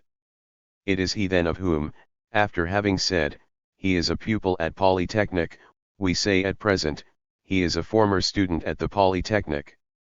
But this resort to permanence cannot get us out of our difficulty. If nothing comes to turn the flow of the nows backward and so constitute the temporal series and permanent characteristics within the series, then permanence is nothing but a certain instantaneous content without even the density of each individual now. It is necessary that there be a past, and consequently something or someone who was this past, in order for there to be permanence. Far from helping to constitute time, permanence presupposes it in order to reveal itself and to reveal change along with it. We return then to what we caught a glimpse of earlier. If the existential remnants of being in the form of the past does not arise originally from my actual present, if my past of yesterday does not exist as a transcendence behind my present of today, we have lost all hope of reconnecting the past with the present. If then I say of Paul that he was once or that he was for a continued period a student at the Polytechnic, I am speaking of this same Paul who is at the present time and concerning whom I say also that he is now 40 years old. It is not the adolescent who was at the Polytechnic. Concerning the latter, for so long as he was, we have to say, he is. It is the 40-year-old who was the student. Actually the 30-year-old was the student also. But again, what would this man of 30 years be without the man of 40 who was he? It is at the extreme limit of his present that this man of 40 was a student at the Polytechnic. Finally, it is the very being of the orlebness which has the task of being a man of 40, a man of 30, and an adolescent all in the mode of having been. Concerning this orlebness, we say today that it is, we say also of the man of 40 and of the adolescent in their time that they are, today they form a part of the past, and the past itself is in the sense that at present it is the past of Paul or of this orlebness. Thus the particular tenses of the perfect indicate beings who all really exist although in diverse modes of being, but of which the one is and at the same time was the other. The past is characterized as the past of something or of somebody. One has a past. It is this instrument, this society, this man who have their past. There is not first a universal past which would later be particularized in concrete pasts. On the contrary, it is particular pasts which we discover first. The true problem which we shall attack in the following chapter, will be to find out by what process these individual pasts can be united so as to form the past. Someone may object perhaps that we have weighted the scale by choosing an example in which the subject who was still exists in the present. We will cite other cases. For example, I can say of Pierre, who is dead, he loved music. In this case, the subject like the attribute is past. There is no living Pierre in terms of which this past being can arise. But we conceive of such a subject. We conceive of him even to the point of recognizing that for Pierre the taste for music has never been past. Pierre has always been contemporary with this taste, which was his taste. His living personality has not survived it, nor has it survived the personality. Consequently here what is past is Pierre loving music. And I can pose the question which I raised earlier, of whom is this past Pierre the past? It cannot be in relation to a universal present which is a pure affirmation of being, it is then the past of my actuality. And in fact Pierre has been for me, and I have been for him. As we shall see, Pierre's existence has touched my inmost depths. It formed a part of a present in the world, for me and for others which was my present during Pierre's lifetime, a present which I have been. Thus concrete objects which have disappeared are past in so far as they form a part of the concrete past of a survivor. The terrible thing about death, said Malraux, is that it transforms life into destiny. By this we must understand that death reduces the for itself for others to the state of simple for others. Today I alone am responsible for the being of the dead Pierre, I in my freedom. Those dead who have not been able to be saved and transported to the boundaries of the concrete past of a survivor are not past, they along with their pasts are annihilated. There are then beings which have pasts. Just now we referred indifferently to an instrument, a society, a man. Was this right? Can we at the outset attribute a past to all finite existence or only to certain categories among them? This can be more easily determined if we examine more closely this very particular notion to have a past. One cannot have a past as one has an automobile or a racing stable. That is, the past cannot be possessed by a present being which remains strictly external to it as I remain, for example, external to my fountain pen. In short, in the sense that possession ordinarily expresses an external relation of the possessor to the possessed, the expression of possession is inadequate. External relations would hide an impassable abyss between a past and a present which would then be two factual givens without real communication. Even the absolute interpenetration of the present by the past, as Bergson conceives it, does not resolve the difficulty because this interpenetration, which is the organization of the past with the present, comes ultimately from the past itself and is only a relation of habitation. The past can indeed be conceived as being in the present, but by making it such we have removed all ways of presenting this immanence other than like that of a stone at the bottom of the river. The past indeed can haunt the present but it cannot be the present, it is the present which is its past. Therefore if we study the relations of the past to the present in terms of the past, we shall never establish internal relations between them. Consequently an in itself, whose present is what it is, cannot have a past. The examples cited by Chevalier in support of his thesis, and in particular the facts of hysteresis, do not allow us to establish any action by the past of matter upon its present state. There is no one of these examples, in fact, which cannot be explained by the ordinary means of mechanistic determinism. Of these two nails, Chevalier tells us, the one has just been made and has never been used, the other has been bent, then straightened by strokes of the hammer, they appear absolutely similar. Yet at the first blow the one will sink straight into the wall, and the other will be bent again. This is the action of the past. According to our view, a little bad faith is needed in order to see the action of the past in this example.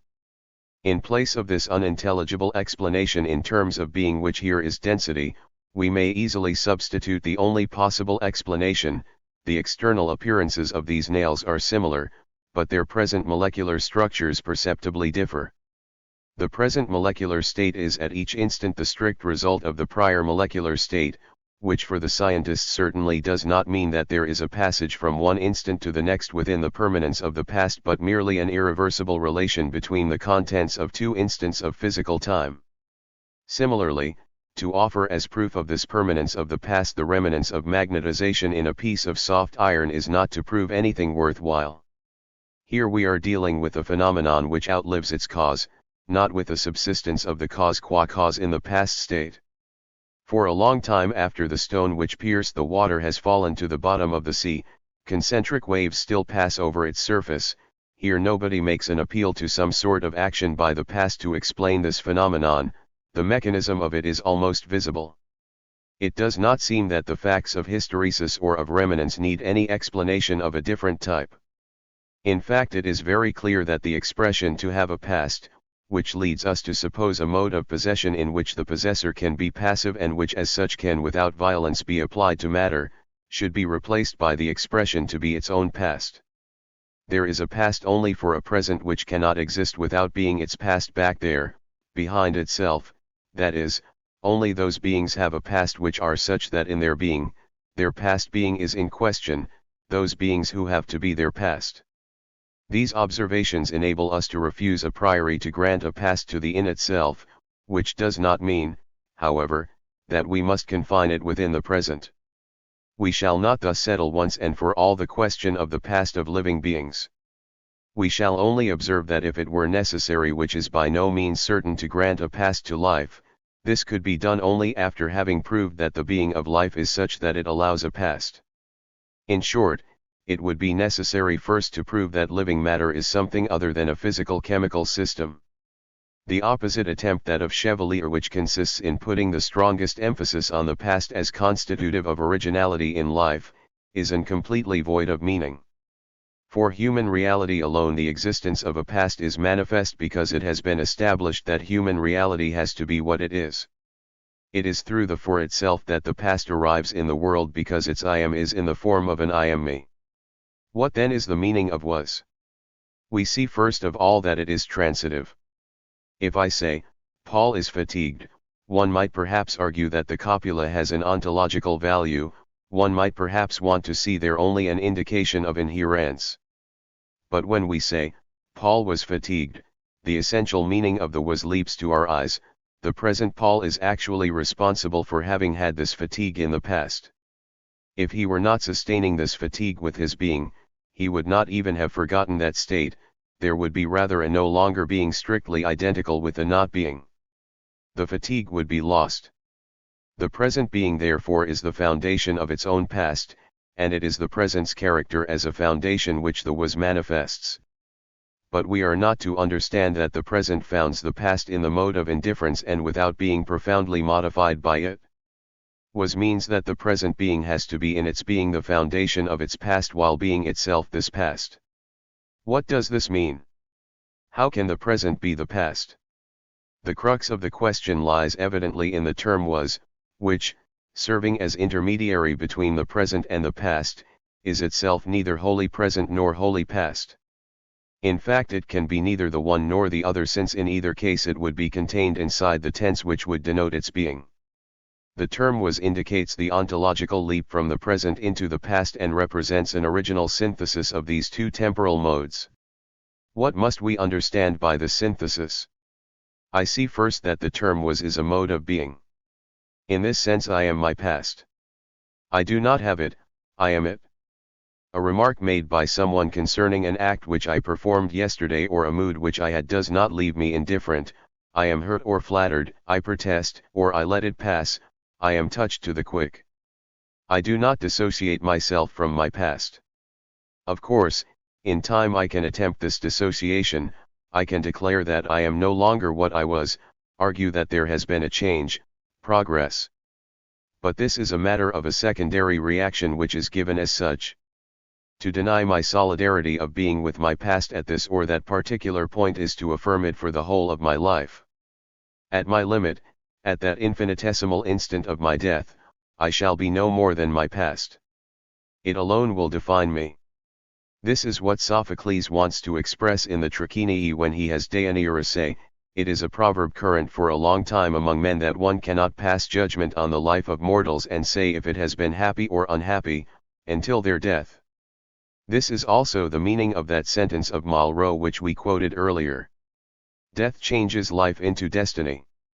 Finally, this is what strikes the believer when he realizes with terror that at the moment of death the chips are down, there remains not a card to play. Death reunites us with ourselves. Eternity has changed us into ourselves. At the moment of death we are, that is, we are defenseless before the judgments of others. They can decide in truth what we are. Ultimately we have no longer any chance of escape from what an all-knowing intelligence could do. A last-hour repentance is a desperate effort to crack all this being which has slowly congealed and solidified around us, a final leap to dissociate ourselves from what we are. In vain. Death fixes this leap along with the rest. It does no more than to enter into combination with what has preceded it, as one factor among others, as one particular determination which is understood only in terms of the totality. By death the for itself is changed forever into an in itself, in that it has slipped entirely into the past. Thus the past is the ever-growing totality of the in itself which we are. Nevertheless, so long as we are not dead, we are not this in itself in the mode of identity. We have to be it. Ordinarily a grudge against a man ceases with his death. This is because he has been reunited with his past. He is it without, however, being responsible for it.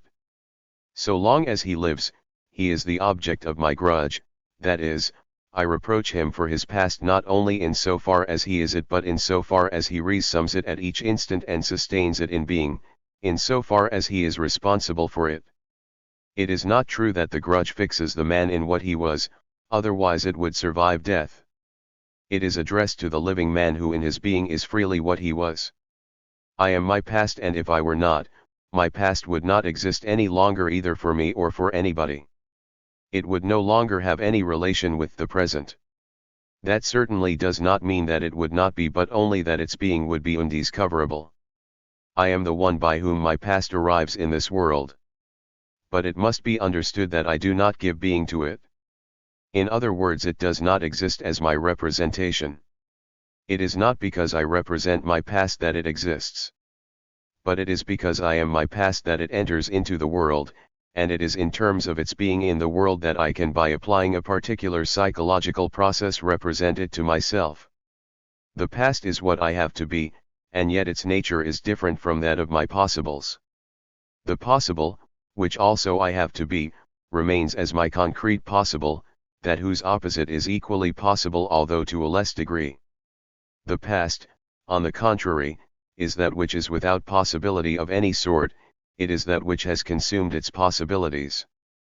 I have to be that which no longer depends on my being able to be, that which is already in itself all which it can be. The past which I am, I have to be with no possibility of not being it. I assume the total responsibility for it as if I could change it, and yet I cannot be anything other than it. We shall see later that we continually preserve the possibility of changing the meaning of the past in so far as this is an ex-present which has had a future. But from the content of the past as such I can remove nothing, and I can add nothing to it. In other words, the past which I was is what it is an in itself like the things in the world. The relation of being which I have to sustain with the past is a relation of the type of the in itself, that is, an identification with itself. On the other hand, I am not my past. I am not it because I was it. The malice of others always surprises me and makes me indignant. How can they hate in the person who I am now that person who I was? The wisdom of antiquity has always insisted on this fact. I can make no pronouncement on myself which has not already become false at the moment when I pronounce it. Hegel did not disdain to employ this argument. Whatever I am doing, whatever I am saying at the moment when I wish to be it, already I was doing it, I was saying it. But let us examine this aphorism more carefully. It amounts to saying that every judgment which I make concerning myself is already false when I make it, that is, that I have become something else. But what are we to understand by this something else? If we understand by it a mode of human reality which would enjoy the same existential type as that to which we refuse present existence, this amounts to declaring that we have committed an error in attributing a predicate to the subject, and that there remains another predicate which could be attributed. It would only have been necessary to aim at it in the immediate future. In the same way, a hunter who aims at a bird there where he sees it misses it because the bird is no longer at that place when the bullet arrives there. He will hit the bird if, on the contrary, he aims a little in advance at a point where the flying bird has not yet arrived. If the bird is no longer at this place, it is because it is already at another. At all events it is somewhere. But we shall see that this Eleatic concept of motion is profoundly erroneous. If we can say that the arrow is at A, B, etc., then motion really is a succession of points at rest. Similarly, if we conceive that there has been an infinitesimal instant no longer existing at which I was what I already no longer am, then we are constituting the me out of a series of fixed states which succeed each other like images from a magic lantern. If I am not what I pronounced myself to be, this is not because of a slight cleavage between judicative thought and being, not because of a retardation between the judgment and the fact, but because on principle in my immediate being in the presence of my present, I am not it. In short, the reason why I am not what I was is not that there is a change, a becoming conceived as a passage to heterogeneity taking place in the homogeneity of being. On the contrary, a becoming is possible there only because on principle my being and my modes of being are heterogeneous. The explanation of the world by means of becoming, conceived as a synthesis of being and of non-being, is easily given. But it must be noted that being in becoming could be the synthesis only if it were so to itself in an act which would establish its own nothingness. If already I am no longer what I was, it is still necessary that I have to be so in the unity of annihilating synthesis which I myself sustain in being, otherwise I would have no relation of any sort with what I am no longer, and my full positivity would be exclusive of the non-being essential to becoming. Becoming cannot be a given, a mode of immediate being for being.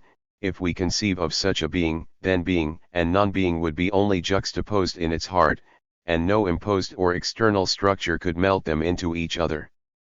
The bond between being and non-being can be only internal. It is within being qua being that non-being must arise, and within non-being that being must spring up, and this relation cannot be a fact, a natural law, but an upsurge of the being which is its own nothingness of being. If then I am not my own past, this cannot be in the original mode of becoming. The truth is that I have to be it in order not to be it, and I have not to be it in order to be it. This ought to clarify for us the nature of the mode was. If I am not what I was, it is not because I have already changed, which would suppose a time already given, but because I am related to my being in the mode of an internal bond of non-being. Thus it is in so far as I am my past that I cannot be it. It is even this very necessity of being my past which is the only possible foundation of the fact that I am not it. Otherwise at each instant, I should neither be it nor not be it save in the eyes of a strictly external witness who, moreover, would himself have to be his past in the mode of non-being. These remarks can show us that there is something inexact in that scepticism of Heraclitean origin which insists solely on the fact that I already no longer am what I say I am. Of course, no matter what someone says that I am not it. But it is incorrect to affirm that I am already no longer it, for I have never been it if we mean here being in itself. On the other hand, neither does it follow that I am making an error in saying that I am it, since it is very necessary that I be it in order not to be it. I am it in the mode of was. Thus whatever I can be said to be in the sense of being in itself with a full, compact density, he is quick-tempered, he is a civil servant, he is dissatisfied, is always my past. It is in the past that I am what I am. But on the other hand, that heavy plenitude of being is behind me. There is an absolute distance which cuts it from me and makes it fall out of my reach, without contact, without connections. If I was happy or if I have been happy, that means that I am not happy. But it does not mean that I am unhappy, but simply that I can be happy only in the past. It is not because I have a past that I thus carry my being behind me, rather the past is precisely and only that ontological structure which obliges me to be what I am from behind. This is the meaning of the was. By definition the for itself exists with the obligation of assuming its being, and it can be nothing except for itself. It can assume its being only by a recovery of that being, which puts it at a distance from that being.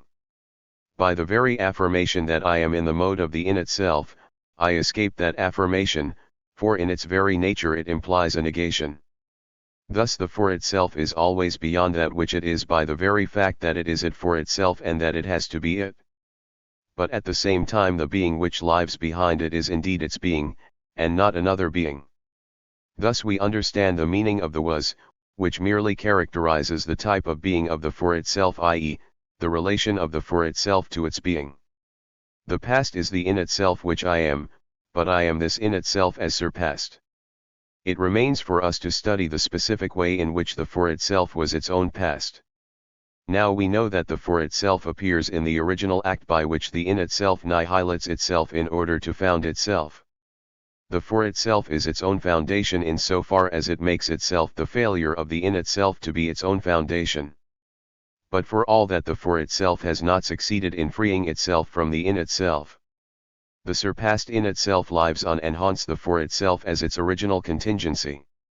The for itself can never reach the in itself nor apprehend itself as being this or that, but neither can it prevent itself from being what it is at a distance from itself. This contingency of the for itself, this weight surpassed and preserved in the very surpassing this is facticity. But it is also the past. Facticity and past are two words to indicate one and the same thing. The past, in fact, like facticity, is the invulnerable contingency of the in itself which I have to be without any possibility of not being it. It is the inevitability of the necessity of fact, not by virtue of necessity but by virtue of fact. It is the being of fact, which cannot determine the content of my motivations but which paralyzes them with its contingency because they can neither suppress it nor change it. It is what they necessarily carry with them in order to modify it, what they preserve in order to flee it, what they have to be in their very effort not to be it. It is that in terms of which they make themselves what they are. It is this being which is responsible for the fact that each instant I am not a diplomat or a sailor, that I am a professor, although I can only play this being as a role and although I can never be united with it. If I cannot re-enter into the past, it is not because some magical power puts it beyond my reach but simply because it is in itself and because I am for myself. The past is what I am without being able to live it. The past is substance. In this sense the Cartesian cogito ought to be formulated rather, I think, therefore I was. What deceives us is the apparent homogeneity of the past and the present. For that shame which I experienced yesterday was part of the for itself when I experienced if. We believe then that it has remained for itself today, we wrongly conclude that if I cannot re-enter it, this is because it no longer exists. But we must reverse the relation in order to reach the truth. Between past and present there is an absolute heterogeneity, and if I cannot enter the past, it is because the past is. The only way by which I could be it is for me myself to become in itself in order to lose myself in it in the form of identification. This by definition is denied me. In fact that shame which I experienced yesterday and which was shame for itself is always shame in the present, and its essence can still be described as for itself. But its being is no longer for itself since it no longer exists as reflection reflecting. Though capable of description as for itself, it simply is. The past is given as a for itself become in itself. That shame, so long as I live it, is not what it is. Now that I was it, I can say, it was shame. It has become what it was behind me. It has the permanence and the constancy of the in itself, it is at its date for eternity, it has the total adherence of the in itself to itself. In one sense then the past, which is at the same time for itself and in itself, resembles value or self, which we described in the preceding chapter, for it represents a certain synthesis of the being which is what it is not and is not what it is with the being which is what it is. It is in this sense that we can speak of the evanescent value of the past. Hence arises the fact that memory presents to us the being which we were, accompanied by a plenitude of being which confers on it a sort of poetry.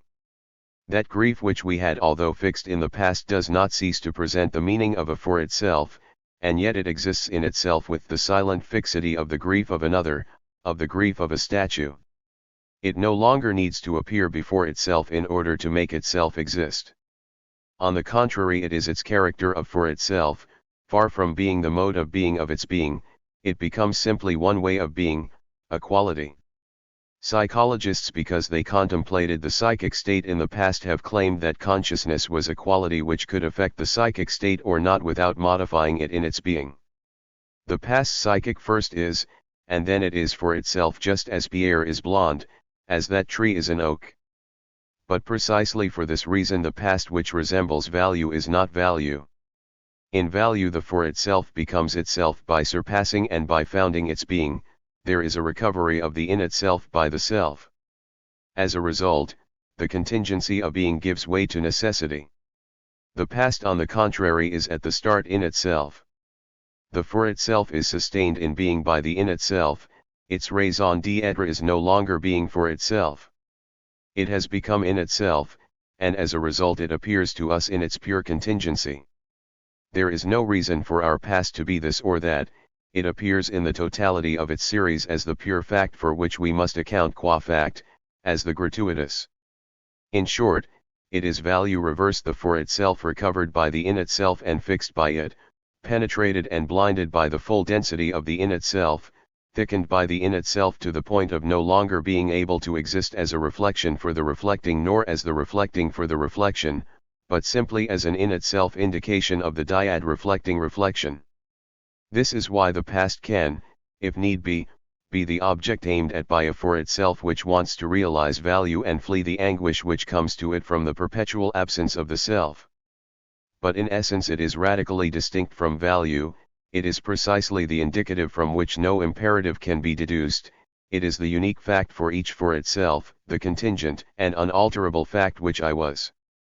Thus the past is a for itself reapprehended and inundated by the in itself. How can this happen? We have described the meaning of being past for an event and of having a past for a human reality. We have seen that the past is an ontological law of the for itself, that is, everything which can be a for itself must be it back there behind itself, out of reach. It is in this sense that we can accept the statement of Hegel, Wesen ist was Joesen ist. My essence is in the past is the law of its being. But we have not explained why a concrete event of the for itself becomes past. How does a for itself which was its past become the past which a new for itself has to be? The passage to the past is a modification of being. What is this modification? In order to understand this we must first apprehend the relation of the present for itself to being.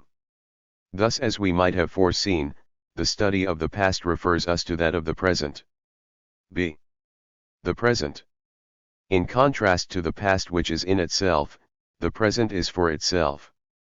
What is its being? There is a peculiar paradox in the present. On the one hand, we willingly define it as being, what is present is in contrast to the future which is not yet and to the past which is no longer. But on the other hand, a rigorous analysis which would attempt to rid the present of all which is not it, i.e., of the past and of the immediate future, would find that nothing remained but an infinitesimal instant. As Husserl remarks in his essays on the inner consciousness of time, the ideal limit of a division pushed to infinity is a nothingness. Thus each time that we approach the study of human reality from a new point of view we rediscover that indissoluble dyad, being, and nothingness. What is the fundamental meaning of the present? It is clear that what exists in the present is distinguished from all other existence by the characteristic of presence. At roll call the soldier or the pupil replies present, in the sense of adsum. Present is opposed to absent as well as to past. Thus the meaning of present is presence too. It is appropriate then to ask ourselves to what the present is presence and who or what is present. That will doubtless enable us to elucidate subsequently the very being of the present.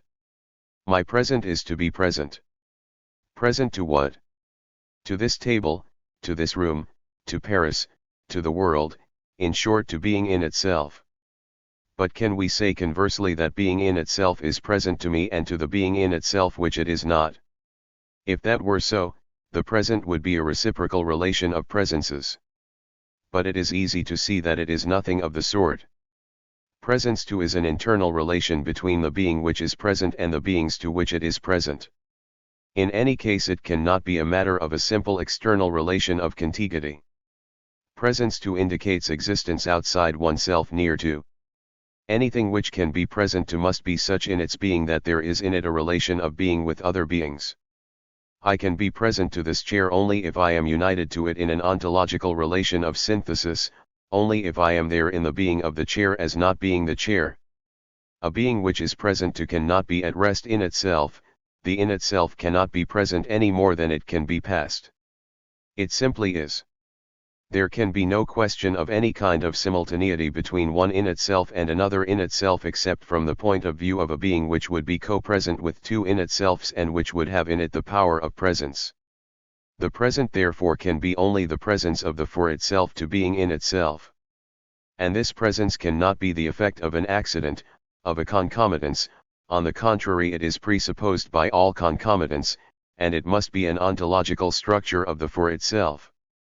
This table must be present to that chair in a world which human reality haunts as a presence. In other words, one cannot conceive of a type of existent which would be first for itself in order subsequently to be present to being. But the for itself makes itself presence to being by making itself be for itself, and it ceases to be presence by ceasing to be for itself.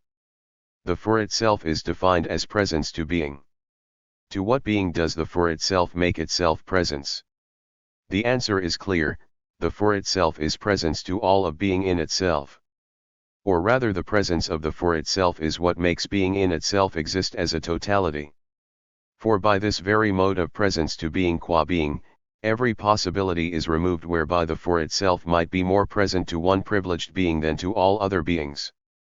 Even though the facticity of its existence causes it to be there rather than elsewhere, being there is not the same as being present. Being there determines only the perspective by which presence to the totality of the in itself is realized. By means of the there, the for itself causes beings to be for one and the same presence. Beings are revealed as co-present in a world where the for itself unites them with its own blood by that total ecstatic sacrifice of the self which is called presence. Before the sacrifice of the for itself, it would have been impossible to say that beings existed either together or separated. But the for itself is the being by which the present enters into the world. The beings of the world are co-present, in fact, just in so far as one and the same for itself is at the same time present to all of them. Thus for the in itselfs, what we ordinarily call present is sharply distinguished from their being, although it is nothing more than their being. For their present means only their co-presence in so far as a for itself is present to them. We know now what is present and to what the present is present. But what is presence? We have seen that this cannot be the pure coexistence of two existents, conceived as a simple relation of exteriority, for that would require a third term to establish the coexistence.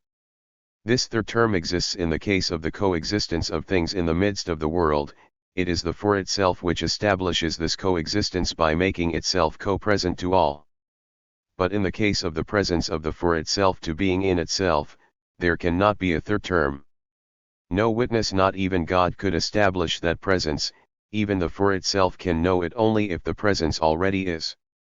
Nevertheless, presence cannot be in the mode of the in itself. This means that originally the for itself is presence to being in so far as the for itself is to itself its own witness of coexistence. How are we to understand this? We know that the for itself is the being which exists in the form of a witness of its being. Now the for itself is present to being if it's intentionally directed outside itself upon that being. And it must adhere to being as closely as is possible without identification.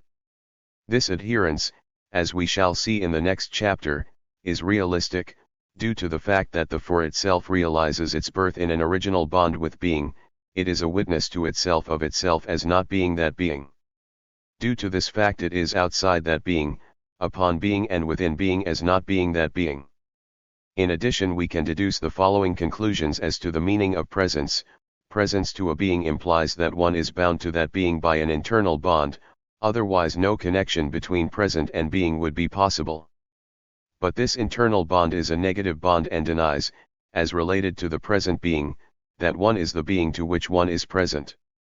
If this were not so, the internal bond would dissolve into pure and simple identification. Thus the for itself's presence to being implies that the for itself is a witness of itself in the presence of being as not being that being. Presence to being is the presence of the for itself in so far as the for itself is not.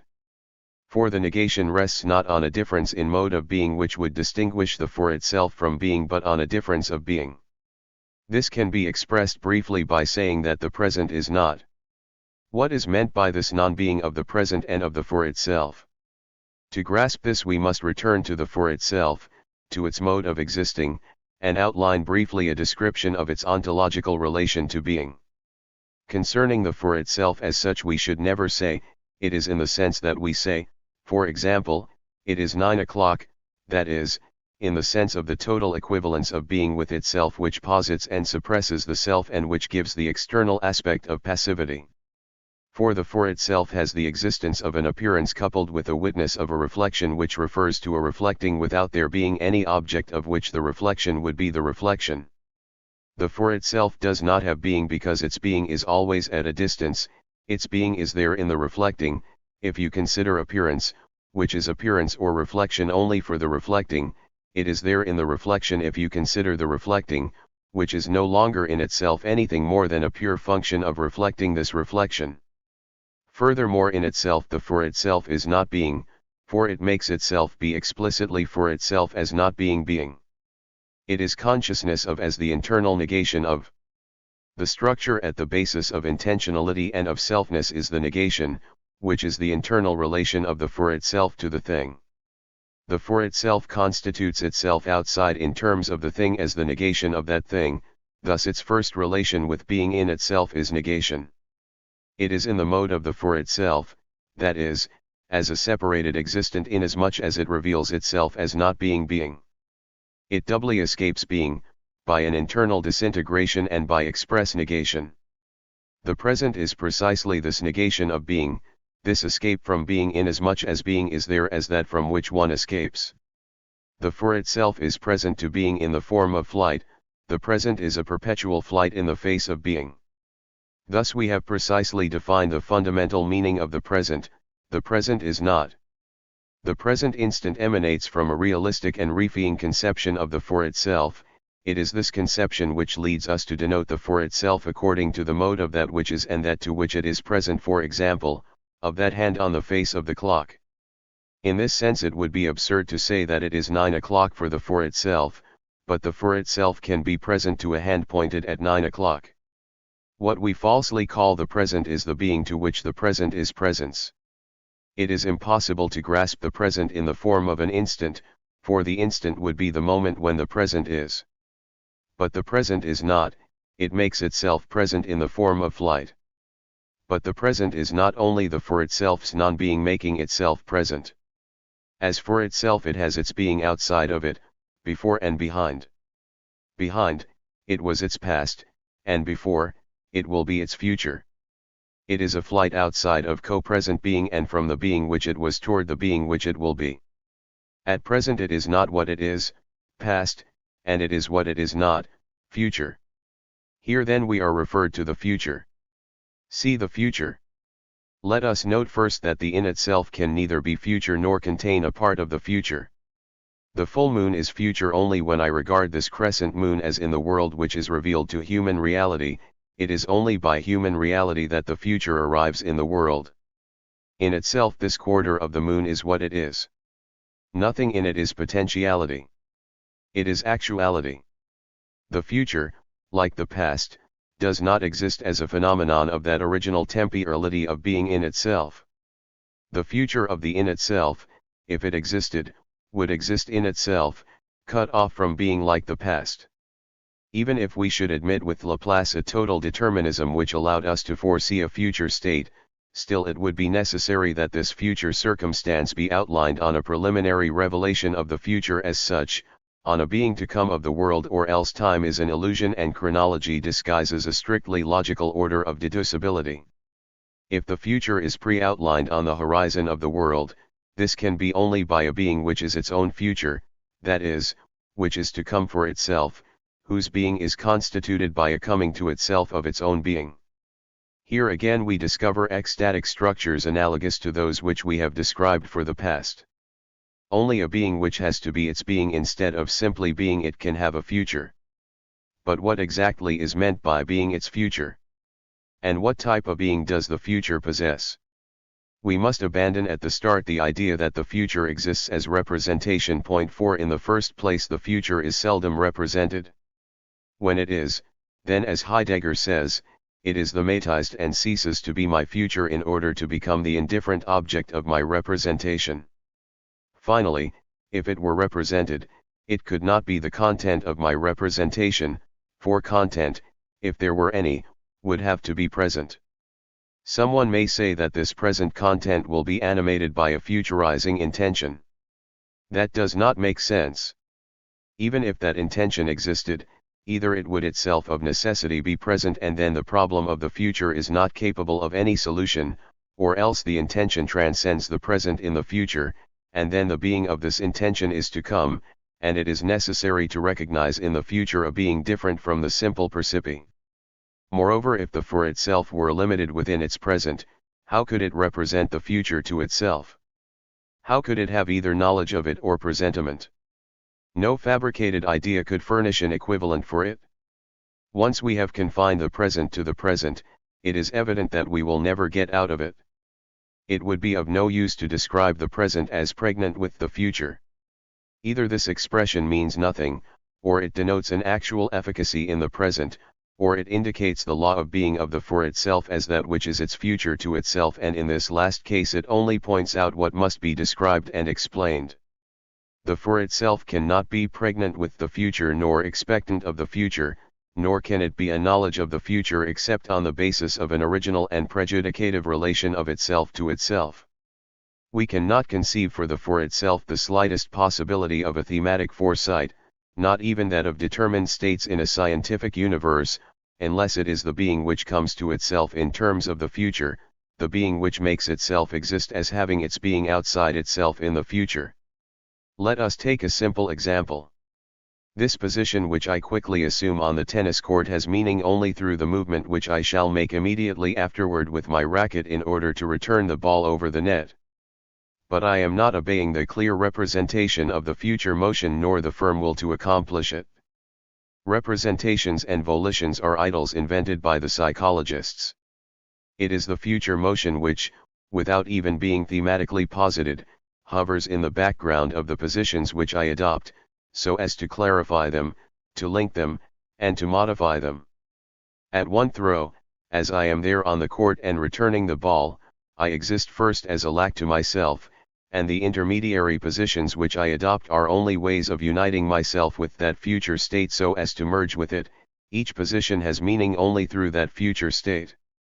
There is in my consciousness no moment which is not similarly defined by an internal relation to a future. When I write, when I smoke, when I drink, when I rest, the meaning of my conscious states is always at a distance, down there, outside. In this sense Heidegger is right in saying that the Dasein is always infinitely more than it would be if we limited it to its pure present. Better yet, this limitation would be impossible, for we would then be making the present into an in itself. Thus finality is rightly said to be causality reversed, that is, the efficacy of the future state. But too often people have forgotten to take this formula literally. We must not understand by the future a now which is not yet. If we did so, we should fall back into the in itself, and even worse, we should have to envisage time as a given and static container.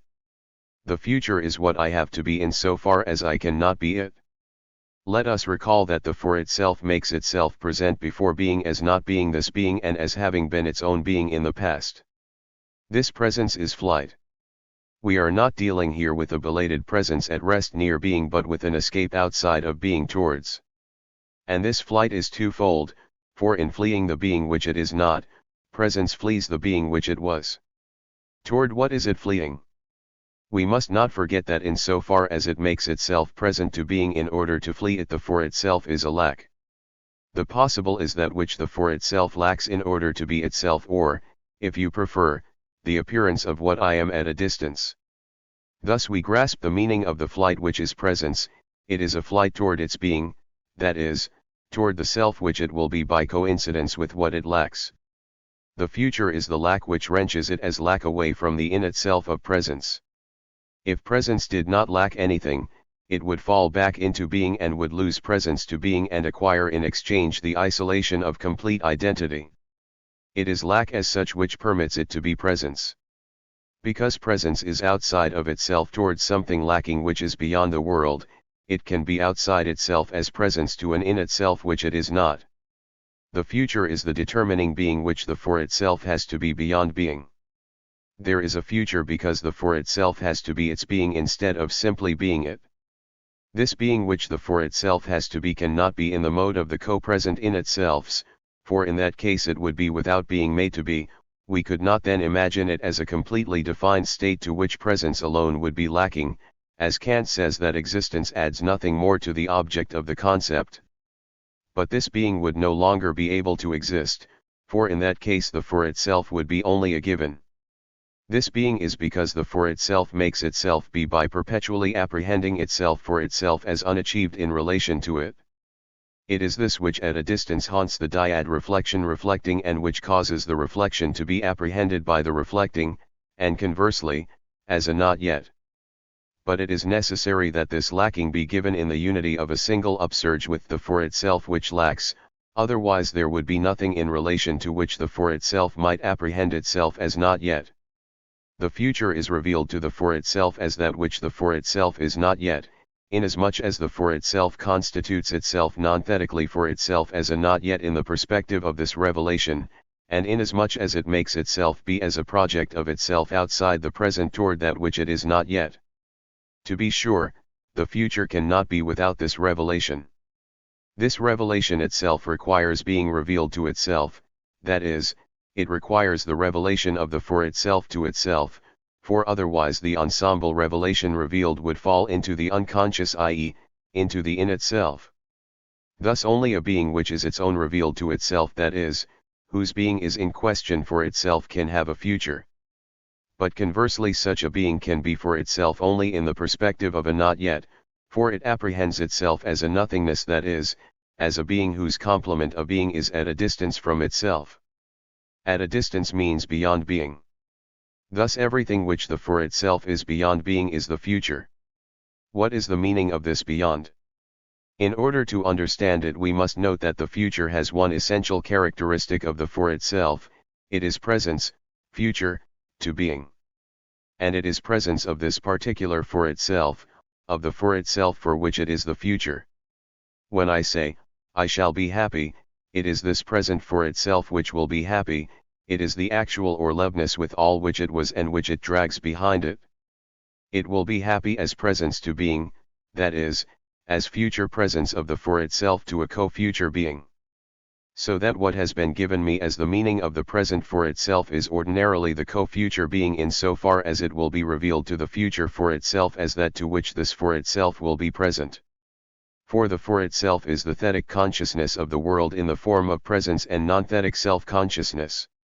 Thus what is ordinarily revealed to consciousness is the future world without consciousness being aware that it is the world in so far as it will appear to a consciousness, the world in so far as it is posited as future by the presence of a for itself to come. This world has meaning as future only in so far as I am present to it as another who I will be, in another position, physical, emotional, social, etc. Yet it is this which is at the end of my present for itself and beyond being in itself, and this is the reason why we have a tendency first to present the future as a state of the world and to make it appear subsequently on the ground of the world. If I write, I am conscious of the words as written and as about to be written. The words alone seem to be the future which awaits me. But the very fact that they appear as to be written implies that writing, as a non-thetic self-consciousness, is the possibility which I am. Thus the future as the future presence of a for itself to a being drags being in itself along with it into the future. This being to which the for itself will be present is the meaning of the in itself co-present with the present for itself, as the future is the meaning of the for itself. The future is presence to a co-future being because the for itself can exist only outside itself at the side of being, and because the future is a future for itself. But thus through the future a particular future arrives in the world, that is, the for itself is its meaning as presence to being which is beyond being. Through the for itself, a beyond of being is revealed next to which the for itself has to be what it is. As the saying goes, I must become what I was, but I must become what I was in a world that has become and in a world that has become from the standpoint of what it is.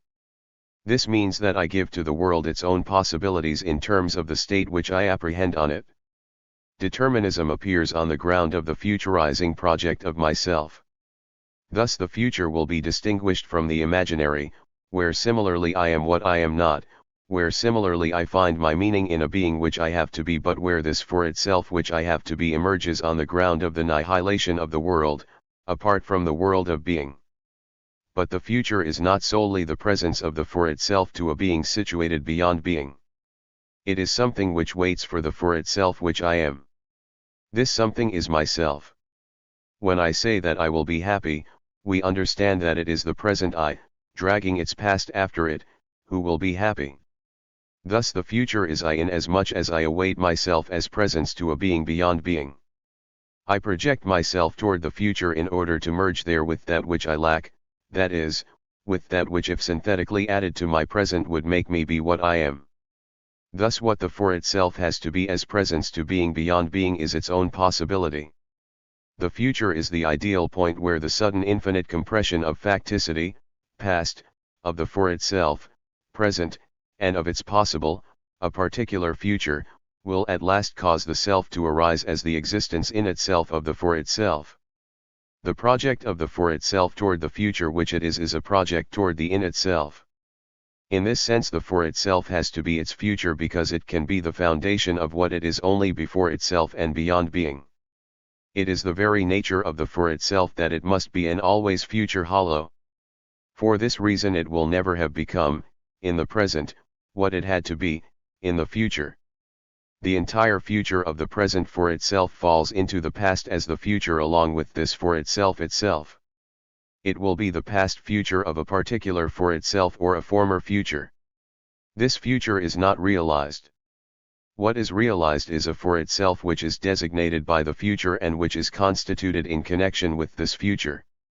For example, my final position on the tennis court has determined on the ground of the future all my intermediary positions, and finally it has been reunited with an ultimate position identical with what it was in the future as the meaning of my movements. But, precisely, this reuniting is purely ideal, it is not really operative. The future does not allow itself to be rejoined, it slides into the past as a bygone future, and the present for itself in all its facticity is revealed as the foundation of its own nothingness and once again as the lack of a new future. Hence comes that ontological disillusion which awaits the for itself at each emergence into the future. Under the empire how beautiful was the republic! Even if my present is strictly identical in its content with the future toward which I projected myself beyond being, it is not this present toward which I was projecting myself, for I was projecting myself toward the future qua future that is, as the point of the reuniting of my being, as the place of the upsurge of the self. Now we are better able to raise the question of the being of the future since this future which I have to be is simply my possibility of presence to being beyond being. In this sense the future is strictly opposed to the past. The past is, to be sure, the being which I am outside of myself, but it is the being which I am without the possibility of not being it. This is what we have defined as being its past behind itself. The being of the future which I have to be, on the contrary, is such that I can only be it, for my freedom gnaws at its being from below. This means that the future constitutes the meaning of my present for itself, as the project of its possibility, but that it in no way predetermines my for itself which is to come, since the for itself is always abandoned to the annihilating obligation of being the foundation of its nothingness. The future can only effect a pre-outline of the limits within which the for itself will make itself be as a flight making itself present to being in the direction of another future. The future is what I would be if I were not free and what I can have to be only because I am free. It appears on the horizon to announce to me what I am from the standpoint of what I shall be. What are you doing?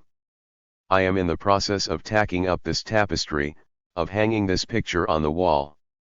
Yet at the same time by its nature as a future present for itself, it is disarmed, for the for itself which will be in the mode of determining itself to be, and the future, then become a past future as a pre-outline of this for itself, will be able only as the past to influence it to be what it makes itself be. In a word, I am my future in the constant perspective of the possibility of not being it. Hence that anguish which we have described above which springs from the fact that I am not sufficiently that future which I have to be and which gives its meaning to my present, it is because I am a being whose meaning is always problematic. In vain would the for itself long to be enchained to its possibility, as to the being which it is outside itself but which it is surely outside itself. The for itself can never be its future except problematically, for it is separated from it by a nothingness which it is. In short the for itself is free, and its freedom is to itself its own limit. To be free is to be condemned to be free. Thus the future qua future does not have to be. It is not in itself, and neither is it in the mode of being of the for itself since it is the meaning of the for itself. The future is not, it is possibilized. The future is the continual possibilization of possibles as the meaning of the present for itself in so far as this meaning is problematic and as such radically escapes the present for itself. The future thus defined does not correspond to a homogeneous and chronologically ordered succession of moments to come. To be sure, there is a hierarchy of my possibles. But this hierarchy does not correspond to the order of universal temporality such as will be established on the basis of original temporality. I am an infinity of possibilities, for the meaning of the for itself is complex and cannot be contained in one formula. But a particular possibility may be more determinant for the meaning of the present for itself than another which is nearer in universal time. For example, the possibility of going at 2 o'clock to see a friend whom I have not seen for 2 years, this is truly a possible which I am.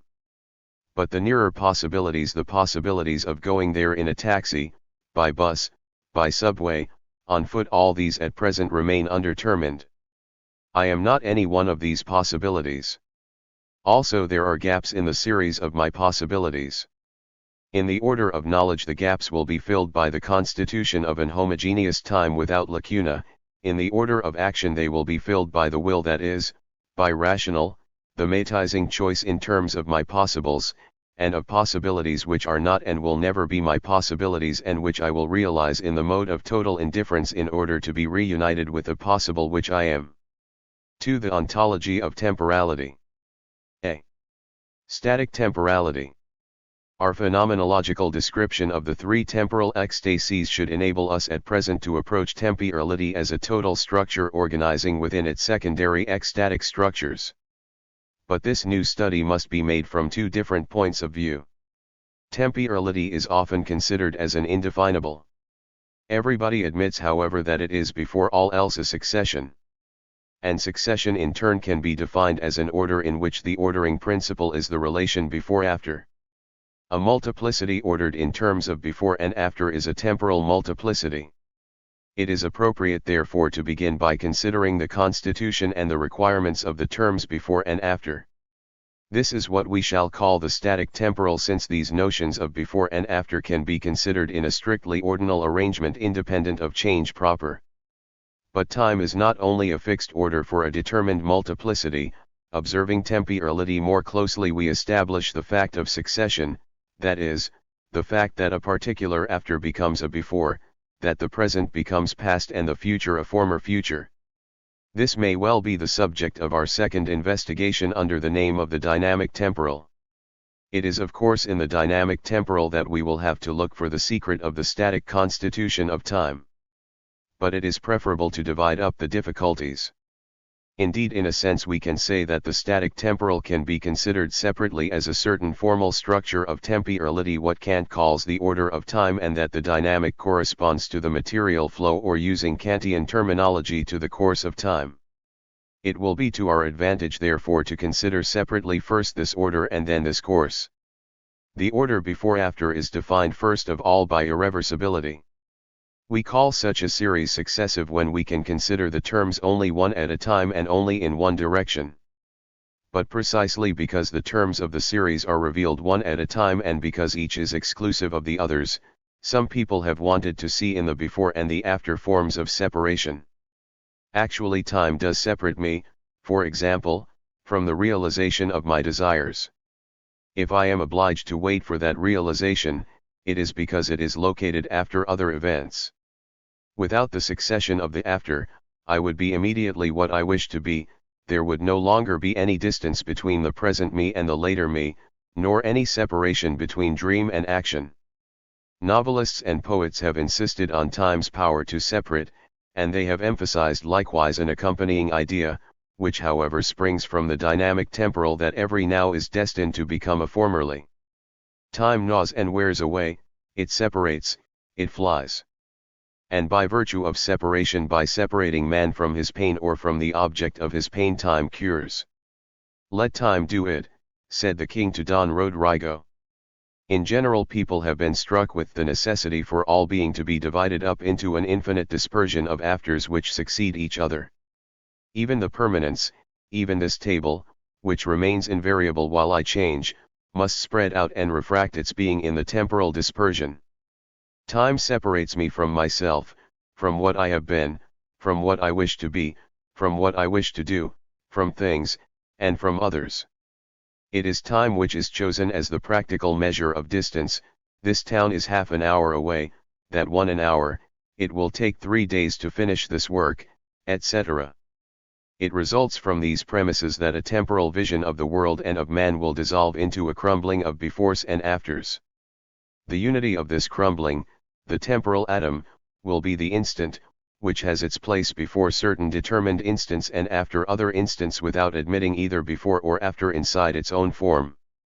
The instant is indivisible and non-temporal since temporality is succession, but the world dissolves into an infinite dust of instants. And it is a problem for Descartes, for example, to learn how there can be a passage from one instant to another instant, for the instants are juxtaposed, i.e., separated by nothing and yet without communication.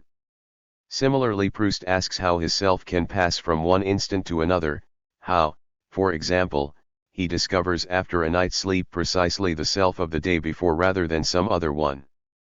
More radically, the empiricists, after having denied the permanence of the self, try in vain to establish a semblance of transversal unity across the instants of psychic life.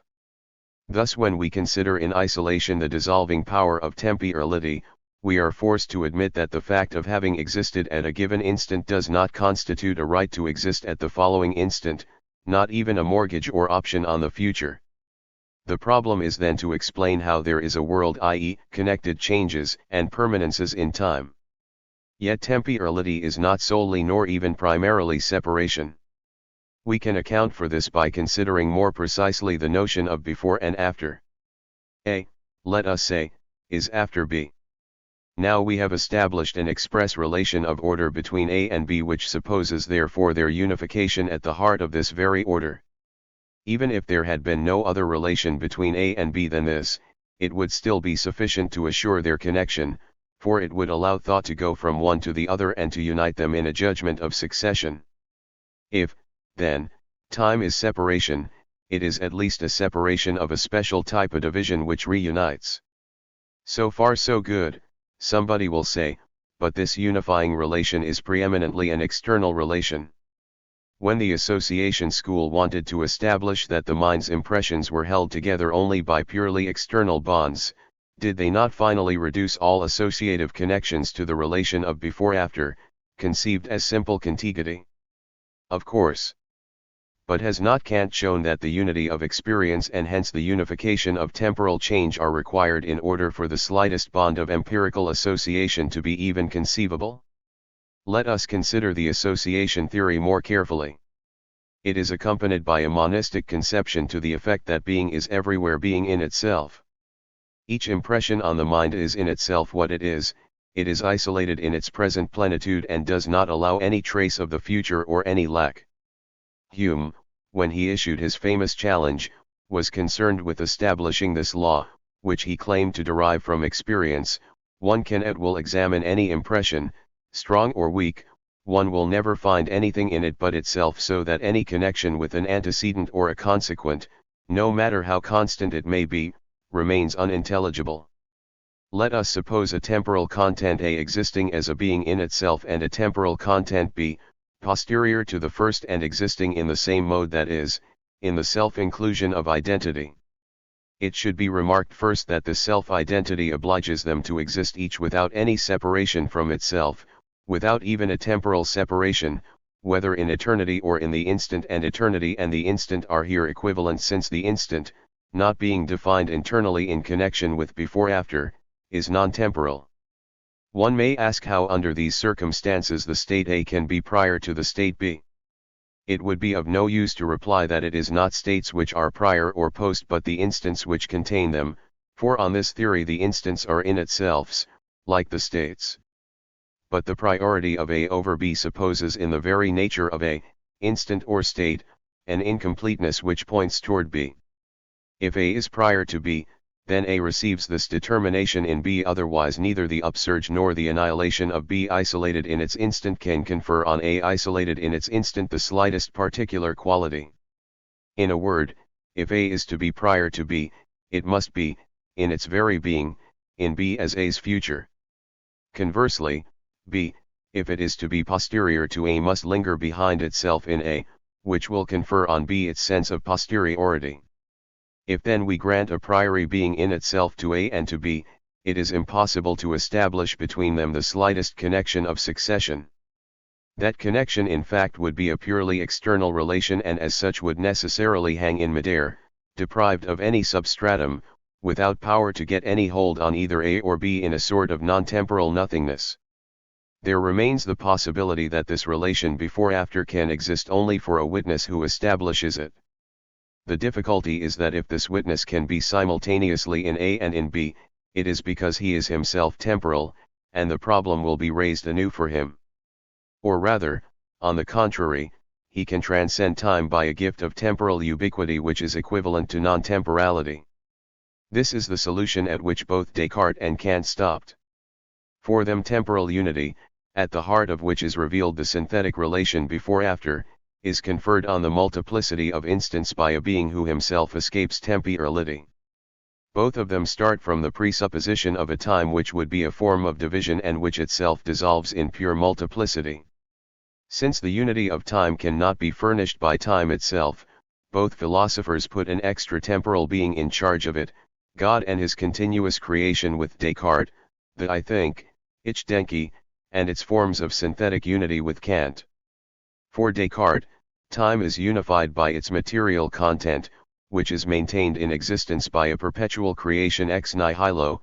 For Kant, on the other hand, the concepts of pure understanding apply to the very form of time.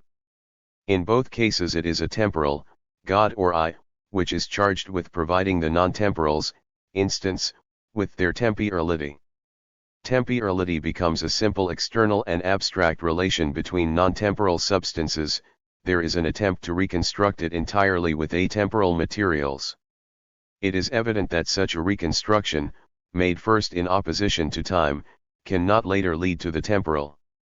Either we will implicitly and surreptitiously temporalize the non-temporal, or else if we scrupulously preserve its non-temporality, time will become a pure human illusion, a dream. If time is real, then even God will have to wait for the sugar to dissolve. He must be both down there in the future and yesterday in the past in order to effect the connection of moments, for it is necessary that he take hold of them there where they are. Thus his pseudo-non-temporality hides other concepts, that of temporal infinity and that of temporal ubiquity. But these can have meaning only for a synthetic form of withdrawal from self which no longer corresponds to being in itself. If, on the contrary, we base, for example, the omniscience of God on his extra-temporality, then he does not have to wait till the sugar dissolves in order to see that it will dissolve. But then the necessity of waiting and consequently temporality can represent only an illusion resulting from human finitude. The chronological order is only the confused perception of an order which is logical and eternal. This argument can be applied without any modification to the Kantian I think. It would be of no use to object, as Kant does, that time has a unity as such since it arises as an a priori form from the non-temporal, for the problem is not so much to account for the total unity of its upsurge as for the intratemporal connections of before and after. Someone may speak of a potential temporality which the unification causes to become actuality. But this potential succession is even less comprehensible than the real succession of which we spoke earlier. What is a succession which waits for unification in order to become a succession? To whom or what does it belong? Yet if it is not already given somewhere, how could the non-temporal secrete it without thereby losing all non-temporality? How could the succession even emanate from the non-temporal without shattering it? Moreover, the very idea of unification is here altogether incomprehensible. We have in fact supposed two in itself isolated each at its own place and date. How can we unify them? Are we dealing with a real unification? In this case either we are merely playing with words and the unification will have no hold on the two in itself isolated in their respective self-identity and completeness, or else it will be necessary to constitute a unity of a new type, namely, ecstatic unity in which each state will be outside itself, down there in order to be before or after the other. But this would necessitate shattering their being, expanding it, in a word temporalizing it, and would not merely bring them together. But how will the non-temporal unity of the I think as the simple faculty of thought be capable of effecting this decompression of being? Shall we say that the unification is potential, that is, that beyond impressions we have projected a type of unity roughly comparable to Husserl's noema? but how will a non-temporal which has to unite non-temporals conceive a unification of the type of the succession? And if, as will then have to be admitted, the esse of time is a percipi, how is the percipitor constituted? In a word, how could a being with a temporal structure apprehend as temporals, or intend as such, in itself isolated in their non-temporality? Thus, inasmuch as temporality is at once a form of separation and a form of synthesis, it does not allow itself either to be derived from a non-temporal or to be imposed from without upon non-temporals. Leibniz in reaction against Descartes, and Bergson in reaction against Kant have in turn tried to see in temporality only a pure relation of immanence and cohesion. Leibniz considers that the problem of the passage from one instant to another and its solution, continuous creation, are a false problem and a useless solution. According to him, Descartes forgot the continuity of time. By asserting the continuity of time, we forbid ourselves to conceive of time in the form of instants, and if there is no longer an instant, there is no longer any relation of before-after between instants. Time is a vast continuity of flow to which no original element existing in itself may be assigned. Leibniz has forgotten that before-after is also a form which separates. If time is a given continuity with an undeniable tendency to separate, one can raise Descartes' question in another form: what is the origin of the cohesive power of continuity? Of course there are primary elements juxtaposed in a continuum. But this is precisely because there is at the start a unification. It is because I draw a straight line, as Kant says, that the straight line, realized in the unity of a single act, is something other than an infinite series of points. Who then draws time? In short, this continuity is a fact which must be accounted for. It cannot be a solution. We may recall here the famous definition of Poincaré: a series A, B, C, is continuous when we can write A equals B, B equals C, A divided by C.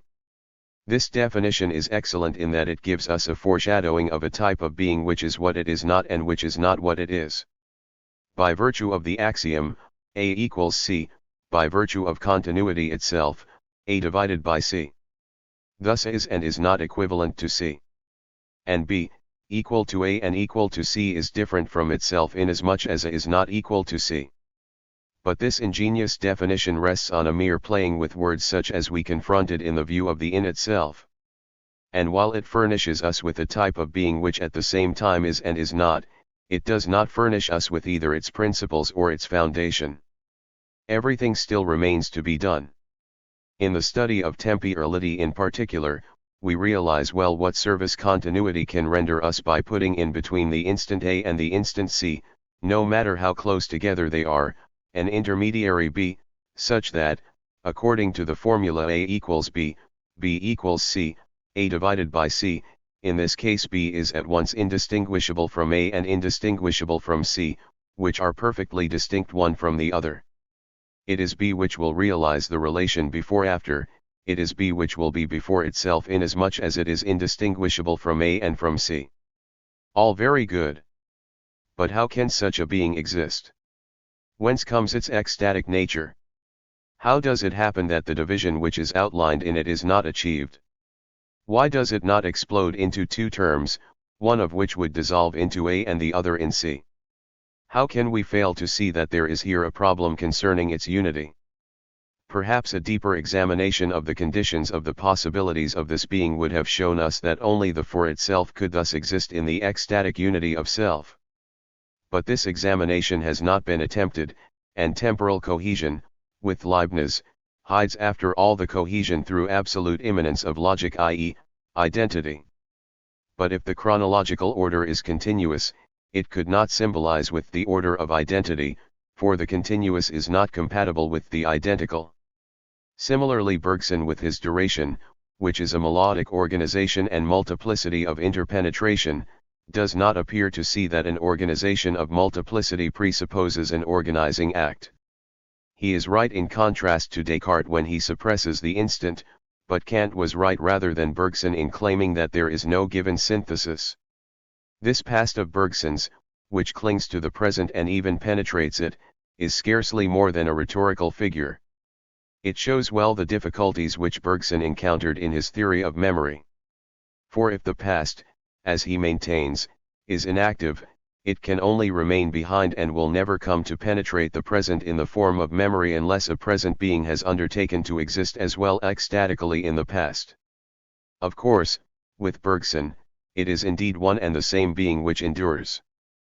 But that makes one realize all the more the need for ontological elucidations. For we do not know finally if it is the being which endures or if it is duration which is being. And if duration is being, then Bergson must tell us what is the ontological structure of duration, and if, on the contrary, it is being which endures, he must show us what it is in being which permits it to endure. What can we conclude as the result of this discussion? First of all this, temporality is a dissolving force, but it is at the center of a unifying act. It is less a real multiplicity which could not subsequently receive any unity and which consequently would not even exist as a multiplicity than a quasi-multiplicity, a foreshadowing of dissociation in the heart of unity. We need not try to consider either one of these two aspects separately. If we first posit temporal unity, we risk no longer being able to understand anything about irreversible succession as the meaning of this unity, and if we consider the disintegrating succession as the original character of time, we risk no longer being able to understand that there is one time. If then there is no priority of unity over multiplicity, nor of multiplicity over unity, it is necessary to conceive of temporality as a unity which multiplies itself, that is, temporality can be only a relation of being at the heart of this same being. We cannot picture it as a container whose being would be given, for this would be to renounce forever the hope of understanding how this being in itself can be broken up into multiplicity, or how the in itself of the containing minima or instants can be reunited within the unity of one time. Temporality is not only a being of a certain structure of being can be temporal in the unity of its being. The before and after are intelligible, as we have observed, only as an internal relation. It is there in the after that the before causes itself to be determined as before, and conversely. In short, the before is intelligible only if it is the being which is before itself. This means that temporality can only indicate the mode of being of a being which is itself outside itself. Temporality must have the structure of selfness. Indeed, it is only because the self in its being is there outside itself that it can be before or after itself, that there can be in general any before and after. Temporality exists only as the intrastructure of a being which has to be its own being, that is, as the intrastructure of a for itself. Not that the for itself has an ontological priority over temporality. But temporality is the being of the for itself in so far as the for itself has to be its being ecstatically. Temporality is not, but the for itself temporalizes itself by existing. Conversely, our phenomenological study of the past, the present, and the future allows us to demonstrate that the for itself cannot be except in temporal form. The for itself rising into being as the nihilation of the in itself constitutes itself simultaneously in all the possible dimensions of nihilation. From whatever point of view it is considered, it is the being which holds to itself by a single thread, or more precisely it is the being which by being causes all the possible dimensions of its annihilation to exist. In the ancient world, the profound cohesion and dispersion of the Jewish people was designated by the term diaspora. It is this word which will serve to designate the mode of being of the for itself. It is diasporatic. Being in itself has only one dimension of being, but the appearance of nothingness as that which is made to be at the heart of being complicates the existential structure by causing the appearance of the ontological mirage of the self. We shall see later that reflection, transcendence, being in the world, and being for others represent several dimensions of nihilation, or, if you prefer, several original relations of being with the self. Thus nothingness introduces quasi-multiplicity into the heart of being. This quasi-multiplicity is the foundation of all intramundane multiplicities, for a multiplicity supposes an original unity at the heart of which the multiplicity is outlined. In this sense it is not true, as Meyerson claims, that the diverse creates a scandal and that the responsibility for this scandal rests with the real. The in itself is not diversity, it is not multiplicity, and in order for it to receive multiplicity as the characteristic of its being in the midst of the world, a being must arise which is simultaneously present to each in itself, isolated in its own identity. It is through human reality that multiplicity comes into the world. It is the quasi-multiplicity at the heart of being for itself which causes number to be revealed in the world. But what is the meaning of these multiple dimensions or quasi-multiples of the for itself? They are various relations to its being. When something simply is what it is, it has only one way of being, its being. But the moment that something is no longer its being, then various ways of being it while not being it arise simultaneously. The for itself, if we stick to the primary ecstasies, those which both indicate the original meaning of the nihilation and represent the least nihilation, can and must at the same time fulfill these three requirements: 1. To not be what it is, 2. To be what it is not, 3. To be what it is not and to not be what it is, within the unity of a perpetual referring. Here we are dealing with three ecstatic dimensions. The meaning of the ecstasis is distance from self. It is impossible to conceive of a consciousness which would not exist in these three dimensions. And if the cogito discovers one of them first, that does not mean that this dimension is first, but only that it is most easily disclosed. But by itself alone it is unsubstantive, and it immediately allows the other dimensions to be seen. The for itself is a being which must simultaneously exist in all its dimensions. Here distance, conceived as distance from the self, is nothing real, nothing which is in a general way as in itself. It is simply the nothingness which is made to be as separation.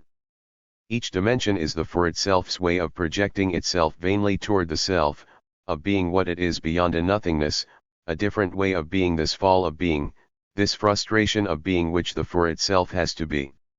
Let us consider these dimensions one by one. In the first dimension, the for itself has to be its being, behind itself, as that which it is without being the foundation of it. Its being is there, opposite it, but a nothingness separates it from its being, the nothingness of facticity. The for itself as the foundation of its nothingness and as such necessary is separated from its original contingency in that it can neither get rid of it nor merge with it. It is for itself but in the mode of the irremediable and the gratuitous. Its being is for it is not for this being, because such a reciprocity of reflecting would cause the original contingency of what is to disappear. Precisely because the for itself apprehends itself in the form of being, it is at a distance, like a game of reflecting which slips into the in itself, and in which it is no longer the reflection which makes the reflecting exist, nor the reflecting which makes the reflection exist. This being, because of the very fact that the for itself has to be it, gives itself as something which is irretrievable, precisely because the for itself cannot found it in the mode reflecting, but only as it founds the connection between this being and itself. The for itself does not found the being of this being, but only the fact that this being can be given. We are dealing here with an unconditional necessity. Whatever the for itself under consideration may be, it is in one certain sense, it is since it can be named, since certain characteristics may be affirmed or denied concerning it. But insofar as it is for itself, it is never what it is. What it is behind it as the perpetual surpassed. It is precisely this surpassed facticity which we call the past. The past then is a necessary structure of the for itself, for the for itself can exist only as annihilating surpassing, and this surpassing implies something surpassed. Consequently, it is impossible at any particular moment when we consider a for itself, to apprehend it as not yet having a past. We need not believe that the for itself exists first and arises in the world in the absolute newness of a being without a past, and that it then gradually constitutes a past for itself. But whatever may be the circumstances under which the for itself arises in the world, it comes to the world in the ecstatic unity of a relation with its past. There is no absolute beginning which without ever having a past would become past. Since the for itself, qua for itself, has to be its past, it comes into the world with a past. These few remarks may permit us to view in a somewhat different light the problem of birth. Actually, it seems shocking that consciousness appears at a certain moment, that it comes to inhabit the embryo, in short that there is a moment when the living being in formation is without consciousness and a moment when a consciousness without a past is suddenly imprisoned in it. But the shock will cease if it appears that there can be no consciousness without a past. This does not mean, however, that every consciousness supposes a prior consciousness fixed in the in itself. The relation of the present for itself to the for itself become in itself hides from us the primitive relation of pastness, which is a relation between the for itself and the pure in itself. In fact, it is as the nihilation of the in itself that the for itself arises in the world, and it is by this absolute event that the past as such is constituted as the original, nihilating relation between the for itself and the in itself. What originally constitutes the being of the for itself is this relation to a being which is not consciousness, which exists in the total night of identity, and which the for itself is nevertheless obliged to be, outside and behind itself. The for itself, which can in no case be reduced to this being, represents an absolute newness in relation to it, but the for itself feels a profound solidarity of being with it and indicates this by the word before.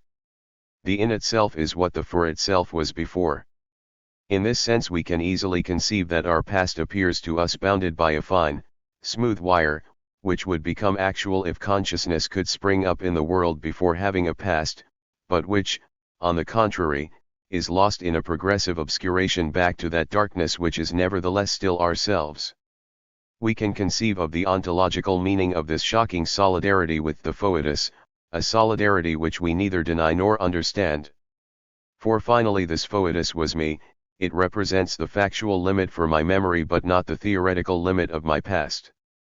There is a metaphysical problem concerning birth in that I can be anxious to know how I happen to have been born from that particular embryo, and this problem is perhaps insoluble. But it is not an ontological problem. We do not have to ask why there can be a birth of consciousness, for consciousness can appear to itself only as annihilation of in itself, i.e., as being already born. Birth as an ecstatic relation of being to the in-self which it is not, and as the a priori constitution of pastness is a law of being for the for itself. To be for itself is to be born. But one should not next raise metaphysical questions concerning the in itself from which the for itself was born, questions such as, how was there an in itself before the birth of the for itself? How was the for itself born from this in itself rather than from another? Etc. All these questions fail to take into account the fact that it is through the for itself that the past in general can exist. If there is a before, it is because the for itself has arisen in the world, and it is from the standpoint of the for itself that the past can be established. To the extent that the in itself is made co-present with the for itself, a world appears instead of isolated examples of in itself. And in this world it is possible to effect a designation and to say this object, that object. In this sense, inasmuch as the for itself in its coming into being causes a world of co-presences to exist, it causes also the appearance of its before as a co-present to the in itselfs in a world, or, if you prefer, in a state of the world which has passed. Thus in a sense the for itself appears as being born from the world, for the in itself from which it is born is in the midst of the world, as a co-present past among co-present pasts, into the world, and in terms of the world a for itself arises which did not exist before and which has been born. But in another sense it is the for itself which causes the existence of a before in general, and the existence in this before of co-presents united in the unity of one past world, and such that one can designate one or the other among them as this object. There is not first one universal time where a for itself suddenly appears not yet having a past. Rather it is in terms of birth as the original and a priori law of being for the for itself that there is revealed a world with a universal time in which we can designate a moment when the for itself was not yet and a moment when it appeared, beings from which the for itself was not born and a being from which it was born. Birth is the upsurge of the absolute relation of pastness as the ecstatic being of the for itself in the in itself. Through birth a past appears in the world. We shall return to this. Here it is sufficient to note that consciousness or for itself is a being which rises to being beyond an unalterable which it is, and that this unalterable, inasmuch as it is behind the for itself in the midst of the world, is the past. The past as the unalterable being which I have to be without any possibility of not being, it does not enter into the unity reflection reflecting of the or-loveness, it is outside. Yet neither does it exist as that of which there is consciousness in the sense, for example, that the perceived chair is that of which there is perceptive consciousness. In the case of the perception of the chair, there is a thesis, that is, the apprehension and affirmation of the chair as the in itself which consciousness is not. What consciousness has to be in the mode of being of the for itself is not being the chair. For its not being the chair is, as we shall see, in the form of the consciousness, of, not being, i.e., the appearance of not being, for a witness who is there only to bear witness to this not being. The negation then is explicit and constitutes the bond of being between the perceived object and the for itself. The for itself is nothing more than this translucent nothing which is the negation of the thing perceived. But although the past is outside, the connection here is not of the same type, for the for itself gives itself as being the past. Due to this fact there cannot be a thesis of the past, for one can posit only what one is not. Thus in the perception of the object the for itself acknowledges itself to itself as not being the object, while in the unveiling of the past, the for itself acknowledges itself as being the past and is separated from it only by its nature as for itself, which can be nothing. Thus the past is not made a thesis, and yet the past is not immanent in the for itself. It haunts the for itself at the very moment that the for itself acknowledges itself as not being this or that particular thing. The past is not the object of the regard of the for itself. This translucent regard is directed to itself beyond the thing, toward the future. The past as a thing which one is without positing it, as that which haunts without being observed, is behind the for itself, outside the thematic field which is before the for itself as that which it illuminates. The past is posited opposite the for itself and assumed as that which the for itself has to be without being able either to affirm or deny or thematize or absorb it. To be sure, the past can be the object of a thesis for me, and indeed it is often thematized. But then it is the object of an explicit investigation, and in this case the for itself affirms itself as not being this past which it posits. The past is no longer behind, it does not cease being past, but I myself cease to be the past. In the primary mode I was my past without knowing it, but by no means not without being conscious of it.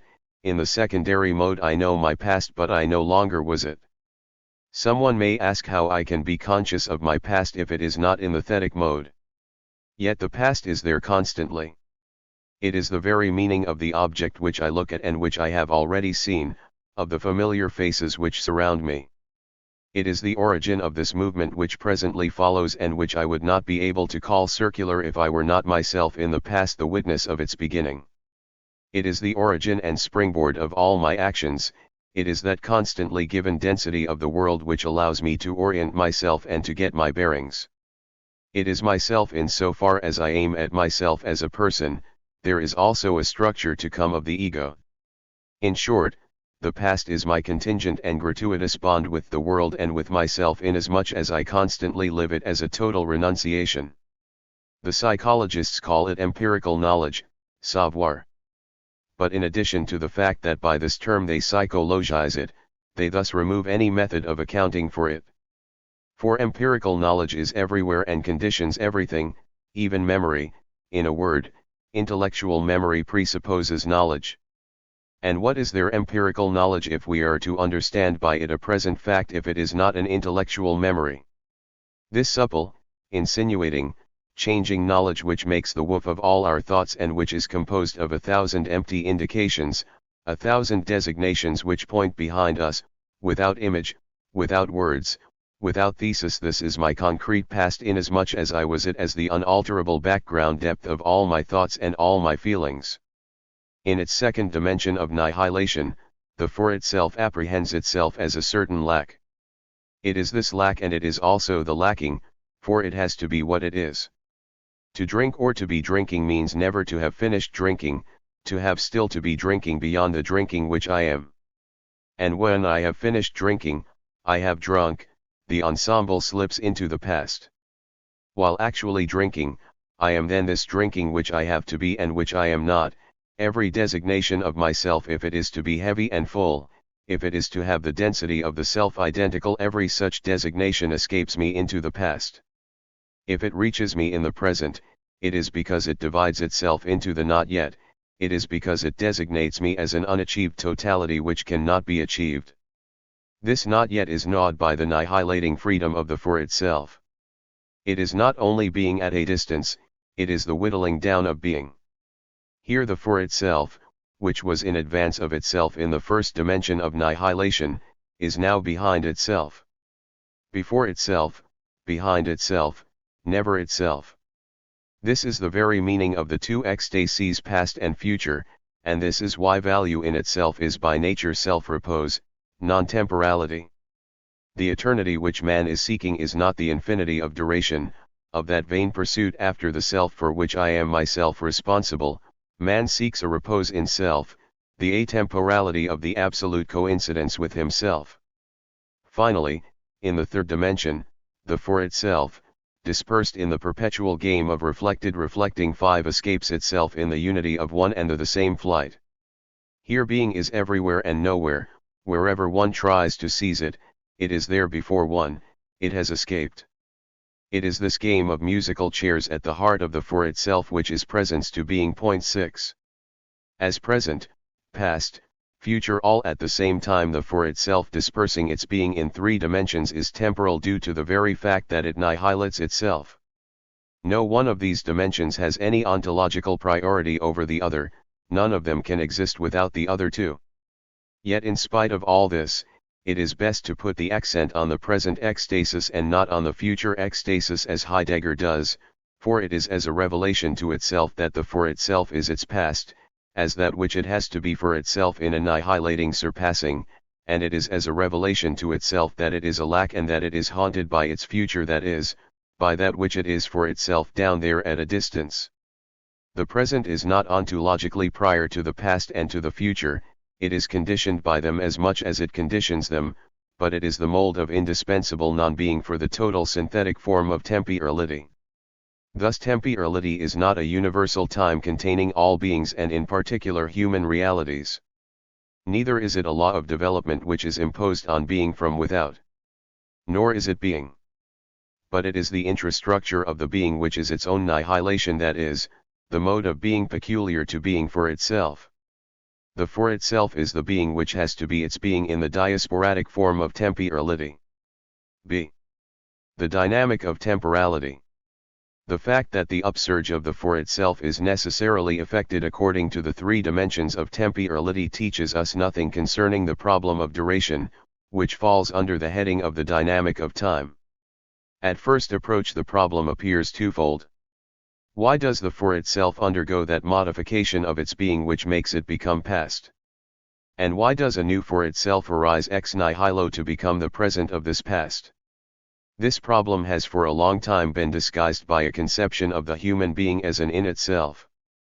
It is the sinew of Kant's refutation of Berkeley's idealism and a favorite argument of Leibniz that change by itself implies permanence.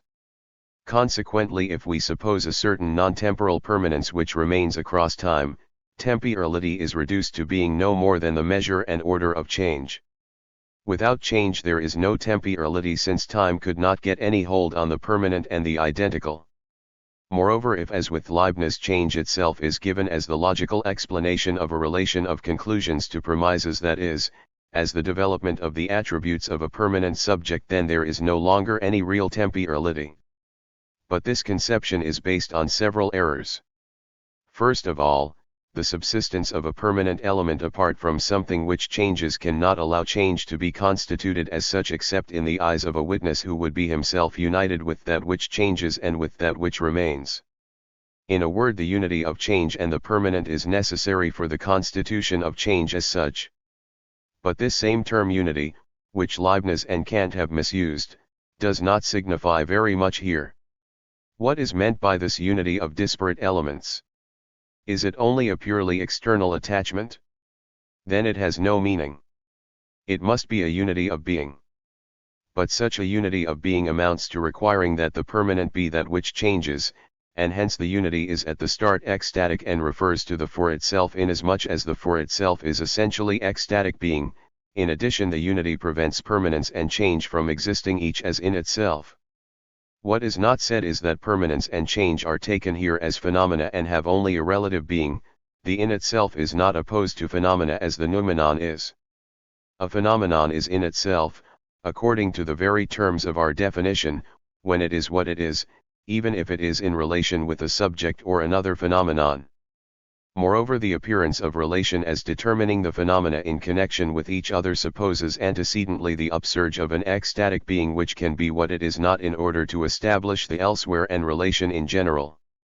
Moreover, resorting to permanence in order to furnish the foundation for change is completely useless. What Kant and Leibniz want to show is that an absolute change is no longer strictly speaking change, since it is no longer based on anything which changes or in relation to which there is change. But in fact, if what changes is its former state in the past mode, this is sufficient to make permanence superfluous. In this case, change can be absolute. We can be dealing with a metamorphosis which touches all of being. It will be constituted as change in relation to a prior state just as it will be in the past in the mode of was. Since this link with the past replaces the pseudo-necessity of permanence, the problem of duration can and ought to be posited in relation to absolute changes. Moreover, there is no other kind even in the world. Up to a certain threshold, changes are non-existent. Past this threshold, they extend to the total form, as the experiments of the Gestalt school have shown. In addition, when we are dealing with human reality, what is necessary is pure and absolute change, which can very well be in addition a change with nothing which changes and which is actual duration. Even if we admitted, for example, that the simple consciousness of a for itself was the absolutely empty presence of this for itself to a permanent in itself, still the very existence of the consciousness would imply temporality, since it would have to be without change what it is in the form of having been it. There would be then not eternity but the constant necessity for the present for itself to become the past of a new present, and that by virtue of the very being of consciousness. And if someone should tell us that this perpetual recovery of the present in the past by a new present implies an inner change in the for itself, we should reply that then it is the temporality of the for itself which is the foundation of the change, and not the change which furnishes the foundation for temporality. Nothing can hide the following problems which at first seem insoluble. Why does the present become the past? What is this new present which then springs forth? Where does it come from, and why does it arise? We must note that, as is shown by our hypothesis of an empty consciousness, the question here is not the necessity for a permanence to cascade from instant to instant while remaining materially a permanence. The real question is the necessity for being, whatever it may be, to metamorphose itself completely at once form and content, to sink into the past and to thrust itself forward at the same time ex nihilo toward the future. But are these really two problems? Let us look more closely. The present could not pass except by becoming the before of a for itself which constitutes itself as the after of that present. There is then only one phenomenon, the upsurge of a new present which is making past the present which it was, and the making past of a present involving the appearance of a for itself for which this present is going to become past. The phenomenon of temporal becoming is a global modification, since a past which would be the past of nothing would no longer be a past, and since a present must be necessarily the present of this past. This metamorphosis, moreover, affects not only the pure present, the former past and future are equally affected. The past of the present which has undergone the modification of pastness, becomes the past of a past or a pluperfect. So far as the pluperfect is concerned, the heterogeneity of the present and the past is now suddenly suppressed, since what made the present distinct as such from the past has now become past. In the course of the metamorphosis, the present remains the present of this past, but it becomes the past present of this past. That means first that this present is homogeneous with the series of the past which extends from it all the way back to its birth. Second, that this present is no longer its past in the form of having to be it but in the mode of having had to be it. The connection between past and pluperfect is a connection which is in the mode of the in itself, and it appears on the foundation of the present for itself. It is this which holds the series of the past and pluperfects welded into a single block. The future, on the other hand, although equally affected by the metamorphosis, does not cease to be future, that is, to remain outside the for itself, in advance, beyond being, but it becomes the future of a past or a former future.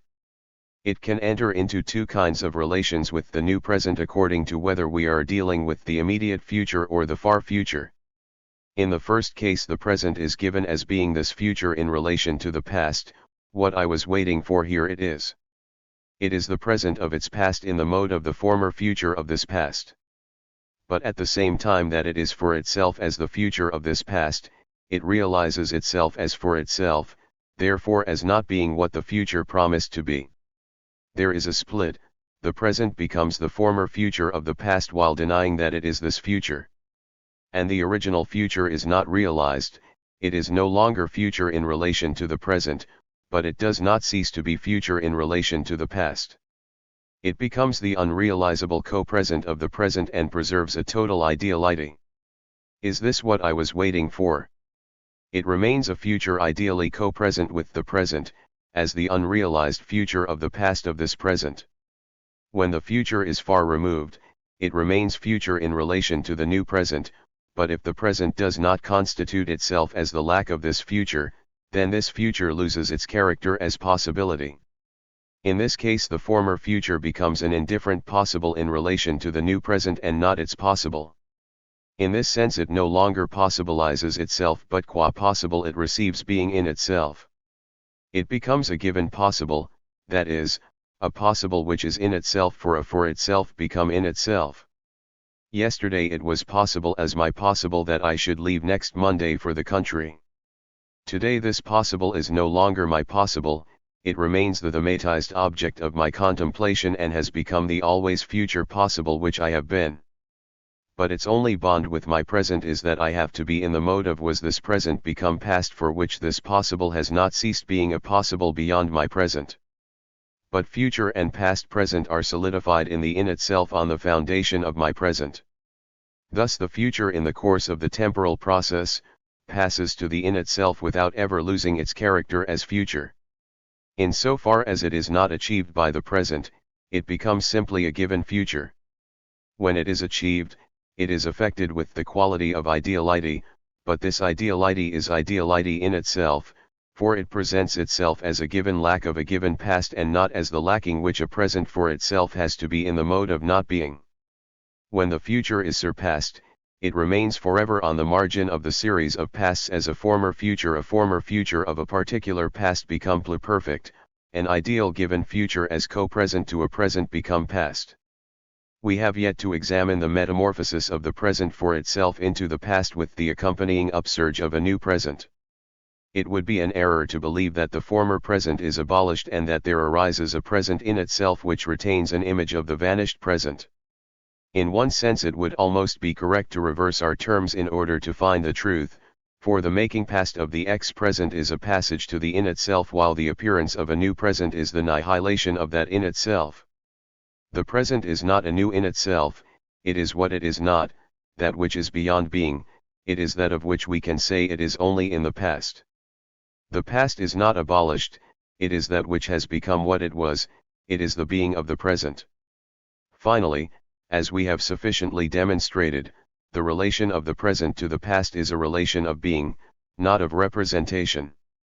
Consequently, the first characteristic which strikes us is the reapprehension of the for itself by being, as if the for itself no longer had the strength to sustain its own nothingness. That deep fissure which the for itself has to be is filled up, the nothingness which must be made to be ceases to be, is expelled, with the result that being for itself, made past, becomes a quality of the in itself. If I have experienced a particular sadness in the past, it exists no longer in so far as I have made myself experience it. This sadness no longer has the exact measure of being which can be enjoyed by an appearance which makes itself its own witness. It is because it has been, being comes to it, so to speak, as an external necessity. The past is a fatality in reverse. The for itself can make itself what it wishes, but it cannot escape from the necessity of being irremediably for anew for itself what it has wished to be. Hence the past is a for itself which has ceased to be a transcending presence to the in itself. Now become an in itself, it has fallen into the midst of the world. What I have to be I am as a presence to the world which I am not but which I was it in the midst of the world, just as things are, by virtue of existing within the world. Nevertheless this world in which the for itself has to be what it was cannot be the same as that to which it is actually present. Thus is constituted the past of the for itself as the past presence to a past state of the world. Even if the world has undergone no variation while the for itself passed from the present to the past, it is at least apprehended as having undergone the same formal change which we described earlier as taking place at the heart of being for itself. This is a change which is only a reflection of the true internal change of consciousness. In other words, the for itself falling into the past as an ex presencito being becomes in itself, becomes a being in the midst of the world, and the world is retained in the past dimension as that in the midst of which the past for itself is in itself. Like the siren whose human body is completed in the tail of a fish, the extramundane for itself is completed behind itself as a thing in the world. I am angry, melancholy, I have an Oedipus complex or an inferiority complex for always, but in the past in the form of the was in the midst of the world just as I am a civil servant or a man with one arm or a proletarian. In the past the world surrounds me, and I lose myself in the universal determinism, but I radically transcend my past toward the future to the same extent that I was it. A for itself which has squeezed out all its nothingness and been reapprehended by the in itself, a for itself dissolving into the world such is the past which I have to be, such is the avatar of the for itself. But this avatar is produced in unity with the appearance of a for itself which annihilates itself as presence to the world and which has to be the past which it transcends. What is the meaning of this upsurge? We must guard against seeing here the appearance of a new being. Everything happens as if the present were a perpetual whole in being immediately filled up and perpetually reborn as if the present were a perpetual flight away from the snare of the in itself which threatens it until that final victory of the in itself which will drag it into a past which is no longer the past of any for itself. It is death which is this victory, for death is the final arrest of temporality by the making past of the whole system, or, if you prefer, by the recapture of human totality by the in-self. How can we explain this dynamic character of temporality? If it is not as we hope we have demonstrated a contingent quality which is added to the being of the for itself, we must be able to show that its dynamic is an essential structure of the for itself conceived as the being which has to be its own nothingness. We find ourselves once more, it seems, at our point of departure. But the truth is that there is no problem. If we believe that we have met one, this is because in spite of our efforts to think of the for itself as really for itself, we have not been able to prevent ourselves from fixing it in the in itself. If we start from the in itself, the appearance of change can indeed constitute a problem. If the in itself is what it is, how can it no longer be so? But if, on the contrary, we proceed from an adequate comprehension of the for itself, it is no longer change which needs explaining but rather permanence if permanence can exist. In fact, if we consider our description of the order of time apart from everything which could come from the course of time, it is clear that a temporality reduced to its order would immediately become temporality in itself. The ecstatic character of temporal being would not change anything here, since this character is found in the past, not as constitutive of the for itself but as a quality supported by the in itself. If we imagine a future such that it is purely and simply the future of a for itself, which is the for itself of a certain past, and if we consider that change is a new problem in relation to the description of temporality as such, then we confer on the future, conceived as this future, an instantaneous immobility, we make of the for itself a fixed quality which can be designated, and finally the ensemble becomes a made totality. The future and the past restrict the for itself and constitute given limits for it. The ensemble as temporarily which is petrified around a solid nucleus, which is the present instant of the for itself, and the problem is then indeed to explain how from this instant can arise another instant with its own cortege of past and future. We have escaped instantaneity in the sense that the instant would be the only in itself reality limited by a nothingness of the future and a nothingness of the past, but we have fallen back into it by implicitly admitting a succession of temporal totalities of which each one would be centered around an instant. In a word, we have endowed the instant with ecstatic dimensions, but we have not thereby suppressed it, which means that we cause temporal totality to be supported by the non-temporal. Time, if it is, becomes again merely a dream. But change belongs naturally to the for itself inasmuch as this for itself is spontaneity.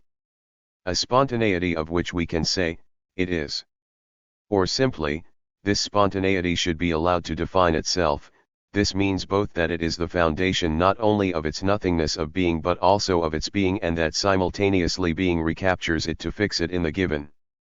A spontaneity which posits itself qua spontaneity is obliged by the same stroke to refuse what it posits, otherwise its being would become an acquisition and it would be perpetuated in being as the result of being acquired. Yet this refusal itself is an acquisition which it must refuse lest it be ensnared in an inert prolongation of its existence. Someone may say that these ideas of prolongation and of acquisition already suppose temporality, and that is true. But this is because spontaneity itself constitutes the acquisition by the refusal and the refusal by the acquisition, for spontaneity cannot be without temporalizing itself. Its peculiar nature is not to profit from the acquisition which it constitutes by realizing itself as spontaneity. It is impossible otherwise to conceive of spontaneity without contracting it within an instant and thereby fixing it in itself, that is, without supposing a transcendent time. It would be in vain to object that we cannot think of anything except in temporal form, and that our account begs the question, since we temporalize being in order to make time spring from it a little afterwards. It would be useless to remind us of the passages in the Critique where Kant shows that a non-temporal spontaneity is inconceivable but not contradictory. It seems to us, on the contrary, that a spontaneity which would not escape from itself and which would not escape from that very escape, of which we could say, it is this, and which would allow itself to be enclosed in an unchangeable denomination, it seems that such a spontaneity would be precisely a contradiction, and that it would ultimately be the equivalent of a particular affirmative essence, the eternal subject which is never a predicate. Moreover, it is precisely its character as spontaneity which constitutes the very irreversibility of its evasion, since from the moment of its appearance it is in order to refuse itself, and since the order positing refusing cannot be reversed. The very positing is achieved in a refusing without ever attaining to an affirmative plenitude, otherwise it would be exhausted in an instantaneous in itself, and it is only because it is refused that it passes to being in the totality of its accomplishment. The unitary series of acquisitions refused has in addition an ontological priority over change, for change is simply the relation of the material contents of the series. But we have shown that the very irreversibility of temporalization 7 is necessary to the completely empty and a priori form of a spontaneity. I have presented this thesis by using the concept of spontaneity which seemed to me more familiar to my readers. But we can now take up these ideas again in the perspective of the for itself and with our own terminology.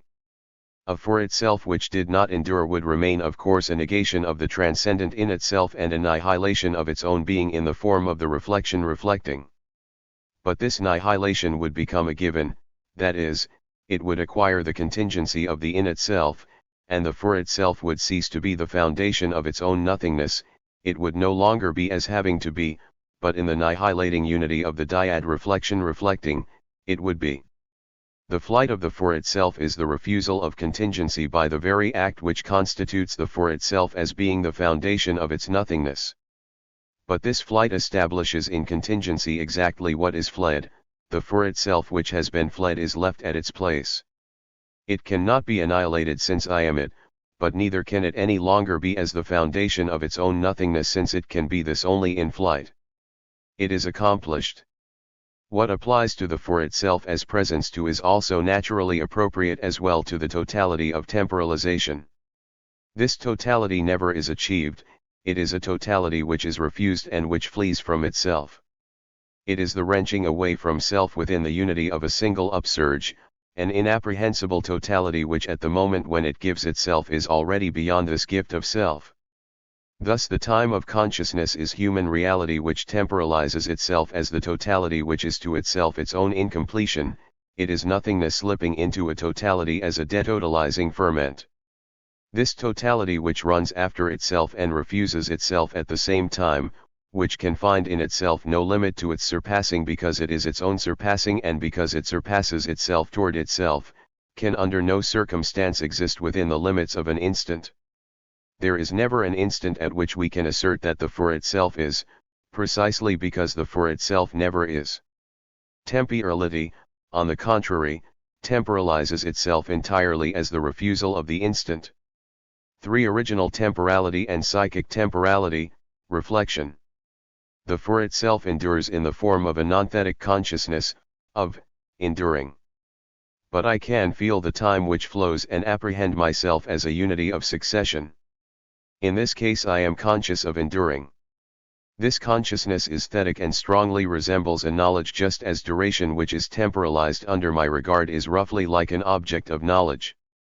What relation can exist between original temporality and this psychic temporality which I encounter as soon as I apprehend myself in process of enduring? This problem brings us immediately to another problem, for the consciousness of duration is a consciousness of a consciousness which endures. Consequently, to posit the question of the nature and laws of this thetic consciousness of duration amounts to positing that of the nature and the laws of reflection. In fact, temporality in the form of psychic duration belongs to reflection, and all the processes of psychic duration belong to the consciousness reflected on. Before asking how a psychic duration can be constituted as the immanent object of reflection, we must try to answer this preliminary question: how is reflection possible for a being which can be only in the past? Reflection is given by Descartes and by Husserl as a type of privileged intuition because it apprehends consciousness in an act of present and instantaneous immanence. Will it keep its certitude if the being which it has to know is past in relation to it? And since all our ontology has its foundation in a reflective experience, does it not risk losing all its laws? Yet is it actually the past being which should make the object of reflective consciousness? If the process of reflection itself is a for itself, ought it to be limited to an existence and certitude which are instantaneous? We can decide these questions only if we return to the reflective phenomenon and determine its structure. Reflection is the for itself conscious of itself. As the for itself is already a nonthetic self-consciousness, we are accustomed to represent reflection as a new consciousness, abruptly appearing, directed on the consciousness reflected on, and living in symbiosis with it. One recalls here the old idea of Spinoza. But aside from the fact that it is difficult to explain the upsurge ex nihilo of the reflective consciousness, it is completely impossible in this way to account for its absolute unity with the consciousness reflected on, a unity which alone renders conceivable the laws and the certainty of the reflective intuition. We cannot here indeed say that the esse of that which is reflected on is a percipi, since its being is such that it does not need to be perceived in order to exist. And its primary relation with reflection cannot be the unitary relation of a representation to a thinking subject. If the known existent is to have the same rank of being as the knowing existent, then, in short, it is in the perspective of naive realism that we must describe the relation of these two existents. But in this case we are going to encounter the major difficulty of realism: how can two completely isolated independents, provided with that sufficiency of being which the Germans call Selbstständigkeit, enter into relation with each other, and in particular how can they enter into that type of internal relation which we call knowledge? If first we conceive of reflection as an autonomous consciousness, we shall never be able to reunite it later with the consciousness reflected on. They will always be two, and if to suppose the impossible the reflective consciousness could be consciousness of the consciousness reflected on, there could be only an external connection between the two consciousness. At most we could imagine that reflection isolated in itself possesses an image of the consciousness reflected on, and we would then fall back into idealism. Reflective knowledge, and in particular the cogito, would lose their certainty and would obtain in exchange only a certain probability, scarcely definable. It is agreed then that reflection must be united to that which is reflected on by a bond of being, that the reflective consciousness must be the consciousness reflected on. But on the other hand, there can be no question here of a total identification of the reflective with that reflected on, for this would suddenly suppress the phenomenon of reflection by allowing only the phantom dyad, the reflection-reflecting aid, to subsist. Here once again we meet that type of being which defines the for itself. Reflection, if it is to be apodictic evidence, demands that the reflective be that which is reflected on. But to the extent that reflection is knowledge, the reflected on must necessarily be the object for the reflective, and this implies a separation of being. Thus it is necessary that the reflective simultaneously be and not be the reflected on. We have already discovered this ontological structure at the heart of the for itself. But then it did not have at all the same meaning.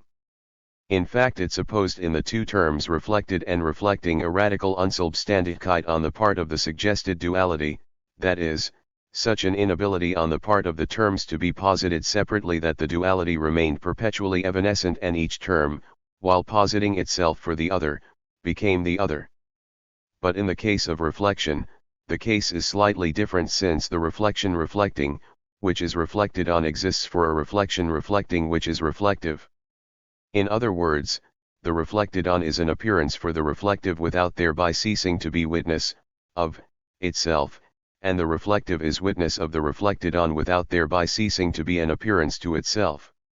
It is even in so far as it is reflected in itself, se reflete en soi, that the reflected on is an appearance for the reflective, and the reflective can be witness only in so far as it is consciousness of being so, that is, to the exact extent that this witness, which it is a reflection, reflet, for a reflecting which it is also.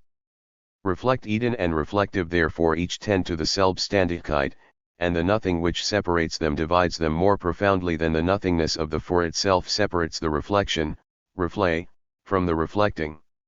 Yet we must know two things: 1. Reflection, as witness, can have its being as witness only in and through the appearance, that is, it is profoundly affected in its being by its reflectivity and consequently can never achieve the Selbstständigkeit at which it aims, since it derives its being from its function and its function from the for itself reflected on. 2. The reflected on is profoundly altered by reflection, in this sense that it is self-consciousness as the consciousness reflected on of this or that transcendent phenomenon. The reflected on knows itself observed. It may best be compared, to use a concrete example, to a man who is writing, bent over a table, and who while writing knows that he is observed by somebody who stands behind him. The reflected on has then, in a way, already a consciousness of itself as having an outside, or rather the suggestion of an outside, that is, it makes himself an object for, so that its meaning as reflected on is inseparable from the reflective and exists over there at a distance from itself in the consciousness which reflects on it. In this sense the reflected on does not possess Selbstständigkeit any more than the reflective itself. Husserl tells us that the reflected on gives itself as having been there before reflection. But we must not be deceived here. The Selbstständigkeit of the not reflected on qua not reflected on in relation to all possible reflection does not pass into the phenomenon of reflection, for the phenomenon loses its character as not reflected on. For a consciousness, to become reflected on means to undergo a profound modification of its being and precisely to lose the Selbstständigkeit which it possessed as the quasi-totality, the reflected reflecting. Finally, to the extent that a nothingness separates the reflected on from the reflective, this nothingness, which cannot derive its being from itself, must be made to be. Let us understand by this that only a unitary structure of being can be its own nothingness in the form of having to be it. In fact, neither the reflective nor the reflected on can issue this separating nothingness. But reflection is one being, just like the unreflective for itself, not an addition of being, it is a being which has to be its own nothingness. It is not the appearance of a new consciousness directed on the for itself, but an intrastructural modification which the for itself realizes in itself. In a word, it is the for itself which makes itself exist in the mode reflective reflected on, instead of being simply in the mode of the dyad reflection reflecting. Furthermore, this new mode of being allows the mode of the reflection reflecting to subsist as a primary inner structure.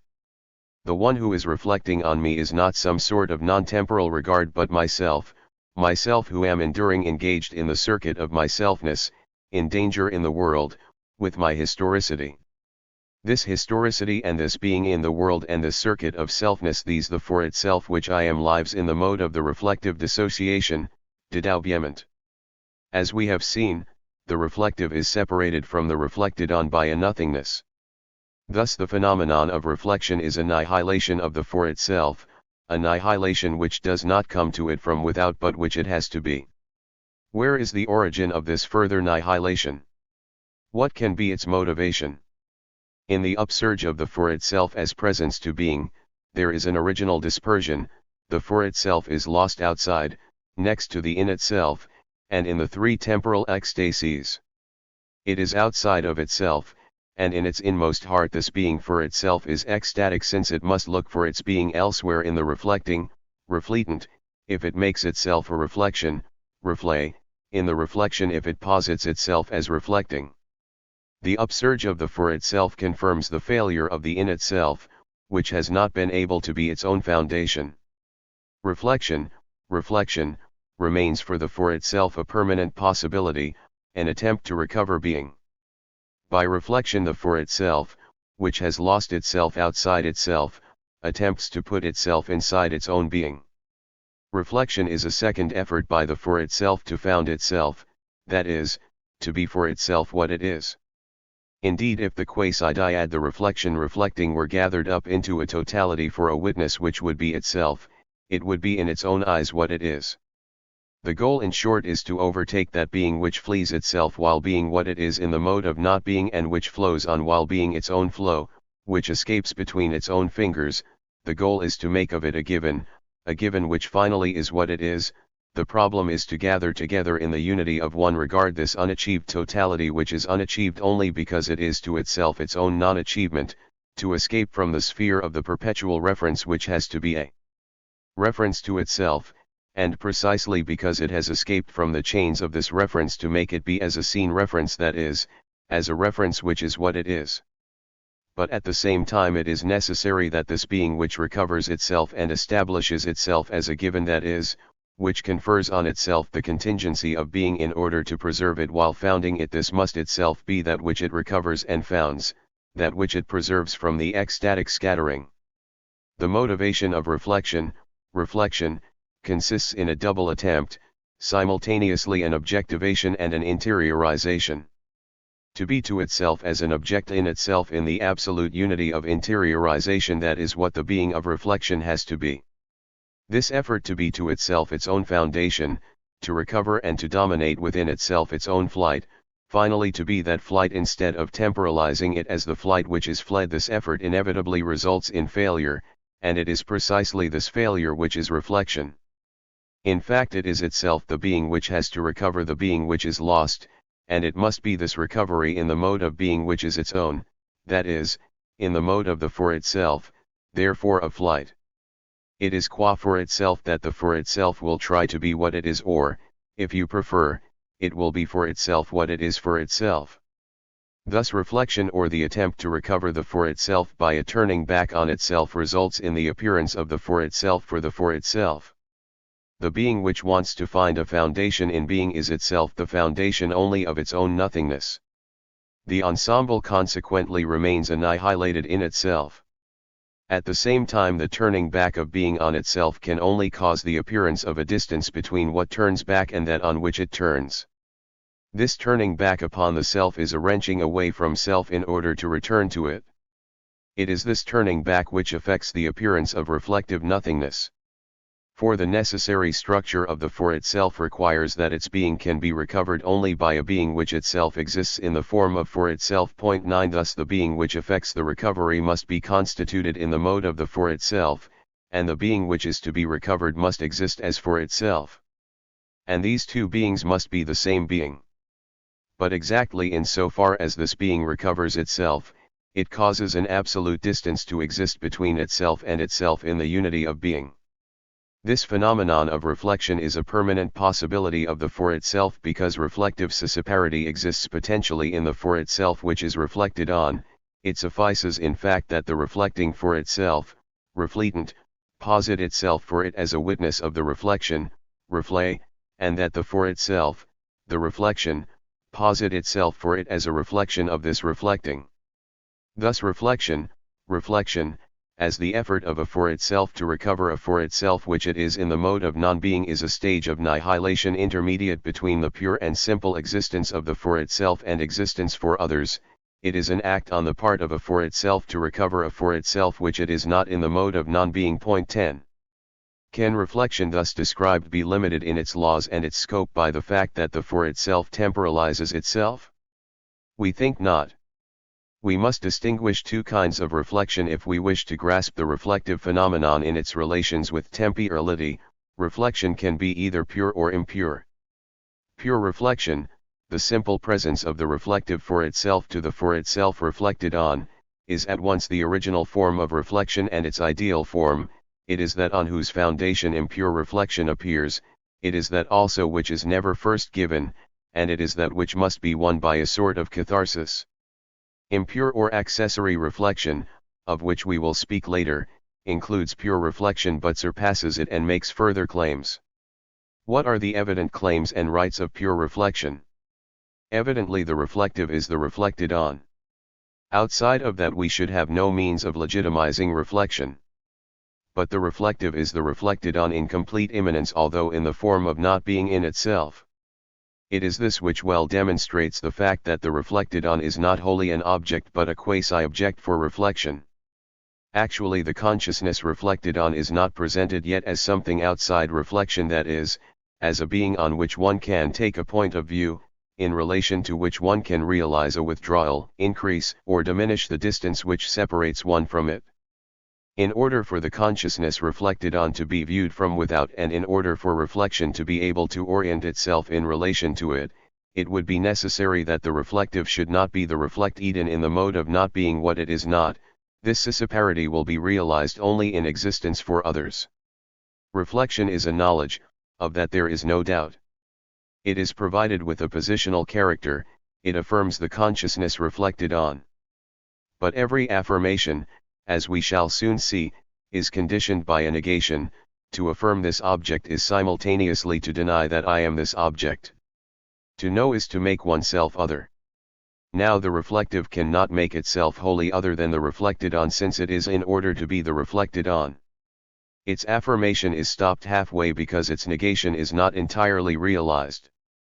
It does not then detach itself completely from the reflected on, and it cannot grasp the reflected on from a point of view. Its knowledge is a totality, it is a lightning intuition without relief, without point of departure, and without point of arrival. Everything is given at once in a sort of absolute proximity. What we ordinarily call knowing supposes reliefs, levels, an order, a hierarchy. Even mathematical essences are revealed to us with an orientation in relation to other truths, to certain consequences. They are never disclosed with all their characteristics at once. But the reflection which delivers the reflected on to us, not as a given but as the being which we have to be, in indistinction without a point of view, is a knowledge overflowing itself and without explanation. At the same time it is never surprised by itself, it does not teach us anything but only posits. In the knowledge of a transcendent object indeed there is a revelation of the object, and the object revealed can deceive or surprise us. But in the reflective revelation there is a positing of a being whose being was already a revelation. Reflection is limited to making this revelation exist for itself. The revealed being is not revealed as a given but with the character of the already revealed. Reflection is a recognition rather than knowledge. It implies as the original motivation of the recovery a pre-reflective comprehension of what it wishes to recover. But if the reflective is the reflected on, if this unity of being founds and limits the laws of reflection, it should be added that the reflected on, itself, is its past and its future. There is then no doubt that although the totality of the reflected on, which the reflective is in the mode of non-being, perpetually overflows the reflective, still the reflective extends its apodictic laws to that very totality which it is.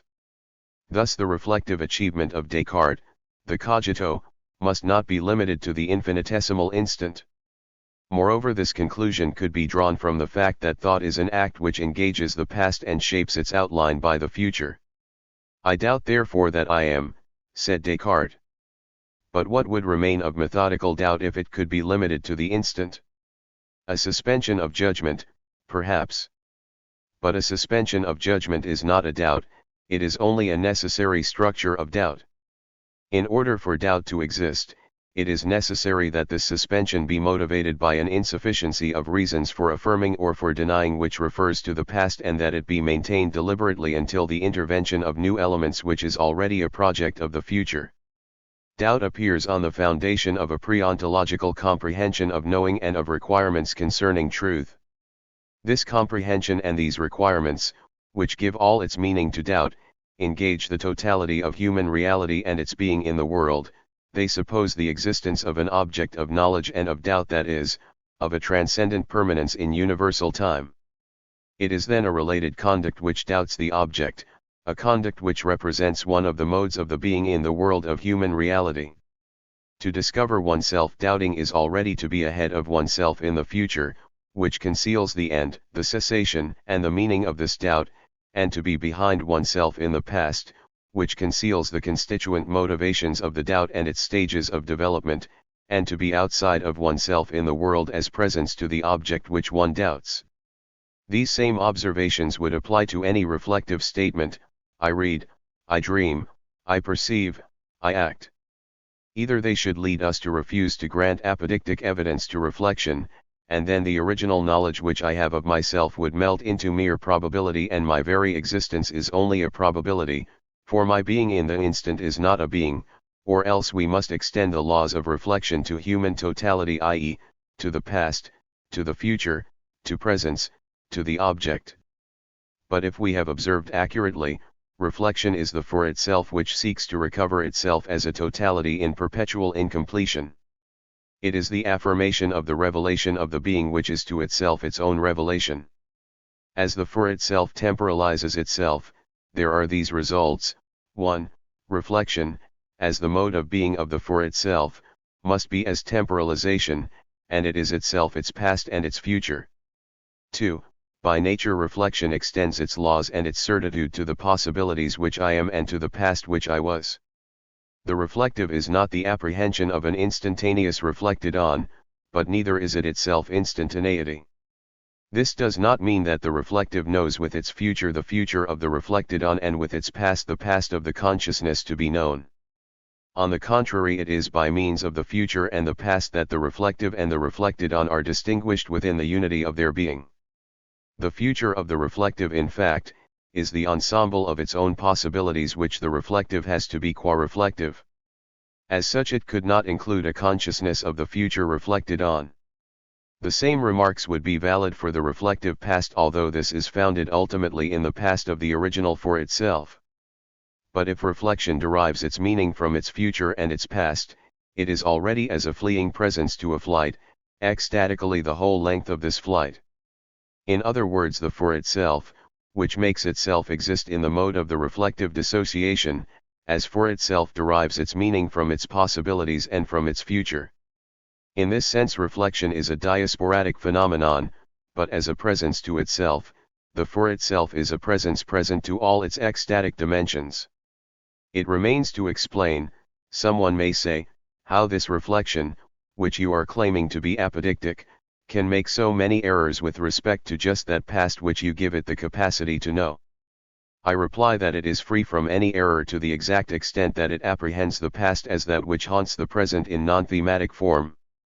When I say, I read, I doubt, I hope, etc., as we have shown, I reach beyond my present toward the past. Now I cannot in any of these cases be mistaken.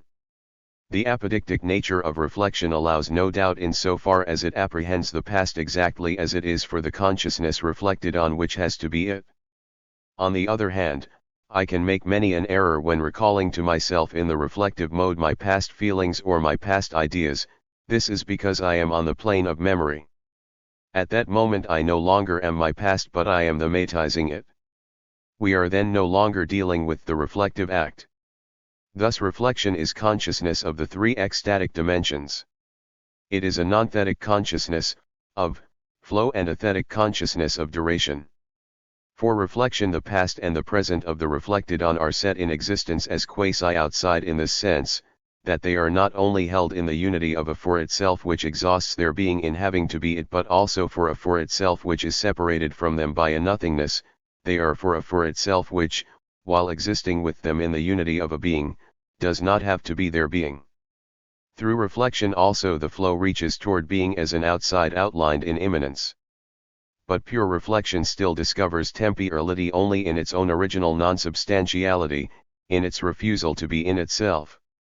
It discovers possibles qua possibles, lightened by the freedom of the for itself. It reveals the present as transcendent, and if the past appears to it as in itself, still the past is on the foundation of presence. Finally, reflection discovers the for itself in its detotalized totality as the incomparable individuality which reflection itself is in the mode of having to be it.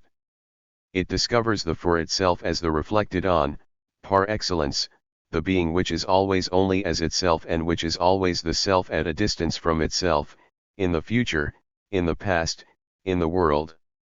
Reflection therefore apprehends temporality and reveals it as the unique and incomparable mode of being of a selfness that is, as historicity.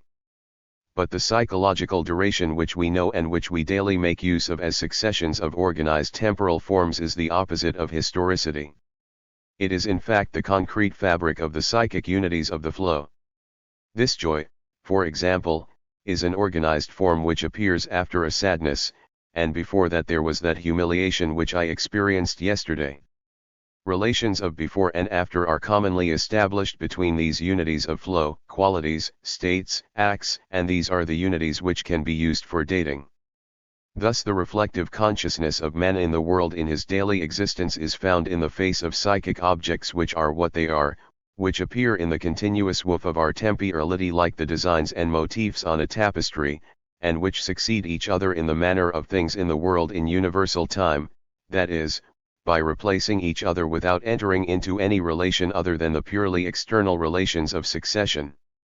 We speak of a joy which I have or which I had, we say that it is my joy as if I were its support and as if it were detached from me as the finite modes of Spinoza are detached from the ground of the attribute. We even say that I experience this joy as if it came to imprint itself like a seal on the texture of my temporalization, or better yet, as if the presence in me of these feelings, of these ideas, of these states were a sort of visitation. We cannot call it an illusion, this psychic duration constituted by the concrete flow of autonomous organizations, that is, in short, by the succession of psychic facts, of facts of consciousness. Indeed, it is their reality which is the object of psychology. Practically it is on the level of psychic fact that concrete relations between men are established, claims, jealousies, grudges, suggestions, struggles, ruses, etc. Yet it is not conceivable that the unreflective for itself, which historicizes itself 11 in its upsurge, should be itself these qualities, these states, and these acts. Its unity of being would dissolve into a multiplicity of existence external to one another, the ontological problem of temporality would reappear, and this time we would have removed all methods of resolving it, for while it is possible for the for itself to be its own past, it would be absurd to require of my joy that it be the sadness which preceded it, even in the mode of non-being.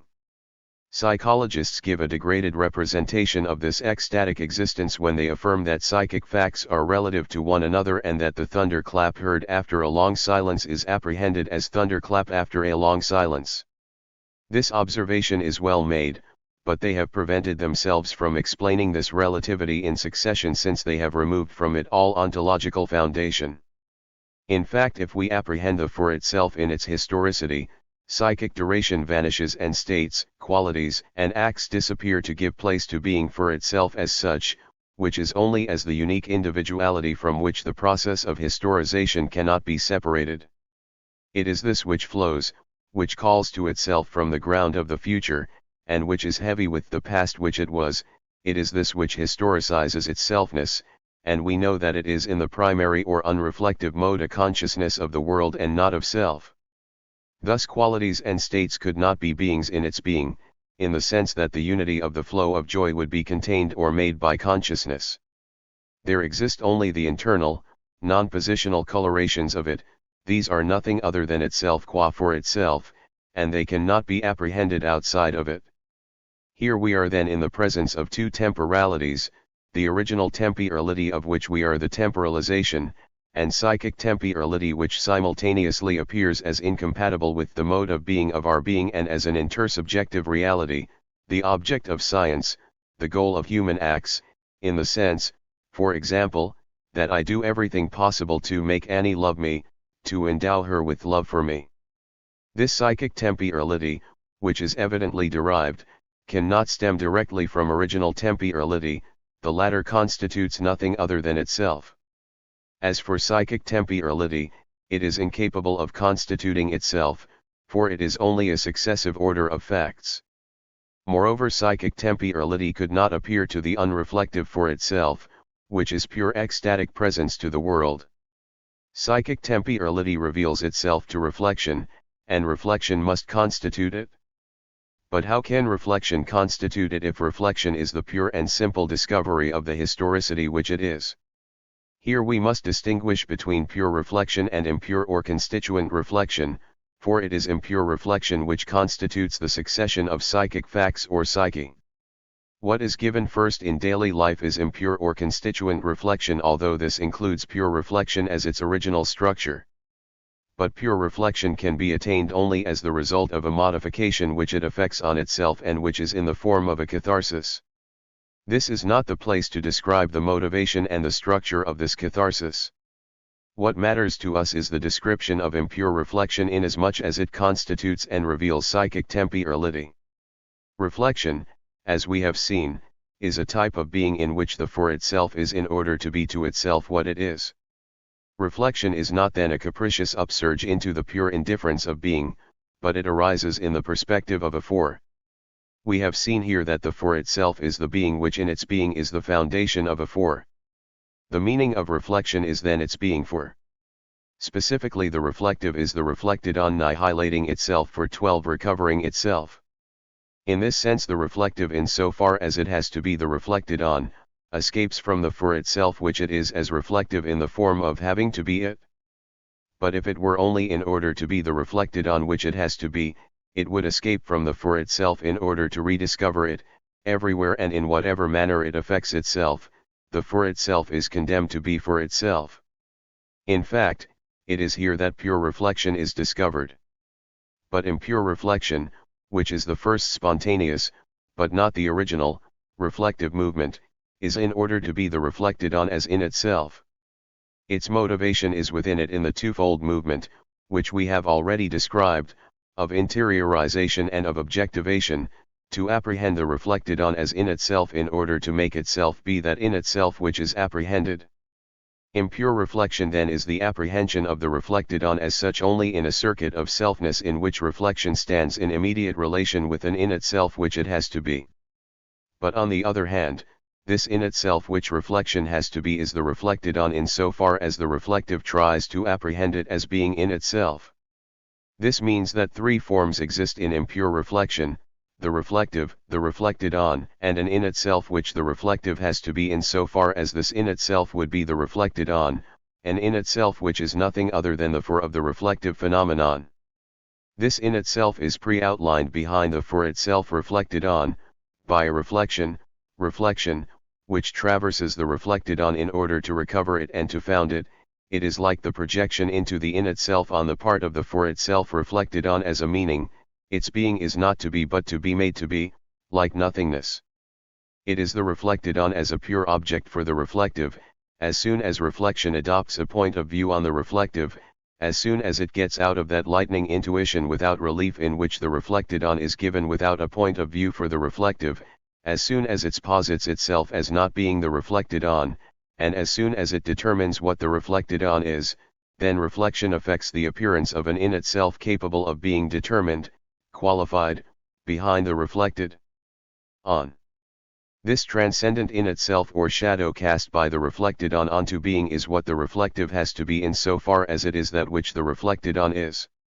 Yet this in itself should not be confused with the value of the reflected on, which is given to reflection in a total, undifferentiated intuition nor with the value which haunts the reflective as a non-thetic absence and as the for of reflective consciousness in so far as it is a non-positional self-consciousness. This in itself is the necessary object of all reflection.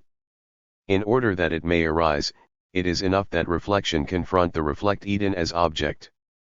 It is the very decision by which reflection determines itself to consider the reflected on as object which causes the in itself to appear as the transcendent objectivation of the reflected on.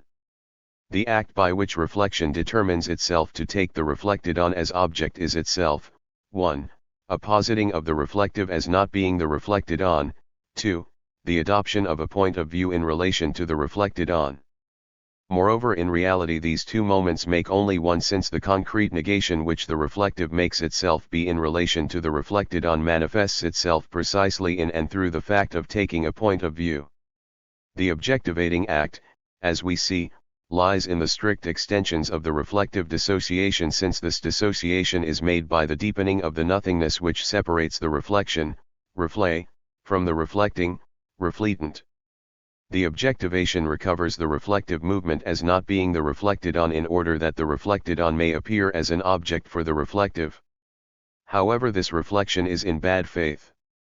To be sure, it appears to cut the bond which unites the reflected on to the reflective, and it seems to declare that the reflective is not the reflected on in the mode of not being what one is not, at a time when in the original reflective upsurge, the reflective is not the reflected on in the mode of what one is. But this is only in order to recover subsequently the affirmation of identity and to affirm concerning this in itself that I am it. In a word, reflection is in bad faith in so far as it constitutes itself as the revelation of the object which I make to be me. But in the second place, this more radical nihilation is not a real, metaphysical event.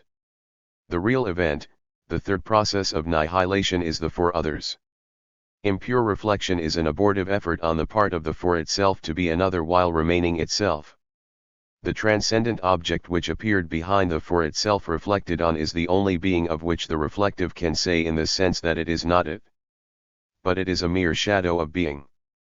It is made to be, and the reflective has to be it in order not to be it.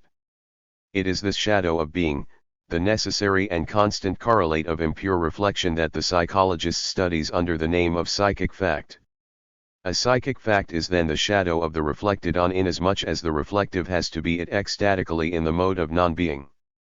Thus reflection is impure when it gives itself as an intuition of the for itself in itself. What is revealed to it is not the temporal and non-substantial historicity of the reflected on. Beyond this reflect-eden, it is the very substantiality of the organized forms of the flow. The unity of these virtual beings is called the psychic life or psyche, a virtual and transcendent in itself which underlies the temporalization of the for itself. Pure reflection is never anything but a quasi-knowledge, but there can be a reflective knowledge of the psyche alone. Naturally, we will rediscover in each psychic object the characteristics of the real reflected on but degraded in the in itself. A brief a priori description of the psyche will enable us to account for this in itself. 1. By psyche we understand the ego, its states, its qualities, and its acts. The ego with the double grammatical form of I and me represents our person as a transcendent psychic unity. We have described it elsewhere. It is as the ego that we are subjects in fact and subjects in theory, active and passive, voluntary agents, possible objects of a judgment concerning value of responsibility. The qualities of the ego represent the ensemble of virtues, latent traits, potentialities which constitute our character and our habits, in the sense of the Greek. The ego is a quality of being angry, industrious, jealous, ambitious, sensual, etc. But we must recognize also qualities of another sort which have their origin in our history and which we call acquired traits. I can be showing my age, tired, bitter, declining, progressing. I can appear as having acquired assurance as the result of a success, or on the contrary as having little by little contracted the tastes, the habits, the sexuality of an invalid, following a long illness. States in contrast with qualities which exist potentially give themselves as actually existing. Hate, love, jealousy are states. An illness, insofar as it is apprehended by the patient as a psychophysiological reality, is a state. In the same way, a number of characteristics which are externally attached to my person can, insofar as I live them, become states. Absence, in relation to a definite person, exile, dishonor, triumph are states. We can see what distinguishes the quality from the state. After my anger yesterday, my irascibility survives as a simple latent disposition to become angry. On the contrary, after Pierre's action and the resentment which I felt because of it, my hate survives as an actual reality, although my thought may be currently occupied with another object. A quality furthermore is an innate or acquired disposition which contributes to qualify my personality. The state, on the contrary, is much more accidental and contingent. It is something which happens to me. There exist, however, intermediates between states and qualities. For example, the hatred of Pozzo di Borgo for Napoleon, although existing in fact and representing an effective, contingent relation between Pozzo and Napoleon I, was constitutive of the person Pozzo. By acts we must understand the whole synthetic activity of the person, that is, every disposition of means as related to ends, not as the for itself is its own possibilities, but as the act represents a transcendent psychic synthesis which the for itself must live. For example, the boxer's training is an act because it transcends and supports the for itself, which moreover realizes itself in and through this training. The same goes for the research of the scientist, for the work of the artist, for the election campaign of the politician. In all these cases the act as a psychic being represents a transcendent existence and the objective aspect of the relation of the for itself with the world. 2. The psychic is given solely to a special category of cognitive acts, the acts of the reflective for itself. On the unreflective plane, in fact, the for itself is its own possibilities in the nonthetic mode, and since its possibilities are possible presences to the world beyond a given state of the world, what is revealed thetically but non-thematically across these possibilities is a state of the world synthetically bound with the given state. Consequently, the modifications to be imposed on the world are given thetically in present things as objective potentialities which have to realize themselves by borrowing our body as the instrument of their realization. It is thus that the man who is angry sees on the face of his opponent the objective quality of asking for a punch in the nose. Hence we have such expressions as itching to be spanked or asking for trouble. 13. Our body here is like a medium in a trance. Through it must be realized a certain potentiality of things, a beverage about to be drunk, 8 about to be brought, dangerous animal about to be killed, etc., and reflection arising in the midst of all these apprehends the ontological relation of the for itself to its possibilities but as an object. Thus the act rises as the virtual object of the reflective consciousness. It is then impossible for me at the same time and on the same level to be conscious of Pierre and of my friendship for him. These two existences are always separated by the breadth of the for itself. And this for itself is a hidden reality. In the case of consciousness not reflected on, the for itself is but non-thetically, and it is effaced before the object in the world and its potentialities. In the case of the reflective upsurge, the for itself is surpassed toward the virtual object which the reflective has to be. Only a pure reflective consciousness can discover the for itself reflected on in its reality. We use the term psyche for the organized totality of these virtual and transcendent existence which form a permanent cortege for impure reflection and which are the natural object of psychological research. 3. The objects, although virtual, are not abstract. The reflective does not aim at them in emptiness, they are given as the concrete in itself which the reflective has to be beyond the reflected on. We shall use the term evidence for the immediate presence in person of hate, exile, systematic doubt in the reflective for itself. To be convinced that this presence exists, it is enough to call to mind cases in our own personal experience when we have tried to recall a dead love or a certain intellectual atmosphere which we had lived at an earlier date.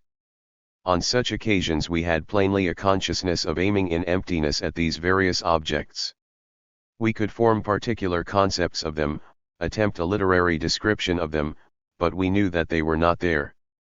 Similarly, there are intermittent periods for a living love during which we know that we love but we do not feel it. These intermittences in the heart have been very well described by Proust. In contrast, it is possible to grasp a love in fullness, to contemplate it. But for that is necessary a particular mode of being on the part of the for itself reflected on. I can apprehend my friendship for Pierre, but it is through my sympathy, which at the moment has become the object reflected on by a reflective consciousness.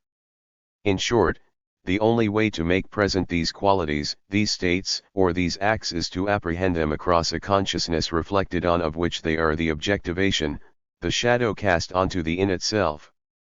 But this possibility of making present a love proves better than any argument the transcendence of the psychic.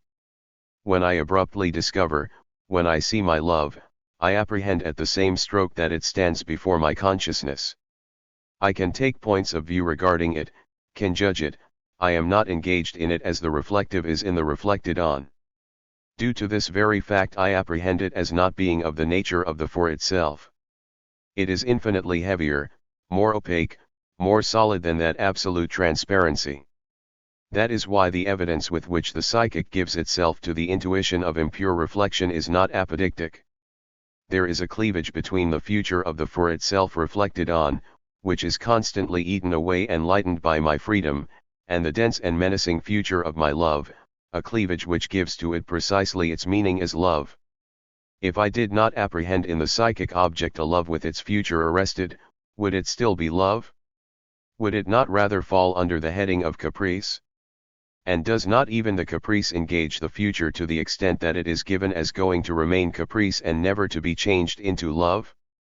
Thus the always annihilated future of the for itself prevents all determination in itself within the for itself as the for itself which loves or which hates, and the shadow projected by the for itself reflected on possesses naturally a degraded future in itself, one which forms an integral part of it in determining its meaning.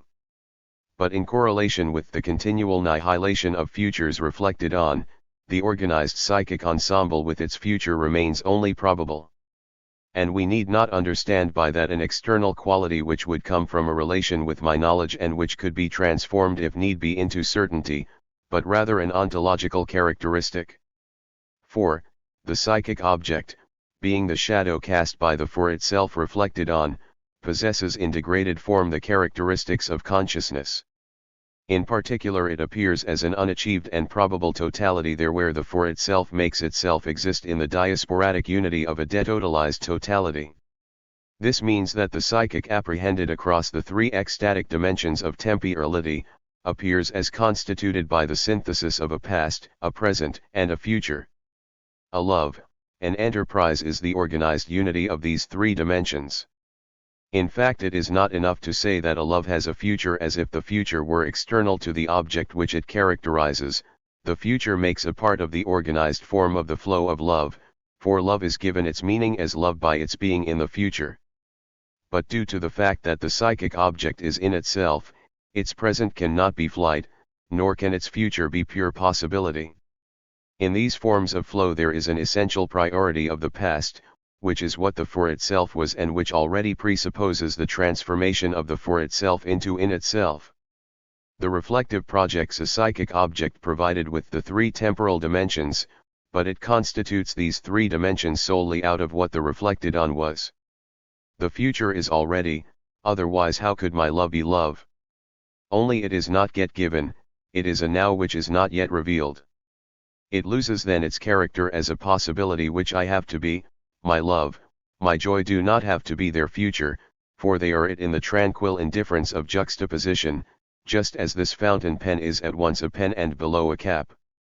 The present similarly is apprehended in its real quality of being there.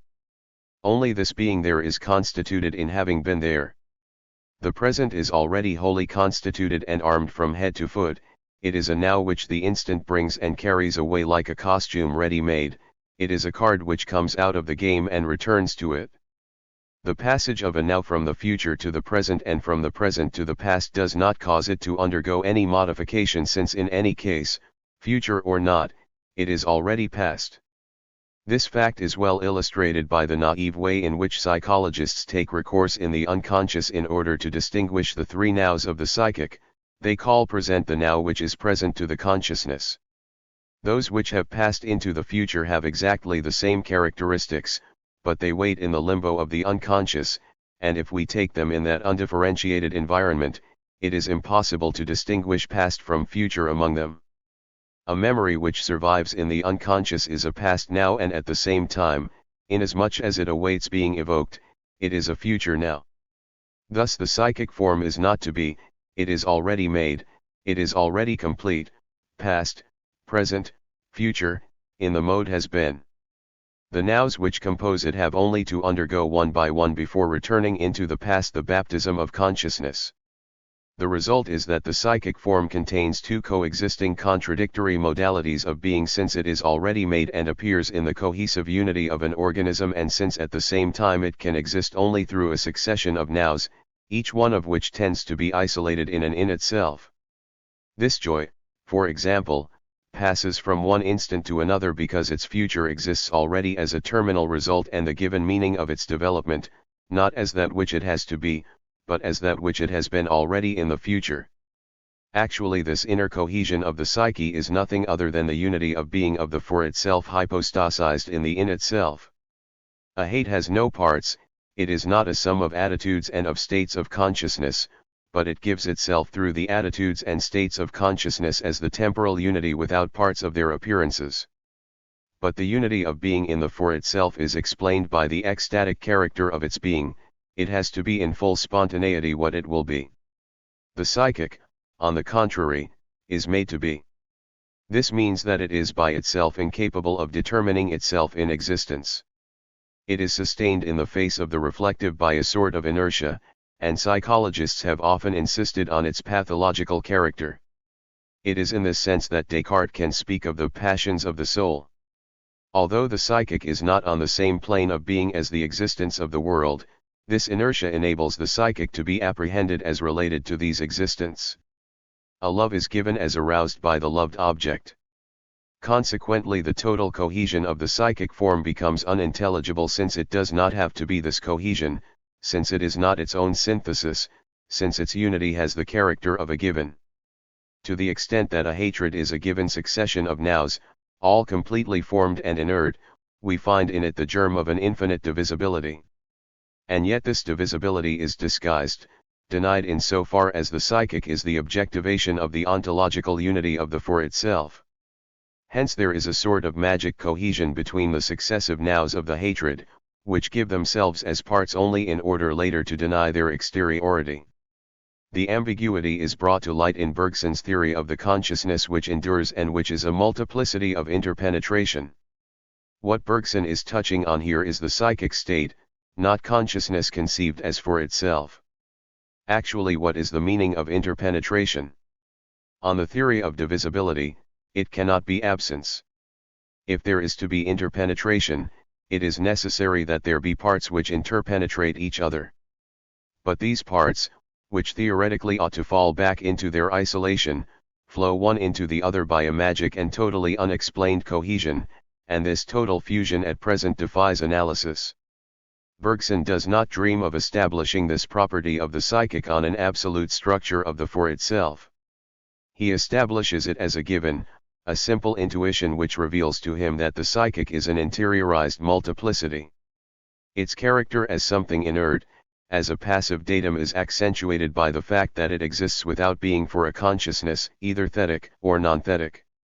It is without consciousness, of being, since a natural attitude man completely fails to recognize it and has to have recourse to intuition in order to apprehend it. Thus an object in the world is able to exist without being seen and to reveal itself after the event when we have forged the necessary instruments to disclose it.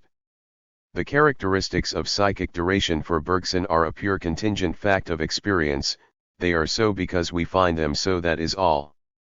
Thus psychic temporality is an inert datum, closely akin to Bergson's duration, which undergoes its intimate cohesion without affecting it, which is perpetually temporalized without temporalizing itself, in which the irrational and magic interpenetration of elements that are not united by an ecstatic relation of being can be compared only to sympathetic magic acting from a distance, an interpenetration which hides a multiplicity of already formed nows.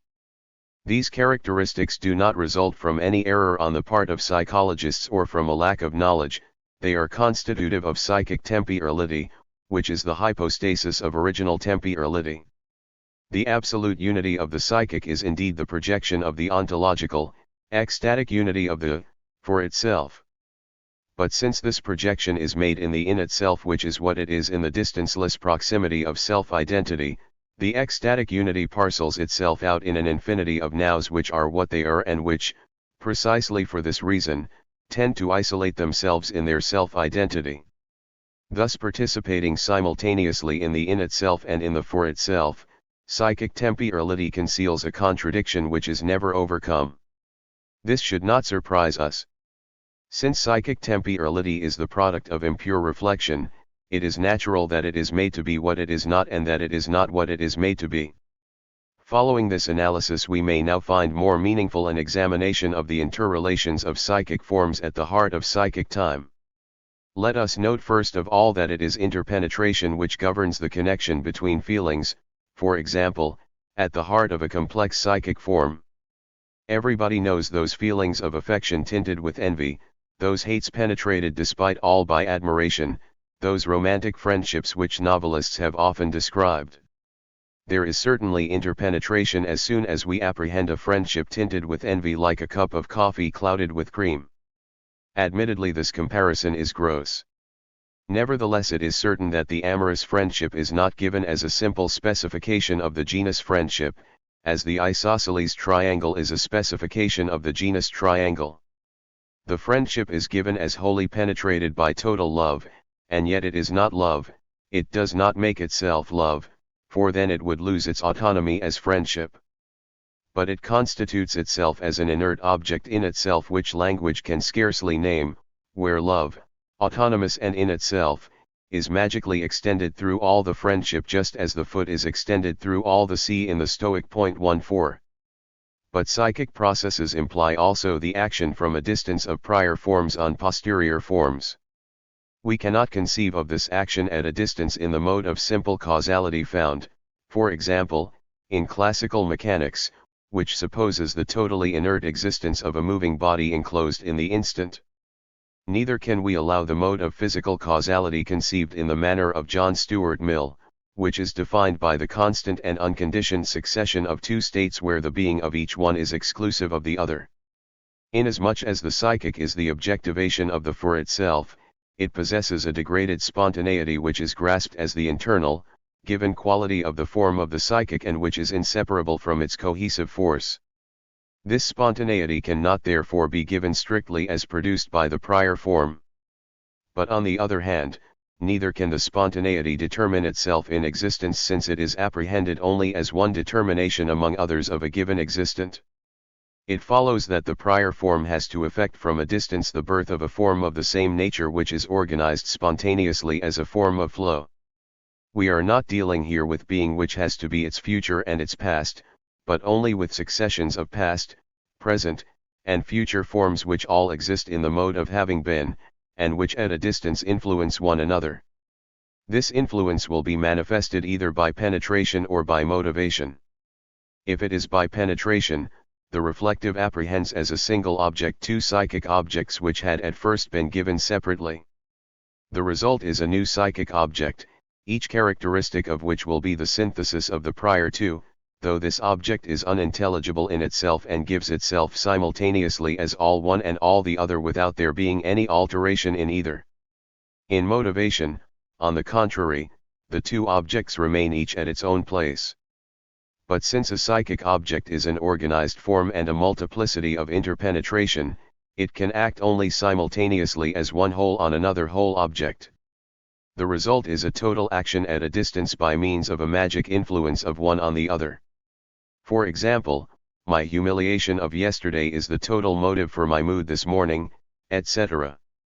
The fact that this action at a distance is totally magic and irrational proves better than any analysis the futility of attempts on the part of intellectualistic psychologists to remain on the level of the psychic and yet deduce this action to an intelligible causality by means of an intellectual analysis. It is thus that Proust by means of intellectualistic distinctions is perpetually trying to find bonds of rational causality between psychic states in the temporal succession of these states. But at the end of the analysis he can offer us only results such as the following. As soon as Swann could picture Odette to himself without revulsion, as soon as he thought again of the kindness in her smile, and as soon as the desire to take her away from everyone else was no longer added to his love by jealousy, that love became again a taste for the sensations which Odette's person gave him, for the pleasure which he felt in admiring as a spectacle or in questioning as a phenomenon the lifting up of one of her glances, the formation of one of her smiles, the utterance of an intonation of her voice. And this pleasure different from all others had ended by creating in him a need of her, which she alone could assuage by her presence or her letters. Thus by the very chemistry of his affliction, after having created jealousy out of his love, he began to manufacture tenderness, pity for Odette. 15.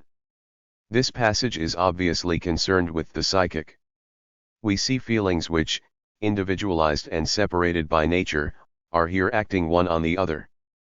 But Proust is trying to clarify their actions and to classify them in the hope that he may thereby make understandable the fluctuations which Swann experiences. Proust does not limit himself to describing the conclusions which he himself has been able to make, example the transition through oscillation from hate-filled jealousy to tender love. He wants to explain these findings. What are the results of this analysis? Is the unintelligibility of the psychic removed? It is easy to see that on the contrary this somewhat arbitrary reduction of the great psychic forms to more simple elements accentuates the magic irrationality of the interrelations which psychic objects support. How does jealousy add to love the desire to take her away from everyone else? And how does this desire once added to love, always the image of the cloud of cream added to the coffee, prevent it from becoming again a taste for the sensations which Odette's person gave him? And how can the pleasure create a need? And how does love manufacture that jealousy which in return will add to love the desire to take Odette away from everyone else?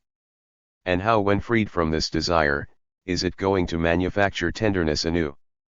Proust here attempts to constitute a symbolic chemistry, but the chemical images which he uses are capable only of disguising the motivations and irrational acts.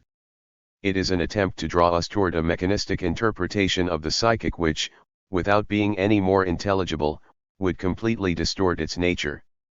And yet Proust cannot keep from showing us between the estranged states almost interhuman relations, to create, to manufacture, to add, which would almost allow us to suppose that these psychic objects are animated agents. In his descriptions the intellectualistic analysis shows its limitations at every instant. It can effect its distinctions and its classifications only superficially and on the basis of total irrationality. It is necessary to give up trying to reduce the irrational element in psychic causality. This causality is a degradation of the ecstatic for itself, which is its own being at a distance from itself, its degradation into magic, into an in itself which is what it is at its own place. Magic action through influence at a distance is the necessary result of this relaxation of the bonds of being. The psychologist must describe these irrational bonds and take them as an original given of the psychic world. Thus the reflective consciousness is constituted as consciousness of duration, and hence psychic duration appears to consciousness. This psychic temporality as a projection into the in itself of original temporality is a virtual being whose phantom flow does not cease to accompany the ecstatic temporalization of the for itself in so far as this is apprehended by reflection. But psychic temporality disappears completely if the for itself remains on the unreflective level or if impure reflection purifies itself. Psychic temporality is similar in this respect to original temporality in that it appears as a mode of being of concrete objects and not as a limit or a pre-established rule. Psychic time is only the connected bringing together of temporal objects. But its essential difference from original temporality is that it is while original temporality temporalizes itself. As such, psychic time can be constituted only with the past, and the future can be only as a past which will come after the present past, that is, the empty form before-after is hypostasized, and it orders the relations between objects equally past. At the same time, this psychic duration which cannot be by itself must perpetually be made to be. Perpetually oscillating between the multiplicity of juxtaposition and the absolute cohesion of the ecstatic for itself, this temporality is composed of nows which have been, which remain at the place which has been assigned to them, but which influence each other at a distance in their totality. It is this which renders it comparable to the magic duration of Bergson's philosophy. As soon as we enter on the plane of impure reflection, that is, of the reflection which seeks to determine the being which I am, an entire world appears which peoples this temporality. This world, a virtual presence, the probable object of my reflective intention, is the psychic world or the psyche. In one sense, its existence is purely ideal, in another it is, since it is made to be, since it is revealed to consciousness. It is my shadow, it is what is revealed to me when I wish to see myself. In addition, this phantom world exists as a real situation of the for itself, for it can be that in terms of which the for itself determines itself to be what it has to be. For example, I shall not go to this or that person's house because of the antipathy which I feel toward him. Or I decide on this or that action by taking into consideration my hate or my love. Or I refuse to discuss politics because I know my quick temper and I cannot risk becoming irritated. Along with that transcendent world which is lodged in the infinite becoming of prehistoric indifference, there is constituted precisely as a virtual unity of being that temporality which is called inner or qualitative, which is the objectivation in itself of original temporality. In this inner temporality we find the first outline of an outside. The for itself sees itself almost as bestowing an outside on its own eyes, but this outside is purely virtual. We shall see later how being for others realizes the suggestion of this outside.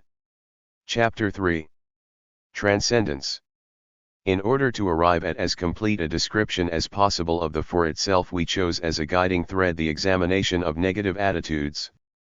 As we have seen, all questions which we can pose and the replies which can be made to them are conditioned by the permanent possibility of non-being, outside us and within. Our original goal, however, was not only to discover the negative structures of the for itself. In the introduction we encountered a problem, and it is this problem which we have wished to resolve.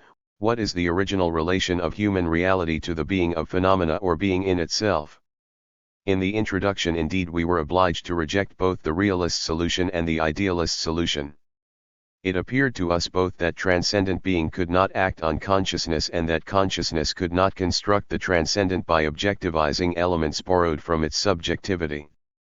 Consequently we concluded that the original relation to being could not be an external relation which would unite two substances originally isolated. The relation of the regions of being is a primitive upsurge, we said, and it forms a part of the very structure of these beings. The concrete is revealed to us as the synthetic totality of which consciousness, like the phenomenon, constitutes only the articulations. But although in one sense consciousness considered in isolation is an abstraction, and although phenomena, even the phenomenon of being, are similarly abstract in so far as they cannot exist as phenomena without appearing to a consciousness, nevertheless the being of phenomena as in itself, which is what it is, cannot be considered as an abstraction. In order to be, it needs only itself, it refers only to itself. On the other hand, our description of the for itself has shown us how this, on the contrary, is removed as far as possible from a substance and from the in itself. We have seen that it is its own nothingness and that it can exist only in the ontological unity of its ecstasies. Therefore, while the relation of the for itself to the in itself is originally constitutive of the very being which is put into the relation, we should not understand that this relation is constitutive of the in itself but rather of the for itself. It is in the for itself alone that we must look for the key to that relation to being which we call, for example, knowing. The for itself is responsible in its being for its relation with the in itself, or if you prefer, it produces itself originally on the foundation of a relation to the in itself. This is what we already anticipated when we defined consciousness as a being such that in its being is in question in so far as this being implies a being other than itself. But since formulating this definition we have acquired new knowledge. In particular, we have grasped the profound meaning of the for itself as the foundation of its own nothingness. Is it not time now to utilize this knowledge to determine and explain that ecstatic relation of the for itself to the in itself, on the foundation of which knowing and acting in general can appear? Are we not in a position now to reply to our original question? In order to be non-thetic self-consciousness, consciousness must be a thetic consciousness of something, as we have noted. But what we have studied hitherto is the for itself as the original mode of being of non-thetic self-consciousness. Are we not therefore bound to describe the relations of the for itself with the in itself, inasmuch as these are constitutive of the very being of the for itself?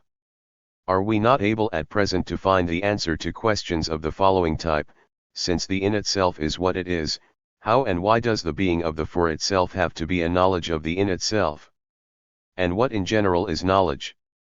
Knowledge as a type of relation between the for itself and the in itself. There is only intuitive knowledge. Deduction and discursive argument, incorrectly called examples of knowing, are only instruments which lead to intuition. When intuition is reached, methods utilized to attain it are effaced before it. In cases where it is not attained, reason and argument remain as indicating signs which point toward an intuition beyond reach. Finally, if it has been attained but is not a present mode of my consciousness, the precepts which I use remain as the results of operations formerly effected, like what Descartes called the memories of ideas. If someone asks for a definition of intuition, Husserl will reply, in agreement with the majority of philosophers, that it is the presence of the thing, sach, in person to consciousness. Knowledge therefore is of the type of being which we described in the preceding chapter under the title of presence to dot. But we have established that the in itself can never by itself be presence. Being present, in fact, is an ecstatic mode of being of the for itself. We are then compelled to reverse the terms of our definition.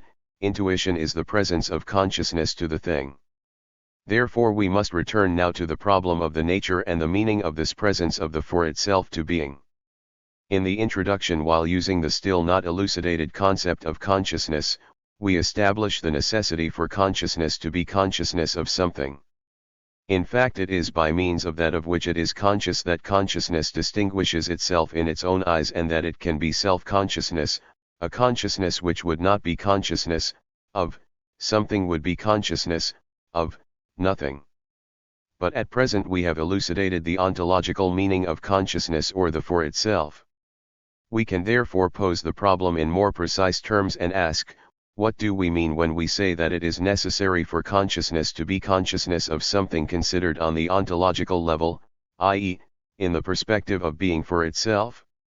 We know that the for itself is the foundation of its own nothingness in the form of the phantom dyad, the reflection reflecting. The reflecting exists only in order to reflect the reflection, and the reflection is a reflection only in so far as it refers to the reflecting. Thus the two terms outlined in the dyad point to each other, and each engages its being in the being of the other. But if the reflecting is nothing other than the reflecting of this reflection, and if the reflection can be characterized only by its being in order to be reflected in this reflecting, then the two terms of the quasi-dyad support their two nothingnesses on each other, conjointly annihilating themselves. It is necessary that the reflecting reflects something in order that the ensemble should not dissolve into nothing. But if the reflection, on the other hand, were something, independent of its being in order to be reflected, then it would necessarily be qualified not as a reflection but as an in itself. This would be to introduce opacity into the system, the reflection reflecting, and, even more, to complete the suggested sissiparity. For in the for itself the reflection is also the reflecting. But if the reflection is qualified, it is separated from the reflecting and its appearance is separated from its reality, the cogito becomes impossible. The reflection can be simultaneously something to be reflected and nothing, but only if it makes itself qualified by something other than itself, or, if you prefer, if it is reflected as a relation to an outside which it is not. What defines the reflection for the reflecting is always that to which it is presence. Even a joy, apprehended on the unreflective level, is only the reflected presence to a laughing and open world full of happy perspectives. but the few preceding comments have already informed us that non-being is an essential structure of presence. Presence encloses a radical negation as presence to that which one is not. What is present to me is what is not me. We should note furthermore that this non-being is implied a priori in every theory of knowledge. It is impossible to construct the notion of an object if we do not have originally a negative relation designating the object as that which is not consciousness. This is what made it quite easy to use the expression non-ego, which was the fashion for a time, although one could not detect on the part of those who employed it the slightest concern to found this not which originally qualified the external world.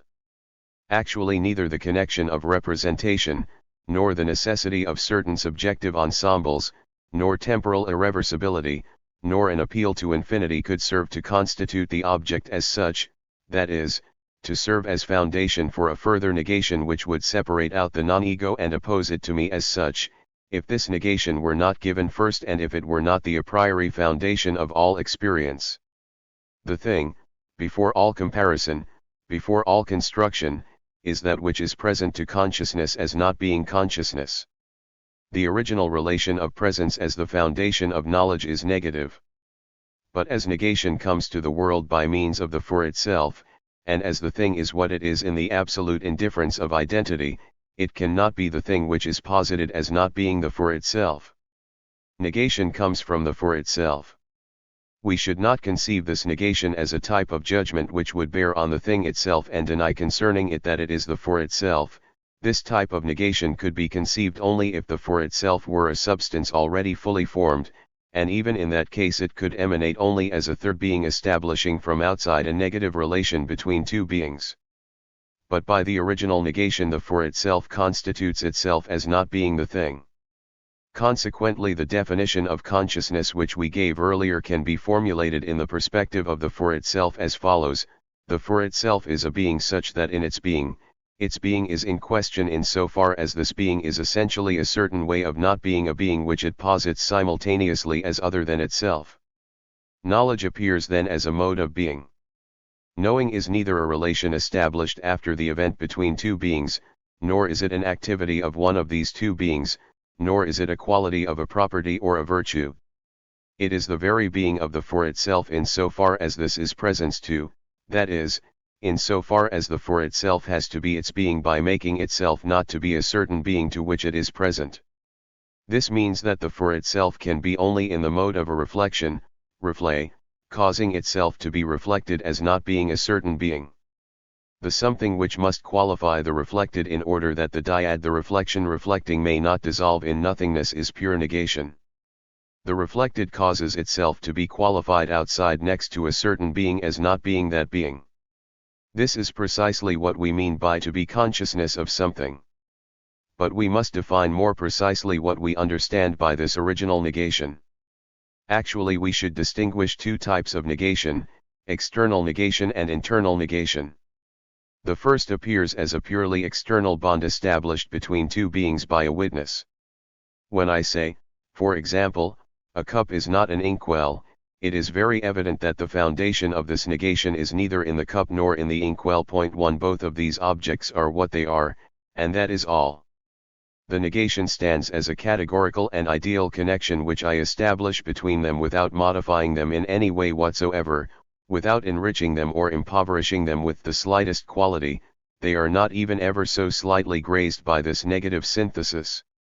As it serves neither to enrich them nor to constitute them, it remains strictly external.